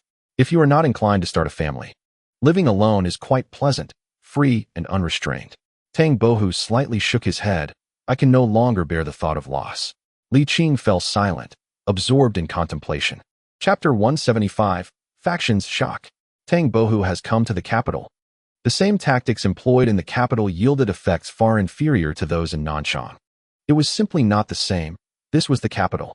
Here, the stars gathered, each possessing real strength, able to thrive at the center of power. How many fools could there be among them? In terms of prestige, talent, cunning, and artistry, many considered themselves equal to or even superior to Tang Bohu, and they would not eagerly seek his acquaintance. Moreover, Tang Bohu was fated to be estranged from an official career. To such individuals, the renowned scholar was worthless. They focus on the halls of power, on authority, while the elegance of the world is merely a fleeting sentiment, a seasoning for life rather than the main theme. However, Li Qing's invitation to Tang Bohu was not aimed at befriending officials. Rather, it was to elevate his own reputation. His true intention was to market himself widely. And while officials may not attend, the fame of Tang Bohu must resonate deeply within the hearts of the people. The visitors in Nanchang were not as numerous as one might expect, yet it was not entirely desolate. Few court officials graced the occasion, but many affluent gentry were present. At this time, Tang Bohu's paintings had escalated to a staggering 3,000 taels, and despite the inflated value, they were scarce in the market. Having become a means for the wealthy to display their status, naturally attracting eager buyers. This time, Li Qing did not accompany Tang Bohu, instead allowing him to shoulder the burden alone.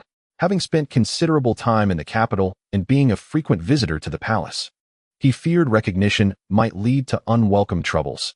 Thus he preferred to revel in the daytime and return at night. In the Qing Palace, in a side hall, today marked a lecture by Li Dongyang. The two students exhibited a more earnest attitude. Firstly, this esteemed scholar was not easily deceived, and secondly, Li's teaching style was far more approachable than that of Yang Tingyi, which alleviated some of Zhu Hozhao's initial resistance. Let us pause here for today. Does your highness have any questions? Li Dongyang inquired. Though Li's scholarship was profound, Zhu Hozhao was no fool. He understood the material presented with ease. Very well, he replied with a hint of pride.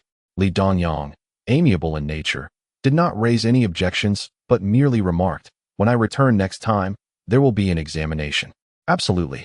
Zhu Hozhao displayed no timidity. He genuinely comprehended the lesson, without feigning understanding. Observing this, Li Dongyang chuckled lightly. I take my leave. As he exited the classroom, Zhu Hozhao immediately shed his diligent student facade, seizing Wang Shuren's arm and exclaiming, Tang Bohu has arrived in the capital, did you know? Indeed, Wang Shuren nodded, already contemplating a visit to inquire about the master. It's been years since we last met, and I find myself missing him, Zhu Hozhao lamented. How untrustworthy.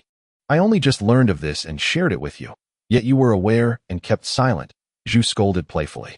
Wang Shoren winced at the playful jab, replying with a wry smile. Did your highness not mention you had met him before? That was a different time. I've heard that Tang Bohu is now quite renowned. His paintings are in high demand. Zhu Hozhao nudged him. Shall we go see for ourselves? Go if you wish. Are you not coming? Zhu Hozhao asked in disbelief. Did you not visit my home prior to the imperial examination? You share some acquaintance with him. A former friend returns. How can one not pay a visit? The examination scandal was unfounded. There is no need for caution. Wang Shoren replied. I simply do not wish to accompany you. Oh dear, that is rather hurtful. Zhu Hozhao retorted. A gentleman is friends without forming factions, while a petty person forms factions without friendship. Yet we are different. We can be both friends and allies. You are a minister, and I am the heir apparent. Once I ascend to the throne, we shall be both ruler and subject, as well as friends. How audacious you are, Wang Shoren remarked, his expression darkening. Such boldness could only belong to Zhu Hozhao, the sole scion of the Ming dynasty. Indeed, he was headstrong. Wang Shoren, though aware that even if the emperor were to hear such words, he would not be angered, still cautioned him. Your highness, please tread carefully in your speech. Next time, I shall surely be more prudent. Zhu Hozhao chuckled awkwardly and urged, let us go together. Who would accompany you? Wang Shoren rolled his eyes, showing no mercy. I am a subject of the emperor. As a eunuch entered with small, hurried steps, he halted his words and stood up, saying, I take my leave, your majesty. Hey, don't leave. Wang Shoren, come back here. Wang Shoren ignored him and strode away. Furious, Zhu Hozhao exclaimed, this fellow has become increasingly brazen, disregarding me. The crown prince. It infuriates me. Lu Jin, witnessing the scene, quickly pledged his loyalty. Angrily, he remarked, Your Highness, his blatant disrespect towards you warrants severe punishment. Oh. Zhu Hozhao turned his gaze toward him, intrigued. Who is he? Lu Jin stumbled, having just arrived a few days prior. He only knew that Wang was the crown prince's companion, but was unaware of his full name. Wang, the companion? This answer lacked precision. Zhu Hozhao shook his head. Lu Jin, quick-witted, responded, Your Highness is the heir apparent, and he is naturally a subject of the emperor. Ah, indeed. Zhu Hozhao patted his shoulder. Lu Jin, overwhelmed with joy, thought to himself, this bodes well for the future. Yet, he suddenly heard Zhu Hozhao ask, Who are you? I am Lu Jin. The director of the Imperial Music Bureau, Lu Jin replied with precision. However, Zhu Hozhao shook his head again, realizing his misstep. Lu Jin quickly adopted the earlier phrasing and respectfully stated, I am but a servant, your majesty, a servant to your highness. Ah, indeed. Zhu Hozhao laughed heartily.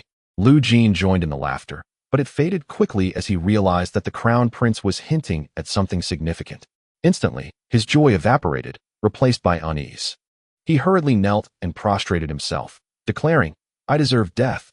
I deserve death. Rise, rise. Zhu Hozhao chuckled as he strode out of the classroom. Thank you, your highness. Thank you, your highness. Lu Jin wiped the cold sweat from his forehead with his sleeve and slowly got up, hesitating to follow. Wasn't it said that the crown prince was frivolous and reckless? This was far from the rumors he had heard. Lu Jin, feeling apprehensive, resolved not to view the crown prince as a mere child any longer. Calming himself, he donned his signature obsequious smile and followed, now filled with greater reverence. Initially, he had hoped to cultivate a friendship like that of Wang, but now it seemed utterly implausible. Lu Jin silently reminded himself to no longer underestimate the crown prince and to adjust his own position accordingly. Upon exiting the palace, Wang Shoren inquired about Tang Bohu's whereabouts and proceeded directly to find him. The scandal regarding the imperial examination had escalated significantly, and by the time he heard of it, Tang Bohu had already been imprisoned. Later, once Tang Bohu was released, he returned home without Wang Shoren having had the chance to offer condolences. Wang Shoren felt a lingering guilt over this and resolved to pay a visit now that Tang Bohu was in town. He also sought to inquire whether Tang Bohu knew the whereabouts of Li Qing. The courtyard gate stood wide open, with several wealthy gentry present. Tang Bohu was deeply engrossed in painting, so Wang Shoren patiently waited at the side. After a considerable time, Tang Bohu put away his brush and raised his head with a smile, addressing Lu Kaiju, the painting is complete. Suddenly, he noticed Wang Shoren nearby, momentarily taken aback. Then continued with a grin, Gentlemen, let us conclude for today. I cannot guarantee the quality of further work. Rest assured, I, Tang, shall paint for you again on another occasion. Although the group felt a tinge of regret, They did not voice their discontent, paying a deposit before taking their leave. As Tang Bohu accompanied them to the door and closed it behind them, he turned back with a smile. Brother Bowen, it has been quite some time. Indeed, it has. Wang Shoren nodded, gazing at his snow-white hair, a myriad of emotions swirling within him. Are you well, Brother Bohu? Quite well, Tang Bohu replied, moving forward leisurely. Let us converse in the guest hall. The teacher often speaks of you with great expectations. Wang Shoren exclaimed in surprise. So, he has also come to the capital? Yes, Tang Bohu nodded, but he spends his days in leisure and returns only at night. That is of no concern. His return suffices, Wang Shoren relaxed. After many years apart, he had much to share with Li Qing. However, with his arrival, there was no rush. Brother Bohu, your talents are indeed remarkable. And you are now well known. Congratulations. My current success is largely due to Mr. Li. It is not solely a matter of talent, Tang Bohu chuckled, shaking his head, attributing it to his own efforts. Why is that so? Wang Shoren inquired, astonished. If you wish to know the details, it would be best to wait for the teacher's return to ask him, Tang Bohu suggested. To be honest, I do not fully comprehend it myself. That is fair. Wang Shoren smiled. Do not underestimate yourself, for the teacher's choice of you is a testament to your abilities. Let us not dwell on that. Today we gather, and we must share a few drinks. Are you busy, Bowen? Wang Shoren, feeling slightly embarrassed, replied, I must accompany the Crown Prince for his studies this afternoon. Perhaps we can meet in the evening instead? That works. I shall prepare some food and drink in advance for a proper celebration tonight. Indeed. Wang Shoren nodded with a smile. After chatting for a while longer, he took his leave to return home. Upon learning of Li Qing's return, Wang Shoren felt overjoyed. Humming a tune as he walked, buoyed by a light heart. This separation had indeed been lengthy. In the afternoon, it was Xie Qian's class. Wang Shoren, preoccupied with thoughts of the evening, absorbed nothing from the lecture. Zhu Hozhao was similarly drowsy. The esteemed scholar spoke incessantly, lacking vibrancy, even less engaging than Yang Tingyi, causing both students to succumb to fatigue. After enduring for what felt like an eternity, they finally escaped Xie's endless discourse, releasing a collective sigh of relief. At last, it is over, they both uttered in unison, followed by wry smiles. Your Highness, I take my leave, Wang Shoren announced. It is still early, do not rush to depart. Zhu Hozhao replied coolly. We have yet to settle this morning's accounts. Your Highness, I must attend to official duties. Shall we not discuss it tomorrow instead? Wang Shoren, focused on completing his work, had little patience for Zhu's banter. Zhu Hozhao, vexed, retorted, Am I not showing you courtesy? Look at you. You exhibit no respect for the Crown Prince. Then you may proceed to calculate, Wang Shoren replied helplessly. I am truly at a loss. Chapter 176, Li Gong's Strategy. Lu Gong's Judgment, Xie Gong's Discourse Teacher. Today Wang Shoren visited. Tang Bohu approached, stating, he is busy during the day and plans to come by in the evening. Very well. Li Qing felt a surge of joy as he casually closed and secured the door. It was still the end of the afternoon, and there might still be someone wishing to request a painting. Are the refreshments prepared? He inquired. Everything is ready, Tang Bohu replied with a smile. Though I have not spent much time with Bowen, I can sense that he is extraordinary. He will undoubtedly become a pillar of the nation. Such talent is well suited for a career in public service. Indeed, Li Qing chuckled. However, you are no less remarkable. There are countless paths in this world. While yours may differ from his, both will surely lead to great achievements. Tang Bohu, taken aback, asked, Does this imply that we shall soon depart from the capital? Yes, Li Qing acknowledged. My previous judgment was somewhat flawed. In recent days, as I ventured out, I observed that your reputation has already taken flight. There is no need to linger any longer. The momentum has been building overseas since our trip to Nanchang, and I surmise it has reached a suitable point. Upon returning to Jinling, I shall embark on a journey, and upon my return, we will set our sights abroad. Pausing briefly, he added, this venture will require, at the very least, several years, if not longer. I am mentally prepared, Tang Bohu replied with a serene smile. Now that I am unencumbered, it matters not where I go, as long as you do not abandon me. It is essential to have someone with whom to converse, is it not? Rest assured, I shall never forsake you. Li Qing chuckled in agreement. As dusk deepened, a voice called out, Brother Bohu Master, are you home? It was Xiao Yun. Li Qing's eyes brightened as he rose to the courtyard door, removing the wooden bolt to open it. After many years, Wang Shoren appeared more mature, his demeanor increasingly restrained. exuding a sense of gravity. Upon seeing Li Qing, Wang Shoren expressed his excitement. "Master, it has been so long." "Indeed, it has," Li Qing replied with a gentle smile. "Please, come in." Wang Shoren entered, and Li Qing secured the door once more as they made their way to the guest hall. "Did you not say you would arrive in the evening? It is already dark." "Oh, do not mention it," Wang Shoren said with a wry smile. "The crown prince is quite demanding. I had to exhaust every effort to extricate myself." Upon reaching the guest hall, Tang Bohu had already set the table with cups and chopsticks. The three men took their seats, and Li Qing poured the wine. With a cheerful clink of their cups, they drank together. Once the wine flowed, conversation blossomed. "Master, your return this time is to assess the crown prince's development, is it not?" Wang Shoren inquired. Li Qing felt a flush of embarrassment and replied sheepishly, "Not entirely. Part of it is to enhance Bohu's reputation, and the other part is simply to see you after so many years. The crown prince's progress is merely a secondary concern." "What of the crown prince?" Wang Shoren asked with amusement. "Shall I present you with good news or bad news first?" "Oh dear," Li Qing frowned. "Let us begin with the bad news." "The bad news is that he does not heed my guidance very well," Wang Shoren confessed. Li Qing's heart sank at this revelation. Did this not imply that Zhu Hozhao remained unchanged? And what of the good news? The good news is that he also does not pay much attention to the advice of those literary officials, including but not limited to Yang Tingyi and the 3 scholars of the cabinet, as well as the 6 ministers, Wang Shoren explained.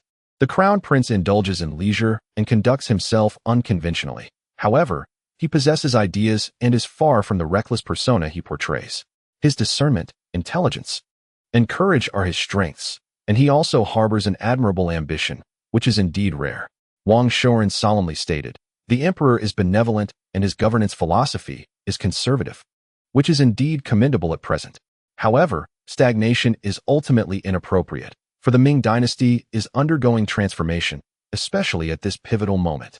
At this juncture, Tang Bohu raised the wine jug to pour for the two, casually interjecting, "It is quite good, yet the established patterns no longer suit the current Ming dynasty."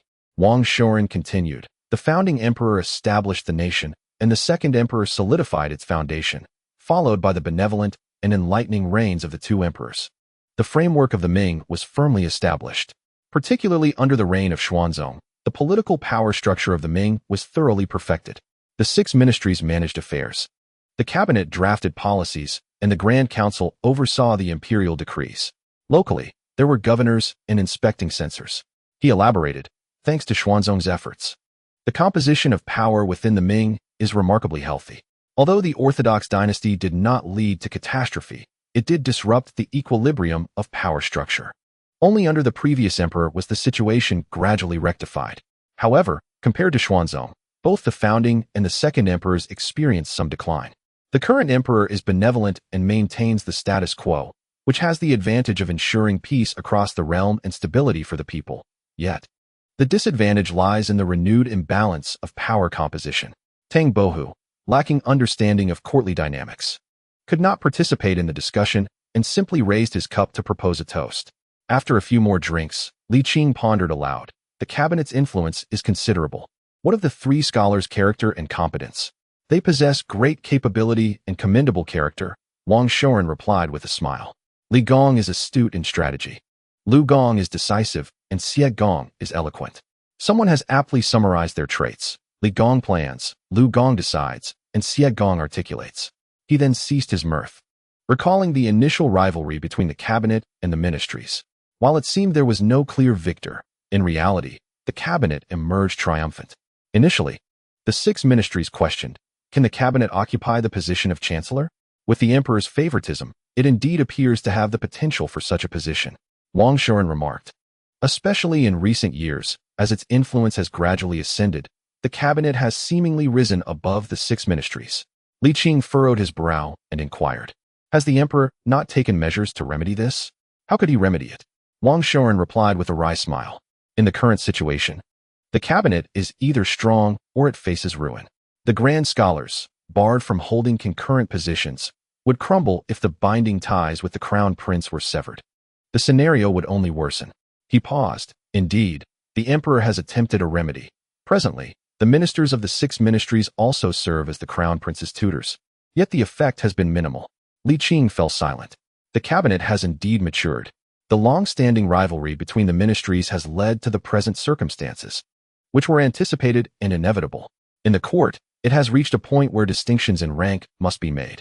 Li Qing exhaled a breath of wine-laden air and sighed. I am aware of all this. Let us return to discussing the crown prince. He asked, do you believe the crown prince will become a good emperor?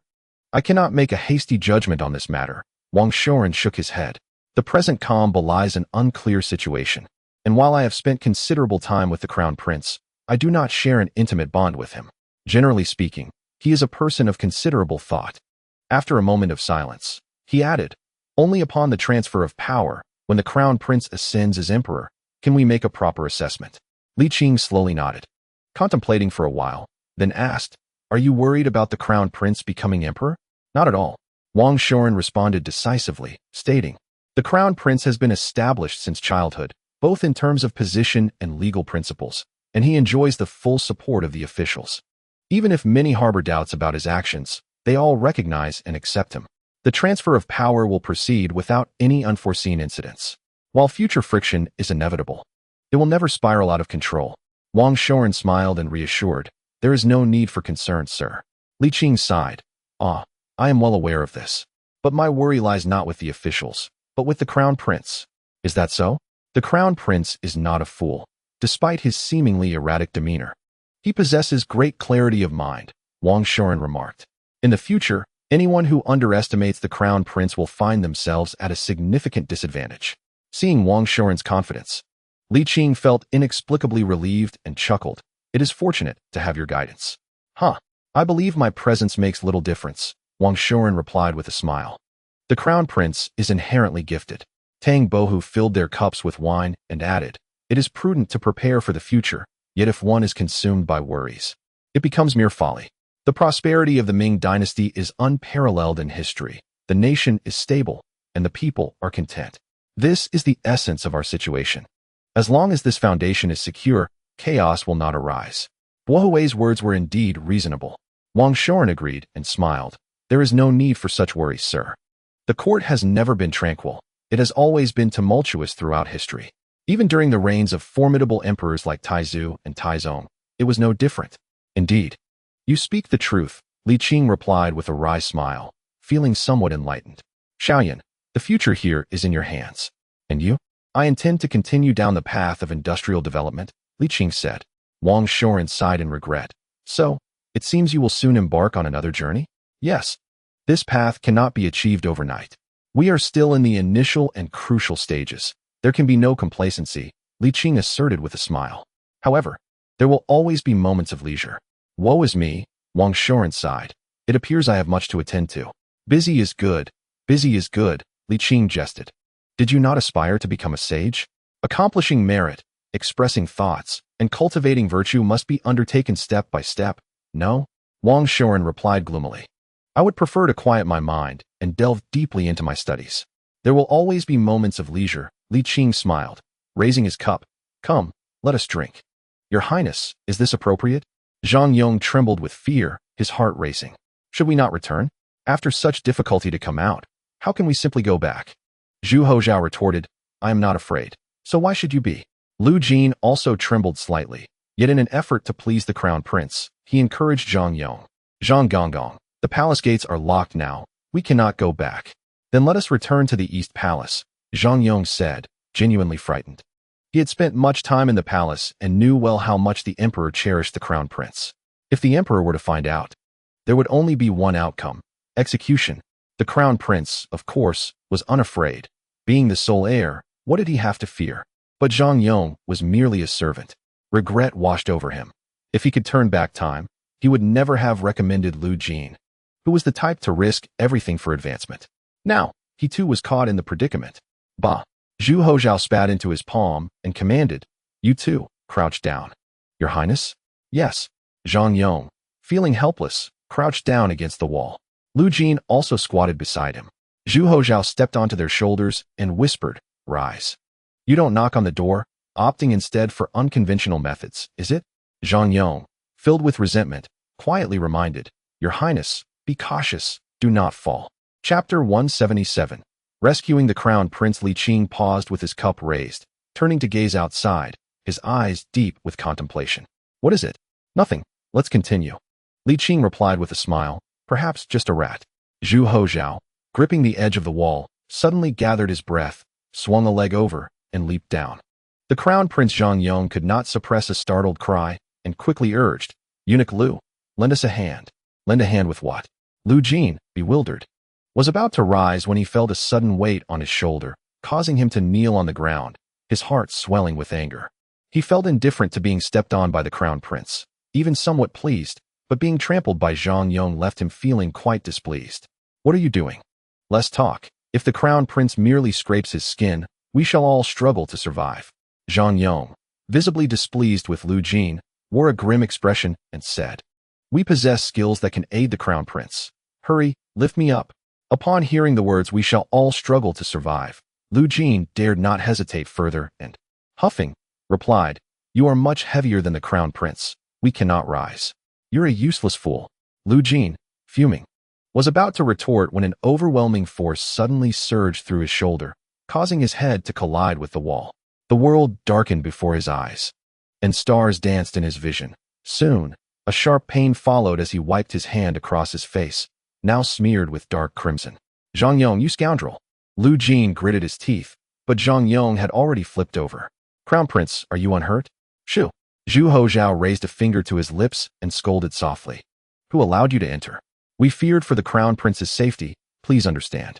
Enough, enough, Zhu Hozhao interrupted. Let us go give old Wang a grand surprise.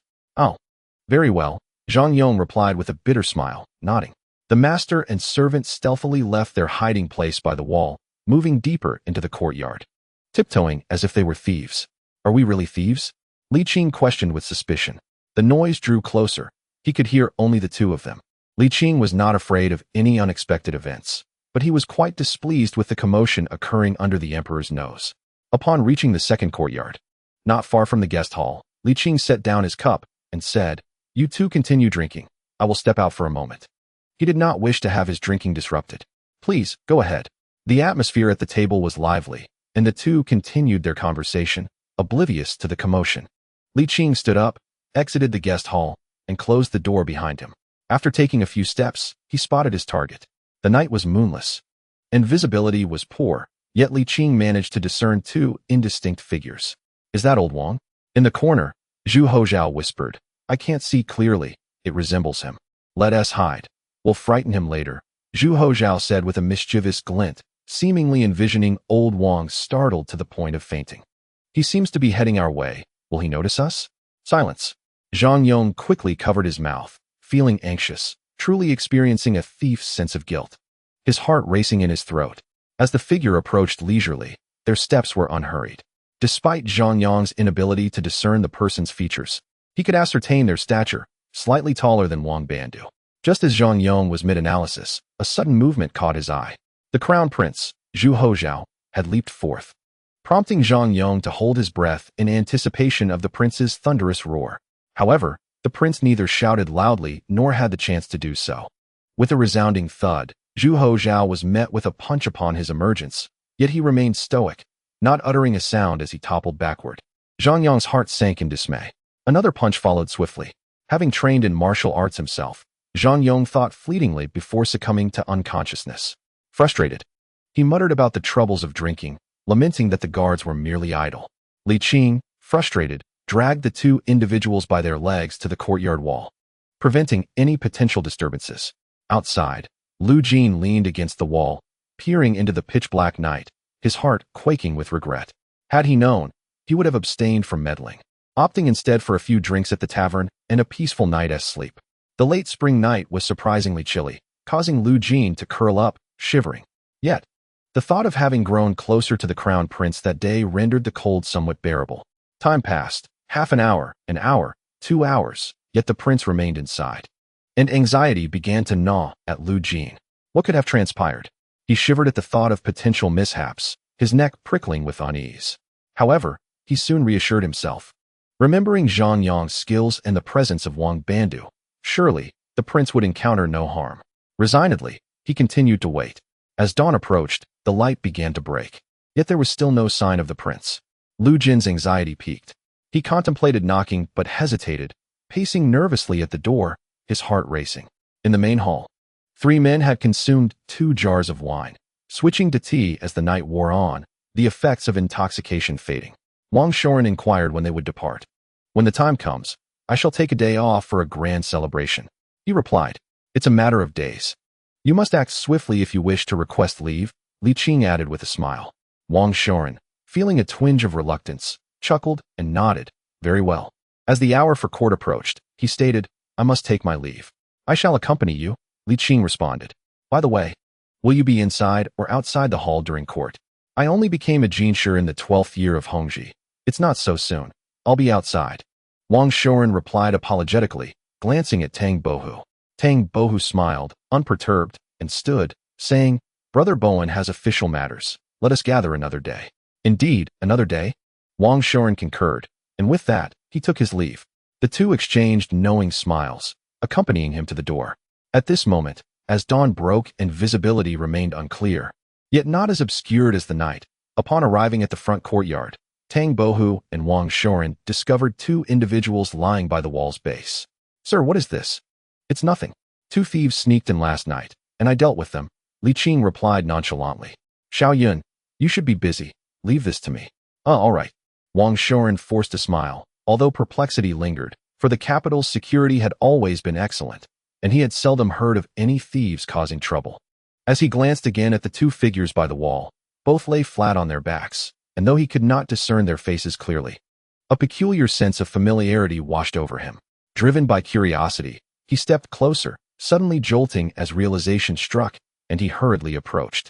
Tang Bohu was baffled, and Li Qing too appeared confused. Xiao Yun, you don't recognize them, do you? Wang Shoren was dumbfounded, never anticipating that the thieves Li Qing referred to were, in fact, the Crown Prince. At this moment, Li Qing moved forward as well. The middle-aged man had a fair complexion, devoid of facial hair, while the youth was tall and slender, with a faint dark fuzz on his lips. Such a young fool. Li Qing kicked one of them and inquired, Xiao Yun, please tell me you don't know these 2 rascals. Wang Shoren stiffly raised his head, forcing a smile that was more painful than tears. Sir, you know this person too. Don't jest, I truly do not know him. Suddenly, a thought struck him, and he exclaimed, this little rascal Ison T the Crown Prince. Is he? Tang Bohu gasped in shock. Then fear enveloped him as he glanced anxiously at Wang Shoren. Indeed, Wang Shoren stammered, Sir, the Crown Prince. His scalp prickled, and he dared not continue. He was acutely aware of Li Qing's temperament. He might not hesitate to kill, especially when dealing with evildoers. The current emperor had but one heir. If he were to perish from a punch, the repercussions would be catastrophic. Upon hearing Wang Shoren's affirmation, Tang Bohu's heart sank, and he even began to contemplate how he might explain this to his parents if he were to descend into the underworld. His trepidation was not unfounded. The stakes were monumental, comparable to the very heavens. Moreover, Zhu Hozhao's current condition was terrifying. His complexion was ashen, his mouth and nose smeared with blood, and the congealed fluid obscured half his face, lying rigidly still, akin to a corpse. By heavens!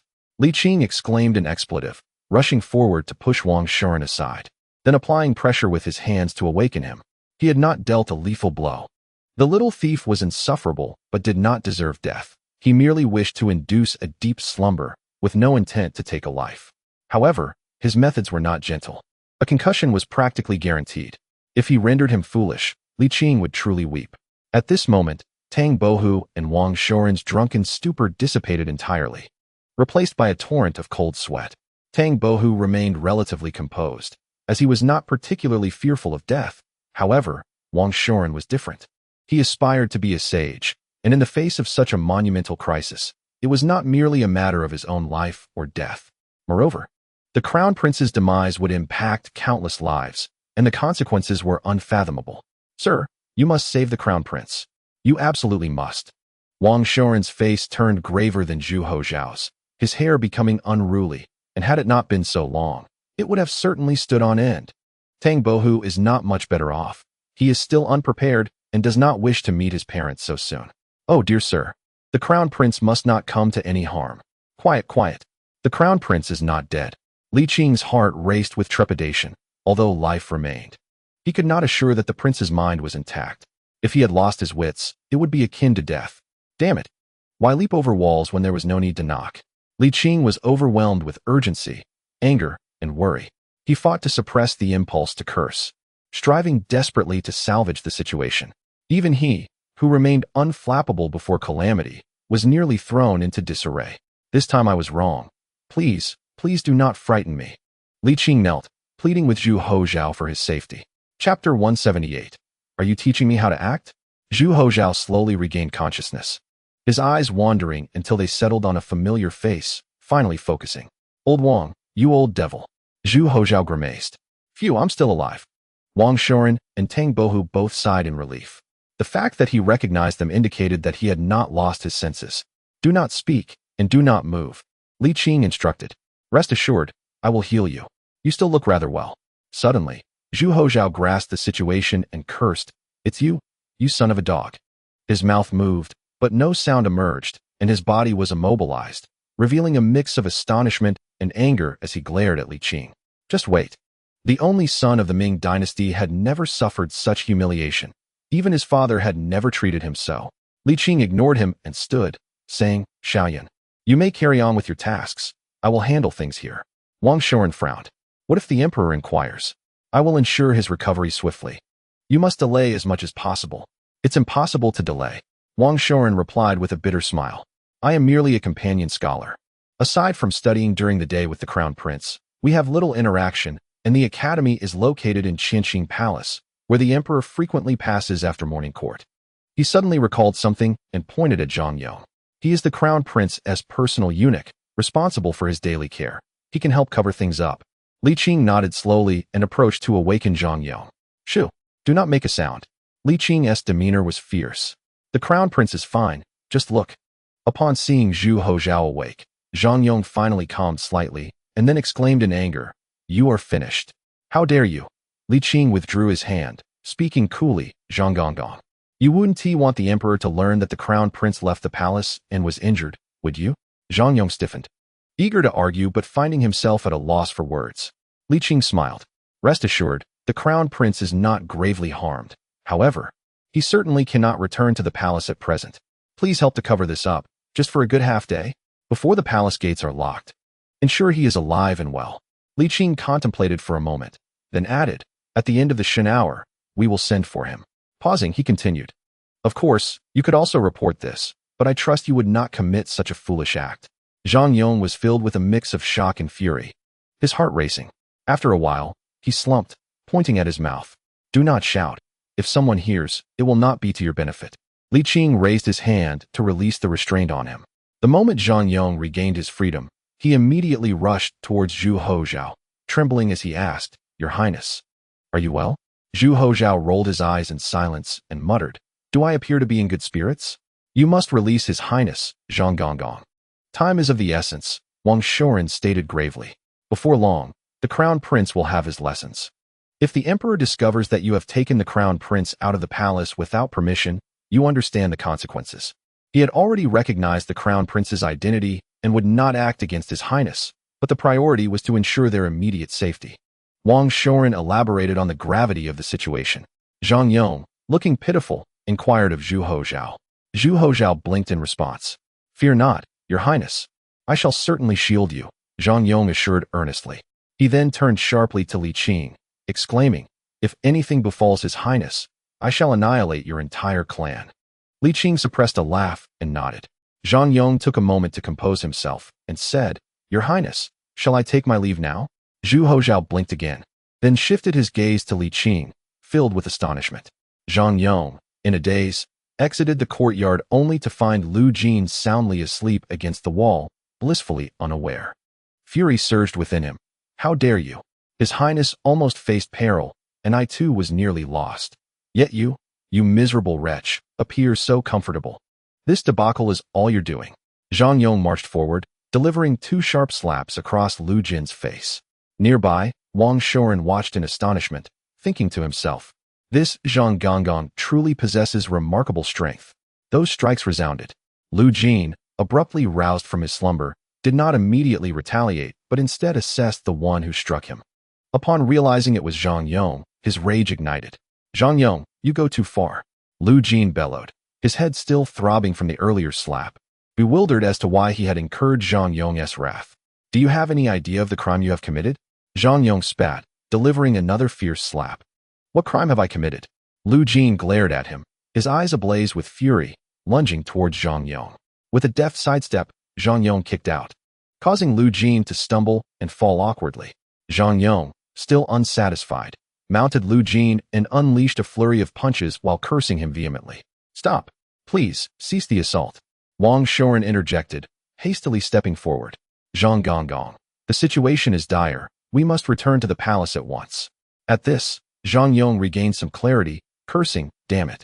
Once we get through this crisis, I will settle the score with you. Without further concern for Lu Jin, he hastened towards the palace. Lu Jin, rising from the ground, paused momentarily before erupting in rage. Zhang Yong, once I achieve my ambitions, I shall make you pay dearly. Wang Shoren, fearing their conflict would escalate, urged, this esteemed Gonggong.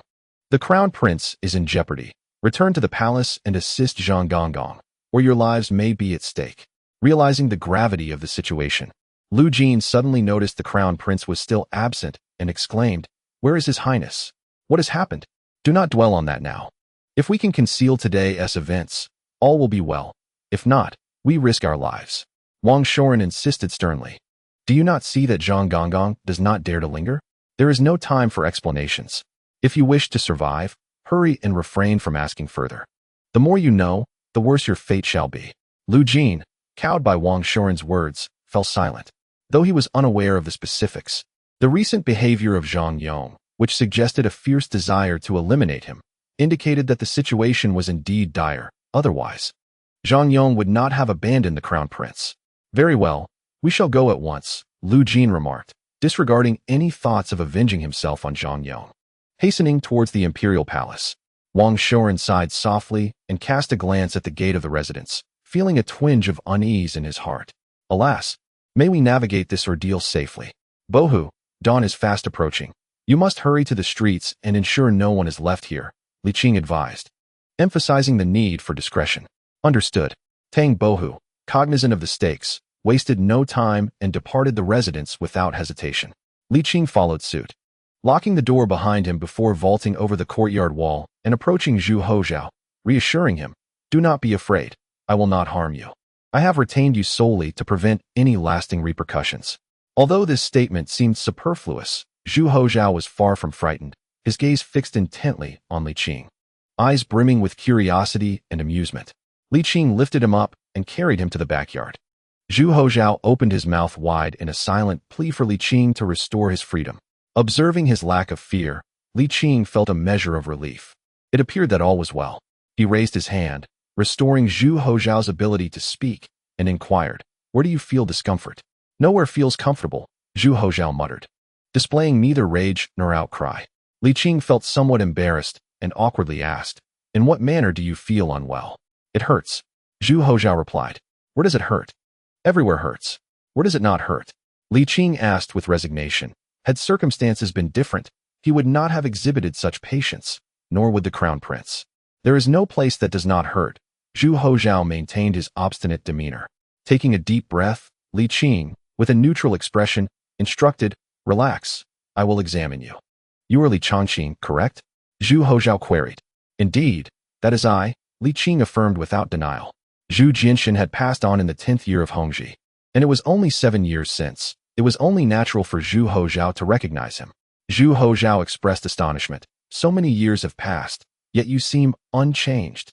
I am a physician and possess knowledge of certain health-preserving practices, Li Qing explained.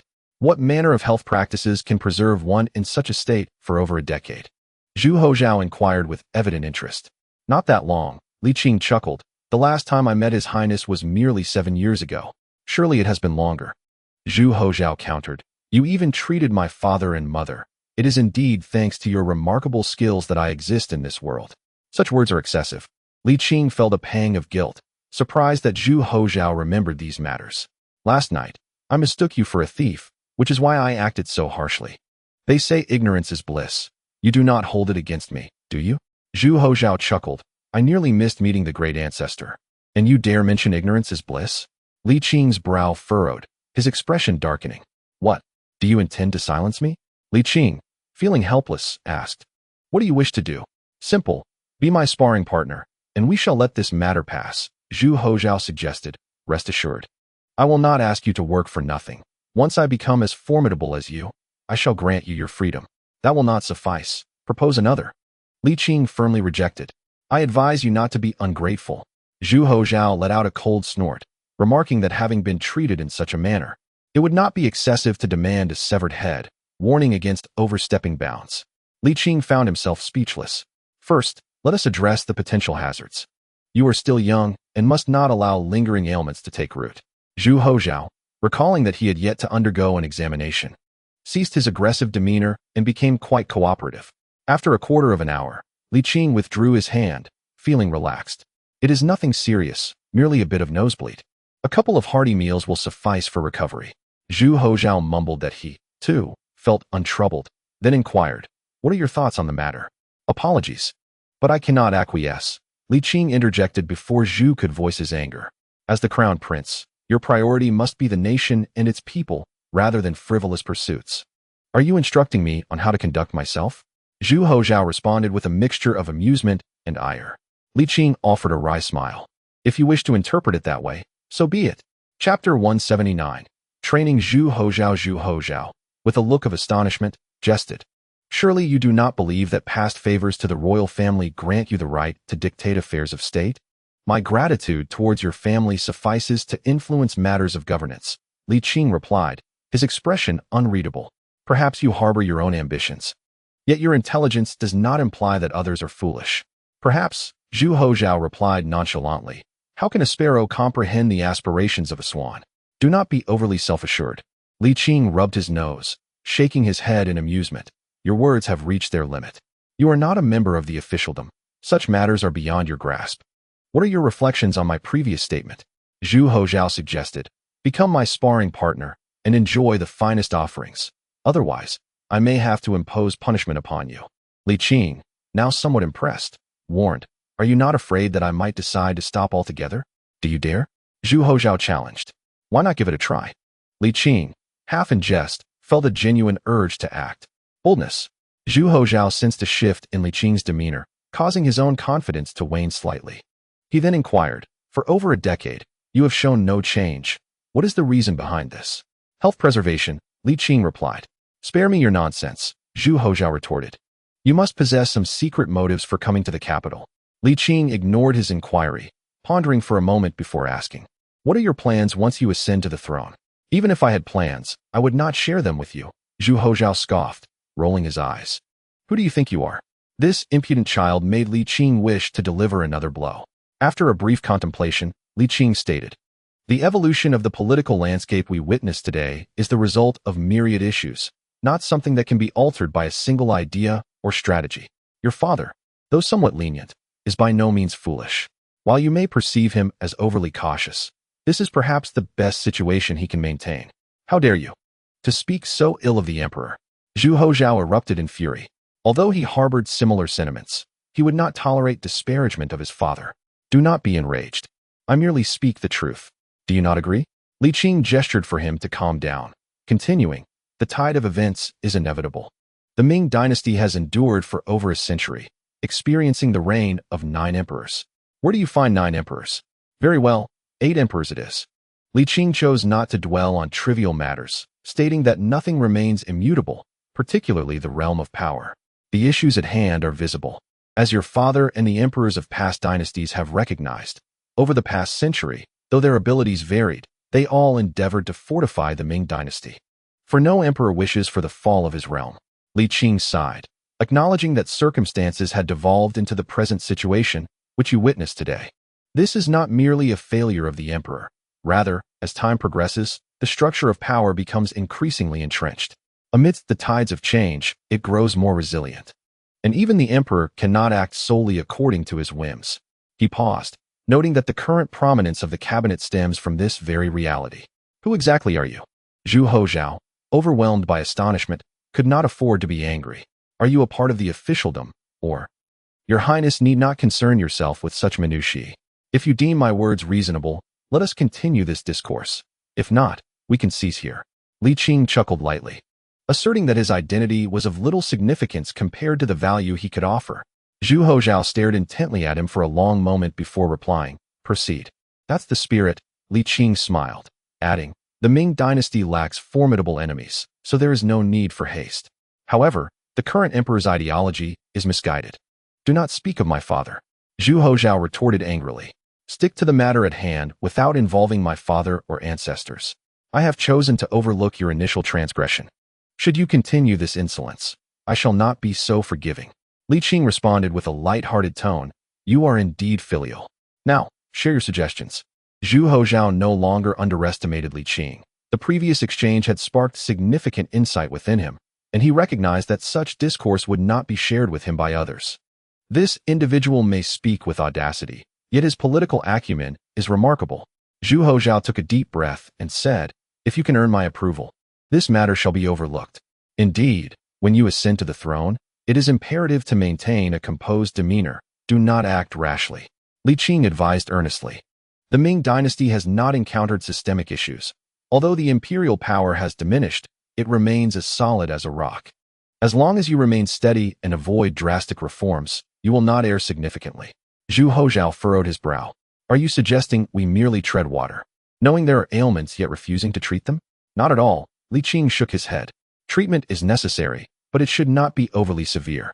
We cannot simply excise flesh upon the appearance of a sore."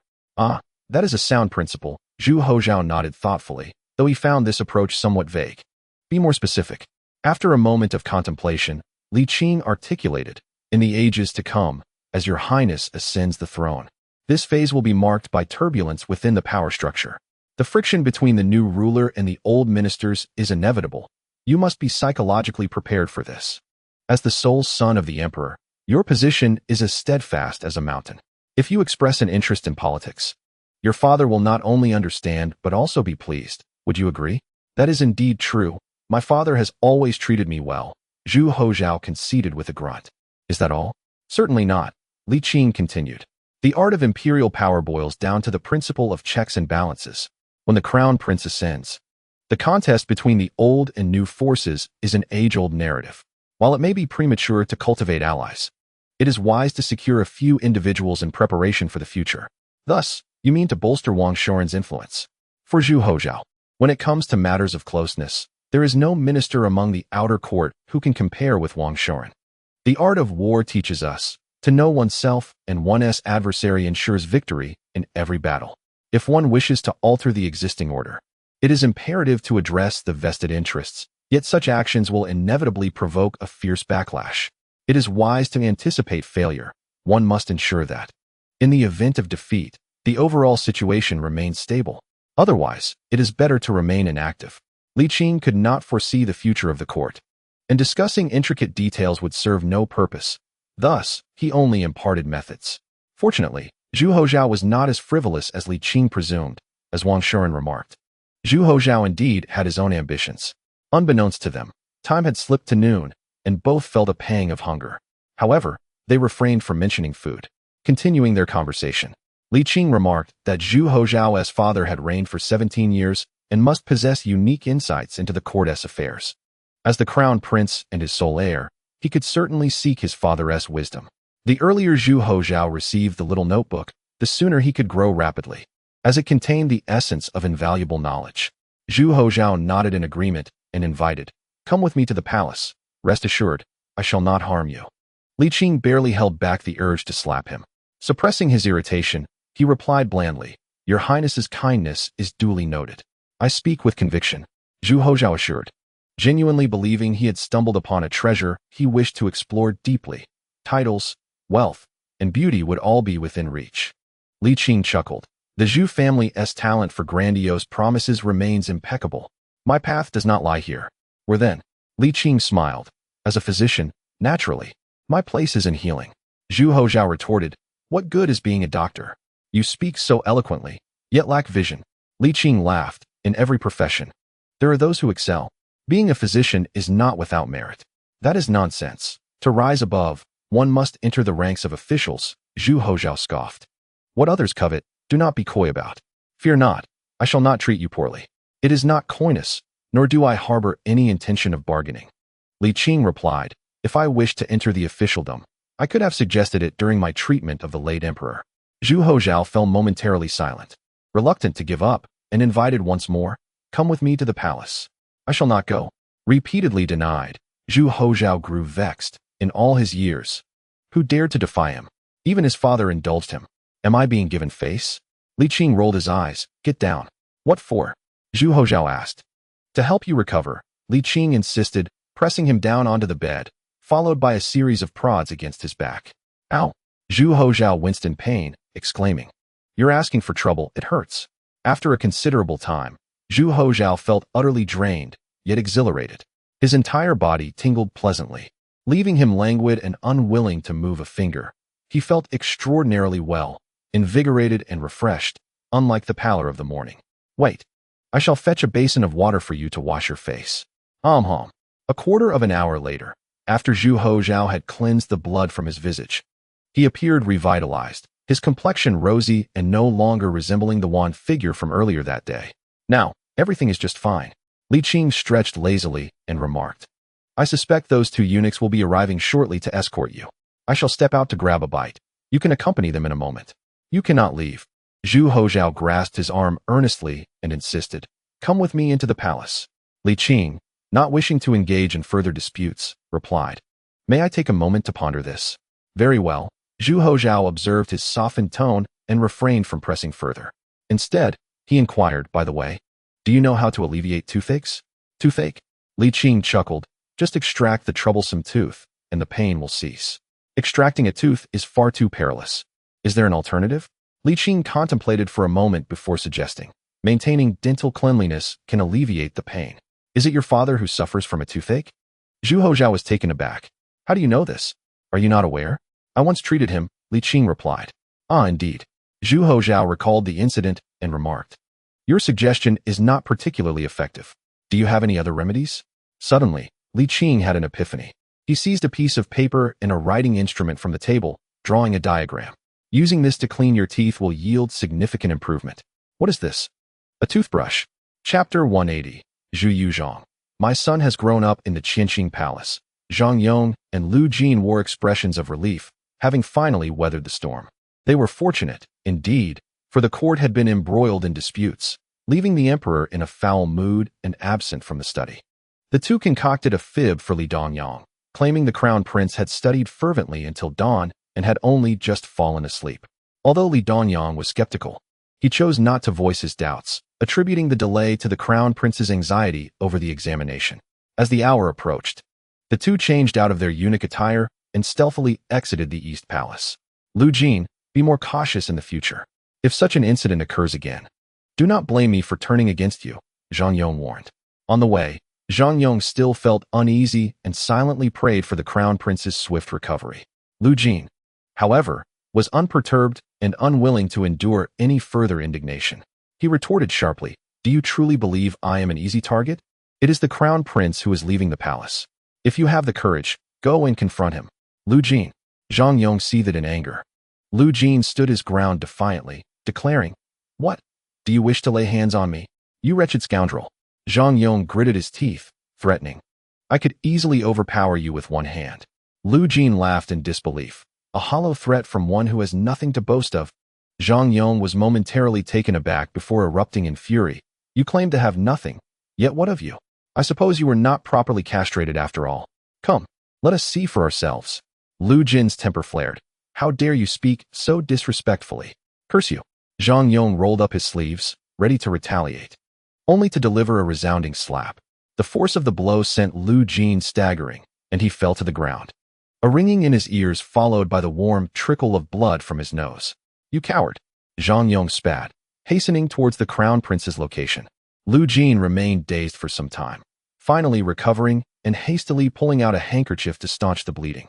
Yet, by the time he managed to stop the flow, Zhang Yong had vanished from sight. Consumed by rage, he seethed, You wait, Zhang. I shall have my revenge. After this lengthy exchange, Zhu Hozhao redirected the conversation. You still have yet to divulge the secret to your eternal youth. Li Qing felt overwhelmed, realizing this young man was quite difficult to deceive. Well, I am a Taoist priest. Li Qing spoke candidly, attributing his decades of early rising, light diet, and ascetic lifestyle to his current state. So, does that mean being castrated wouldn't matter? Zhu Hozhao scratched his head, perplexed. Although he had never engaged in matters between men and women, he understood that such things served purposes beyond mere relief. They were also essential for procreation. Li Qing's face darkened. Do you really think I wouldn't dare to strike you? Zhu Hozhao was astonished at the Taoist's sudden ire. Close your mouth. Li Qing replied sternly, choosing to sit away from him, concerned that the boy's incessant provocation might lead him to lose his composure. Zhu Hozhao eagerly took a seat opposite him and asked, by the way, I overheard your conversation with Old Wang this morning. You've known each other for quite some time, haven't you? Indeed, Li Qing affirmed. I once stayed at Lianjiaten for a brief period while treating the late emperor. He had a fondness for bamboo, and since there was some growing in the courtyard, we became acquainted. A friend of a friend is still a friend. Zhu Hozhao chuckled. I have always been loyal to my friends. Take your time to consider this. Yes, I will, Li Qing replied, feeling exhausted and nodding perfunctorily. Just then, a knock sounded at the door. Is anyone there? Wait a moment, Li Qing called. Your escort has arrived. Your hearing is quite sharp.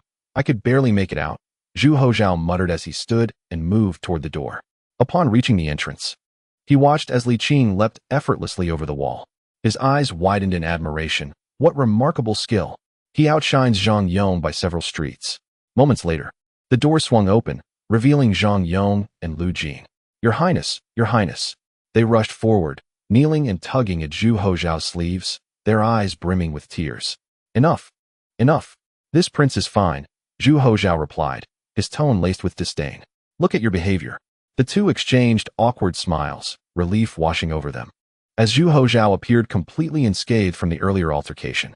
Only then did they take the time to scrutinize Li Qing, the one who had struck the prince. Upon closer examination, he seemed strangely familiar. Zhang Yong, having encountered Li Qing a few times previously without any interaction, found it hard to connect the dots after so many years.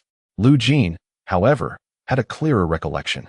Although their encounters had been few, he had actively sought to curry favor with Li Qing, and the impression remained vivid. You are Lu Jin, he stammered, struggling to articulate his surprise. He had not even known Li Qing's full name. You know each other?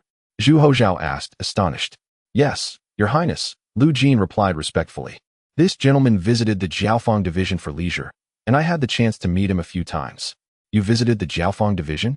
Zhu Hozhao shot Li Qing a skeptical glance. Did you not claim to avoid female company? I did not enter, Li Qing clarified. I merely had a few drinks. Nothing more. Indeed, that is correct, Lu Jin chimed in. Lu Jin astutely observed that Li Qing still held the potential for flattery. After all, despite having struck the prince, Zhu Hozhao still shared jovial banter with him. This was truly remarkable. Over the days they had spent together, Lu Jin had gleaned some insights into the young prince, and it was clear that he was not a magnanimous individual. Evidently, Li Qing possesses exceptional qualities. Lu Jin hurriedly inquired, Do you still remember our family? We are Lu Jin. I recall some details, Li Qing nodded, urging, Your Highness, it is getting late. It would be wise to return swiftly. I shall give your proposal careful consideration. Just grant me a little time. Very well, Zhu Hozhao agreed, wishing to avoid any complications. Should his father learn of his secret escapade, he would undoubtedly face harsh reprimands. I shall grant you 3 days. Zhu Hozhao declared nonchalantly, in 3 days. I shall return for the outcome. I hope you will not disappoint me. Rest assured, I will depart tomorrow, Li Qing replied with a smile. In the evening, Tang Bohu returned. Sir, how did everything go? All is settled, Li Qing replied with a grin. Do not worry, there shall be no further surprises. We shall depart tomorrow. Upon hearing this, Tang Bohu sighed in relief and remarked, Thank goodness all is well. By the way, are we not bidding farewell to Bowen? He will come by tonight. Li Qing stretched leisurely. You've worked hard all day. Go rest. I shall fetch some wine and meat. In the imperial study, Zhu Hozhao burst in without prior announcement. Father, how old are you, yet still so reckless?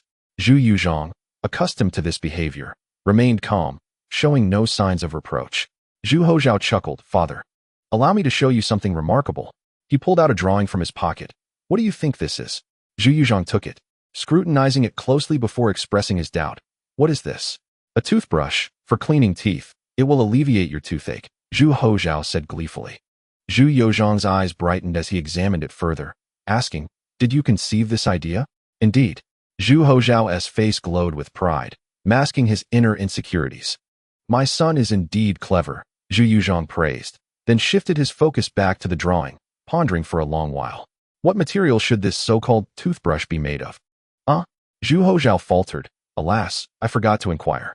Hee, father, why don't you take a guess? Zhu Yuzhong chuckled. Very well, let me ponder. After a moment of contemplation, he murmured, it cannot be too hard, or it may injure the gums. Too soft will not suffice for cleaning. It must possess elasticity and resist deformation. Suddenly, his eyes lit up. Bristles from a pig's hair would be most suitable. Father, you are indeed wise. Zhu Hozhao chuckled awkwardly. You guessed correctly. Zhu Yuzhong, perceiving his son's embarrassment, refrained from exposing it. Let us arrange for its production tomorrow. Make sure to prepare plenty for the Empress Dowager and the Empress. It can also serve as a generous reward for the officials. You have done remarkably well with this endeavor, not merely for alleviating toothaches, but more significantly, it brought him joy that his son had accomplished something of value. Zhu Yuzhong felt elated, shifting to the side, beckoning, come, sit with me. Certainly. Zhu Hozhao replied without hesitation, approaching to sit beside him on the dragon throne, naturally picking up a memorial. Observing this, Zhu Yuzhong felt not anger, but rather delight. My son has grown, Zhu Yuzhong said, affectionately patting his son's head. If you enjoy this, you may come here daily to review the memorials. Father, in the prime of your life, I am not in haste, Zhu Hozhao chuckled. Zhu Yuzhong glared, asserting that matters should be addressed promptly rather than postponed. This burden ultimately falls upon you, and understanding it sooner rather than later is beneficial. From this day forth, you are to come daily. Father does not wish for you to linger here all day. Half an hour will suffice, Zhu Yuzhong remarked. Zhu Hozhao nodded sullenly. Very well then. That is more like it.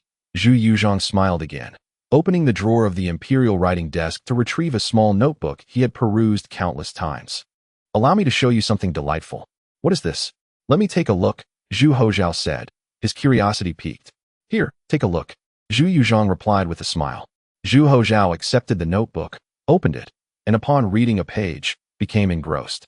After flipping through several pages, he was utterly captivated. Unable to put it down. Father, did you write all of this? No, Zhu Yuzhong stated honestly. Unlike his son, these are the insights of the Duke of Yongqing. Father often revisits them and derives great benefit. Duke of Yongqing? Zhu Hozhao inquired. Is he the Grand Admiral Li Hong? No, he is the Godfather, Li Qing. The Duke of Yongqing. Zhu Yuzhong clarified. The one conferred by your second great-uncle. Oh, it's been so long. He must no longer be alive, right? Zhu Yuzhong sighed. He is likely long gone. Likely? Zhu Hozhao questioned, skeptical. This Duke of Yongqing was a Taoist. After withdrawing from the political arena, he wandered the world and has since disappeared, Zhu Yuzhong explained. Zhu Hozhao's gaze sharpened. A Taoist? Chapter 181. Zhu Hozhao, marvelous. Zhu Hozhao suddenly recalled an old acquaintance he had seen today. Li Qing, merely a character apart, both being Taoists with extraordinary insights into politics. Father, have you met this Duke of Yongqing? Of course I have. Zhu Yuzhong chuckled. Otherwise, how would I have this? What was he like? What do you mean by what was he like? Zhu Yuzhong was momentarily perplexed. He appeared quite ordinary. No, I meant, Zhu Hozhao suddenly remembered something and asked, Father, do you recall the physician, Li, who treated grandfather? I remember, Zhu Yuzhong replied, puzzled by his son's question. However, in a good mood today, he elaborated. That physician was indeed remarkable, yet ultimately, he was not omniscient. The weight loss regimen and sugar restrictions he devised caused you considerable distress, nearly robbing you of the joy of living. Fortunately, he was astute and realized it in time. Otherwise, you would have surely succumbed to depression. Zhu Yuzhong laughed and asked, what prompted this sudden recollection of him? I was just thinking about grandfather, Zhu Hozhao said, unable to express his thoughts explicitly, lest the toothbrush incident be revealed. Unaware of his son's hidden thoughts, Zhu Yuzhong too felt a wave of nostalgia for the emperor. Indeed, in the past, his father's affection had been sparse, leading to a childhood spent largely outside the palace. Even after entering the palace and being conferred as the crown prince, he faced instability, nearly being replaced multiple times. He had always believed that his father favored his younger brother more than him. Nevertheless, he still held deep respect and affection for his father, particularly cherishing the rare occasions when he could sleep between his parents, with himself in the middle. Those not-so-beautiful youthful days were, for him, invaluable. A long sigh escaped Zhu Yuzhong, and he remained silent for an extended moment. Realizing he had spoken inappropriately, Zhu Hozhao quickly said, "Grandfather was wise and accomplished. With remarkable achievements, he had no regrets, and neither should you." Indeed, Zhu Yutang exhaled deeply and humorously rebuked, "You, my son, are far too pampered compared to how your father was in his youth. You are blissfully unaware of your fortune, and your father believes I have indulged you excessively. It is only natural for a father to dote on his son." Zhu Hozhao interjected, "Father, do not heed the incessant prattling of those literary officials. What do they understand? They merely seek to sow discord between us." Zhu Yutang, both amused and exasperated, remarked, "You never seem to grow up. Is it any wonder you are my son?" With a hearty laugh, Zhu Yutang was thoroughly entertained by his son's antics.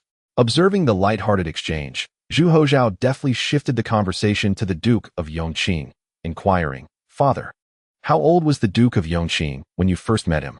"He was already quite aged," Zhu Yutang replied, stifling a chuckle. "Oh." The Duke of Yongqing possessed immense wisdom and capability, rivaling even that of the Duke of Yongqing from the Hongwu era. Alas, it is a great pity that such a remarkable talent was destined to remain unrecognized by your father. It is indeed a significant regret in life. As he spoke, he recounted the events of the Zhengtong era, detailing how Li Qing entered the court to assist the Zhengtong emperor, ultimately toppling the three Yangs. While imparting the tales of the Duke of Yongqing to his son, he hoped that Zhu Hozhao would glean valuable lessons from them.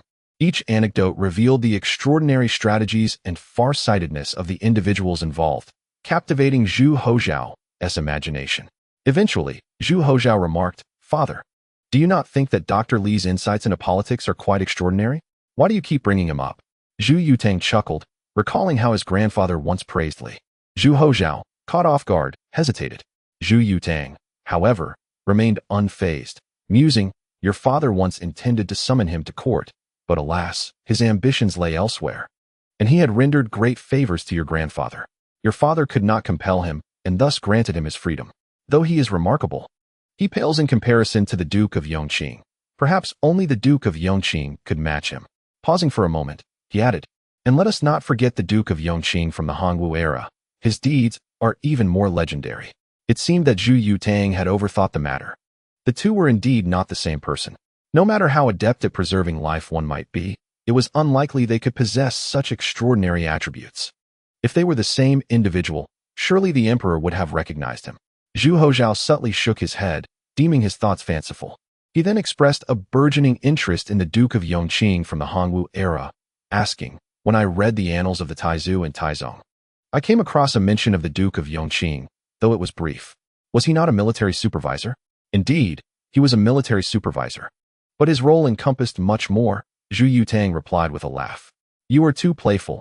It is evident you have not fully grasped the annals. Skimming through will yield no true understanding. Moreover, when reading the annals of Taizu and Taizong, it is best to also consult the daily records. Only then can one truly appreciate the exceptional nature of the Duke of Yongqing." Rising from his seat, he approached the bookshelf and retrieved a volume, presenting it to Zhu Hozhao. "Given your temperament, you will likely find the annals and daily records tedious. Instead, take a look at this." Zhu Hozhao accepted the book in a daze, gazing at the cover emblazoned with records of extraordinary tales from the Ming dynasty. "Father, is this a novel?" Zhu Yuchang shook his head, stating that initially, his father, the emperor, believed it to be mere fiction. However, his grandfather solemnly assured him that the events within were indeed true, albeit narrated in a manner reminiscent of a novel. The accounts regarding the Yongqing Marquis during the Hongwu era were particularly abundant. If you find it intriguing, you might delve deeper into it. He paused and continued, expressing that although the narrative style may appear casual, there is much wisdom to be gleaned from it. As the saying goes, history serves as a mirror, illuminating rise and fall. Furthermore, this pertains to the history of our great Ming dynasty. However, politics are not immutable. What is discussed may not necessarily apply to the present. One can learn but must not blindly imitate. Do you understand? The son naturally grasped these nuances. Zhu Hozhao nodded, opening the book. In the 15th year of Hongwu, summer. Before long, he inquired, "Father, is this the only one?" "No, there are many, spanning from the Hongwu to the Zhengtong eras. One cannot bite off more than one can chew." Finish this one before seeking more, Zhu Yuchang replied with a smile. Would my father ever keep anything from you? Zhu Hozhao chuckled. Ah, splendid. He tucked the records of Ming anecdotes into his bosom, yet hesitated to part with a small notebook, sheepishly asking, Father, may I also take that little book to study? Of course. I'm delighted to see your interest. It brings me joy, so why not? Zhu Yuchang beamed with satisfaction. Thank you, father. Zhu Hozhao quickly grabbed the small notebook from the imperial writing desk and tucked it away, grinning broadly. Today had truly been a day of abundant gains. It was simply marvelous. In the evening, Wang Shoren arrived as promised. The food and drink were already prepared, and the three men celebrated with merriment. Tang Bohu, with a smile, remarked, Your predictions are indeed accurate, Mr. Wang. You have come tonight as expected. Given recent events, you surely could not remain. If you did not come tonight, you might not see us tomorrow. Wang Shoren responded with resignation. Tang Bohu, taken aback, nodded sheepishly. It seems I am truly unsuitable for an official career, as I often overlook many apparent matters. If I were to immerse myself deeply, I would likely face a harsh reality. Instead, I shall focus on my poetry and paintings. Wang Shoren offered words of comfort, stating, As the saying goes, one who is not in a position should not concern themselves with politics. Since you are not in this great cesspool, there is no need to ponder such matters. It is not a matter of ability. Let us not dwell on that any longer. Li Qing raised his glass to toast to their recent narrow escape. The two replied, How can you still say that? After several rounds of drinks and an array of dishes, the conversation flowed freely. Your journey overseas primarily aims to disseminate Han culture, influencing foreign nations ideologically, and subsequently profiting through trade, correct? Wang Shoren inquired. Upon hearing this, Tang Bohu felt disheartened, as the insights he had gleaned from Li Qing after much analysis were immediately discerned by Wang Shoren, revealing a disparity in understanding. Li Qing, however, remained unfazed, asking, Xiaoyun, do you have any suggestions? With your strategic prowess, what need is there for my counsel? Wang Shoren smiled, adding that language posed a significant barrier. This endeavor benefits the present, yet holds significance for eternity. However, it should not be overly ostentatious. Do you have any plans? Rest assured, there are those overseas who speak Chinese. Since maritime trade has flourished for so long, language barriers are no longer impediments. Otherwise, trade could not proceed so smoothly, could it? Li Qing chuckled lightly. Xiaoyun, you have spent too much time in the court. Suddenly, he fell silent, realizing that Xiaoyun was attempting to ensnare him. Do continue. Wang Shoren lamented. I wonder if I shall ever have the opportunity to broaden my horizons overseas? Ahem, there will surely be a time, Li Qing replied, his cheeks flushed, somewhat awkwardly adding, Once the power transition is thoroughly stabilized, I shall take you along. And how long might that be? Wang Shoren pressed insistently. Li Qing, forced to smile, could not meet his gaze, replying, That depends on you. Should you achieve it, I shall take you. Wang Shoren, feeling frustrated, remarked, Sir, do you hold me in too high regard? Oh, not at all. You possess the wisdom of a sage and great capability. I have faith in you. Li Qing felt a twinge of guilt. Truth be told, he recognized that he was being unfair to Wang Shoren. Unfortunately, he had no better alternatives. Individuals of great ability are few and far between, and those who possess both capability and integrity are even rarer, particularly someone as exceptional as Wang Shoren. Li Qing could find no one more suitable to bear the weight of responsibility, especially considering that the Crown Prince Zhu Hozhao had already established a close relationship with Wang Shoren. A last-minute change would be far too costly. With a heavy heart, Li Qing confessed, Xiaoyun, this matter stems from my own selfishness. I hope you can understand. There is no need for such sentiments. Wang Shoren replied with a wry smile. As a minister, I am bound to alleviate the burdens of the sovereign. Even without your esteemed trust, I cannot remain aloof. However, I cannot help but ponder that after today as parting, who knows when we shall meet again. Let us drink. Li Qing raised his cup, declaring, We shall not return until we are intoxicated. Chapter 182. Li Chongqing, you have wronged me too greatly. Early in the morning, Zhu Hozhao stumbled into the academy, yawning incessantly. He had become engrossed in records of the Ming dynasty the previous night, staying up far too late. Had it not been for Zhang Yong, he would have missed class yet again. Today's lesson was to be conducted by Yang Tingyi, who, as usual, wore a stern expression, resembling someone to whom Zhu Hozhao owed money, exuding the demeanor of a learned scholar. Zhu Hozhao regarded him with irritation, plotting to tease him alongside Old Wang later. After a while, Yang Tingyi diligently organized the material for the day's lecture, cleared his throat, and announced, "Your Highness, shall we begin?" "Wait, where is Old Wang?" Zhu Hozhao inquired, perplexed. "He mentioned he would be unwell today. He informed me yesterday afternoon," Yang Tingyi replied, harboring his own displeasure towards Wang Shuren. "He is merely a fellow student. We need not concern ourselves with him." Zhu Hozhao, feeling somewhat vexed, suddenly recalled something and shouted, "Oh no! That scoundrel is trying to sneak away." Without regard for Yang Tingyi's reaction, he turned and dashed outside. Yang Tingyi was left bewildered, and by the time he regained his senses, Zhu Hozhao had already bolted far ahead. Oh dear! How can the heir to the throne behave in such an undignified manner? Yang Tingyi fumed, his beard trembling with indignation. "I shall submit a formal complaint." With that, he too stormed out of the academy, making his way toward the Qianqing Palace. Your Highness, Your Highness." Zhang Yong hurriedly followed Zhu Hozhao, anxious. "Where are you headed?" "To the East Palace." Zhu Hozhao replied, urgency driving him. "Quickly, go to the residence of Tang Bohu and see if he is still there." "Huh?" Zhang Yong was confused. "What is the reason for this?" "Old Wang did not come." Zhang Yong was perplexed and stammered, "What does it matter if Wang, our companion, comes, or if he follows Tang Bohu?" "How foolish," Zhu Hozhao retorted. "When we visited the other night, they were indulging in drink. Old Wang had already mentioned he was unwell today, which clearly indicates they were drinking again last night. Otherwise, why would he have alerted Yang Tingyi in advance? Oh no, could it be that the Crown Prince has truly lost his wits?" Zhang Yong, feeling anxious, found it difficult to comprehend the Crown Prince's reasoning. "Hurry up," Zhu Hozhao urged. Zhang Yong did not respond, but instead grasped his sleeve, saying, "Your Highness, perhaps we should let the physician examine you." "Examine? Examine what?" Zhu Hozhao paused, then exclaimed in frustration, "What a foolish ox you are. They drank the day before. And again yesterday. Are they all drunks? Besides, when has Old Wang ever missed a class for personal matters?" Zhu Hozhao scolded.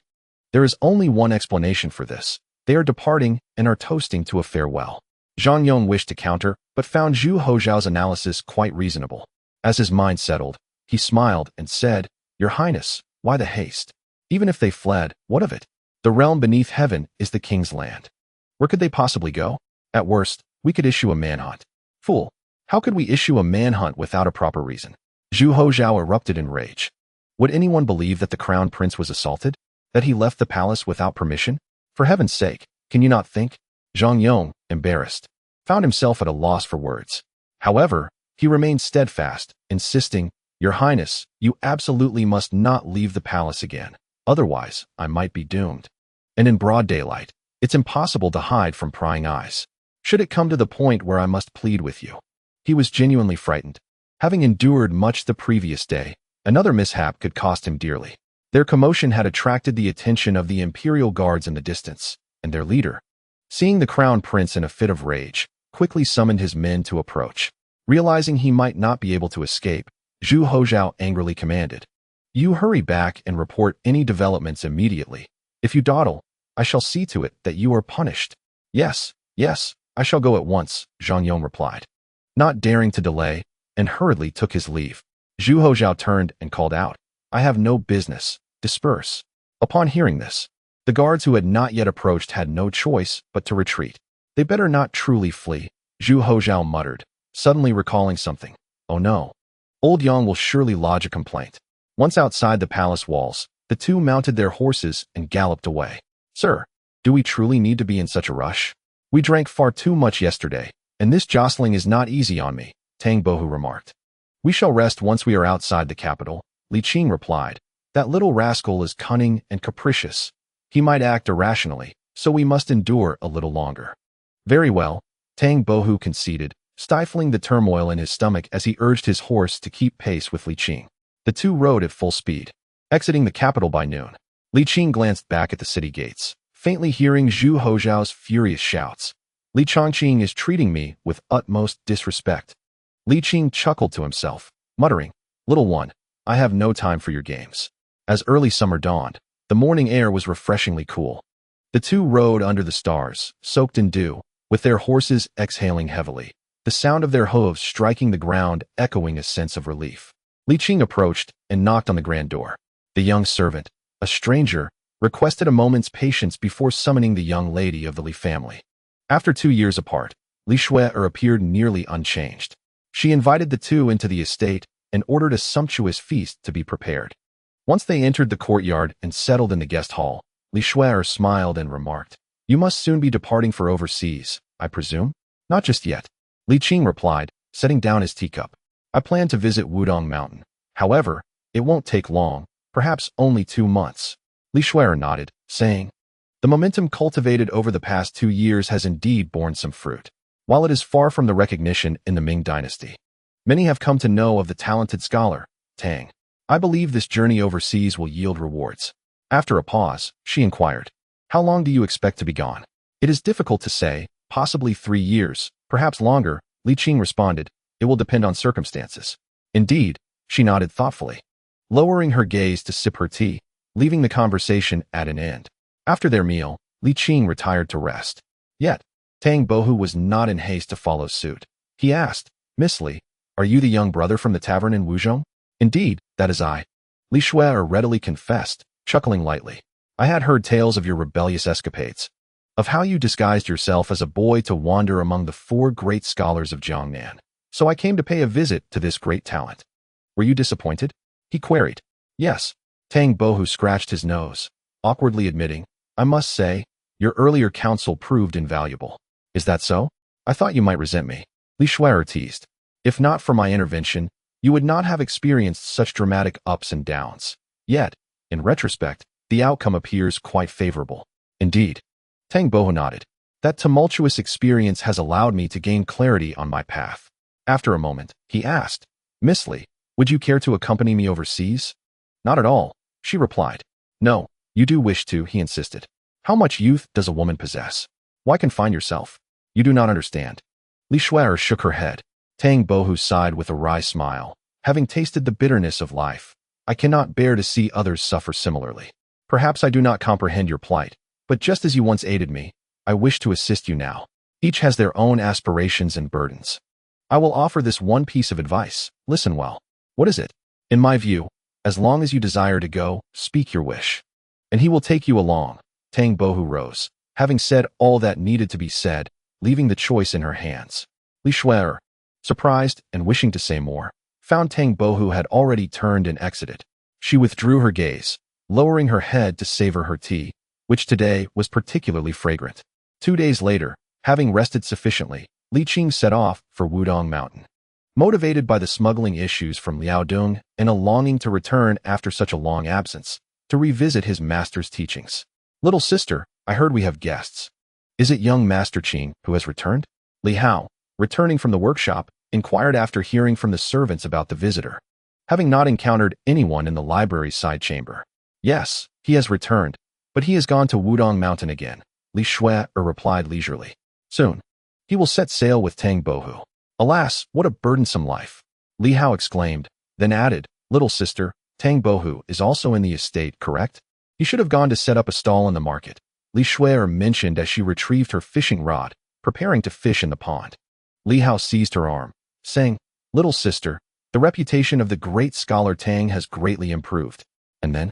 she inquired. "He was quite favored by the ladies."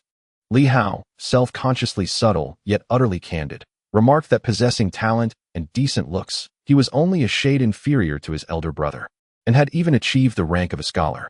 All right, Li Shu'er rolled her eyes and quipped, "So you really don't think much of me, do you? Fine. I shall take my leave." Wait. Li Hao hastily countered. "But Tang Bohu married twice, and is notoriously frivolous. How could he ever be worthy of you?" "Dear sister, that is not what I meant." With a sigh of regret, Li Hao mused that in his heart, Tang Bohu was indeed unworthy of his sister. Nevertheless, being single was hardly a fulfillment. A woman who remained unmarried would never find completeness. "Sister, is this truly how you wish to live?" "Here we go again," Li Shu'er said with a bittersweet smile. "I simply do not understand. I am living quite well, relaxed and content. Why do you think I am suffering and need to marry? Are you not concerned that I might perish during childbirth?" "Enough with such nonsense," Li Hao exclaimed in anger. "I might just give you a good thrashing." "Forgive me, brother, for my thoughtless words," Li Shu'er said, lowering her gaze, no longer as willful as before. Li Hao, feeling resigned, sighed. Well, even our mother cannot persuade you. After a pause, he advised, Sister, if you feel stifled at home, you can always take a leisurely stroll like last time. Are you not afraid I might be bullied? Who could ever bully you? Li Hao replied, at a loss for words. With your cunning and martial prowess, as long as you do not invite trouble upon yourself, there is little danger. Honestly, if you feel bored, you are welcome to go out. We have ample resources, and surely, many fine suitors would be eager for your attention. There is no need for you to tether yourself here for the sake of the younger generation. Brother, Li Shueter said, touched. Do you truly believe I should go out and explore? Li Hao nodded. Being cooped up for too long can lead to troubles. In truth, with your capabilities, you could easily manage the family business. My reluctance to involve you is not out of distrust, but rather to spare you from worry. I understand that you care for me, brother, Li Shueter said, wiping her nose. You are truly wonderful. I know I am the best in the world. But there is no need to be so moved, is there? You are making me cry, Li Shueter responded. Li Hao chuckled heartily, reminiscent of their childhood, teasing. Look at your disposition, you truly lack ambition. Oh dear. Li Hao, are you trying to provoke me? Ha ha. Li Hao laughed uproariously. I must be off to attend to my business, but I shall return in a couple of days. Off to the pleasure quarters, are you? Li Hao halted, somewhat disgruntled. Don't you dare tell your sister-in-law. Li Shueter replied, I won tea, seated in the shade of a tree by the pond. Li Shueter engaged in fishing. Early summer was not yet too sweltering, with the willow branches swaying, bringing a gentle coolness that felt delightful against her skin. Beside her, a small table held books and tea. She often spent half the day in this manner. Over the past 2 years, while nurturing the younger generation, she had embraced this leisurely and comforting existence. The ripples danced across the water, her hair lifting slightly, revealing her bright, sparkling eyes. Perhaps a walk would be quite pleasant, she mused. Suddenly, the float dipped sharply beneath the surface. With a swift motion, Li Shueter hooked a substantial carp, reluctantly breaking the water's surface, its tail flopping as if in supplication. Today, I am in a good mood, so I shall grant you your freedom, she said generously, removing the hook. With a splash, the fish plunged back into the water, its tail flicking as it swam away freely. Li Shueter mused. Its world is small yet free. My heart is also small, yet equally liberated. Tang Bohu flourished in Jinling, his presence marking the city's very center, where the excitement was palpable as ancient admirers fervently pursued their idols. In truth, he held little affection for such adulation. Nevertheless, recognizing this as the essence of fulfilling his life's worth, he did not reject it. In a lifetime, how many are willing to blend into the masses? Most people settle for mediocrity, not out of choice, but due to inability. Tang Bohu, possessing the capability, naturally sought to carve out a name for himself, ensuring his existence was not in vain. He cherished the life of painting, composing poetry, and indulging in romance. The absence of an official title held no regret for him. Immersed in the vibrant ambience of life, he suddenly realized how splendid and colorful existence could be. A smile gracing his face. In the capital, under Wang Shouren's inadvertent mention, the Ning Wang's audacious actions came to Zhu Hozhao's attention. He was not one to favor family over principle. He showed no mercy even to his uncle, let alone a Ning Wang he had never met. Zhu Yozhan initially considered warning the Ning Wang, perhaps imposing a fine on his salary, for they were family, and creating a significant uproar could provoke the sensitivities of numerous feudal princes. Since the establishment of the Ming dynasty, the number of princes had indeed been considerable, especially in his generation, with his father having over 10 sons. He did not wish to frighten his brothers. Since the Jingnan incident, Zhu Di had learned from Jiang Wen's mistakes. Although he diminished the power of the princes, he maintained a notably gentle demeanor towards them. Furthermore, during the Jingnan period, the Ning Wang's lineage had indeed contributed significantly, and subsequent rulers often extended them a measure of respect. Zhu Yozhan did not wish to escalate matters, yet Zhu Hozhao disagreed. While he understood that princes today could not truly hold power, he found their behavior intolerable and felt discontented. Father, in my humble opinion, we must summon the Ning Wang to the capital and administer proper punishment, Zhu Hozhao asserted. It cannot simply be overlooked. Zhu Hozhao. Once the Ning Wang arrives in the capital, the civil officials will undoubtedly escalate the situation, Zhu Yozhan frowned. They have never been on good terms with the princes. You have read the chronicles of the Ming dynasty. The reason Jiang Wen curtailed the princes was due to the instigation of the civil officials. If this matter grows too large, it may be difficult to contain. Zhu Hozhao, however, remained unconvinced. Father, you must discern the essence. Times have changed. In the past, the princes wielded military power. Taizong, Qin Wang, Ning Wang, and Jin Wang were all fierce defenders of the borders. Zhang Wen was simply foolish, but what of today? He scoffed. The emperor's word is law, when pleased. We are family. When displeased, what are they to us? Zhu Yozhan frowned. What nonsense are you speaking? It is the truth, Zhu Hozhao replied. Father, you have become overly lenient. What is there to fear? The civil officials dare not cause a ruckus, and it is an opportune moment to assess the situation. After all these years, have you not indulged them enough? Excessive leniency breeds ingratitude. It is time to temper your kindness. Otherwise, when I ascend to the throne, well, I mean no offense. Very well. It is indeed yours eventually, Zhu Yozhan chuckled, yet his son's words genuinely prompted reflection. Indeed, he had been rather generous towards the civil officials. His health had been deteriorating for some time, and in recent years, he had felt increasingly drained. What would happen if one day he were to depart from this world? Could his son endure such a loss? Zhu Yozhan questioned himself, yet found no answer. Taking a deep breath, he solemnly declared, "Summon Prince Ning to the capital." Father is truly resolute. Zhu Hozhao exclaimed with delight. His feelings for his father ran deep. However, he did not agree with his father's methods. Compared to the illustrious reigns of their ancestors, Zhu Yozhan's approach seemed woefully inadequate, always fearing dangers from both within and without, remaining stagnant, as if paralyzed. At the end of June, Prince Ning Zhu Chenhao received an imperial decree to journey to the capital. It was his first visit to the imperial city, and despite the decree revealing nothing alarming, he felt a gnawing anxiety. Among the numerous princes of the Ming dynasty, why was he the chosen one to enter the capital? Surely it was not for a reward. The lineage of the Yan prince was notorious for their treachery. It was a blessing if they did not cause trouble. As he traveled to the palace, Zhu Chenhao reflected on his previous transgressions, ultimately concluding that while he had acted unlawfully, he had not committed any offenses warranting severe punishment.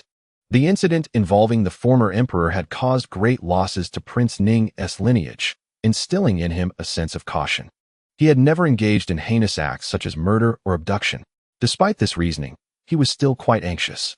In a secluded moment, he discreetly produced 1,000 taels silver note, concealing it within his sleeve, and quietly inquired, "How fares His Majesty?" Lu Jin, without revealing any trace, accepted the note and replied, "His Majesty is naturally quite well." Feeling a wave of relief wash over him, Zhu Chenhao thought that if serious consequences were to follow, the eunuch would hardly accept his money.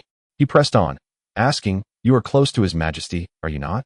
Lu Jin, catching a glimpse of the note, was taken aback by the prince's generosity. His tone softened as he replied, "I am affiliated with the crown prince."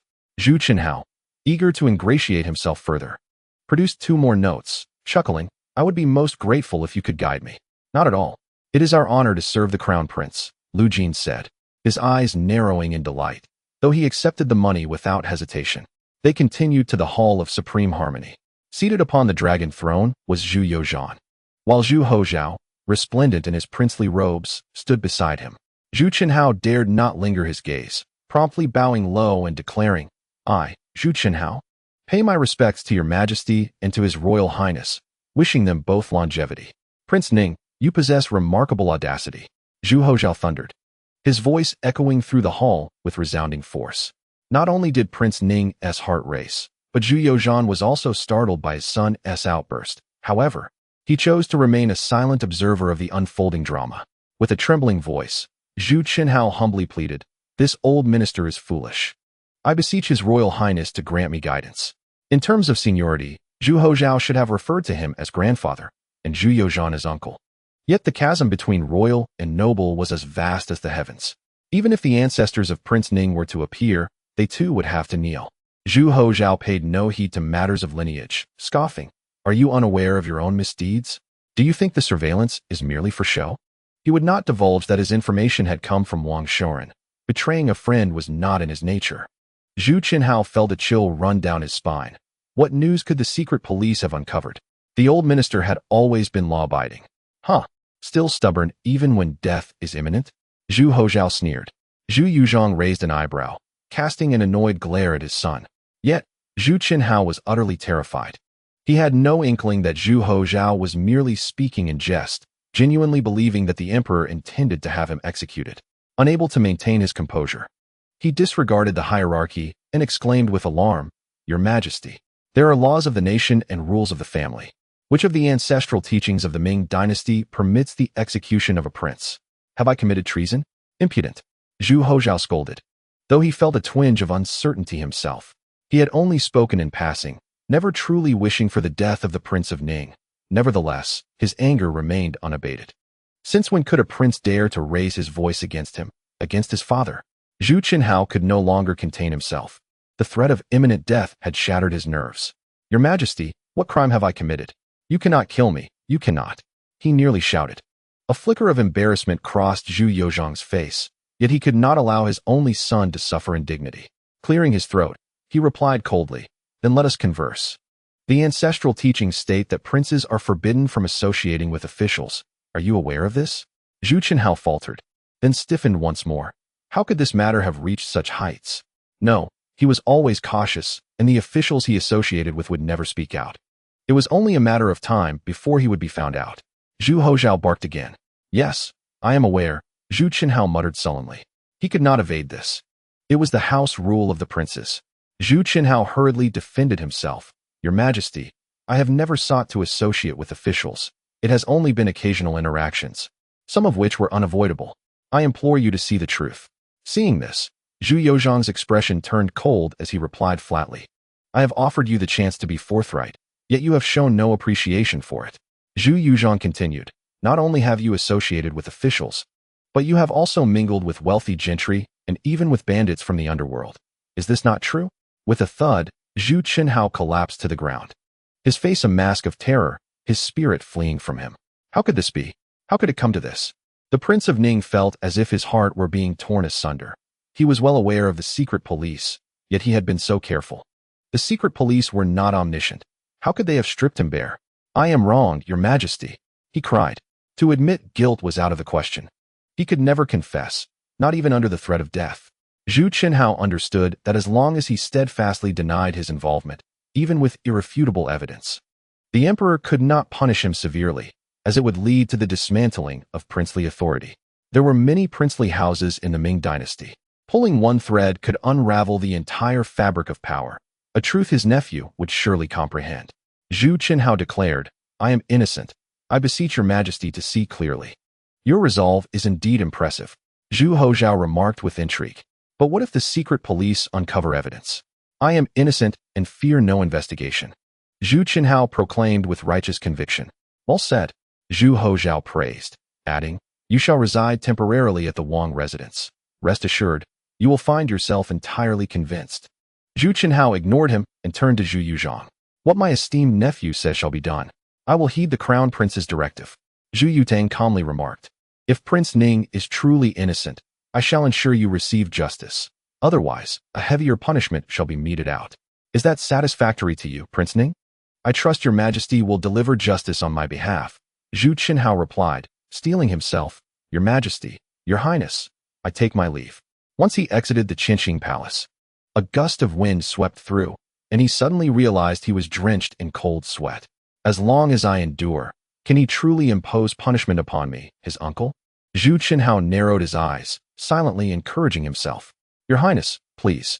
Lu Jin forced a smile, his tone now devoid of warmth, imbued with a sense of officialdom. The disdainful eunuch ignited a flame of anger within Zhu Qinhao, yet he maintained a cheerful facade, discreetly presenting several banknotes. "I hope to trouble you, master." "Not at all. Prince Ning is too courteous." Lu Jin stepped back, creating distance, but dared not accept the money. However, he was also wary of provoking Prince Ning. Having already accepted the payment, and with matters still unresolved, prudence was the better part of valor. Lu Jin ingratiatingly remarked, "Prince Ning is magnanimous. We must not be greedy." Zhu Qinhao, filled with vexation, felt powerless. As the conversation drew to a close, it was already afternoon. Lu Jin recalled that there were no classes that afternoon and hastened to the Eastern Palace. The Crown Prince was his lifeline. To navigate this imperial palace successfully, aligning with the Crown Prince was undoubtedly the right choice. Though not young, eunuchs generally lived long lives, and he still had ample time ahead. With an opportunity at hand, Lu Jin was determined to seize it tightly. Along the way, he devised entertaining schemes, eager to outshine Zhang Yong. Two tigers cannot coexist on one mountain. As he approached the crown prince, he had already formulated plans to eliminate Zhang Yong, especially since Zhang Yong had often assaulted him, and he could never retaliate. Lu Jin harbored a deep-seated hatred for him, secretly undermining him at every turn. However, Lu Jin understood that the only way to dispose of Zhang Yong was to instigate the crown prince's disdain for him, rendering himself the sole favorite. Imagining a future where Zhang Yong would grovel at his feet, Lu Jin felt a surge of satisfaction, straightening his previously hunched back, the ingratiation on his face diminishing considerably. Upon entering the Eastern Palace, he saw the crown prince and Zhang Yong engaged in a serious discussion. Lu Jin's heart sank, but quickly regained composure, his ingratiation returning as he bent his waist once more. Adjusting his demeanor, he donned his signature smile and approached slowly, speaking softly. "Your Highness, I have thought of." "You may withdraw." Zhu Hozhao merely tilted his head to glance at him before resuming his focus. Beside him, Zhang Yong sneered, disdain etched across his face. Lu Jin suddenly realized that he had underestimated the challenge of eliminating Zhang Yong. It was a formidable task. "Did you not hear the crown prince's words?" Zhang Yong continued with an air of superiority. Yet, Lu Jin dared not voice his dissatisfaction any longer, awkwardly clasping his hands. "Your Highness, I take my leave." Zhu Hozhao noted the subtle rivalry between the two but chose not to address it, seemingly oblivious as Lu Jin departed. Continuing with the topic at hand, during the trip to Nanchang, ensure thorough investigation. No clue must be overlooked. Zhu Hozhao spoke with grave seriousness. Capture whoever is implicated, regardless of their identity or status, understood? This servant obeys. Zhang Yonghua was eager yet somewhat apprehensive, though predominantly filled with joy. Subsequently, Zhu Hozhao presented a grand opportunity. In the future, positions in the Sili Jian and the Yuma Jian will undoubtedly have a place for you. Zhang Yong's heart raced, dissipating the last remnants of his trepidation, and he solemnly vowed, "I shall perform my duties with utmost diligence." "Indeed. This time I wholeheartedly recommend you to take the lead. Do not disappoint me," Zhu Hozhao admonished. "Yes, Your Highness." Zhang Yong secretly steeled himself, determined to scrutinize even the most innocent of actions with a discerning eye, regardless of Ning Wang's integrity. Days later, Zhang Yong departed the capital with several hundred subordinates, exuding an air of confidence that made Lu Jin enviously salivate, cursing Zhang Yong's fortuitous luck while fervently trying to curry favor with Zhu Hozhao. Fantasizing about the prospect of becoming an imperial envoy and tackling a significant case, Zhu Hozhao, in high spirits, continued his studies and leisure as usual. Who could have imagined that beneath this playful facade lay an ambition to monopolize imperial authority? The restoration of imperial power would commence with the vassal kings. By the end of June, at the Yongqing Marquisate, Li Qing arrived late, but was finally free to set sail without distractions. Although smuggling in Liaodong had not been eradicated, its scale remained too insignificant to pose a serious threat. Minor skirmishes were manageable, and the Daozi Jiuren could still operate without concern in the short term. Yu Xian had aged, yet his chosen successor was competent, and everything was functioning normally on the mountain. In the hall, Zhu Wanqing and Li Hao had returned, while Li Hong had gone to Haining, regrettably unable to bid farewell in time. "Uncle Li, how long will this departure last? Who can say for certain? However, it shouldn't be too long, likely similar to the last occasion," Li Qing replied with a smile. "In fact, this time is even less burdensome." After a pause, he added, "You should take a break soon, wrap up your current affairs and enjoy retirement." "Indeed, mother, I can manage my tasks. You can seek out my father now," Li Hao encouraged. Zhu Wanqing replied with a smile. "Very well. After finishing this year, I shall relinquish all responsibilities." "That's more like it," Li Qing nodded with a smile. Tang Bohu interjected, "Madam Li, is Miss Li not at home? It has been quite some time since I last saw her. She has gone out to unwind." Zhu Wanqing answered. Tang Bohu sighed and refrained from further comment. Suddenly, Li Qing remarked, "Wanqing, let us not change the household staff in the future." As she recalled Tang Bohu's presence, Zhu Wanqing halted, awaiting further explanation. "Let us renovate this residence. I shall reside there from now on, as this place is rather inconvenient." Li Qing handed her a note with the address, which was the lodging he had first occupied upon arriving in the capital during the 15th year of Hongwu. Indeed, the Marquisate had its many inconveniences. Zhu Wanqing did not elaborate further, but quietly inquired, Uncle Li, do you have any requests? As long as I can stay, that suffices. He replied after a pause. Perhaps plant some fruit trees in the courtyard, such as persimmons and pomegranates. The yard is small. Let us keep it simple, so as not to render it unmanageable. Very well, Zhu Wanqing replied, tucking away the note. I shall have someone attend to it shortly. Li Hao frowned and asked, Qing, what do you mean by this? I prefer tranquility. It is too noisy here. Li Qing chuckled lightly. But it is not far, as long as I am in Jinling. You can visit any time. Is this place not suitable? He asked with a laugh. Ah, the books in the study must be aired regularly. We cannot afford any lapses, or you shall face dire repercussions. He had always taken great care, nearly to the extent of framing it. Li Hao chuckled bitterly. After a moment of contemplation, Li Qing remarked, in that case, let us indeed frame it. After all, no one will see it. Just make sure to handle it with care. Understood, Li Hao replied, nodding quietly. Why must we move out? With a light laugh, Li Qing rose and said, Hua, it is time for us to depart. So urgent? Li Hao expressed his astonishment. Zhu Wanqing interjected. Uncle Li, you have just returned. Why not rest for a few days before leaving? No, there will be time to rest. Li Qing replied with a smile. Once we reach Jiaoji, we will stay for quite a while. That is agreeable, Zhu Wanqing said, rising. I will see Uncle Li off. At the door, they lingered for a moment before Li Qing mounted his steed.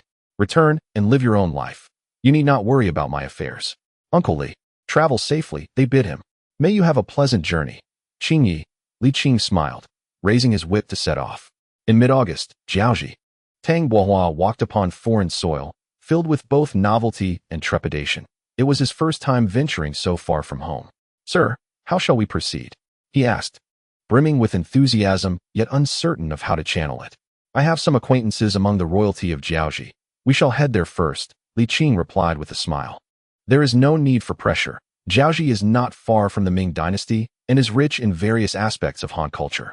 Many here speak our language. In a few days, we shall celebrate the Mid-Autumn Festival together with mooncakes. Jiaoji celebrates the Mid-Autumn Festival too? Tang Bohua exclaimed, astonished. Indeed, Li Qing said lightly, nodding as he continued forward, adding with a relaxed tone, as you can see, while the Ming has its share of unreasonable, unfair, and even dark aspects, it is not wholly negative. Its beauty and brilliance shine just as brightly. Tang Bohua followed at a leisurely pace, his inherent impressions gradually shifting, as a burgeoning sense of cultural pride welled within him. At the Han Wangfu, Tang Bohua stared blankly at the plaque adorning the grand entrance. The three characters inscribed in Han script rendering him speechless. The king of Jiaoji dares to claim this title? Momentarily, he was at a loss as to whether to deem the Jiaoji king's claim a transgression or an admirable reverence for Han culture. You are not within the halls of power. So many things remain unclear to you. The title Han Wangfu carries its own significance, Li Qing chuckled, approaching the guards to exchange a few polite words before turning to enter the palace to make his report. Tang Bohua, astonished, stammered to the returning Li Qing, Sir, you can speak the Jiaoji language? Ah, it is beneficial to master another language, Li Qing replied with a smile. One must study foreign tongues. Chapter 185. If only there were alternatives. Tang Bohua chuckled in disbelief. His curiosity piqued. He asked, when did you learn it, sir? How do you possess such energy? Though unaware of the full scope, he could sense the challenges inherent in learning a new language. Human energy is ultimately finite, and Tang Bohua found it hard to fathom how Li Qing had cultivated such a vast array of skills, from political acumen to martial prowess, and an extensive network of connections. It was truly beyond comprehension. Had he not witnessed it with his own eyes, he would never have believed someone could embody such an extraordinary combination of abilities. In truth, I do not possess much more intelligence than the average person. All of this has been accumulated over time, and there is little to take pride in. Time has brought people together. Let us proceed. Li Qing interrupted, taking the lead towards the entrance of the Wangfu. Tang Bohu, suppressing his curiosity, hurriedly followed suit. Mr. Li, this way please. The newcomer spoke courteously, his tone respectful, fluently articulating in Mandarin. Our prince has been awaiting your arrival for quite some time. Li Qing chuckled softly. It has only been a few years since my last visit. 5 years is yet a distant future, so why the urgency? The newcomer awkwardly chuckled, yet dared not express discontent at Li Qing's audacity. Meanwhile, Tang Bohu was inwardly astonished, perhaps even shocked. He suddenly realized that no matter how esteemed the individual, Li Qing regarded them with indifference, not out of arrogance, but rather a genuine lack of concern, as if all beings were equal in his presence. Even when he had confronted the crown prince, there was no sign of fear, merely a hint of tension, devoid of the dread one would expect in the face of impending calamity. If this were all, it might suggest that Li Qing possessed an inner strength. However, the fact that the crown prince did not pursue retribution, and now the steward of the Jiaoji Wangfu dared not show disrespect, indicated that Li Qing's strength was not merely internal. He was formidable in every aspect. Tang Bohu found himself perplexed. He could not fathom the source of Li Qing's power. Not to mention Li Qing's close ties with the Yongqing Marquis. Even the Marquis himself, who also held the position of Grand Admiral, would not command such presence. Setting aside the Jiaoji Wang, the mere act of confronting the crown prince seemed unlikely to end well. Tang Bohu discovered that the more he learned about Li Qing, the less he truly understood him. "Mr. Li, please have a seat. The prince is currently away from the residence. I shall inform him at once. Oh, and this esteemed guest is also invited to sit." Tang Bohu snapped back to attention, bowing politely. The steward hurriedly returned the gesture, saying, "There is no need for such formalities, esteemed guest." He then addressed Li Qing. "Mr. Li, you may need to wait a while longer. Will he be back today?" "Yes." "Indeed," the steward nodded, raising his voice. "Attendants, prepare a sumptuous feast for our esteemed guest." "Sir, I must take my leave for now." "Very well. Do not let me detain you." Li Qing inclined his head, taking a sip of tea, and remarked, "This tea, though the same leaves, lacks the exquisite flavor of Jinling." Finally, Tang Bohu found an opportunity to inquire, "Sir, what is your connection with the Jiaoji Wang?" "I assisted in his recovery." "Is that all?" Tang Bohu questioned skeptically. "It seems the steward treats you with the same respect as he does the Jiaoji Wang. Such deference is merely due to your assistance in the prince's health?" "That is indeed the case." Li Qing shrugged nonchalantly. "Perhaps my skills are simply exceptional." Tang Bohu retorted, "Do you expect me to believe that?" Li Qing, however, subtly shook his head, realizing that while he had intended to keep certain truths hidden from Xiao Yun, it had become almost transparent. Today, he could hardly conceal them from Tang Bohu. He truly had not aimed to deceive Tang Bohu. After all, the latter had invested his heart and effort into their friendship, and he had seen the harsh realities of life, remaining unaffected in spirit. After such an extended period of companionship, Li Qing had stripped away any preconceived notions he held about Tang Bohu, growing to admire this talented individual even more. Yet, he feared that divulging the whole truth might be too impactful for Tang Bohu to digest, and thus, he deemed it wiser to reveal the facts gradually, bit by bit. "Let this serve as a dash of flavor to our relentless journey." Li Qing chuckled. "Sooner or later, you will realize that my words are nothing but the truth." Tang Bohu, rendered speechless, retorted, "Then why not simply reveal the whole truth to me? Sometimes, you see, the truth can be quite unconvincing." "Humph." Tang Bohu scoffed, feigning profundity. "Ha ha ha." Li Qing laughed heartily. "It's merely to provide you with a gradual transition. Consider it a suspenseful tease. Once you discern the answer, I shall treat you to a delightful feast at the drunken immortal pavilion. 3 banquets." "No problem," Li Qing readily agreed, for he was of considerable means. "Now that is more like it." Tang Bohu expressed his satisfaction before inquiring, "Sir, do you not intend to settle down?" Li Qing fell silent for a moment, then sighed. "In enjoying life, one must also bear the cost of loss. My heart is as hard as stone, cold as ice, incapable of becoming soft or warm." Tang Bohu, who could empathize with such sentiments, nevertheless found himself skeptical of Li Qing's assertion and jested, "Your heart is neither hard nor cold.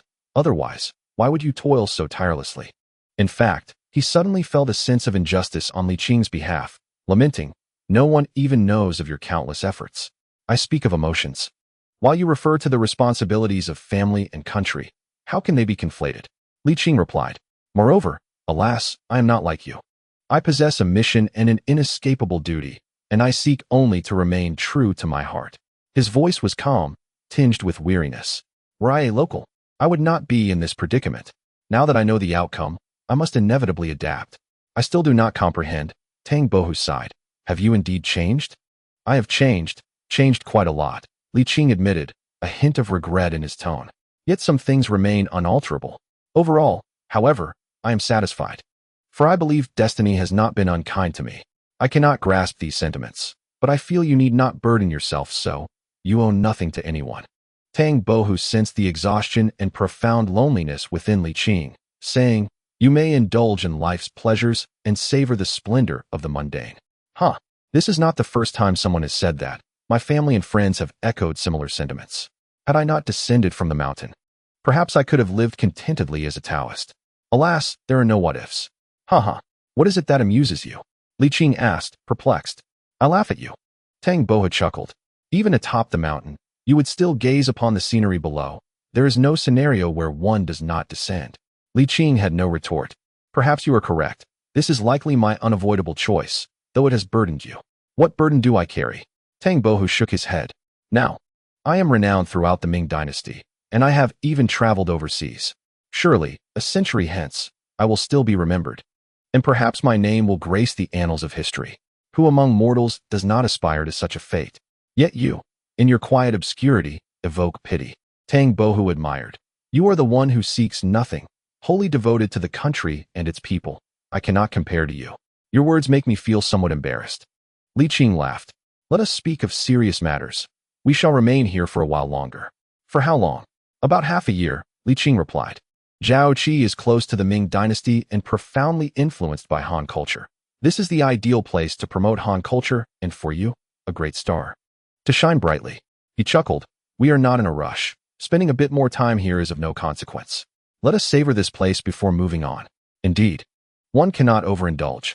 Tang Bohu readily acquiesced. The inhabitants of Jiaoji converse in Mandarin, and their appearance bears little distinction from that of the Ming dynasty. Thus, the difference between being here and in the Ming is quite negligible. Moreover, even as the mid-autumn festival approaches, the heat remains oppressive here, suggesting that winter will be considerably milder. In his earlier days of misfortune, winter had been the most arduous season for him, as he dreaded the cold. Therefore, he welcomed the prospect of wintering here. Before long, the table was laden with food and drink. The dishes were all from the Ming cuisine, accompanied by rice wine from the Ming as well, though it may not rival the exquisite flavors found in the upscale taverns of Jinling. It did not fall far behind. After a long journey with little chance to dine properly, Tang Bohu indulged heartily, exclaiming, the king of Jiaoji truly reveres Han culture. Even his kitchen prepares such excellent Han dishes. Li Qing muttered, well, it is only natural, as they are originally Han. It seems the purity has waned by his generation. After the meal, the two engaged in leisurely conversation over tea while awaiting Zhu Qijin's return. At the initial hour of the Shin time, Zhu Qijin hurried back, and upon seeing Li Qing, he was overjoyed. At last, the esteemed master has arrived. Prepare a feast at once. He then noticed Tang Bohu and inquired, and who might this be? Li Qing introduced, this is Tang Yin, courtesy named Bohu, the foremost among the 4 talents of Jiangnan. You have my respects, your highness. Tang Bohu rose and bowed. The king of Jiaoji was indeed a king of Jiaoji, not of the Ming, thus no grand gestures were necessary. Zhu Qijin scrutinized Tang Bohu and nodded slowly. So you are Tang Bohu. Indeed, a head of white hair. Your highness has heard of me? Tang Bohu asked in astonishment. Li Qing was equally pleased, as this indicated a successful build-up of momentum. I only learned of it recently. Zhu Qijin replied with a smile. Since you are a friend of the master, you are also a distinguished guest of mine. I apologize for the long wait. Later, I shall treat you both to 3 cups of wine. Tang Bohu understood that the king was extending this courtesy on Li Qing's behalf, and it had little to do with him. He sheepishly responded, not at all. I have just arrived in Jiaoji and am still adjusting. Your highness and the master should enjoy your drinks. Very well, Zhu Qijin nodded. Steward, prepare a fine chamber for the great talent, Tang. Yes, your highness. The steward stepped forward. Please, young Master Tang. Thank you for your hospitality, your highness. Master, I shall take my leave to rest, Tang Bohu said. Yes, go and rest. You must be exhausted from your journey, Li Qing observed as he watched Tang Bohu depart the guest hall before turning to Zhu Qijin, remarking, the prices haven't increased. Have they? By heaven's conscience, not a single coin has risen. Zhu Qijin replied morosely. In truth, there was a modest profit before, but now the margins are tightening, so prices must rise. Do not take advantage and then feign innocence. The economy of Jiaoji has been invigorated, Li Qing retorted, with more laborers. There is a greater influx of silver. You have profited immensely, yet you still play coy. All right then, Zhu Qijin conceded, unable to argue further. for the situation was indeed as stated. Your arrival this time is not solely for my recuperation, is it? Indeed, it is, Li Qing replied. Chapter 186. Zhu Hozhao and Zhu Qinhao duel, of which Zhu Qijin cast him a sidelong glance and remarked, "Speak plainly. What exactly do you require me to do? Is it not said that you are adept at handling matters?" Li Qing chuckled. "Indeed, your grandfather has chosen you as his successor, and it appears he was correct. Now, let us dispense with the trivialities. What is it that you require from me, and what shall I gain in return?" Zhu Qijin was refreshingly forthright. Without further ado, Li Qing replied, "You need not do anything in particular. Simply take Tang Bohu along when you venture out and introduce him to the people within your circle. In essence, we aim to elevate Tang Bohu's reputation. What shall I gain?" Zhu Qijin inquired. "Surely, my presence is your greatest boon, is it not?" Li Qing countered. Zhu Qijin expressed his dissatisfaction.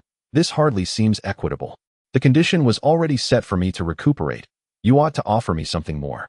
It is not that I am being stingy. With your status and position, what more could you possibly need?"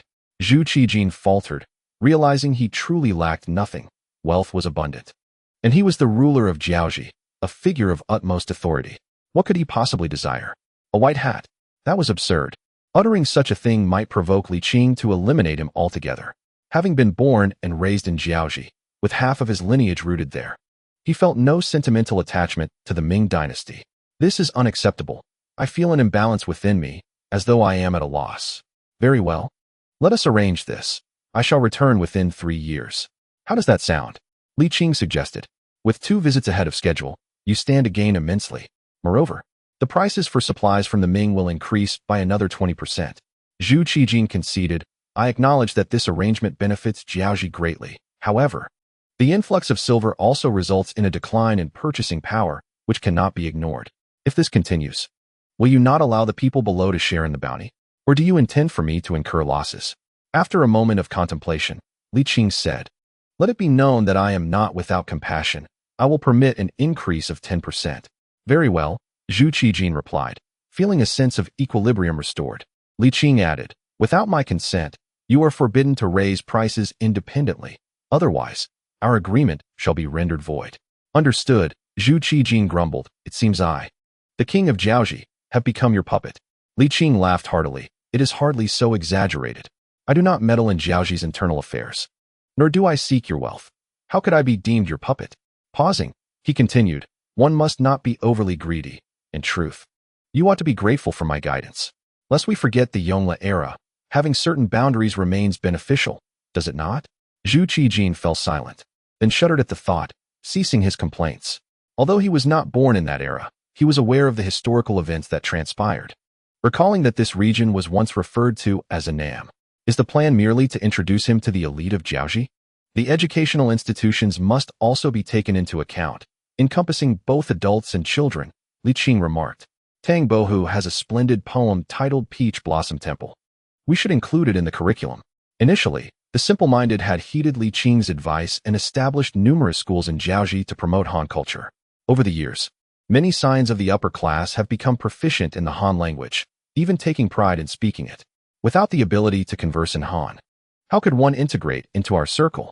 With the influence of a strong admiration for the powerful, Han has evidently become one of the criteria for social stratification.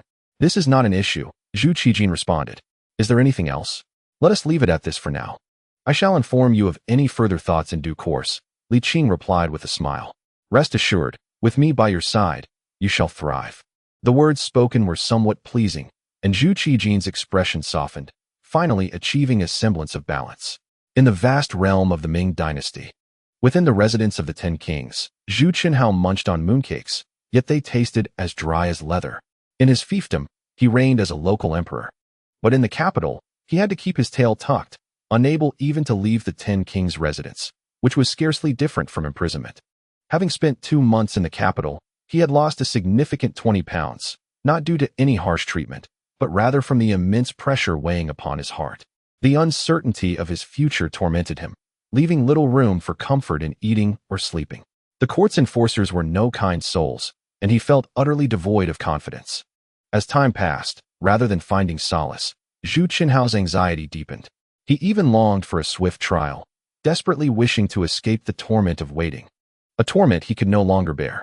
That damned Zhu Hozhao, truly a scoundrel, a vile creature, he muttered silently, filled with indignation, yet too fearful to voice his thoughts aloud. Prince Ning, what is it? Zhu Qinhao snapped back to reality, forcing a semblance of calmness, exuding the same authority as he did at the Prince Ning's residence as he strolled into the courtyard. The Crown Prince has come to see you, Lu Jin announced with a smile. What could this little scoundrel be up to? Zhu Qinhao squinted, fixating his gaze on Zhu Hozhao. Zhu Hozhao responded. Drawing a deep breath, Zhu Qinhao respectfully greeted, I pay my respects to His Highness the Crown Prince. Zhu Hozhao finally smiled, inquiring. Is Prince Ning accustomed to life in the Ten Kings' residence? Accustomed. Zhu Qinhao nearly gritted his teeth as he replied. But may I ask the purpose of your visit? Your Highness? Why do you speak as if you harbor disdain for me? Zhu Hozhao chuckled. Zhu Qinhao lowered his gaze, responding coolly, I dare not. Please enlighten me. Your Highness, I wish to discuss a matter with you. Prince Ning, Zhu Hozhao replied with a smile. Lu Jin, bring 2 chairs over. I wish to have a proper conversation with Prince Ning. Yes, Your Highness, Lu Jin hurriedly complied. It was rare to hear a respectful tone from Zhu Hozhao, which provided Zhu Qinhao with a slight sense of relief. However, his heart remained anxious, for he understood well that this young prince was a formidable opponent, and such politeness surely hinted at ulterior motives. Your Highness, feel free to speak candidly, Zhu Qinhao ventured. Have there been any results regarding the investigation into the old officials? Why do you refer to yourself as old, Prince Ning? Must I be reminded to respect my elders? Zhu Hozhao jested. I dare not. Zhu Qinhao managed a slight smile before continuing. I have not actively sought connections with officials, yet I cannot rule out the possibility of someone attempting to frame me. Very well, you've shared both good and bad. Zhu Hozhao settled into the chair brought by Lu Jin, chuckling lightly. Prince Ning, relax. I have not come to discuss this today. Please take a seat. Zhu Qinhao sat down as well, his heart slightly calmed, though he regarded Zhu Hozhao with suspicion. He observed Zhu Hozhao let out a leisurely sigh, saying, the court is not an easy place to navigate. Zhu Qinhao was even more perplexed, but wisely chose not to respond. Noticing his confusion, Zhu Hozhao continued, the salaries of officials, repairs at the borders, maintenance of equipment, relief for disaster victims, and the support for the princes and royal family all demand a substantial financial outlay. Good heavens, he is here to extort again. Zhu Qinhao felt a surge of indignation, recalling the time during the Changhua Emperor's visit to Nanchang, when the Ning royal line was extorted for several million taels along with 5 years' worth of salaries. He still felt a pang of regret at the memory. Those are indeed all his funds. It has only been a few years, and yet you wish to come again? You truly are something. Zhu Qinhao suppressed the urge to curse and said, Your Highness, the Ningguang manor is not faring well either. Of course, since the court is struggling. As a prince of the Ming dynasty, I must contribute. After a moment's contemplation, he offered 30,000 taels of silver. Is that satisfactory? Zhu Hozhao chuckled and shook his head. What about the 50,000? The court has its difficulties, yet how can we burden our own kin? Zhu Hozhao smiled. We are family, those ministers are the outsiders. We cannot let them suffer while the princes are fine. Can we, Lord Ning? Zhu Qinhao was somewhat bewildered, entirely at a loss regarding Zhu Hozhao's intentions. He forced a smile and said, One cannot say that. The stability of the Ming dynasty is of utmost importance. As a prince, I have always been frugal and can only offer my humble assistance. Well said, Zhu Hozhao suddenly exclaimed, startling Lord Ning, while Lu Jin stumbled beside him. This little rascal, why is he always so jumpy? Zhu Qinhao grumbled, Your Highness need not say more. The Ning lineage has never been extravagant, and we do possess some surplus funds. Knowing the court's plight, how can we stand idly by? With a semblance of righteousness, Zhu Qinhao declared, The Ningguang manor shall generously donate 80,000 taels to alleviate your worries. How can that be? Zhu Hozhao firmly refused, sighing, The court faces troubles. But we must not let the princes suffer for it. 100,000 taels, Zhu Qinhao stated solemnly, as if he had reached his limit. You still wish to perpetrate a scheme like last time, extorting several million taels? Dream on. Lord Ning, please cease your demands. The court cannot accept a single coin. Zhu Hozhao asserted earnestly, Not now, nor in the future. Your Highness is benevolent. The Emperor is benevolent. Zhu Qinhao quickly seized the opportunity to flatter, secretly sneering, I am merely agreeing with your statement. Let us see how you perform next.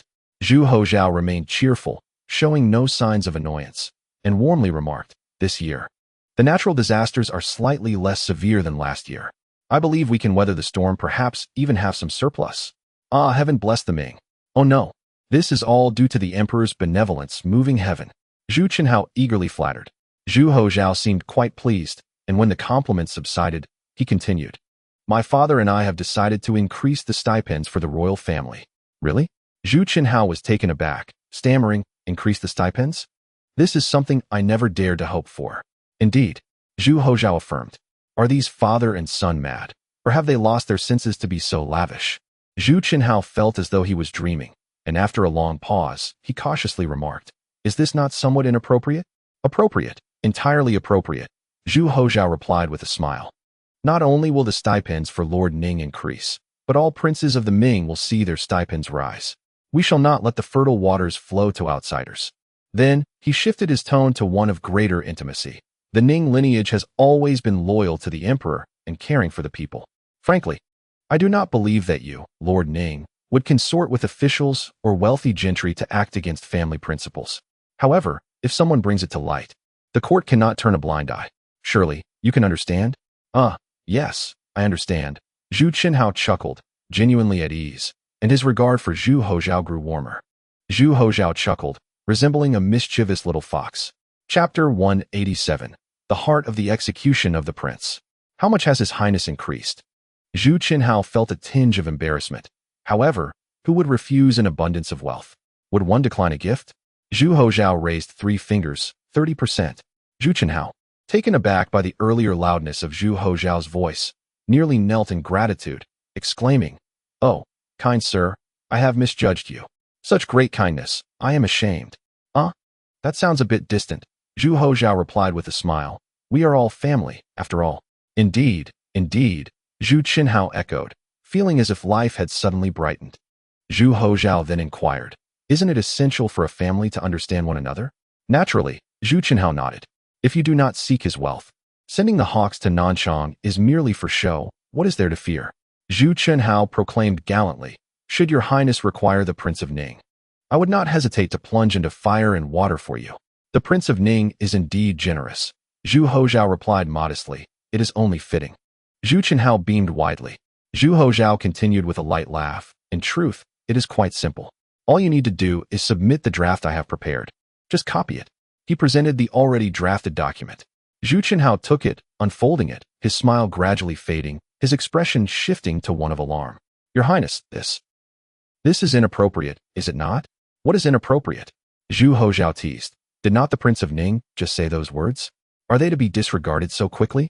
Zhu Chenhao inhaled deeply, his demeanor serious. "The Prince of Ning does not represent all the princes of the realm.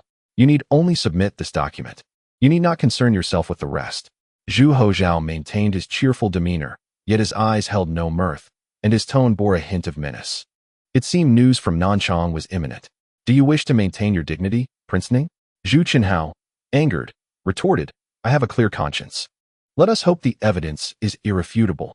May the Prince of Ning remain steadfast," Zhu Hozhao remarked with a smile. "Once this document is submitted, regardless of what is uncovered, you will still be the Prince of Ning, or else your title shall be stripped. Do you dare?" Zhu Chenhao challenged. "Why not give it a try?" Zhu Hozhao replied playfully, "To be frank, whether you submit or not, blood must be shed this time. However, should you choose to submit, that blood will not stain your hands." Zhu Chenhao, his expression grim, gritted his teeth. "I shall never submit this document." "Then let us see what unfolds." "Yet I believe you will submit it." "What is that saying?" Yes, a dead friend is better than a living one." Zhu Chenhao, in a fit of rage, flung his sleeve, saying, "I do not know if this is the emperor's will or your own decision, your highness." "Does it matter?" Zhu Hozhao replied. "I do not believe the emperor would resort to such actions." Zhu Chenhao spoke coldly. "Your highness, do you not realize you are placing the sovereign in an unjust position? And you dare to lecture me? Truly, you are insufferable." Zhu Hozhao scoffed. "Has my father not treated you well enough? Must you consider it a divine right only when there are sweet dates, and deem it unjust when they are absent?" Zhu Chenhao gritted his teeth. "Your highness did not mention such conditions earlier." Do you not simply wish to know if the increase is real?" Zhu Hozhao laughed. "If I were in your position, I would undoubtedly sign without hesitation." a genuine increase of 30% in the royal revenue, and it could also lead to clemency. What is there to lament? Thus, the Prince of Ning would surely alienate himself from the other princes. Zhu Qinhao, with a face as dark as iron, pondered deeply. If this were indeed the emperor's command, he would resolutely execute it. The Prince of Ning raised no objections, yet would not take the initiative to present such a memorial. Do you truly believe you possess the right to bargain? Zhu Hozhao chuckled derisively, shaking his head. Lu Jin, it is time to depart. Yes, your highness, Lu Jin replied. Yet he lacked even the customary courtesies owed to a prince, following closely with obsequiousness instead. Zhu Qinhao, seething with indignation, found himself at a loss for an outlet for his fury, simultaneously gripped by profound trepidation. Should this memorial be submitted, it would inevitably draw the ire of all princes across the realm, not just the princes, but all members of the royal family beneath them would pierce him and his descendants to the core. The lineage of the Prince of Ning would surely become a target for public scorn. Undoubtedly, this was the brainchild of that scoundrel Zhu Hozhao. If he were to ascend the throne, no one would be spared from his tyranny. Zhu Qinhao's heart burned with rage. The royal stipends had indeed risen, and by a substantial 30%. However, under the constraints of those two characters, let alone a 30% increase, even a threefold increase would prove insufficient. The essence of this memorial was straightforward: to elevate the stipends of princes across the provinces by 30%, thereby establishing a fixed amount. In the future, regardless of how many princes there were or how the royal family proliferated, this fixed amount would remain, and the court would dispense only this sum. With diminishing stipends for princes and dukes, the court would simply allocate this amount to be divided amongst them. If this distribution were to continue, decades hence, the amount might dwindle to insignificance, and after a century, even the act of eating could become a struggle, with the descendants of the princes potentially returning to the impoverished conditions of their forebears, farming and tending cattle. How could the princes endure such a fate? Is this not an act of utter desperation? Where is the law of kingship? This scheme, more ruthless than the folly of Jiang Wen, was even more insidious, compelling him, the Prince of Ning, to lead the charge in presenting this memorial. Zhu Qinhao ground his teeth in fury. Should he acquiesce, not only would the princes and royal family disdain him, but his own descendants would certainly scorn his legacy. The audacity of it all was unbearable. Zhu Qinhao was on the brink of madness, trembling all over, cursing under his breath, to sacrifice oneself, daring to unseat the emperor. By heavens, the drama of the Jingnan campaign may yet be reprised. In the imperial study, Zhu Yuzhong was engrossed in reviewing memorials, occasionally popping fruits into his mouth, savoring the sweetness, which alleviated his weariness. Does your tooth no longer ache? Zhu Hozhao inquired, lifting a fruit basket and shooting him a glare. The attending young eunuch, witnessing this, promptly bowed silently and retreated. Such disrespect. You have truly been spoiled, Zhu Yuzhong chided, somewhat irked. Where have you been? Just a moment ago, Yang Tingyi mentioned you were skipping classes. Continue like this, and your father will genuinely be displeased.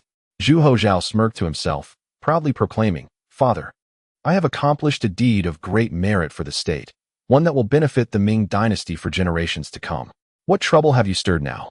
Zhu Yuzhong asked, both amused and exasperated, shaking his head as he resumed his review of the memorials, choosing not to inquire further. Zhu Hozhao, dissatisfied, retorted, Could you at least show some respect for your son? Have you shown respect for your father? Zhu Yuzhong grunted. Your father is occupied with state affairs. Do not interrupt. Here, I have already reviewed these memorials. Take a look and broaden your horizons. Oh, I am discussing serious matters with you. Zhu Hozhao seized the imperial brush from his father's hand and declared, The matters I undertake are 1,000 times more significant than all these memorials combined. Zhu Yuzhong, visibly agitated, retorted, From this day forth, you shall reside in the side hall of the Qianqing Palace, with no permission to leave the palace even a step. You are forbidden from visiting the Eastern Palace as well. Have you finished? Zhu Yuzhong continued. Now it is my turn to speak. Zhu Yuzhong, both exasperated and helpless, found himself at a loss. Having been a doting father for far too long, he realized his son was no longer intimidated by his stern demeanor. Speak quickly. The princely clans proliferated alarmingly, and Zhu Yuzhong feared they would inevitably burden the finances of the Ming dynasty. I have conceived a practical solution, Zhu Hozhao proclaimed. Let us convert the hereditary stipends into permanent grants. This would resolve the issue once and for all. What say you, father? Zhu Yozong paused, then felt a surge of shock, incredulity washing over him. Did you truly devise this? Indeed, I did. It surpasses the last idea I presented. Zhu Hozhao boasted, his chin held high. This proposal astonished Zhu Yozong, who acknowledged his son's brilliance. However, after a moment of contemplation, his expression dimmed, and he sighed. This approach may be too harsh. The princely families are unlikely to acquiesce. Zhu Hozhao did not contest this. Of course, they would resist. But this is beyond their control, as long as you remain resolute. Father, can they truly rebel? Do not speak so recklessly. Zhu Yozong's heart raced as he scolded. The root cause of the Jingnan rebellion was Jiangwen's reduction of the princely powers. While your proposal does not directly diminish their authority, it strikes at their very hearts. What if they are pushed to desperation? What can they do when cornered? Zhu Hozhao replied dismissively. Do they dare to revolt? Do they possess the capacity to do so? This matter is far too consequential, and it invokes the ancestral precepts of the Ming. Zhu Yozong exclaimed, Father, we cannot dismiss these principles so easily. Zhu Hozhao countered. The ancestral edicts also state that the Ming princes should command troops along the borders. If we follow your reasoning, would that not render Taizong unfilial? How dare you speak of Taizong in such a manner? Zhu Yozong's anger flared. I have never claimed that Taizong was unwise. Zhu Hozhao chuckled bitterly. What I mean to convey is that times have changed. The Ming precepts are not immutable decrees. He muttered quietly. Those who are overly obedient often lack ambition. What did you say? Nothing of consequence. Zhu Hozhao replied awkwardly. Father, this concerns the eternal legacy of the Ming dynasty. It is time to set aside your compassion. Zhu Yozong remained silent for a long time before sighing. Do you truly believe I desire to be a misguided, benevolent ruler? Do you think I am blind to the pitfalls? Alas, you are still young and do not yet grasp the complexities of governance. Intelligence alone is insufficient for a sovereign. One must also possess the ability to weigh options. Your words are insightful, yet you still hesitate to break the deadlock. Zhu Hozhao murmured. Foolishness. Zhu Yozong erupted in fury, slamming his hand on the table. With a resounding crack, Zhu Hozhao's cheek quickly bore a vivid red imprint from the strike. Zhu Yozong felt a pang of regret. Yet pride would not allow him to relent. He scoffed, summon someone, escort the crown prince away. In a fit of defiance, Zhu Hozhao retorted, Is this how you respond? Father, have I struck a nerve? To be honest, I have already begun implementing my plan. I met with Prince Ming today and issued him a stern warning. Zhu Hozhao glared at his father defiantly. If you wish to continue this, then proceed. You forget that I am still your father. Zhu Yozong was engulfed in fury. You wretched child. Zhu Hozhao, in the throes of a rebellious phase, had always been indulged and spoke without restraint. He retorted, If our ancestors are watching from the heavens, they surely know who the true wretch is. Enraged, Zhu Yozong felt his blood pressure rise, stumbled, and collapsed onto the dragon throne, losing consciousness. Chapter 188. Heed your mother's words. Zhu Hozhao was struck with panic. He rushed forward, grasping his father's sleeve, calling out, Father, Father. Repeatedly, he cried. Yet there was no response from his father. Feeling as though the sky was collapsing, all traces of rebellion vanished as he shouted, Someone, quickly, fetch the imperial physician. On the couch, Zhu Yozong's pallid complexion began to regain some color, and his breathing steadied, yet he remained unconscious. By the bedside, Zhu Hozhao, along with the prominent figures of the harem, including the Ji and Wang families, gathered, their faces etched with worry. Dr. Liu, how is His Majesty? Ji's voice trembled, fearful of any ill omens from the physician. The emperor is presently stable. He will awaken shortly, Dr. Liu replied with a sigh. His Majesty has been overburdened with state affairs and is in dire need of rest. He must avoid strenuous activities and excessive fatigue. Zhu Hozhao pressed. As long as he avoids overexertion, my father will be fine, correct? Dr. Liu hesitated, unwilling to commit fully, and replied, Your Highness, that will depend on his subsequent care. I dare not make any rash predictions. Infuriated, Zhu Hozhao exclaimed, What a waste it is to have you lot. Zhu Hozhao. Ji shot a fierce glare at her grandson. Inhaling deeply, Dr. Liu, His Majesty will awaken soon, correct? To the Empress Dowager, it should not exceed 2 hours. After awakening, His Majesty will require a dose of medicinal soup, Dr. Liu responded respectfully. Furthermore, His Majesty needs tranquility at this moment. Very well, go prepare the medicine, Ji commanded. Yes. I take my leave. Dr. Liu bowed and exited the grand hall. Ji sighed deeply. Everyone, disperse. There is no need to linger here. The gathered individuals exchanged glances, silently retreating. Soon, only Zhu Hozhao and Empress Zhang remained in the hall. You may leave as well, Ji instructed. Grandmother, I will not go. I wish to stay with father. Zhu Hozhao's eyes brimmed with tears. Is it not your fault? Empress Zhang, already displeased with her son, recalled how his two elder brothers had been forced from the capital, and now her husband was in this state due to him. Anger surged within her. Your father has treated you so well, and yet you, silence. Ji glared at her. Empress Zhang immediately fell silent, her frustration evident. Mother, allow me to stay with the emperor as well?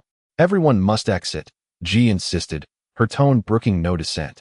Looking at her son's weary visage, her heart ached with trepidation. Zhu Hozhao, lost and disheartened, stepped out of the grand hall, hesitantly asking, Mother, father will be all right, won't he? You ungrateful child. Empress Zhang scolded. Tell me, is this how a son should behave? As she spoke, tears streamed down her face. If anything were to happen to your father, I would have no will to live. The young eunuch at the door, witnessing this scene, felt a chill run down his spine, his heart racing. Zhu Hozhao, as if bereft of his spirit, paid no heed to his mother's sorrow and turned to leave. Do not create further chaos. Empress Zhang grasped him firmly. Your father collapsed due to your actions. What if he awakens to see you and is angered again? Upon hearing this, Zhu Hozhao felt an even greater sense of guilt. He quietly halted his steps and, in a hushed voice, said, Then I shall wait here for father to awaken. Humph. Empress Zhang, with a swift motion of her sleeve, cast one last glance inside before departing in a huff. Zhu Yuzhong gradually regained consciousness, and the first sight before him was his mother's face, etched with worry. Mother, do not move. Lie still, Ji said softly. The physician has advised that you must not exert yourself any further. With reddened eyes and a quivering voice, she continued, You are still so young. If anything were to happen to you, how would I live? Mother, I am unfilial, Zhu Yuzhong replied remorsefully. I have troubled you. He lifted his sleeve to wipe away her tears, reassuringly stating, I have awakened now. Please do not weep, mother. Indeed, Ji inquired, Will you heed your mother's words? Of course. How could a son not listen to his mother? Zhu Yuzhong said with a gentle smile and a nod. Then rest. Ji retorted, What of the ministers? The court pays them salaries. They are obliged to share the burdens of the throne. You should simply take care of yourself and not worry any further. Zhu Yuzhong chuckled bitterly. Mother, matters of state are not as simple as you perceive. I do not concern myself with those. I only wish for my son to recover swiftly. Be it selfishness or governance, you must heed my words. Otherwise, Ji, momentarily at a loss for words, huffed, otherwise, I shall not give you any sweets. That single remark transported Zhu Yuzhong back to his childhood days, recalling the time spent in the Annal Hall. He had been so young then, incessantly pestering his mother for sweets. The backyard of Annal Hall, though small, encompassed his entire world. Those days, he seemed to endure hardships. Yet they were also sweet. Ji was similarly drawn into her memories, saying, How I long for those days. Back then, you were so lively and adorable. Just looking at you made me feel that life had promise. I never imagined you would become emperor. At that time, I wondered if your father did not care for me, whether he would allow me to leave this power struggle with you. I envisioned you growing up, marrying several wives, and I would help raise your children, watching them grow as if nurturing you once more. How delightful and blissful that would be.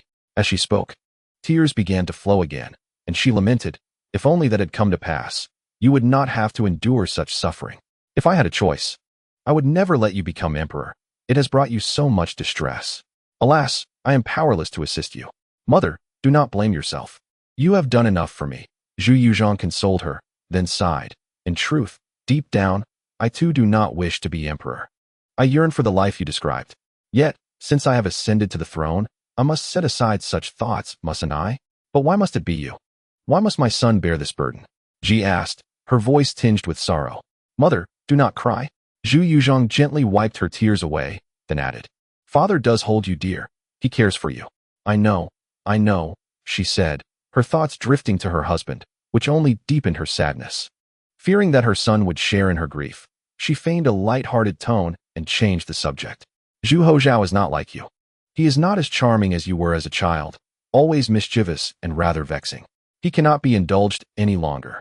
Mother, you are even more indulgent than I am, Zhu Yuzhong responded, following her shift in demeanor, smiling lightly. There is a special bond between grandparents and grandchildren. Sometimes, I even feel a twinge of jealousy. How can that be? Ji sighed, expressing his indignation that this little rascal dared to provoke his son. He could not let it slide. Zhu Yuzhong chuckled, but he is also your son's son.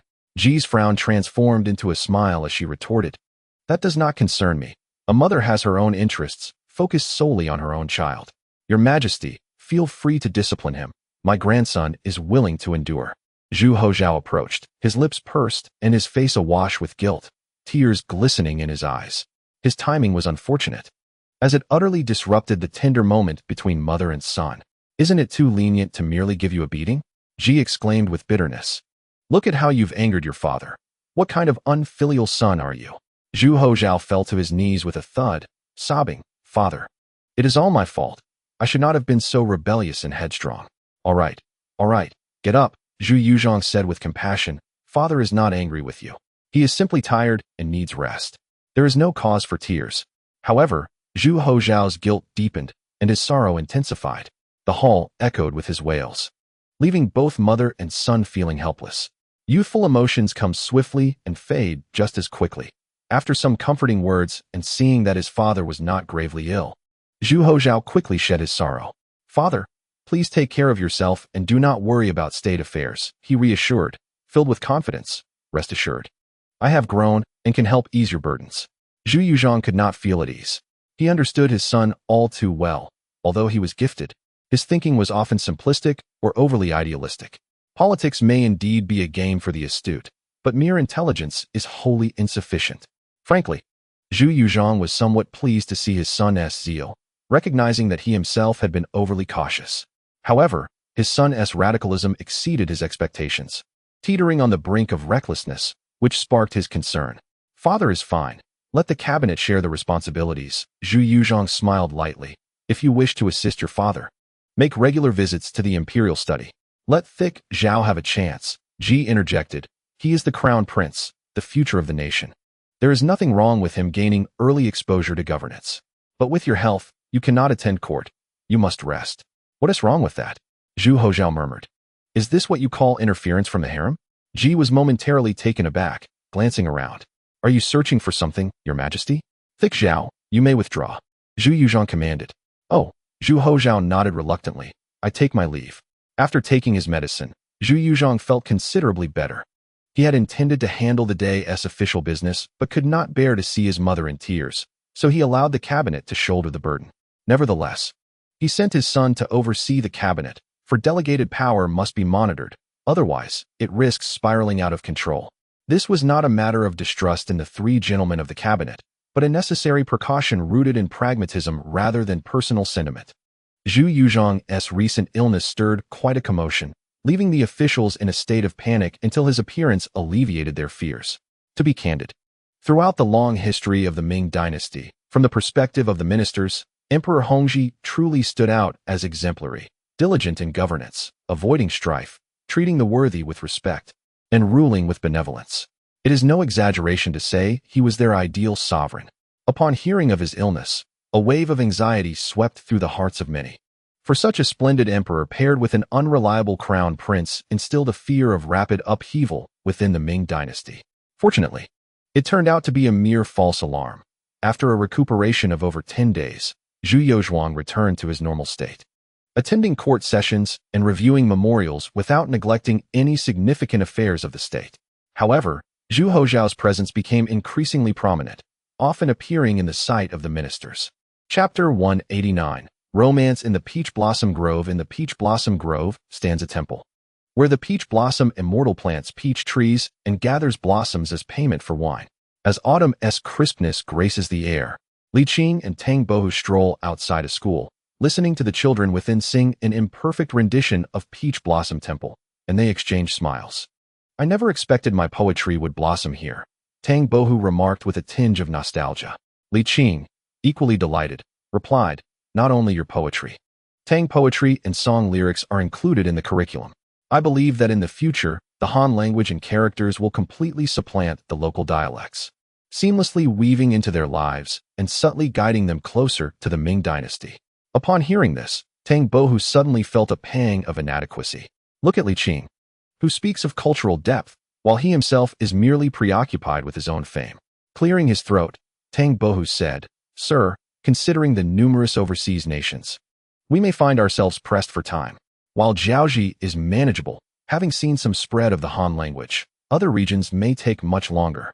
I never suggested we traverse every foreign land," Li Qing chuckled. "Do not feel overly burdened. Let things unfold naturally. One cannot eat an entire meal in a single bite. Besides, what we undertake is inherently time-consuming, and good things often require patience. If we wish to return, taking a break after some time is not out of the question. Since we have only just begun, I am in no rush," Tang Bohu inquired. "This year we are in Jiaoji. Where shall we go come spring?" "Malacca," Li Qing responded. "Have you heard of this nation?" "Perhaps I have heard a mention. Is it far from here?" "Not particularly, and traveling by water is quite effortless." Upon hearing this, Tang Bohu relaxed, a rueful smile gracing his lips. "That is perfectly agreeable. To be frank, I truly feared the intensity of your travel plans." Li Qing laughed heartily.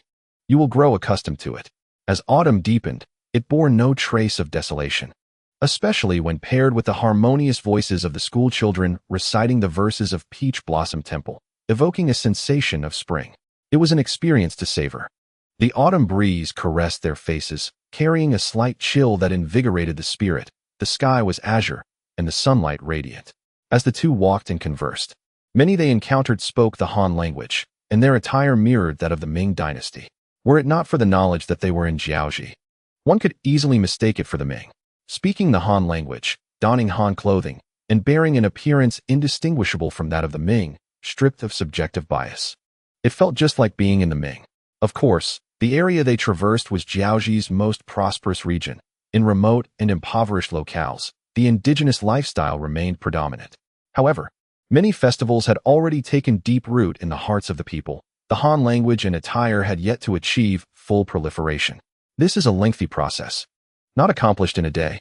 As the number of those speaking the Han language and wearing Han garments increases and gradually becomes mainstream, even without active promotion, it will naturally encourage the remaining populace. In truth, learning foreign languages is not a necessity. The role of language is manifested in communication. If everyone were to speak the same tongue, why the need for such a multitude of expressions? They meandered leisurely until the afternoon hour of Shan, when the two returned to the residence of the Han prince. In the stable, Zhu Qijin rode a magnificent steed, galloping fiercely, accompanied by his most loyal generals, while dozens of fine horses thundered behind him, their hooves striking the slightly yellowed grass with a rhythmic, muffled sound. In a moment of reverie, Li Qing seemed to catch a glimpse of Han Han. "Quite similar, isn't it?" "What do you mean by similar?" Li Qing chuckled. "The grandfather and grandson share a remarkable resemblance. In his youth, the Han prince was equally valiant, nay, even more so, a rare warrior on the battlefield. Here, the Han prince's secret was scarcely a secret. It was commonly known that Zhu Qijin bore the bloodline of the Ming dynasty. Given enough time, Tang Bohu would surely discern this, and Li Qing had no intention of concealing it from him. "Are you referring to the Han prince of the Ming dynasty?" Tang Bohu exclaimed, astonished. "Is the king of Jiaoji a descendant of the Ming Han prince?" "Indeed." Li Qing laughed. "Did you truly believe that a title of such magnitude could be casually bestowed? It was conferred by the Taizong himself. To speak of it, Taizong held the Han prince in exceptionally high regard, even granting him this title. Alas, Zhu Qijin is indeed the genuine Han prince. Now do you understand? This is truly astonishing. It does not seem right." Tang Bohu was taken aback, as if he had uncovered a blind spot. "At least you are not entirely foolish," Li Qing said with a smile. Tang Bohu inquired, "But I have heard that the Han prince was stripped of his title long ago." He lowered his voice. "I have heard that the Han prince once rebelled, only to be quelled by Emperor Xuanzong. This incident was quite significant, known to many, and it has not been long since. Although Zhu Zhanji decreed that it should not be recorded, the tale of Han Han's rebellion has spread widely. In a certain light, Han Han has gained notoriety, albeit of a rather negative nature. After all, it was akin to a farce. Good heavens, your discovery is indeed remarkable." Li Qing rolled his eyes and scoffed. "You have not dwelled within the halls of power, so naturally, you do not comprehend the intricacies involved. It is merely a performance for outsiders. Otherwise, how could Jiaoji have attained its current state?" "Now I see. You possess such extensive knowledge," Tang Bohu remarked. Li Qing suddenly lost interest in continuing the conversation and instead asked, Have you become well acquainted in the prince's circle? I have met several individuals. Though I cannot yet claim familiarity, Tang Bohu assured. The time has been brief. Give me a few more months, and I shall undoubtedly win their admiration. Such confidence. Tang Bohu smiled. They revere Han culture and possess considerable understanding of it. Under these circumstances, if I cannot succeed, how can I be deemed a great talent of Jiangnan? Indeed, Li Qing nodded. The preferences of those in the upper echelons of politics often dictate the aesthetic sensibilities and even the ideologies of the common folk. It is human nature to admire strength. This is not the Ming dynasty, so you need not hold back. Unleash your charismatic talent, and feel free to express yourself freely. Are you suggesting that I have been too restrained? At the very least, you have not been as uninhibited as you could be in the Ming. Li Qing chuckled lightly, remarking that although both were kings, there existed a fundamental distinction between the king of Han and the king of Ning. It was ill-advised to be too close to the king of Ning, yet the king of Han was an entirely different matter on the surface. He appeared to stand apart from the vassal kings of the Ming dynasty. Therefore, there was no need for concern regarding political entanglements here. With a languid demeanor, Li Qing added, besides, with my backing, what is there to fear? As they sauntered through the pleasure quarters, indulging in poetry and song, reveling in the joys of life, Tang Bohu grinned broadly. So I can truly let loose? It was about time. Li Qing nodded with a smile. Even if it may seem overly theatrical. The more extravagant you are, the more your charisma shines through. The sense of audacity is what truly captivates. Audacity? Tang Bohu pondered this novel term and inquired. Is it about being unconventional and offering a sense of novelty to pique interest and deepen impressions? That is a fair interpretation, Li Qing affirmed. At that moment, Zhu Qijin rode over, laughing. Would you care to try it yourself, sir? No, I shall simply enjoy the spectacle, Li Qing replied, having long since passed the age of galloping about on horseback. However, Tang Bohu was eager to partake, his blood boiling with excitement. King of Han, may I give it a go? Zhu Qijin laughed heartily. I never imagined that such a literary genius would also relish this. Of course, you may. Before long, amidst the throngs at the horse racing grounds, a man with a head of white hair joined the fray, gripping the reins. His body swayed in rhythm with the galloping horse, his spirit aflame. He brandished the whip, racing forth. Despite his silver locks, he exuded youthful exuberance. In that moment, he seemed entirely revitalized. Li Qing, clad in dark attire, with hair cascading like a waterfall, possessed a youthful yet vigorous visage, though he was already in the twilight of his years. Seated on a bench by the racetrack, he half closed his eyes, observing the lively scene with little interest in participation. Akin to an elder dozing in the warm glow of a setting sun, Tang Bohu, now fully liberated, reveled in the pleasures of the pleasure quarters, composing poetry. Indulging in wine and merriment, his untamed spirit ignited by the king of Han, Zhu Qijin, swiftly inciting a wave of fervor in this era. Perhaps entirely unshackled, he thrived here more than he ever had in the Ming court, his intellect and talent unleashed to their fullest potential. With poetry, prose, and paintings of mountains, waters, and romantic exploits, his passion burned fiercely, igniting the embers of a youth long gone. This was the flamboyance of Tang Bohu, the essence of the Ming dynasty, as well as the resplendent spirit of Han culture. As time flowed on, his fame grew ever larger, rivaling that of Jiangnan, with high society clamoring to host him, eager for a glimpse of the illustrious talent of Tang Bohu.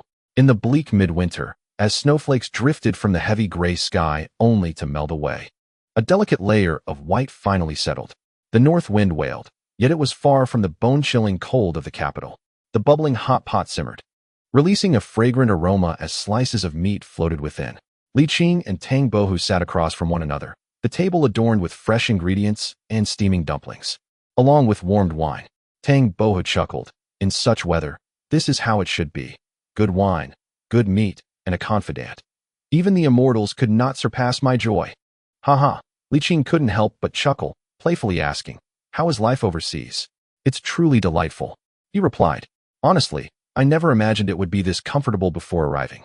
Tang Bohu picked up a succulent piece of lamb, dipped it in sauce, and remarked jokingly, I don't even want to leave now.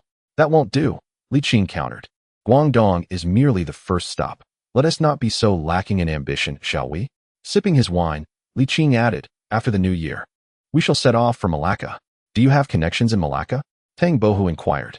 Well, Not exactly, Li Qing admitted, but the Li family has business there, and it shouldn't be too difficult to manage. Li Qing continued, the store manager and several staff members there are Han Chinese, and they have already begun to create a buzz, even using your self-portrait as a signboard. I am somewhat looking forward to it, Tang Bohu said, raising his glass. I heard from the master that you once fought pirates in Malacca. Do you think we might encounter them this time? It's not impossible, Li Qing replied nonchalantly, smiling. It's quite normal to face some wind and waves when venturing out to sea. Chapter 190. Initial strategic goals achieved after finishing the hot pot. The snow had also ceased. The snow here differed from that of the Ming dynasty. It resembled crushed frost and ice, hardly substantial, melting upon being stepped on. The royal mansion was grand, surpassing the specifications of the Ming dynasty's vassal kings, covering nearly half the area of a palace, with stone slabs laid out across various areas, including pastures, flower gardens, and parks, eliminating any worries of mud. This is my first time experiencing a refreshing sensation in the midst of winter, Tang Bohu exclaimed. The climate here is truly pleasant. Having just finished the hot pot and feeling slightly sweaty, the cool breeze greeted him, and the tipsy Tang Bohu felt utterly content. Li Qing also relished the comfort, but cautioned. The contrast between heat and cold can easily lead to catching a chill. Be careful. My health is not so fragile, Tang Bohu replied. Back at Taiwan, it was much colder. That house was drafty, and in winter, he recounted those arduous times. Do you know, master? I once went 3 days without food. And guess what? What? I wasn't hungry at all. 3 days without smoke, and I didn't even feel famished, Tang Bohu shared, as if telling a joke, causing Li Qing to chuckle. However, after laughing, a pang of sympathy struck him. Though Tang Bohu spoke lightly, it was easy to imagine how difficult those times had been. Going 3 days without food did not mean he was not hungry, but rather that he had endured hunger to the extreme. What Li Qing did not know was that the historical Tang Bohu had perished from hunger and cold. We have all come through it, Tang Bohu sighed. The physical suffering was bearable, but the despair in my heart. I truly had thoughts of ending my life back then, only to realize, I am afraid of death. Li Qing couldn't help but smile, saying, how many people in this world are not afraid of death? There's an old saying, it's better to live poorly than to die well. Surviving brings hope. Indeed, I couldn't have imagined today as circumstances back then. Tang Bohu expressed his gratitude. Thanks to you, master. Oh, no need to be so formal. I have my own intentions. Li Qing gently shook his head. Utilizing your extraordinary talent and elegance to promote the spread of Han culture is merely my selfish ambition. You call this selfish ambition? Utilization? Tang Bohu laughed. If this is what you term as utilization, then I would willingly be utilized. After a pause, he added, Master, I finally grasped some of your intentions. But why not employ a more effective means? What do you mean? Relocating the common people. Wouldn't that yield even better results? Not everyone possesses your carefree disposition. Li Qing sighed. The attachment to one's homeland is deeply ingrained among the Han people. They are reluctant to leave their villages. It is not that they cannot migrate, but rather that they lack the means to do so. Only when the common folk are on the brink of starvation might they contemplate venturing to distant lands.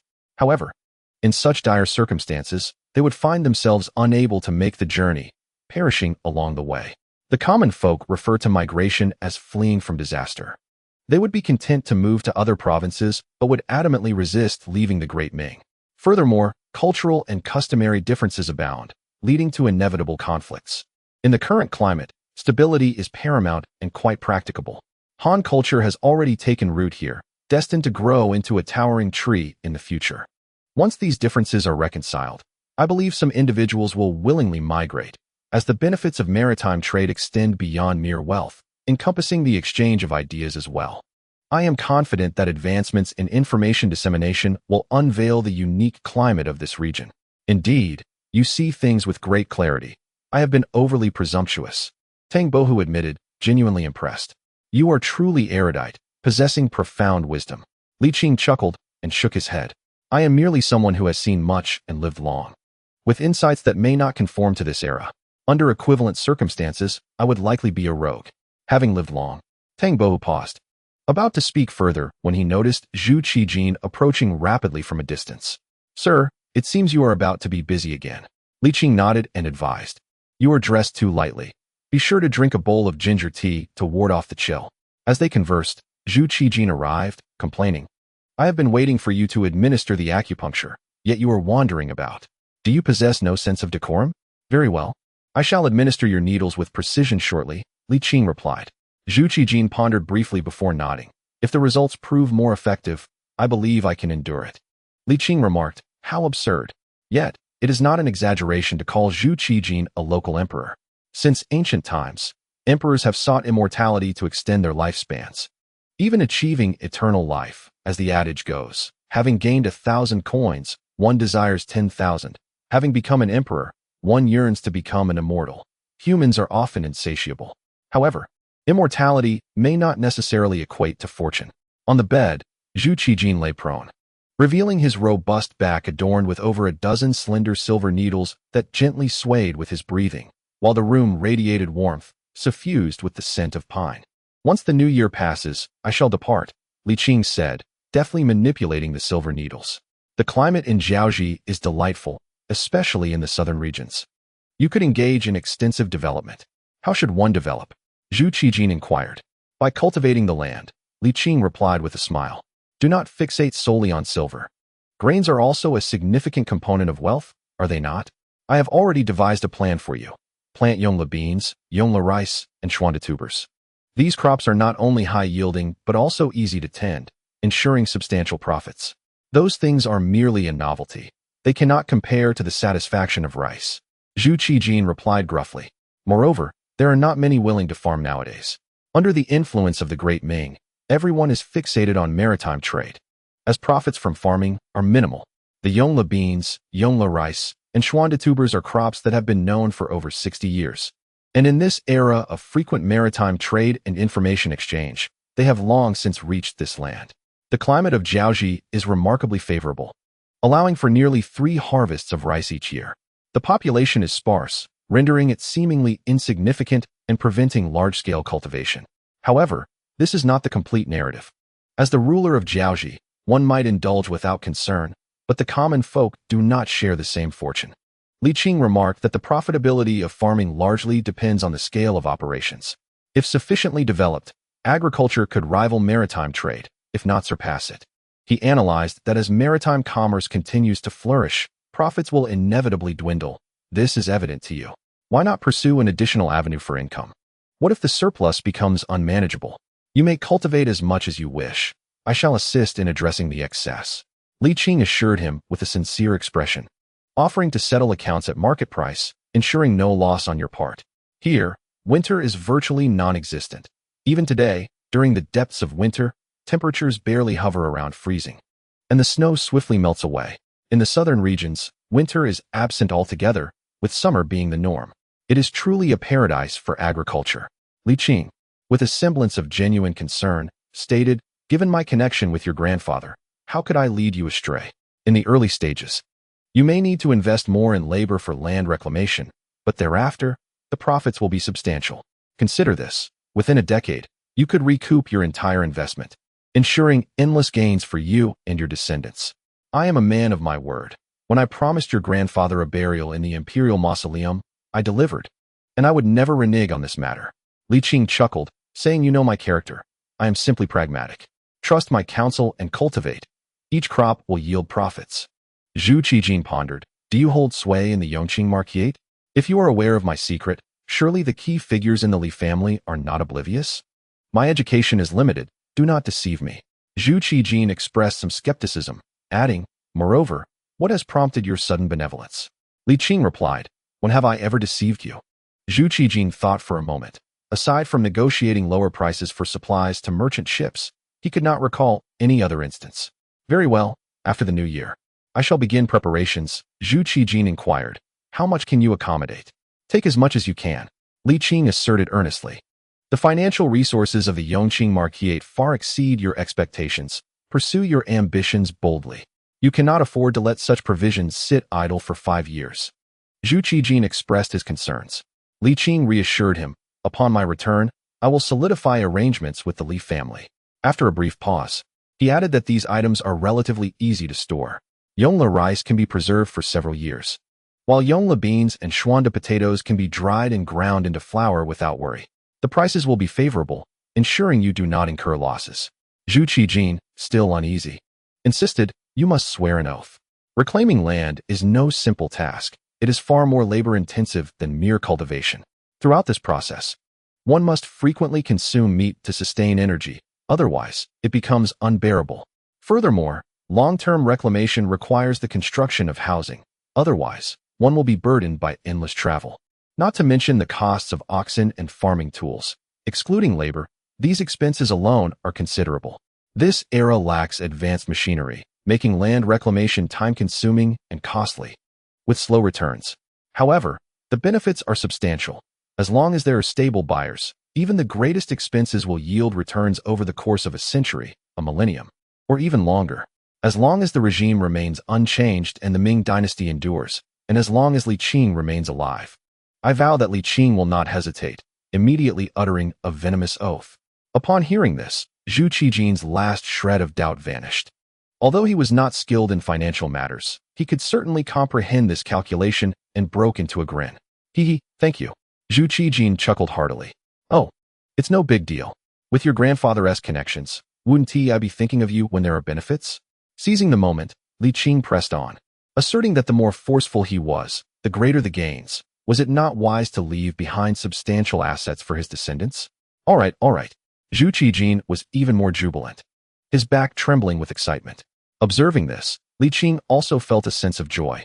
The strategic objective had been preliminarily achieved. This was not the Ming dynasty, and there was no need to consider land consolidation issues. Moreover, without binding interests with Zhu Qijin, he was bound to remain indifferent. Furthermore, this approach would facilitate procurement and control grain prices, especially as he held Zhu Qijin's lifespan in his hands. Having taken so many golden beans initially, Li Qing felt he was repaying a favor. Oh, my dear fool, please don't accuse me of taking money and not doing my part anymore. Chapter 191. A familiar face in the 18th year of Hongji, just after the arrival of spring, a warm sensation enveloped the air. Zhu Qijin proved to be quite generous, preparing a luxurious guest ship for Li Qing, complete with sailors and a cook. He even sought women for the two, though Li Qing declined, as he had no interest. Whether Tang Bohu liked it was of no concern to him. On the deck, Li Qing lounged in a chair, basking in the sun and enjoying the sea breeze.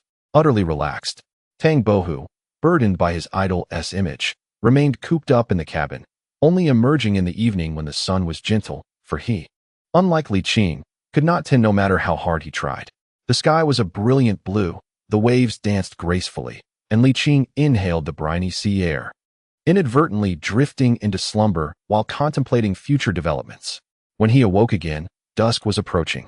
Tang Bohu stood nearby, gazing at the sea, his white hair fluttering in the wind, exuding an ethereal quality. Li Qing stretched and joined Tang Bohu, smiling. Have you never seen the ocean before? I have, but only from the shore. I have never viewed it from the sea. It is truly breathtaking, Tang Bohu responded with delight, now possessing a newfound appreciation for the vast expanse of the ocean. Huh. Li Qing chuckled. This ship is still following the coastline. It would indeed be awe-inspiring if one could see nothing but water. That would be too perilous. What if a storm were to arise? He hastily shut his mouth, seemingly aware of the maritime superstitions against such talk. Li Qing found it amusing. There was no need for such superstition. Suddenly, he halted, his brow furrowing as he fixed his gaze in a particular direction. Tang Bohu followed his line of sight and gasped, murmuring, "Could it be that we are truly encountering pirates?" His legs trembled slightly, if they were on land. He trusted that with Li Qing's abilities, even if he could not defeat them, he could ensure their safety. But on the ship, sir, could they be coming for us? What else could it be? Li Qing replied with a roll of his eyes. Is there another ship nearby? Tang Bohu was momentarily stunned, then exclaimed in alarm. What shall we do now? Is it too late to turn back? Quite unlikely, Li Qing shook his head slightly. Even if it were feasible, I wouldn't want to turn back now. We have come so far. Where would we return to? Place your heart at ease. There are merely 100 or so individuals, and they pose no threat to us. Li Qing reassured him, suggesting that if he were truly afraid, he could take refuge in the ship's cabin. Tang Bohu, a man of remarkable literary talent and unparalleled genius, was ultimately a scholar. He was not adept at wielding a spear. In the face of such unforeseen circumstances, how could one remain entirely unperturbed? Sir, can you handle this? Tang Bohu expressed his concern. I have made preparations prior to our arrival, Li Qing replied with confidence. a light laugh escaping his lips. Go to my room and retrieve the items from the trunk for display. Oh dear, sir, you are rather superstitious. Even if you are a Taoist, your adversaries are not mere phantoms. Tang Bohu chuckled in disbelief. Li Qing, however, was unperturbed. Enough of this chatter. Hurry along. It will surely prove effective. Very well, Tang Bohu acquiesced reluctantly. Before long, he emerged carrying 2 banners, hesitantly asking, will this be of any use? Is it not evident once it is displayed? Li Qing responded. With a sigh, Tang Bohu summoned the sailors to hoist them upon the mast. One banner proclaimed Imperial Ming Navy, while the other displayed the dragon flag of the emperor. Do they even recognize the characters of our great Ming? Tang Bohu questioned with skepticism. Li Qing smiled. They likely do not, but the inscriptions will leave an impression, and with the dragon flag. As long as they are not blind, they shall comprehend it is a vessel of the Ming court. Let us hope so, Tang Bohu sighed. Momentarily dismissing any notions of overstepping. The mountains are high and the roads long, and the emperor's reach does not extend here. In less than a quarter of an hour, the figures drew near. Who approaches? Li Qing lamented. I must learn foreign tongues, raising his hand to indicate the banners behind him. Indeed, it proved effective. Upon sighting the dragon flag, the visitors' expressions shifted dramatically, prompting their swift retreat. They are the Dutch. In merely 3 years, they have returned once more? Li Qing mused, furrowing his brow. Yet, the imposing presence of the Ming Navy remained formidable. It seemed they had not lost their deterrent power. Indeed, it is truly the might of the Ming. Tang Bohu rejoiced, and the sailors shared in his relief, exhaling deeply. Sir, how did you know this would be effective? Wasn't it you who fought them last time? Li Qing nodded, setting aside distractions, and declared, let the sailors hasten our passage and disembark as swiftly as possible. Certainly. Tang Bohu replied cheerfully, feeling a sense of relief wash over him. In late February, at Malacca, upon disembarking, Li Qing instructed the group to return, as managing so many was quite troublesome. Sir, this is rather reckless. What shall we do once they are gone? Tang Bohu gazed at the receding vessel with a wry smile. Have you ever been to war? Is that not an obvious question? Tang Bohu retorted, speechless. This is akin to burning one's boats. Though he had not been to battle, he was familiar with the idiom, and could not help but smile wryly. We are not exactly in the league of Xiangyu. You are destined to become a great star. Why worry about transportation? Li Qing teased, if you lack confidence. How will you rise to stardom? Tang Bohu, feeling helpless, murmured, if we cannot depart, you will surely find amusement in this. I possess considerable wealth. If you fail to stand out, I shall simply hire others, Li Qing replied, hands clasped behind his back, leading the way. The climate here bore little difference from that of Jiaoji. As soon as they set foot on land, a palpable heat enveloped them, and mind you, it was still not yet March, with summer still far off. The natural granary of the Ming dynasty. Li Qing pondered silently on how to persuade the king of Malacca to cultivate vast tracts of land and stockpile grain. With Zhu Qijin, he could speak directly. But with the Malacca king, it was a different matter altogether. The king was unaware of his own secrets and was not well acquainted with Li Qing, making it impossible to accomplish with mere words and flattery. He lacked any official backing. Sir, the level of cultural assimilation of Han traditions here is not inferior to that of Jiaoji, is it? Inquired Tang Bohu. Indeed, there are quite a few who can converse in it. At least most of the royal family are proficient in the Han language, Li Qing replied with a smile. Since we are here, we must immerse ourselves fully. Tang Bohu frowned. This won't be an easy task. It may take 2 to 5 years to achieve proficiency. Step by step, as I have mentioned before, we are not concerned with speed, but with effectiveness. Li Qing asserted. One must tread steadily and seek progress and stability. After a brief pause, he added, if you wish to return for a while and then come back, it's perfectly fine. You are still in the early years of your life, with plenty of time ahead. Tang Bohu chuckled ruefully. It seems that even if we devote our entire lives, we may never fully disseminate Han culture overseas. No need to rush, Li Qing said with a cheerful demeanor. Come, let us first satisfy our hunger. The food is rather unpalatable, far from what we have in Jiaoji. Even the royal palace's meals are superior. In other words, you are dining on the king's meal. Li Qing remarked with a hint of humor, though it was indeed quite tasteless. After all, what could compete with the notion of not eating at all? Having barely taken a few bites, Li Qing set down his chopsticks and declared, let's south find another place. Where to? Tang Bohu replied disheartened. Aren't they all the same? Li Qing produced a piece of broken silver and placed it down, rising to his feet. There are indeed differences. Let us go. Yongqing Garment Shop. If the esteemed customer is interested, do try our Yongqing brand finished garments, both in style and quality. They're the finest of the finest, the shopkeeper exclaimed, noting the distinguished attire of the two men. Each piece is only 50 taels of silver, quite a bargain. What a clever strategy of turning exports into local sales.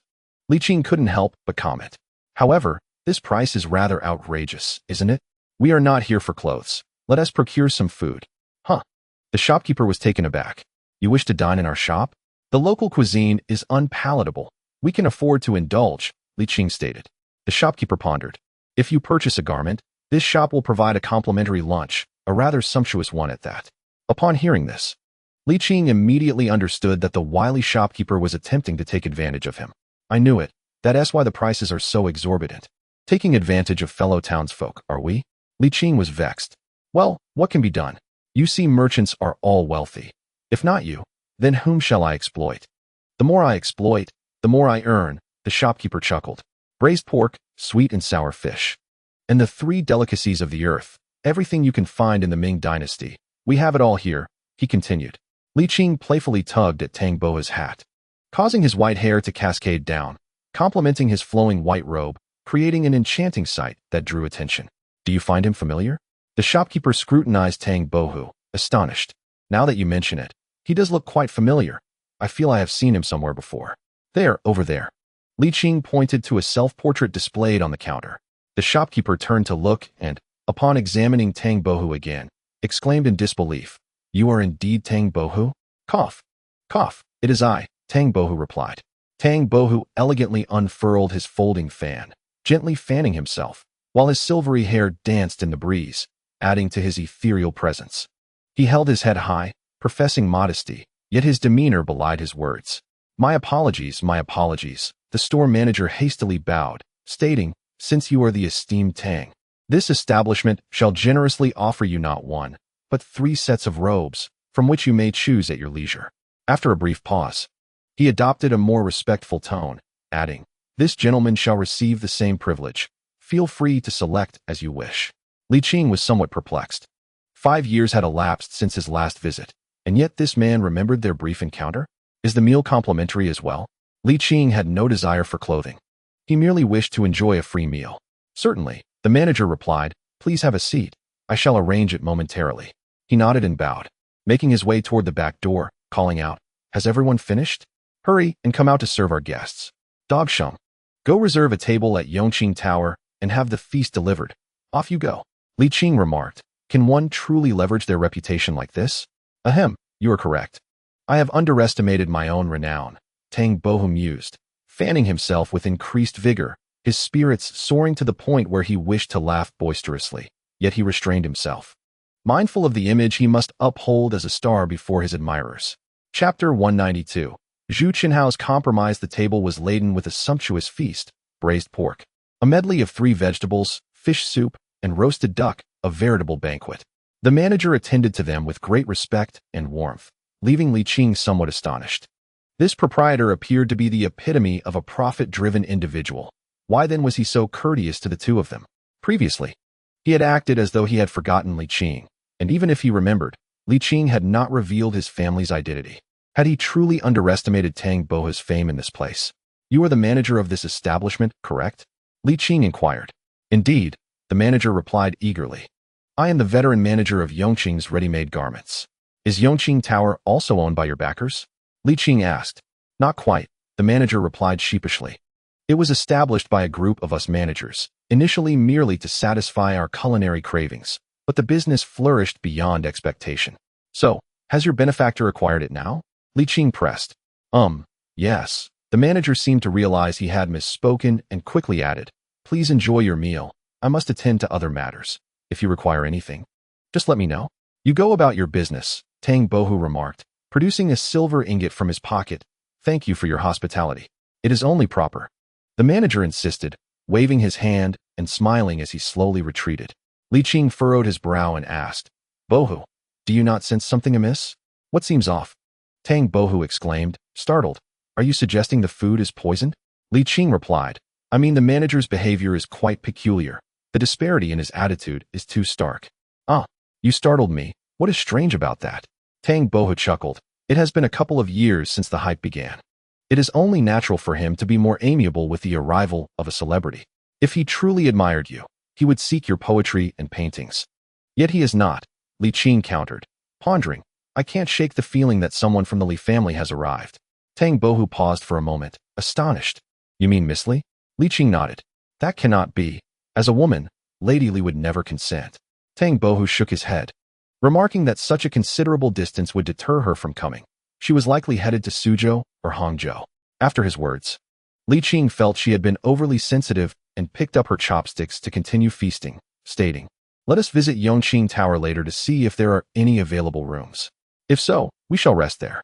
This place is not like Jiaoji. We will be here for a longer duration and must find a comfortable abode. In the grand halls of the Ming dynasty, within the imperial study, Zhu Hozhao toyed with the imperial brush, seemingly listless, while Zhu Yuzhong perused memorials, his expression revealing fatigue and a sense of resignation.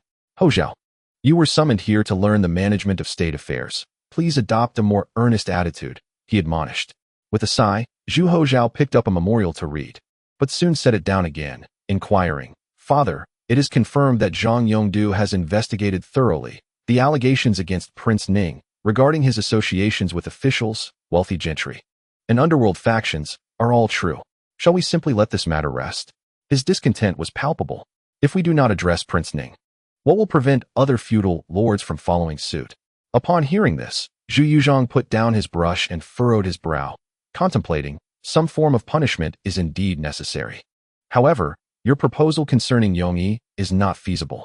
Zhu Hozhao felt a sense of defiance, but was wary of further inciting his father's ire, muttering, what insights does father possess? Let us draft a memorial emphasizing the taxation of feudal lords to curb the encroachment of land by the royal clan. Zhu Yuzhong sighed, seemingly resigned to the upheaval that such a decision might incite. If the feudal lords evade taxes, it exacerbates the issue of land consolidation. The policy of land tax implementation has been in effect since the Yongle era, yet even after all these years, many commoners continue to suffer from land usurpation. The feudal lords' tax evasion, along with the officials' minimal contributions, remains a significant factor. At this, Zhu Hozhao's satisfaction was evident as he asked with a smile. Is father suggesting that the feudal lords pay their taxes in full? Not entirely. They should contribute proportionately, similar to the gentry, replied Zhu Yuzhong. Otherwise, officials throughout the Ming will vehemently oppose it. How does this concern them? Zhu Hozhao queried. It may not directly concern them, yet they will perceive it as a move towards imperial tax unification, Zhu Yuzhong replied with a wry smile. If even the feudal lords are paying in full, they will inevitably draw such conclusions. Zhu Hozhao sighed. Only with universal adherence to tax obligations can we effectively mitigate the issue of land consolidation. Father is undoubtedly aware of this. However, one cannot achieve substantial change in a single stride. Even Taizong and Xuanzong could only effectuate incremental progress, Zhu Yuzhong stated. Father should take the initial steps. If successful, once you ascend the throne and stabilize the court, we may gradually implement further reforms. Zhu Yuzhong's perspective stemmed from a profound sense of the fleeting nature of destiny. Otherwise, he would not engage in actions that might invite disdain from the royal kin.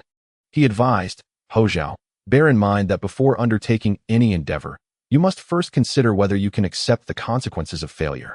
If you cannot manage the repercussions, it is better not to pursue it. Do you understand? Yes, I understand. Zhu Hozhao nodded pensively. He had heard similar sentiments from Li Qing and noted them in his notebook. Rest assured, father, I shall not act recklessly.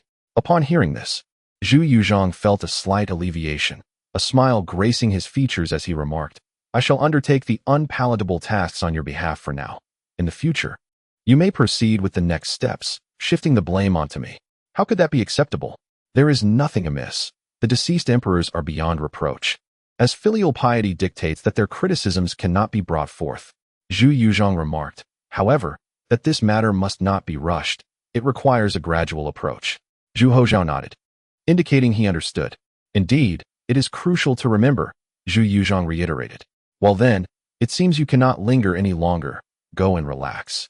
For there are not many memorials left to address. Ah, very well, Zhu Hozhao replied with newfound cheer. though he soon felt a pang of unfiliality, stating, "Father, I shall visit Prince Ning and request him to submit a memorial." "Speak with decorum," Zhu Yuzhong advised. Zhu Hozhao nodded reluctantly. "I shall remember." At the Ten Kings Manor.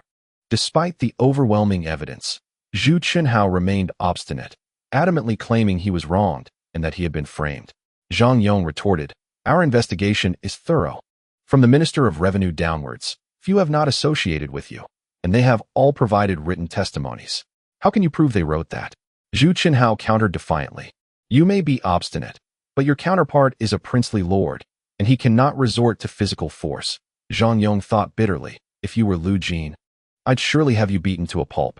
Zhu Hozhao, however, remained unperturbed, stating, "I neglected to inform you that the Minister of Revenue from Nanchang has been escorted to the capital."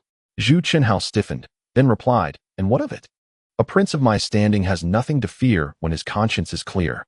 Zhu Hozhao scoffed, stepping forward menacingly. "I have previously stated that obedience brings safety.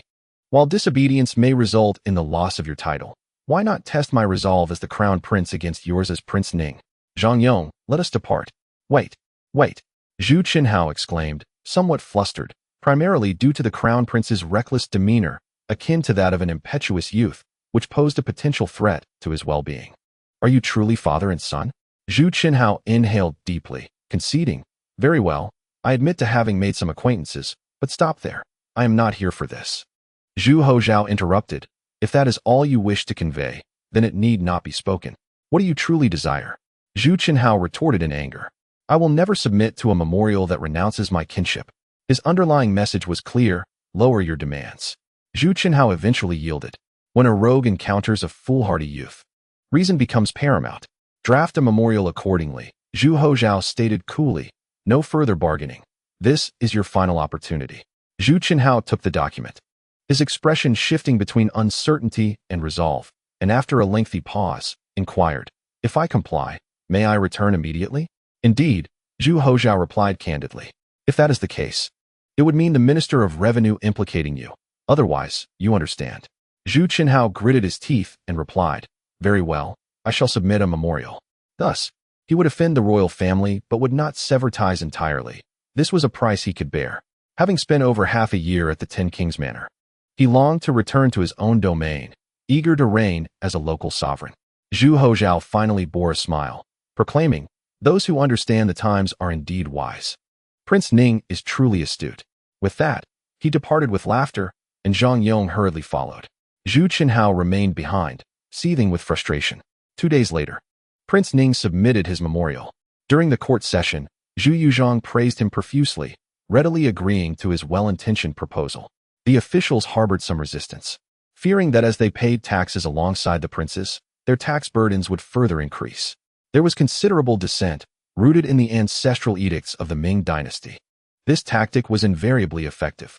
After all, it was a rule established by the founding emperor, and who could deny the affection that Zhu Yuanzhang had for his descendants? In the Hall of Heavenly Purity, a tumult arose, but ultimately, when Zhu Yuzhong declared that there would be no changes to the land tax, the voices of dissent were silenced. With the officials quiet, the imperial edict was smoothly proclaimed to the world. The common folk were quite entertained by this turn of events. Although they did not perceive any tangible benefits, they took pleasure in witnessing such a situation unfold. After all, a latent resentment towards the wealthy existed in the hearts of many. With the issuance of the decree, the princes lost their privileges, an outcome they found hard to accept. Numerous princes, uncles, and brothers submitted petitions, requesting an audience in the capital. The phrase "princes are as guilty as commoners" may sound appealing, but it had never been strictly enforced throughout history. If they resolutely refused to pay taxes, even Zhu Yuzhong, the emperor, could not imprison them all. Avoidance would not resolve the issue, so Zhu Yuzhong consented to their entry into the capital, preparing to present facts and reason in order to resolve the matter. In truth, he was somewhat apprehensive about such dealings, for he possessed a compassionate heart. Yet, he also understood that by taking on additional responsibilities, he could ease his son's future burdens. Conversely, by doing less, he would only complicate matters for his son, just as his father had cleared many obstacles for him. He too must fulfill this role as a father. Chapter 193. A gathering of princes in the month of April, with early summer approaching. It was finally time to don lighter garments, no longer needing to layer upon layers. Before dawn, Zhu Yuzhang arose, and Lady Zhang assisted him in dressing. Nearby, a personal eunuch brought spring water for washing, with salt grains evenly sprinkled on the toothbrush. How many princes have arrived? Zhu Yuzhang inquired as he gazed into the mirror, allowing his wife to adjust his collar. Your Majesty, as of yesterday, 38 princes have arrived, the eunuch replied respectfully. Oh, and Prince Qing has also come. Knowing the emperor's particular fondness for this brother, the eunuch added the information. Indeed, Prince Qing has arrived. Please visit the 10 princes' residence and allow him to enter the palace after the morning court disperses, Zhu Yuzhang instructed. Yes, your servant shall obey, the eunuch acknowledged, stepping forward to present the finest Longjing tea along with the toothbrush. Zhu Yuzhang accepted the items, rinsed his mouth, and began to clean his teeth. Meanwhile, Empress Zhang remarked with a hint of discontent, Your Majesty favors Prince Qing excessively, yet he has the audacity to join in the ruckus. Truly insatiable. Zhu Yuzhang, unable to respond due to his mouth being occupied, shot her a stern glance. Observing this, the eunuch retreated a bit further. Empress Zhang, still dissatisfied, muttered, Isn't it true? When his son passed away young, you even sent someone to offer condolences and bestowed many rewards. Zhu Yuzhang spat out the water, rinsed his mouth again with tea, and replied, He has his own burdens. If he does not come, he will surely be marginalized by the other princes and royal family. Coming to the capital is not his desire. Your Majesty, you are too noble in your expectations of others. He may not possess the same virtues. Empress Zhang lamented on behalf of her husband. Zhu Yuzhang chuckled softly, remarking that Yojian's temperament was the epitome of tranquility. He shunned fame and fortune, and was averse to competition. His presence was merely to fulfill a quota, and he would not be the one to challenge the emperor. Humph, do as you please, remarked Empress Zhang, stamping her foot in frustration before retreating to the inner palace. Zhu Yuzhang, accustomed to his wife's capriciousness, found no reason to be vexed. He chuckled lightly to himself. Ah, it is time for court. In the distance, a eunuch hurried forth to assist him, noting that the emperor's arm felt heavier post-morning audience. Zhu Yuzhang postponed his review of memorials and welcomed Zhu Yujian in the front hall, where the brothers, having not seen each other for many years, were less familiar, yet still shared a bond. Your servant greets His Majesty. Long live the Emperor and His Royal Highness. Long live the Crown Prince. Please be at ease. Zhu Yuzhang slightly raised his chin, prompting the eunuch to promptly present a chair. Zhu Yujian expressed his gratitude and explained, Your Majesty, my visit this time is indeed out of necessity. Regarding the land tax, I personally support it. Yet if I were to act independently and not come, rest assured, I would merely be here to meet the numbers and would never cause you distress. Enough, enough, there is no need for explanations. I understand everything, Zhu Yuzhang sighed. Then inquired, Has there been any addition to the royal household? Has the princess consort conceived again? Zhu Yujian shook his head slightly. 2 years ago, the secondary princess consort bore a daughter. Yes, I am aware of that. You are not young anymore. You must make an effort, Zhu Yuzhang jested. Indeed, I shall comply with your wishes, Zhu Yujian responded with a wry smile, though his eyes dimmed with unspoken sorrow. After the loss of his eldest son, having one daughter followed by another, he felt the weight of time pressing upon him. It would be disingenuous to say he was not anxious. Yet, this matter was not merely about exerting effort. An eagerness to produce a son, given the significance of lineage, was paramount, especially with the prospect of a royal succession at stake. Zhu Hozhao, though not intimately acquainted with his royal uncle, felt a surge of goodwill upon witnessing his support for the new policies. My dear uncle, do not be disheartened. Perhaps consider taking a secondary consort, and who knows, it may yield a favorable outcome? Zhu Yujian chuckled awkwardly.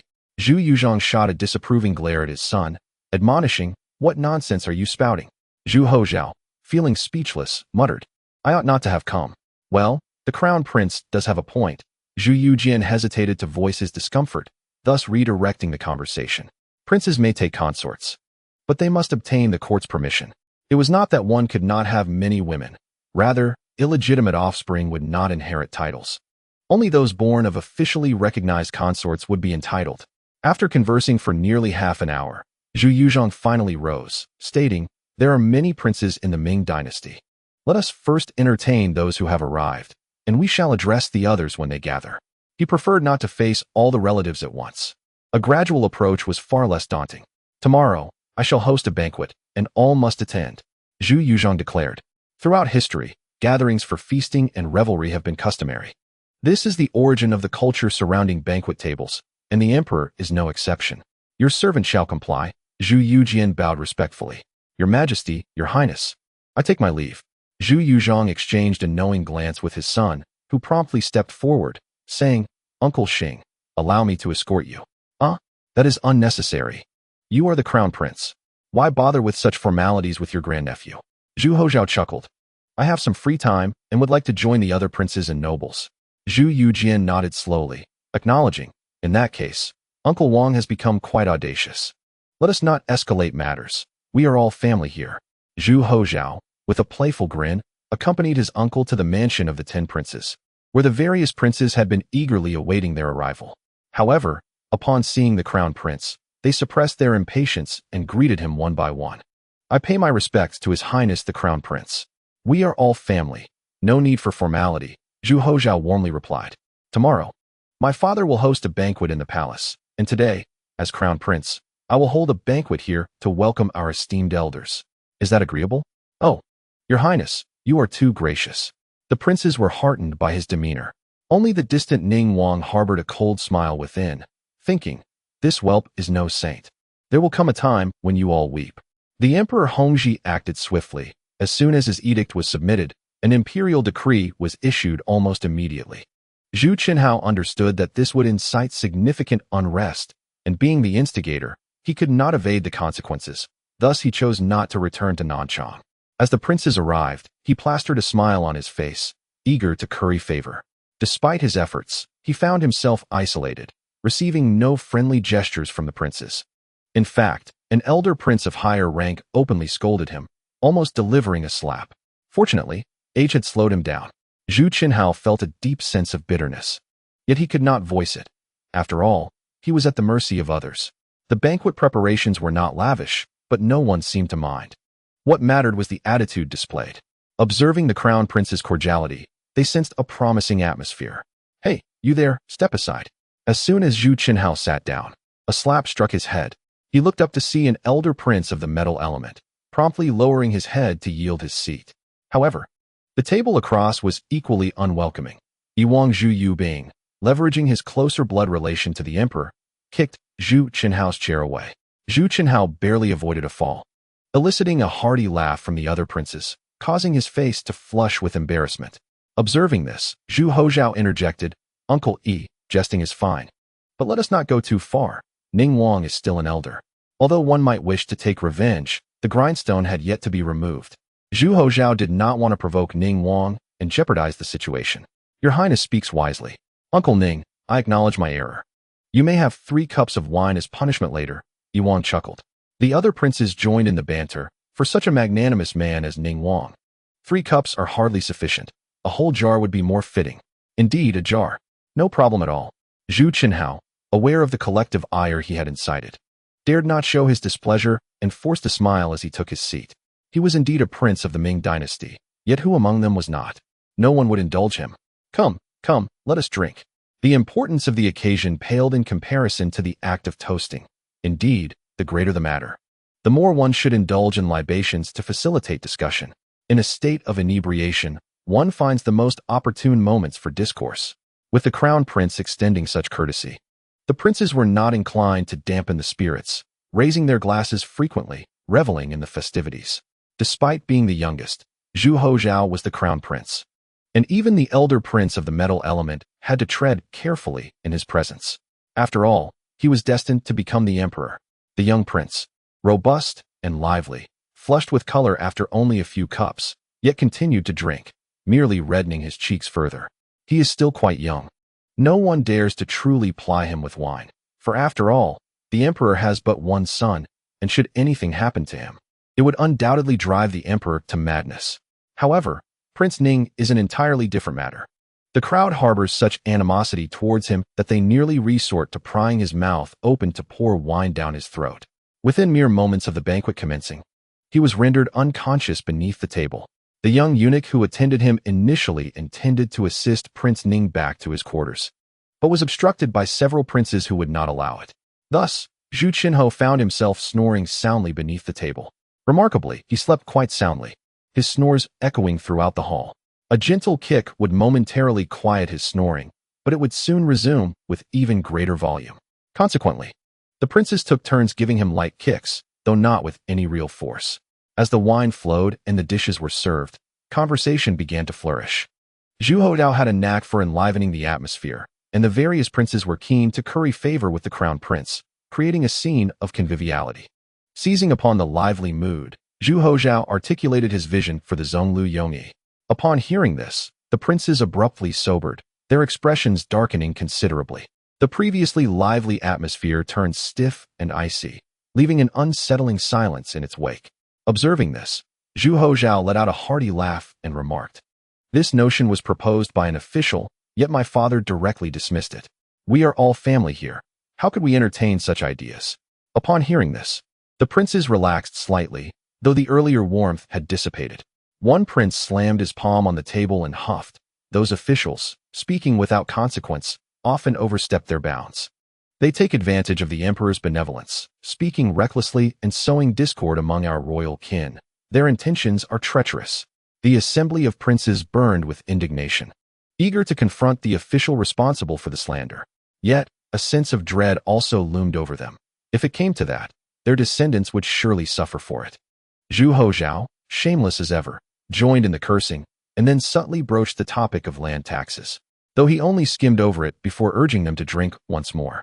However, this uproar had extinguished the prince's enthusiasm for drinking, each one weighed down by a heavy heart. What Zhu Hozhao sought was precisely this reaction. Once the roof was lifted, discussing the opening of windows would be a trivial matter. Compromise, enduring, and unyielding. Chapter 194. What is bearable, and what is not, your highness? Are you well? Zhang Yong inquired with evident concern. I am fine. I have not drunk too much. Zhu Hozhao signaled, his objectives accomplished. He wished to avoid wasting time, so he rose and said, Esteemed princes, please remain seated. I shall take my leave for now. Tomorrow, my father will host a banquet, and we shall drink again. Your highness, travel safely. The princes rose to see him off. Ha ha, please, do not rise. Zhu Hozhao waved his hand with a hearty laugh as he departed. The princes halted, exchanging solemn glances, each wearing a grave expression, enveloped in silence. Only beneath the table did the sound of snoring resonate mightily. By the heavens, what is Prince Ning playing at? One prince cursed angrily. Does he not care for the money burning in his hands? Why drag us into this? Indeed, there must be something amiss here. It is likely he has been caught in the emperor's grasp, another prince analyzed. Why does he not simply go to his end? Why must he involve us? Someone else lamented. Who could argue otherwise? Back in the day, during the reign of Jiangwen, when the princes were stripped of their powers, the Xiang King. Oh, dear Prince Wang, tread lightly. This matter should not be mentioned again. Should it reach the emperor's ears, he might speculate wildly. I merely express my thoughts. The old prince, feeling indignant, moved to a nearby table and abruptly overturned it, exclaiming, Let them sleep. Yet, Zhu Qinhao remained utterly unperturbed, not even flinching. The other princes were equally astonished. At that moment, someone inquired, Prince Qing, upon your audience with the emperor today, did he convey anything of significance? The emperor merely engaged in casual conversation, indicating a banquet to be held the following day, and said no more, replied Zhu Yujian. Did he not hint at anything? Not in the slightest. Zhu Yujian replied with a wry smile. Such a momentous affair, discussing it with one or two princes holds little significance, does it not? Furthermore, in terms of seniority and lineage, it is hardly my turn. Upon hearing this, the princes sighed, their apprehensions about the future intensifying. Could the emperor truly retract his orders? They remained uncertain. Perhaps to outsiders, their grievances appeared trivial, merely a matter of taxes, inconsequential for the powerful princes. However, those directly affected held a different perspective. All of them were descendants of the great ancestor. It was acceptable for you to be the emperor while we remained princes. Yet to wrest sustenance from our very mouths was simply outrageous. It must be said, the lineage of the Yan King ascended to the throne largely by chance. Had Jiangwen been a tad more astute, their ambitions would have faltered. Now, fortunate enough to wear the crown, the emperor showed no mercy towards the princes. Stripping us of our 3 guards, aside from the royal titles, our descendants could only inherit in a diminishing manner. This was utterly intolerable. They seethed with indignation. Yet, despite their anger, they could only mutter grievances in silence. None dared to voice their discontent openly. After all, the imperial authority is not to be challenged, especially not by one's own kin. The following day, after the morning court session, the square in front of the Fengtian Palace bustled with activity. Lu Jin, serving as the minister of the Imperial Music Bureau, found himself extraordinarily busy. This occasion involved a grand banquet attended by dozens of princes. Should it be mishandled as before, the emperor, or even the crown prince, would not spare him. After all, this banquet held political significance. Minister Wang, does this arrangement seem satisfactory? Lu Jin, feeling uneasy, sought Wang Hua's approval. Wang Hua took the schedule, inquiring. The strings of the instruments were not broken this time, were they? Not at all. We conducted a thorough inspection yesterday, and everything is in order. Lu Jin replied with a forced smile. Do you think this arrangement is appropriate? Indeed, it fully meets the standards. Wang Hua nodded, adding, just be mindful of the atmosphere. It should not be too rigid. Hearing this, Lu Jin grew anxious and awkwardly asked, how should I pay attention to that? Be attentive, Wang Hua replied tersely, returning the schedule to Lu Jin before attending to his own tasks. This left Lu Jin quite flustered. In truth, he was usually quite clever and adept at navigating situations.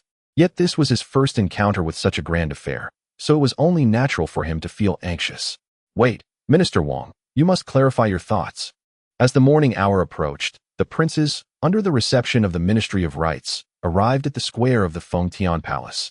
Taking their appropriate seats in accordance with their rank, each bearing a serious expression, devoid of any joy typically associated with an imperial banquet. Eunuchs and palace maids flitted about like flowing water, presenting tribute teas, fruits, and appetizers to whet the appetite before the feast. Yet, none partook of the offerings, at most. They sipped tea and exchanged few words. The imperial palace was rife with the emperor's spies, and any ill-chosen remark could incite his ire, leading to dire consequences. The princes observed with solemnity, their expressions as immovable as mountains, maintaining decorum as they awaited their sovereign. After a quarter of an hour, Zhu Yozong and Zhu Hozhao arrived leisurely. The princes promptly rose, bowing respectfully. We pay our respects to your majesty, long live the emperor, and to the crown prince. May he thrive for 1,000 years. Be at ease. Zhu Yozong chuckled. Please, sit down. There is no need for such formalities. Thank you, your majesty, the assembly responded, returning to their seats, laden with anxiety. With the emperor's arrival, exquisite delicacies filled the table, everything from the skies above to the earth below and the waters in between. A feast of unparalleled splendor. However, for the princes, accustomed to similar fare, appetites were stifled by the gravity of their personal stakes.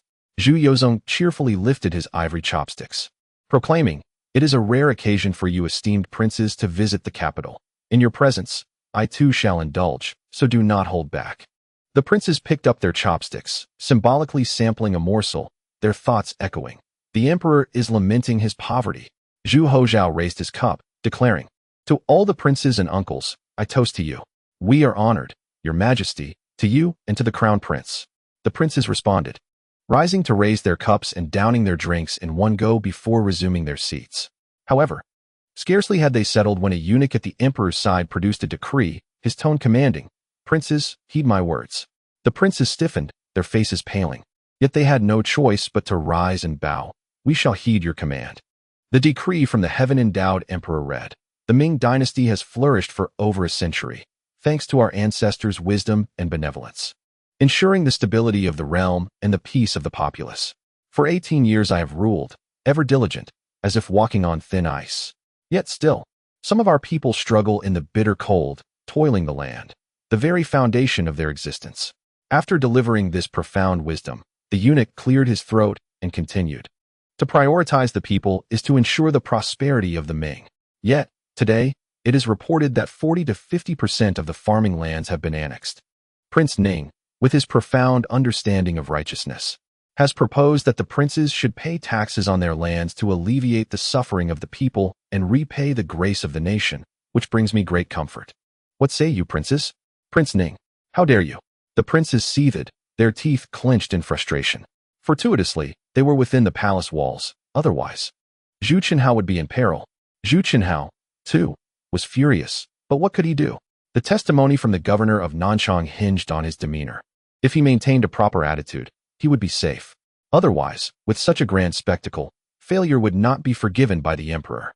The alliances among princes could be substantial or trivial, contingent entirely upon the emperor's favor. Now, with his reputation tarnished, Zhu Qinhao realized that should the emperor decide to obliterate the Ning lineage, no one would dare to stand for him. With no other options, he could only proceed down a dark path.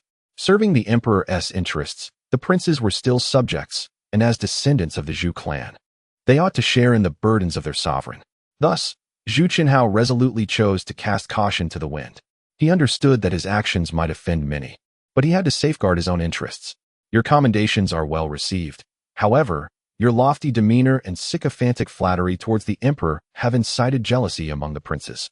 They remain oblivious to the fact that Zhu Qinhui has demonstrated considerable generosity, especially when a certain official previously advocated for the perpetual allocation of resources.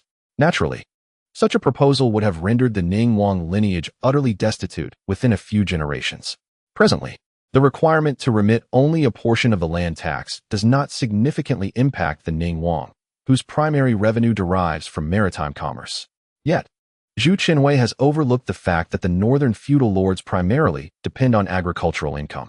While it may not affect him, others have suffered grievous losses. An elder prince of the metal element spoke up.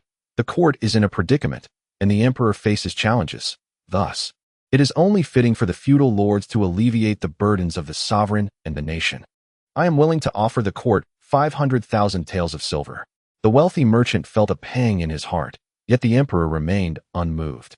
Observing the situation, he doubled his offer, clearly delineating his limits. I am prepared to present 1,000,000 taels. Such a substantial sum was a considerable sacrifice, but offering it all at once was preferable to a slow depletion of resources. The princes recognized this as their utmost limit and followed suit. I too am willing to contribute 1,000,000 taels of silver to uphold the emperor's virtue. However, a few princes remained silent, such as Xing Wang Zhu Yujian and Yi Wang Zhu Yubin, brothers of Zhu Yuzhang. Their tenure as feudal lords was brief, and their wealth paled in comparison to that of the established lords. They could scarcely muster 1,000,000 taels unless they were prepared to mortgage their entire estates. Each individual had their unique circumstances, and they were not a monolithic entity. Zhu Yuzhang raised a hand to silence the murmurs and remarked, "Why can the princes not emulate the Ning Wang? The court has always treated you favorably." Favorably? Huh. Had the great ancestor been alive, witnessing the bullying perpetrated by your lineage, he would have undoubtedly chastised you severely. The princes seethed with indignation. Once, they wielded considerable authority, possessing both a voice in governance and military power. Now, they languished, awaiting their demise while the emperor continued to seek to exploit them. You are descendants of the great ancestor, are we not as well? We all share the surname Zhu. Do not go too far. The elder prince huffed, his voice trembling. The court faces difficulties, and we are willing to extend our assistance, but the feudal lords are exempt from taxation, as established by the great ancestor. What justification is there for this change? The great ancestor did not explicitly state that the feudal lords were to be tax-exempt, nor did he anticipate that some of his descendants would engage in extensive land annexation. Zhu Hozhao, seeing the refusal to accept his proposal, lost his composure. How can the crown prince speak in such a manner? The elder prince, his beard quivering with anger, retorted, "We are all willing to assist the court. What more do you desire? Do you wish to drive us to the brink of despair?" At his advanced age, with only a few years left, how could he not consider the future of his descendants? With so many feudal lords present, could the father and son truly strip them of their titles? Indeed, his defiance triggered a cascade of unrest, with voices rising in protest. We are of the same blood. Why must we turn against one another in such haste? Chapter 195. The mandate of heaven approaches. Lu Jin was in a state of panic. According to protocol, music should have commenced at this juncture. But could it truly be appropriate to play now? Yet, failing to do so could provoke the emperor's displeasure, thus making it his responsibility. What shall we do now? Lu Jin, in a state of deep anxiety, hurriedly approached Wang Hua from a distance, pleading, "Lord Wang, please offer us your counsel." In truth, Lu Jin sought to shift the blame onto Wang Hua. The latter, a paragon of virtue, was not a fool. He discerned Lu Jin's intentions. However, as an official of the Ministry of Rites, he was bound by the regulations governing court ceremonies and music. Do not rush to play the music. Let us first assess the situation, he advised. Ah, thank you, Lord Wang, for your guidance. Lu Jin felt a sense of relief wash over him and turned his gaze toward the gathering. At this moment, the princes were in an uproar, emboldened by the notion that the law does not penalize the multitude. Zhu Hozhao, still youthful, could not contain his outrage at the blatant disrespect displayed by the assembly. He took the stage and unleashed a torrent of invective, his words harsh and unrestrained. The princes, incensed, demanded an explanation from Zhu Yuzhong, exclaiming, "We share the same ancestry. How dare you address us thus?" The banquet, initially a celebration, had devolved into chaos. Zhu Yuzhong, taken aback, felt a surge of anger. He had anticipated discord, but not of this magnitude, and the royal family's reputation lay in tatters. "Silence. All of you be quiet." The crown prince slammed his hand on the table, rising in indignation, but was struck by a sudden vertigo and collapsed backward. Zhu Hozhao, quick to react, rushed to support his father, while the eunuchs nearby scrambled to assist, calling out urgently for the imperial physician. Their frantic cries pierced the air like thunder, silencing the room instantly. The atmosphere turned grave, and the sound of a pin dropping could be heard. "Father, please wake up." Zhu Hozhao's voice trembled with fear, a dark cloud of dread enveloping him, as if the very heavens were collapsing. This sense of impending doom was not confined to him. The other princes too fell into a somber realization. If anything were to happen to the emperor, their own fates would be irrevocably altered. "Someone quickly! We need assistance." Lu Jin was the first to respond, shouting as he rushed toward the imperial hospital. The courtyard of the Fengtian Hall descended into chaos. Wang Hua, equally alarmed, recalled that the emperor had fainted not long ago. This new incident could portend dire consequences. The princes stood frozen, their previous bravado dissipated, and none dared utter the words. Why must we turn against our own? Now, they prayed for the emperor's safety, resigned to accept the burdens of taxation. It is often in moments of desperation that one reflects on past choices. Had it not been for Hongji's collapse, they would have continued their vehement arguments. Regret settled in, but it was too late. Soon, the imperial physician arrived in haste, and the crowd parted to make way, their eyes fixed upon him with anxious anticipation. The imperial physician lowered his brow and cast his gaze downward for a moment, his complexion exceedingly grim.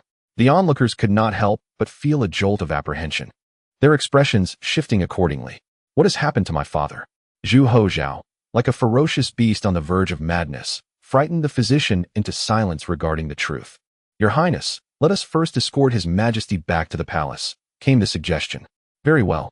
In a state of utter disarray, Zhu Hozhao summoned an unexpected strength, single-handedly carrying his father to the dragon carriage. Quickly, to the Qing palace. He then turned and bellowed, "Get out, all of you." The princes dared not utter a word, bowing to the dragon carriage before departing with palpable unease. Lu Jin watched the dragon carriage depart, yet made no move to follow. It was not that he wished to showcase his own merit in summoning the physician, but he had matters of his own to attend to. Meanwhile, a scheme began to brew in his mind.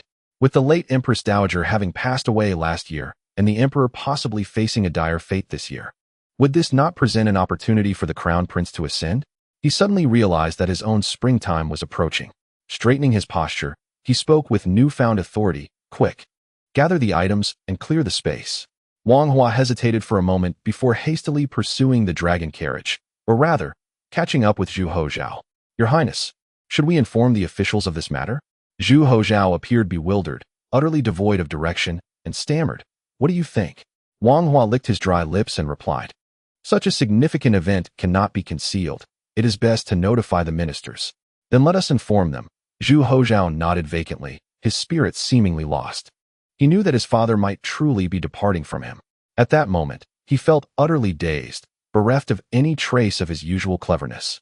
In the Qing palace, Empress Zhang was the first to arrive, followed by Ji, Wang, Xiao, and a multitude of women, the atmosphere growing exceedingly tense. After a lengthy examination, the imperial physician trembled as he declared, "The emperor's condition is dire. I fear I cannot treat him alone. Given the gravity of the situation, we must share the burden, lest our lives and fortunes be at stake. What are we waiting for? Quickly summon assistance."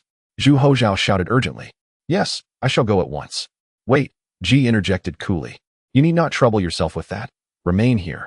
Zhu Hozhao hastily added, I will have someone notify the Imperial Medical Institute. Around noon, Zhu Yuzhong slowly awoke. Seeing so many people surrounding him, he gently spoke, "Please disperse. I am well, no need for concern." His father, Zhu Hozhao, grasped his hand and wept. "It is all my fault for being so ignorant. What does this have to do with you?" Zhu Yuzhong chuckled lightly. "Do not take all the burdens upon yourself. Father has simply been weary. A moment's rest will suffice." After a pause, he inquired, "Have all the ministers arrived?" "Yes, they are waiting outside the hall," Zhu Hozhao replied, wiping away his tears. "Let them return to their duties. Inform them that I am unharmed." Zhu Yuzhong sighed softly. "Everyone may leave now, but mother, you must stay." Soon, the crowd dispersed, leaving only Ji and Empress Zhang. "Xiaozhang, you may leave as well." "Yes, I shall obey." Empress Zhang's eyes were red, and she dared not act willfully any longer. "Your Majesty, you must take care. I cannot bear to be without you." "Indeed, go now." Empress Zhang inhaled softly before exiting the grand hall. Shortly after, Zhu Hozhao entered and said, "Father, they have all departed. You should take your leave as well." Zhu Hozhao paused momentarily and then added, "Father, I wish to stay with you." Zhu Yozhan smiled gently and replied, "Your father needs to converse with your grandmother. You may go now." "Oh, very well." Zhu Hozhao nodded reluctantly. "I take my leave." A lengthy silence ensued, and Zhu Yozhan finally spoke. "Mother, I fear I shall not endure much longer." The Ji matriarch, unable to contain her tears, sobbed, "Do not speak such nonsense." Zhu Yozhan sighed softly. "What troubles me most is Hozhao. He is still young. Though clever and courageous, he tends to act impulsively. I wish to grant you the regency. Would you be willing?" "I would not." Ji shook her head, tears cascading down her cheeks. "All I desire is for you to be well." Zhu Yozhan smiled bitterly. "It may be too late for that. Illness descends like a mountain. The signs have long been apparent, and I am aware that my time is limited, though I did not expect it to come so swiftly." Pausing, he added earnestly, "I am not attempting to test your resolve, mother. I genuinely wish for your assistance in stabilizing the court for Hozhao, as he is too rash." "Mother does not want this," Ji cried, shaking her head. "Concerning matters of our ancestors and the nation, do not let emotions sway your judgment," Zhu Yozhan stated solemnly. "Do not grieve. This is no jest." Ji pouted. Yet tears continued to flow. She could not bear the thought of her son in such a state. Zhu Yozhan, feeling helpless and pained, softened his stern expression and gently reassured her, "Mother, all humans must face death. Long live is merely a phrase. But you are still so young. Let us not dwell on this.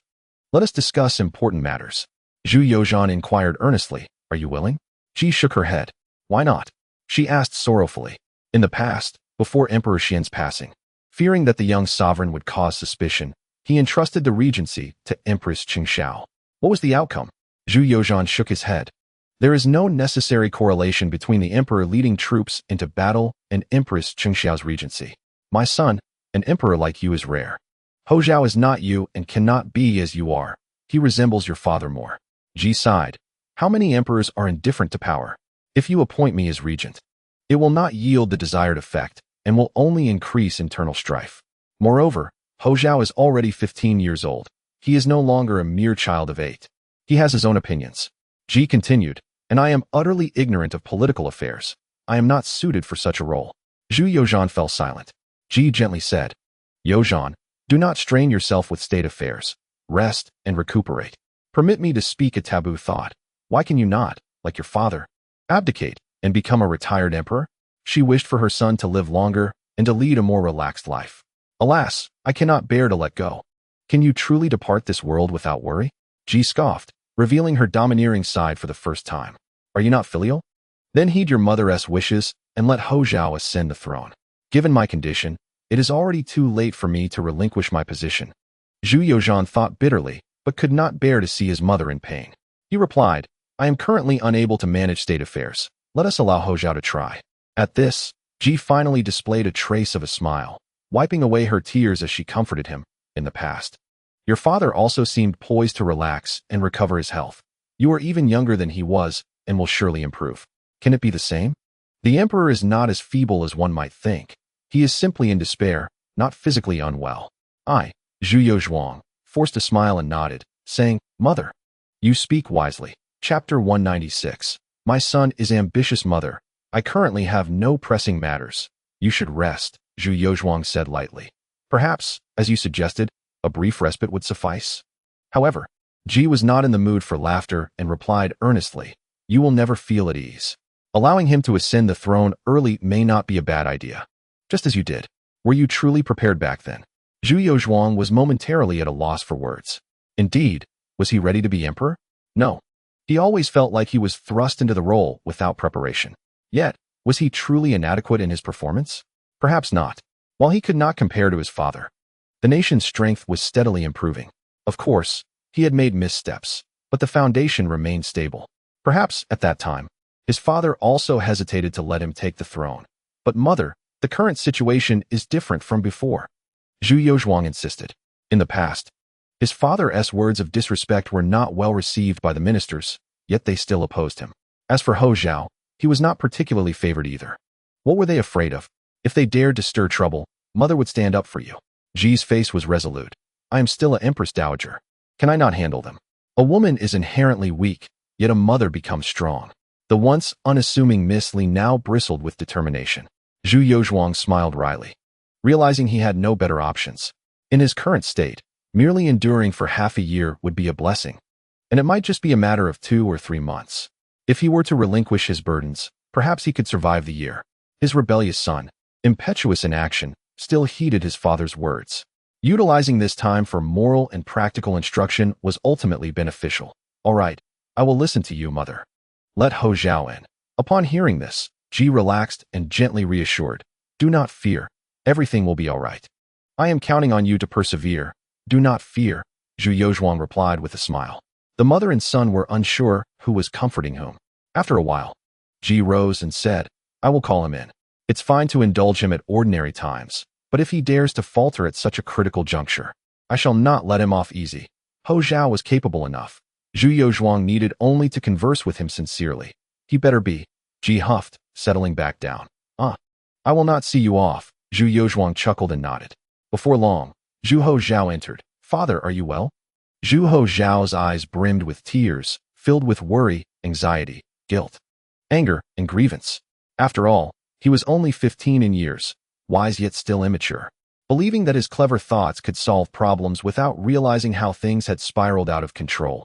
Do not cry, my son. Your father is fine, Zhu Yozhuang said with affectionate eyes and a gentle voice. Zhu Hou Zhao felt even more guilty, exclaiming, I always mess things up. It is not your fault.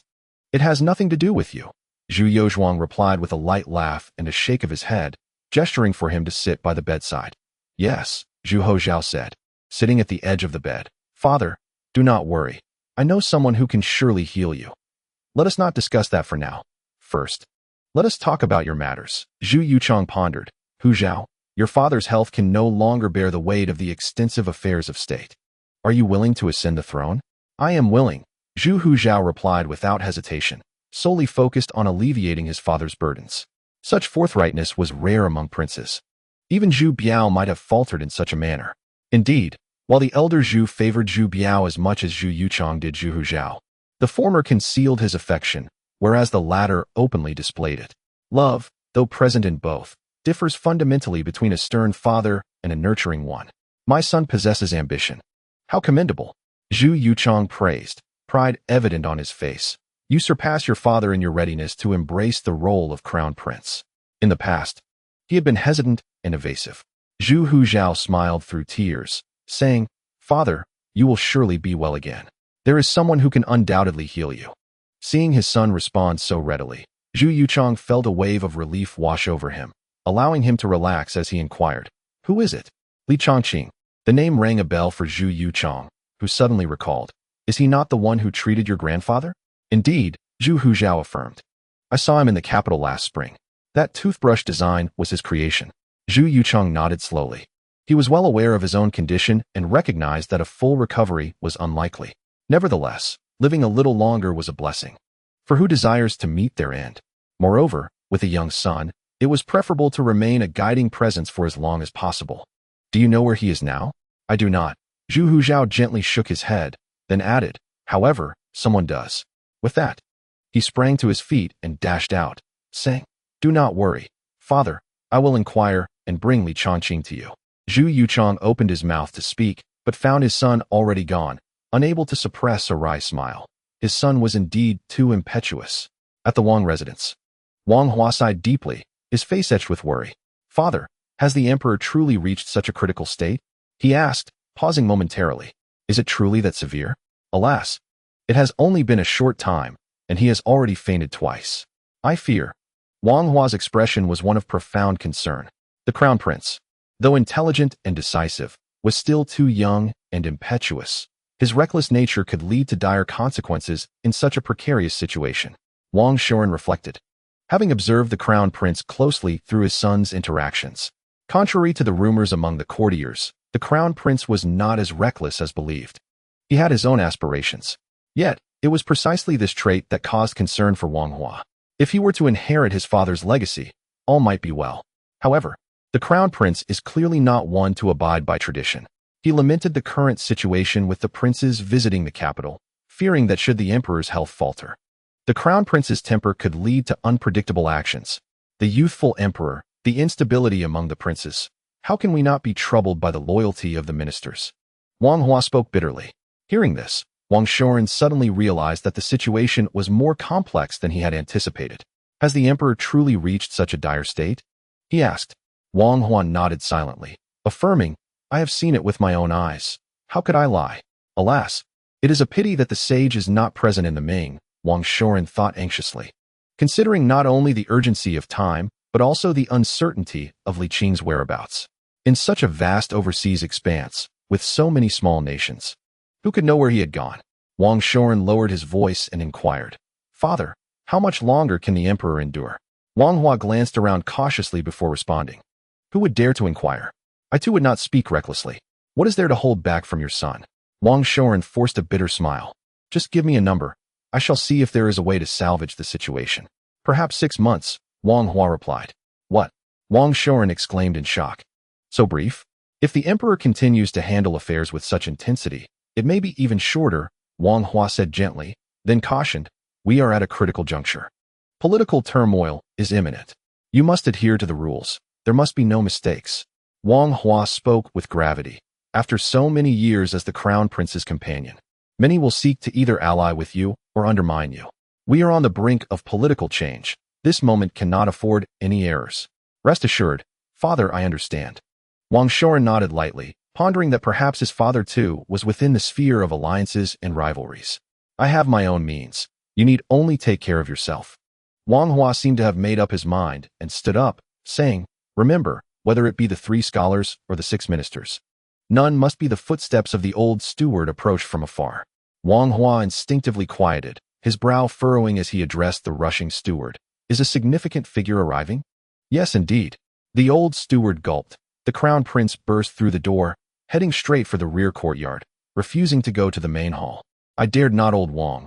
Wang Shoren, come forth. Your Highness, please hold on. I shall be right there. Wang Shoren called back loudly, rising to say, Father, I will go ahead. Very well, you may proceed. Wang Hua's heart grew heavier with the crown prince's arrival. Both he and his son were bound to be at the center of the whirlpool of power. Your humble servant greets His Highness, Crown Prince Wang Shoren, he announced while stepping forward. Please, no formalities, Zhu Hozhao, visibly agitated, asked, where's Li Chongqing? Don't tell me you are unaware. Zhu Hozhao's eyes reddened. At such a time, you still conceal matters? Do you not realize the severity? Your Highness, may I have a word? Zhang Yong interjected. We shall take our leave. You may converse. Now Wang Shoren spoke. Your Highness, he is not in the capital. Where then? Zhu Hozhao demanded. Name a place, and I shall dispatch someone immediately. I do not know, Wang Shoren replied with a bitter smile. He is not within the Ming dynasty. He has gone overseas. As for which small nation he is in now, I truly cannot say. Overseas?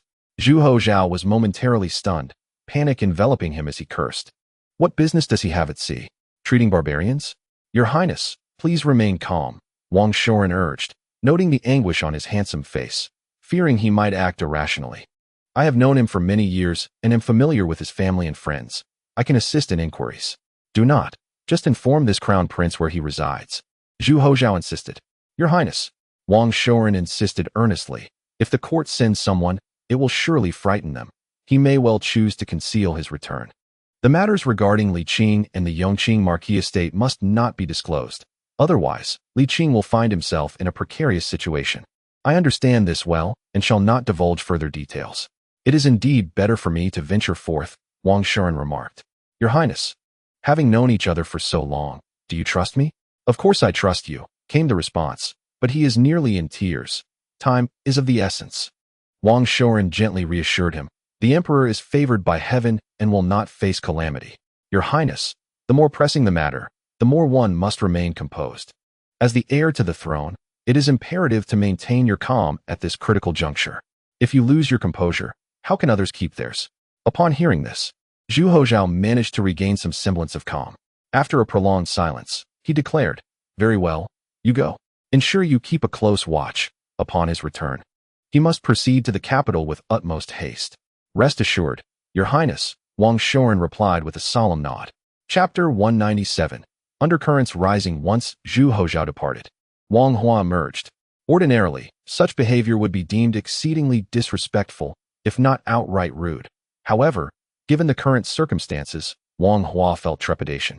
Fearing the Wang family might be implicated, Wang Hua understood that when the crown prince ascends the throne, the court would undoubtedly be engulfed in turmoil, stemming from both the crown prince himself and the courtiers. The latter would seize the opportunity to manipulate the young sovereign. Yet the youth's obstinate nature would inevitably lead to fierce confrontations. If one can avoid conflict, it is best to do so when titans clash. A mere mortal like me has no place in the fray. With a sigh, Wang Hua said, Shuren, it would be wise for you to lay low. Remember, as long as that physician Li does not return, you must refrain from coming back. You were sent on a mission, so there is no need to worry about being impeached. And what of you, father? Wang Shuren inquired. I have my own means, Wang Hua replied with a light chuckle. Do not underestimate your father's wit. Very well then, Wang Shuren sighed. In truth, there is no need for excessive concern. Unrest is certain. Yet it need not escalate into a cataclysm. Logically, this is sound reasoning, but the clash of personalities between father and son is too significant. Wang Hua forced a smile. It is easier to descend from modesty to extravagance than the reverse. The crown prince is not known for his generosity. Indeed, a lack of generosity can be beneficial, Wang Shuren remarked. While the emperor's benevolence is commendable, it may require a measure of moderation. Wang Hua chose not to dwell on this matter further and urged, Hurry and gather your belongings. We cannot afford to delay. Ah, understood, Wang Shuren nodded, proceeding to pack his things in solitude. Meanwhile, the 3 scholars of the cabinet convened. While the 6 ministers of the 6 ministries analyzed the situation, all foresaw impending unrest. Even the princes of the 10 kings' manor sensed an imminent upheaval, evoking a sense of unease, prompting some to contemplate an expeditious departure from this tumultuous realm. As for ambition, none dared entertain it. When Zhu Yuanzhang passed the throne to his grandson across generations, the warlords wielding military power dared not harbor disloyal thoughts. Now, with the throne merely passing from father to son and no military might held by the princes, how could they dare to dream? On the contrary, each was filled with trepidation. They had come to understand the crown prince's character. If he could speak so eloquently to them, how could he possibly spare familial ties? Should he lay blame at their feet, it would not be a trivial matter. The least they would face would be the stripping of their titles, leaving their sons as heirs. Though titles are destined to be passed down, none wished to live to witness the transfer. Though Zhu Yozhuang had not yet reached the end of his rope, the capital was already rife with undercurrents. Malacca, as twilight approached, the beach was bathed in a golden glow from the setting sun. Li Shuer strolled along, her hair dancing in the sea breeze, murmuring to herself with a serious demeanor, as if plotting something significant. Her lively eyes wandered unfocused. Suddenly, a loud thud interrupted her thoughts. Ouch! Can't you watch where you're going? Who permitted you to come here? Li Qing retorted angrily. Li, grandfather Li Shuer stammered, taken aback. After a moment, she forced a sheepish smile. What a coincidence to meet you here. Ouch, ouch, ouch, she cried out, feeling as though her ears were about to be yanked off. Reaching the shore, Li Qing's face darkened. Return immediately. I have my reasons for being here. Li Shuer held her head high, feigning bravado. I truly wish to strike you. Li Qing snarled through gritted teeth. Do you comprehend the dire consequences of encountering pirates? I did not come alone. I brought along sailors from the Li family and some hired hands, though they have yet to be needed. Li Shuer explained, Rest assured, I will not place myself in peril. You are quite the clever little one, aren't you? Li Qing's smile was cold. Do you think yourself exceptionally wise? Huh. When faced with the unexpected, your self-preservation tactics are utterly useless. Fearful of him, Li Shuer meekly replied. Trust me, my intentions are serious. I am not here merely for amusement. Do you genuinely believe I would not strike you? Li Qing raised his hand in anger. With a sudden thud, Li Shuer knelt, saying, I came to conduct research. This term, she had learned from her mother. I do not wish to hear your nonsense. Leave at once. Li Qing replied impatiently. Return home and indulge in your ladyship. Should you dare to venture out again, I shall break your legs. Do you truly despise me so? I am acting for your benefit, she protested.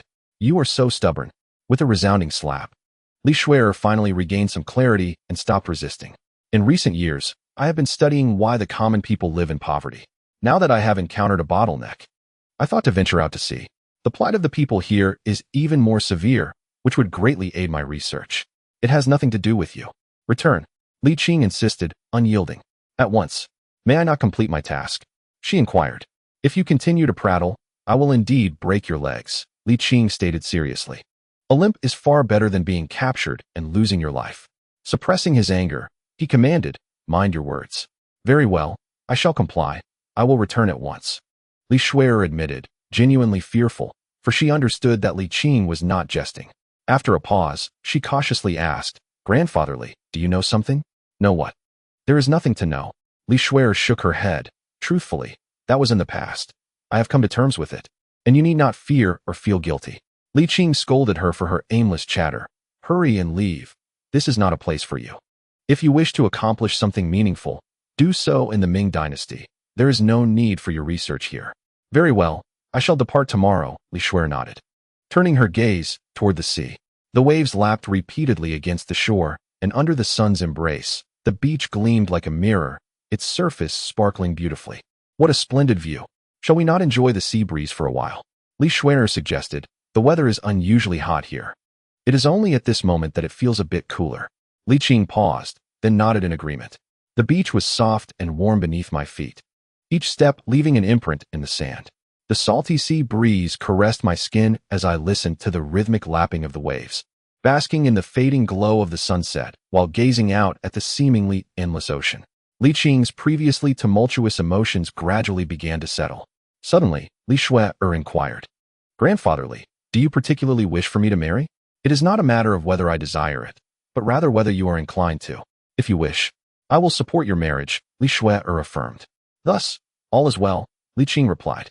Yet, Li Shuer's gaze dimmed as she echoed, indeed, all is well. But do you find joy in this? Li Qing's question caught her off guard, and her eyes glistened with unshed tears. With a gentle sigh, he mused. Pursue what you love. Is it acceptable if I love it? She asked. As long as what you cherish brings you joy, Li Qing replied with a soft smile. In truth, there is no cause for concern. You need not feel burdened by our feelings or the fear of causing us worry, which could lead to a life of silent suffering. But I have caused you pain, Li Shuer murmured, lowering her head. Li Qing chuckled softly. We are stronger than you think.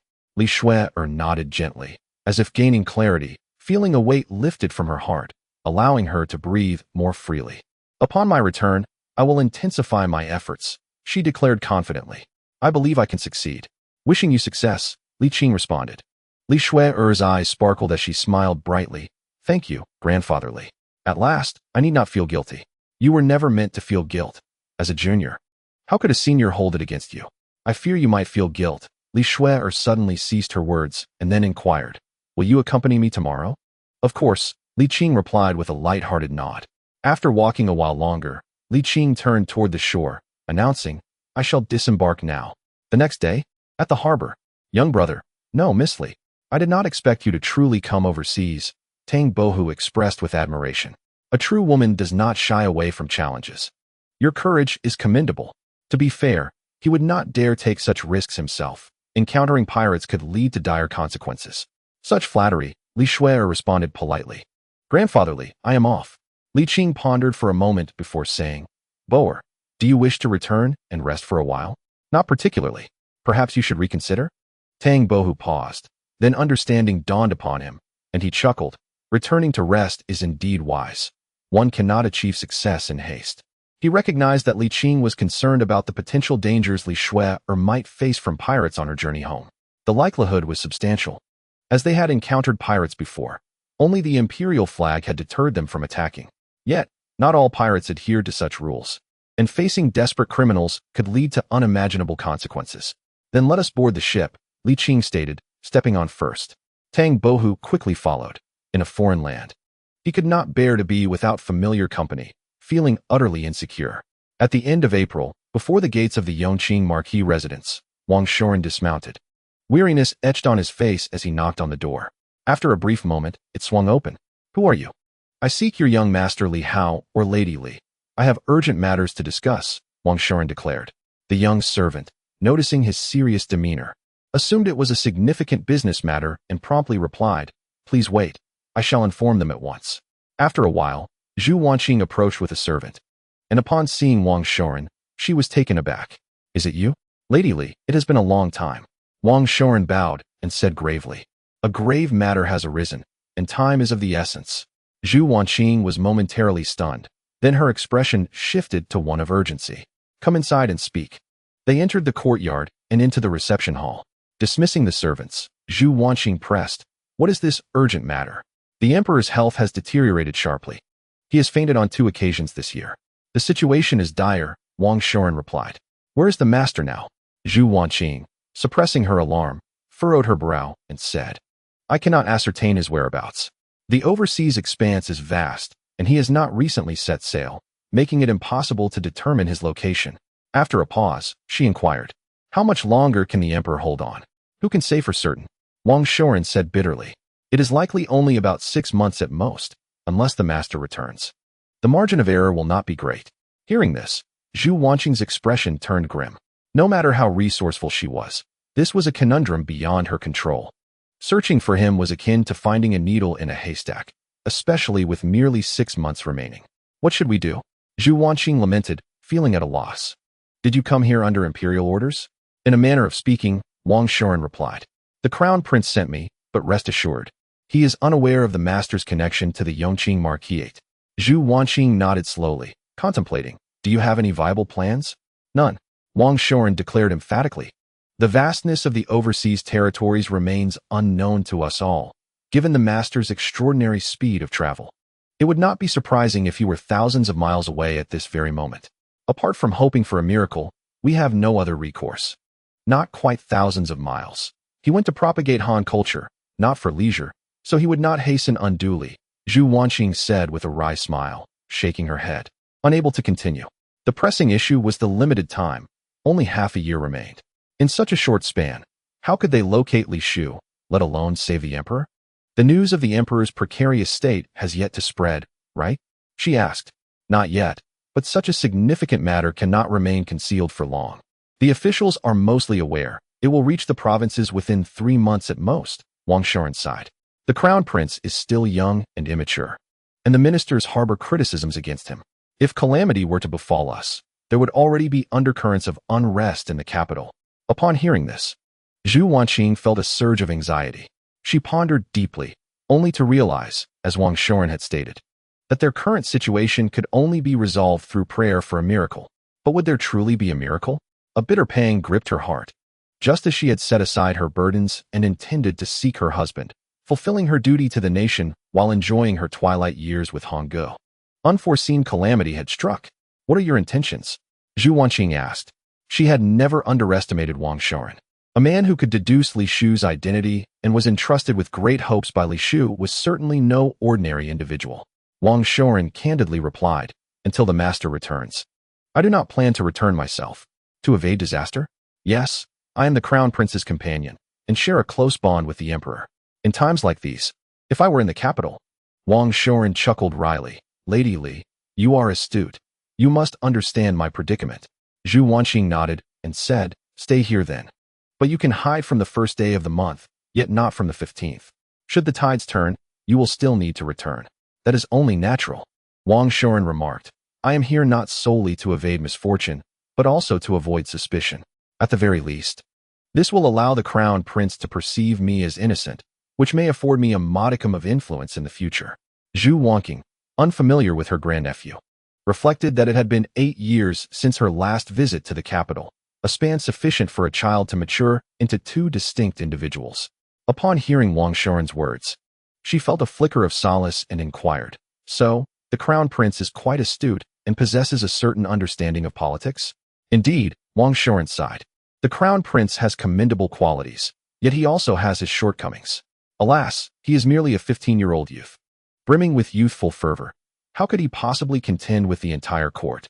After a pause, he continued, "The most prudent course of action for now is for you to return promptly, ensuring a smooth transition of power, lest chaos ensue." Zhu Wangqing's expression darkened. "Whether I can return is known only to heaven. I fear," she lamented, "do not elevate him to an unrealistic pedestal. His medical skills have not reached miraculous heights. If the emperor truly finds himself at death's door, even if he hurries to the capital, he may not possess the capacity to turn the tide." Wang Shoren fell silent for a long while before sighing. "We can only do our utmost and leave the rest to fate." Zhu Wangqing, too, remained silent. After some time, she rose and said, "Baran, you should stay here for the time being. It is best not to venture out until we receive news from the capital. As for the household staff, I will make arrangements to ensure your true identity remains concealed." "Thus, I must trouble you, madam," Wang Shoren replied, rising to bow. He cautiously asked, "Does madam intend to go out and inform General Li of this?" "Indeed," Zhu Wangqing replied candidly. "The court's tax revenues are increasingly leaning towards maritime commerce. And with the current stability along the borders of the Ming dynasty, the influence of the naval commander becomes all the more significant. If it comes to that, he may aid the crown prince while in the capital." Wang Shoren pondered for a moment and replied, "I believe it is unnecessary. If my intuition serves me well, the emperor will certainly summon General Li to the capital. Should he not do so, it indicates that his presence is not yet required. It would be wise for madam to remain observant. The paramount concern at present is stability. General Li's arrival in the capital might exacerbate the already precarious situation." Zhu Wangqing was momentarily taken aback and sank back into her chair, exclaiming in despair, "Are we truly to watch idly as events unfold without intervening?" Wang Shoren responded with a bitter smile. "In the current circumstances, remaining still is preferable to taking action. It is the only course left to us." The weather in May was exceptionally oppressive, the ship's cabin resembling a vast steam room, and without the means to store ice, Tang Bohu was sweating profusely. He was rather unrestrained, his upper body bare.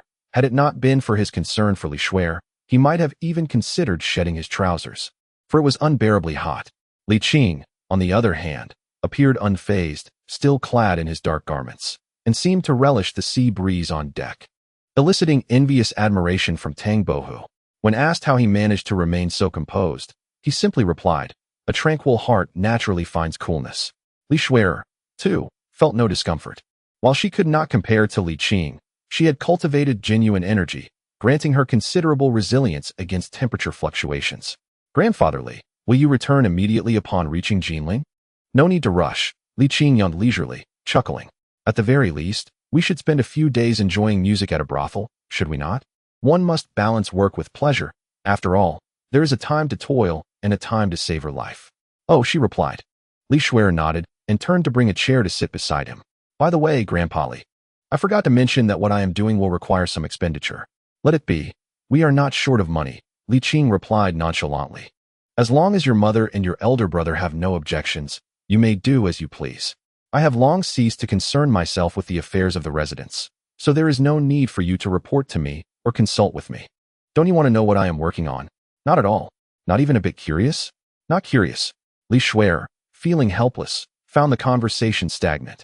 "In the end," she said, "one day, when I succeed, I will surely astonish you." "Oh, is that so?"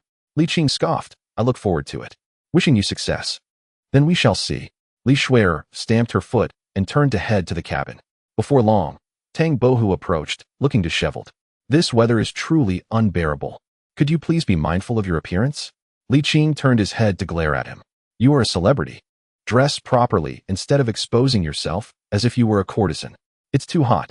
Tang Bohu lamented as he ineffectively adjusted his robe, wearing a pained expression.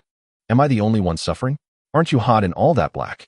Li Qing replied, "A tranquil heart naturally brings coolness." Tang Bohu, feeling frustrated, wanted to retort, but noticed Li Qing wasn't even sweating, So he held his tongue. You must have some secret. Teach me. Not that I am stingy, but you cannot learn it. Li Qing shook his head. Everyone's constitution is different. My abilities cannot be acquired by you. Focus your energy on poetry and painting instead. Tang Bohu clicked his tongue and sighed. When will we ever reach Jinling? Li Qing estimated, if all goes well, by the end of June. If not, by mid-July. He then added, do not worry. I will ensure you do not suffer from the heat. But it is unbearable. I have developed heat rash. Li Qing, feeling a headache from the noise, stood up and said, follow me. Do you really have a solution? Tang Bohu's eyes lit up as he hurried after him. They arrived at the end of the deck. What is the solution? Li Qing smiled broadly. Take this. Tang Bohu hesitantly accepted the rope. What does this mean? Just take a bath. As he spoke, Li Qing placed a hand on Tang Bohu's shoulder and lifted him with ease. Tang Bohu felt the world spin and suddenly found himself submerged in the sea. Don't joke around. Please, don't joke. Rest assured, I will keep an eye on you. Li Qing laughed. Now, tell me, is it refreshing? Refreshing?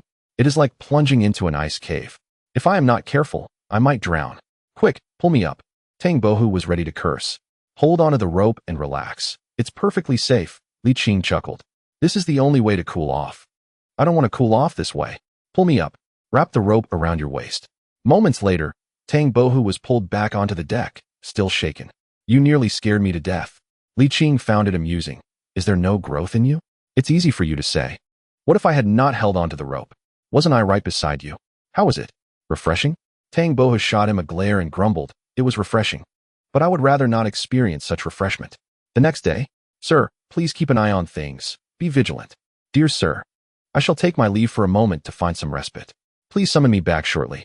At the beginning of July, a merchant vessel arrived at Lijiagang, and after several days, it docked at Longjiang Pass. On July 12th, the three of us returned to the residence of the Duke of Yongqing. Mother, I am back. Upon entering, Li Shui'er exclaimed joyfully, resembling a child, entirely devoid of the poise and grace expected of a lady. The attic window creaked open, and Wang Shouren poked his head out, saying, Is it Miss Li? Lady Li stepped out. Who are you? Li Shui'er paused, gazing up at him.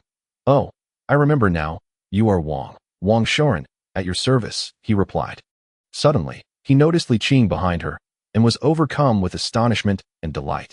He rubbed his eyes and looked again, still in disbelief. Li Qing also recognized Wang Shouren, and inquired with surprise, Xiaoyan, what brings you to the residence of the Duke of Yongqing? Ah, at last, you have returned. Wang Shouren exclaimed, nearly leaping down in excitement. Wait for me. I have urgent matters to discuss with you. With that, he turned and hurried down the stairs. He swiftly descended, rushing to Li Qing, neglecting to greet Li Shui'er or Tang Bohu, and pulled Li Qing aside, saying, Come, let us speak privately. Chapter 199.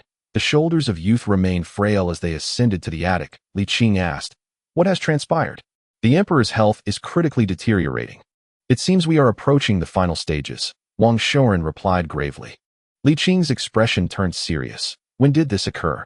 3 months ago, Wang Shouren urged. I am still unaware of the specific details as I have been here for over 2 months. We must head to the capital at once. Very well, Li Qing said, refraining from further inquiries. He had previously assisted Zhu Yozhan for a time, believing that Zhu Yozhan would survive until Zhu Jinshan's reign, never anticipating such a swift decline. However, discussing this now was futile. The pressing matter was to ascertain the situation in the capital. The transfer of power often heralds a period of political instability, and though he was not in the capital, he could sense the turbulent undercurrents. Shui'er, please inform your mother that I am going to the capital, Li Qing said hastily. Bohu, you should rest here. I will write to you later. Having said this in a flurry, Li Qing wasted no time and departed with Wang Shouren. Li Shui'er stood bewildered. What is he going to do? I have no idea. Tang Bohu replied, equally perplexed. Perhaps only Bowen knows. After a moment's hesitation, Li Shui'er hurried after them. Tang Bohu followed suit. Upon reaching the entrance, they found Li Qing and Wang Shouren already mounted on the fine steeds kept by the duke's household. Without waiting for the two to speak, they flicked their whips and galloped away. What could be of such urgency? Li Shui'er murmured to herself.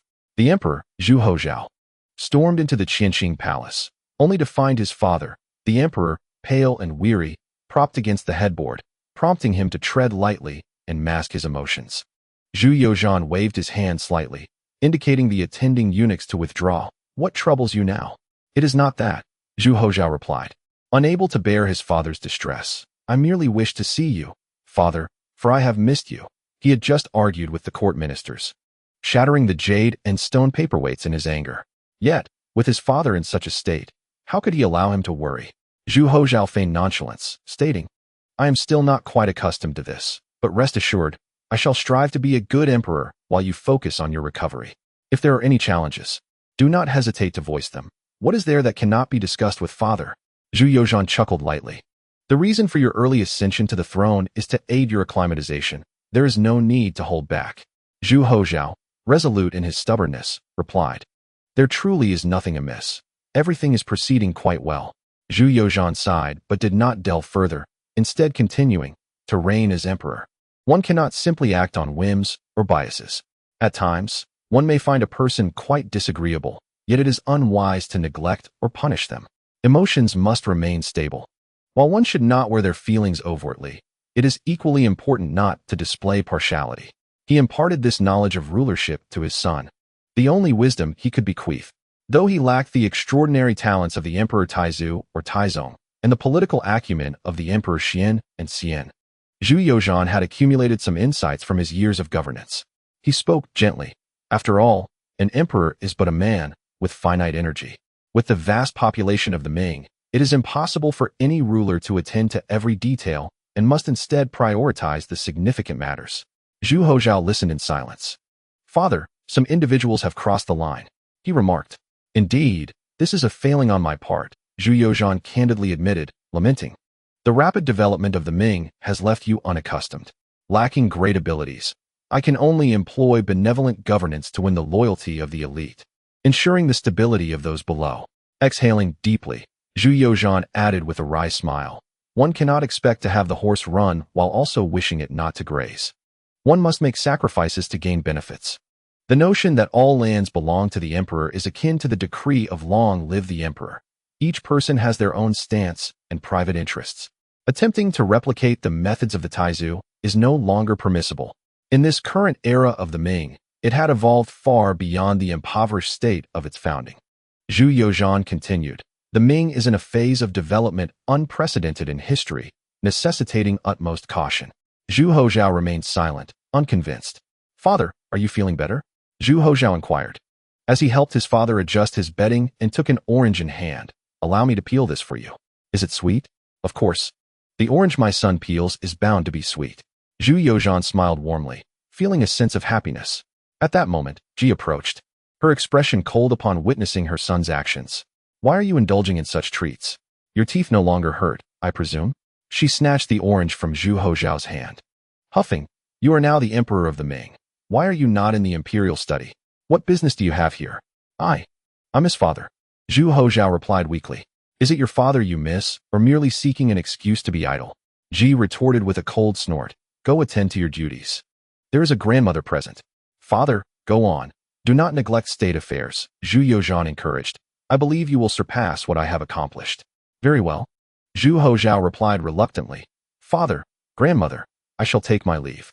As he stepped outside the Qing palace, Zhu Hozhao gazed upon the grand yet confining palace, filled with a sense of sorrow and frustration. Being an emperor was far from enjoyable. Months ago, he was still the carefree prince, but in the blink of an eye, his father fell gravely ill, and all burdens were thrust upon his shoulders. How could he possibly adapt? The shoulders of a youth are still delicate. A pampered young man cannot bear such a heavy load. Even though he is intelligent and sensible, he harbors a deep aversion to this newfound life. Sigh. The young man emitted a melancholy sigh, one that belied his age, as he trudged toward the imperial study. Your Highness. Oh no, the emperor. Zhang Yong jogged over. However, Zhu Hozhao had lost interest. Zhang Yong, I am currently preoccupied with state affairs and cannot indulge in frivolities. But your majesty, Wang Bandu has returned. Zhang Yong exclaimed urgently. He is waiting at the palace gates, along with Li Changqing. He has returned as well. What? Zhu Hozhao suddenly became animated, gripping Zhang Yong's collar. Are you certain it is indeed Li Changqing? Absolutely, Zhang Yong nodded fervently. That fellow once dealt a harsh blow to our maid. I would recognize him even in ashes. Hurry and announce his arrival. I shall personally go to welcome him. With that, Zhu Hozhao released Zhang Yong and dashed toward the palace gates. Upon seeing that everything appeared normal and that the emperor had not just died, Li Qing finally felt his heart settle. Thank goodness, he is still alive. Wang Shoren shared the sentiment of relief. Fortunately, he had not arrived too late. However, in the next moment, both men were startled. Zhu Hozhao came racing toward them, and the imperial guards at the palace gates promptly bowed down, shouting, "Long live the emperor!" Li Qing was taken aback, while Wang Shoren stiffened. No need for formalities, Zhu Hozhao hurriedly said, rushing to the two men. He scrutinized Li Qing closely, confirming his identity, and then seized his arm. Quickly, let us enter the palace. Your Majesty, must I accompany you into the palace? Wang Shoren asked. No need for you. You may return, Zhu Hozhao replied without looking back. Wang Shoren awkwardly touched his nose, but his heart felt somewhat at ease. Although he did not understand why the prince had suddenly become emperor, the current situation suggested that Emperor Hongzhi was still alive, leaving room for resolution. In the Qingqing palace, as Zhu Hozhao entered, he exclaimed, Father, Father, I have found him. Why did he say he caught Li Qing? Making his way to the inner hall, he saw the Empress Dowager and the Empress present. Li Qing, having anticipated the scene, declared, Commoner Li Qing pays his respects. Enough. Enough, Zhu Hozhao interjected, taking charge. He pulled Li Qing toward the bed, saying, Quickly, attend to my father. Grandmother, mother, please step aside. I truly wish to give you a good beating. Li Qing inhaled deeply, disregarding formalities as he seated himself at the bedside, placing one hand on Zhu Yozhuang's wrist. Holding his breath, he furrowed his brow, his eyelids lowered.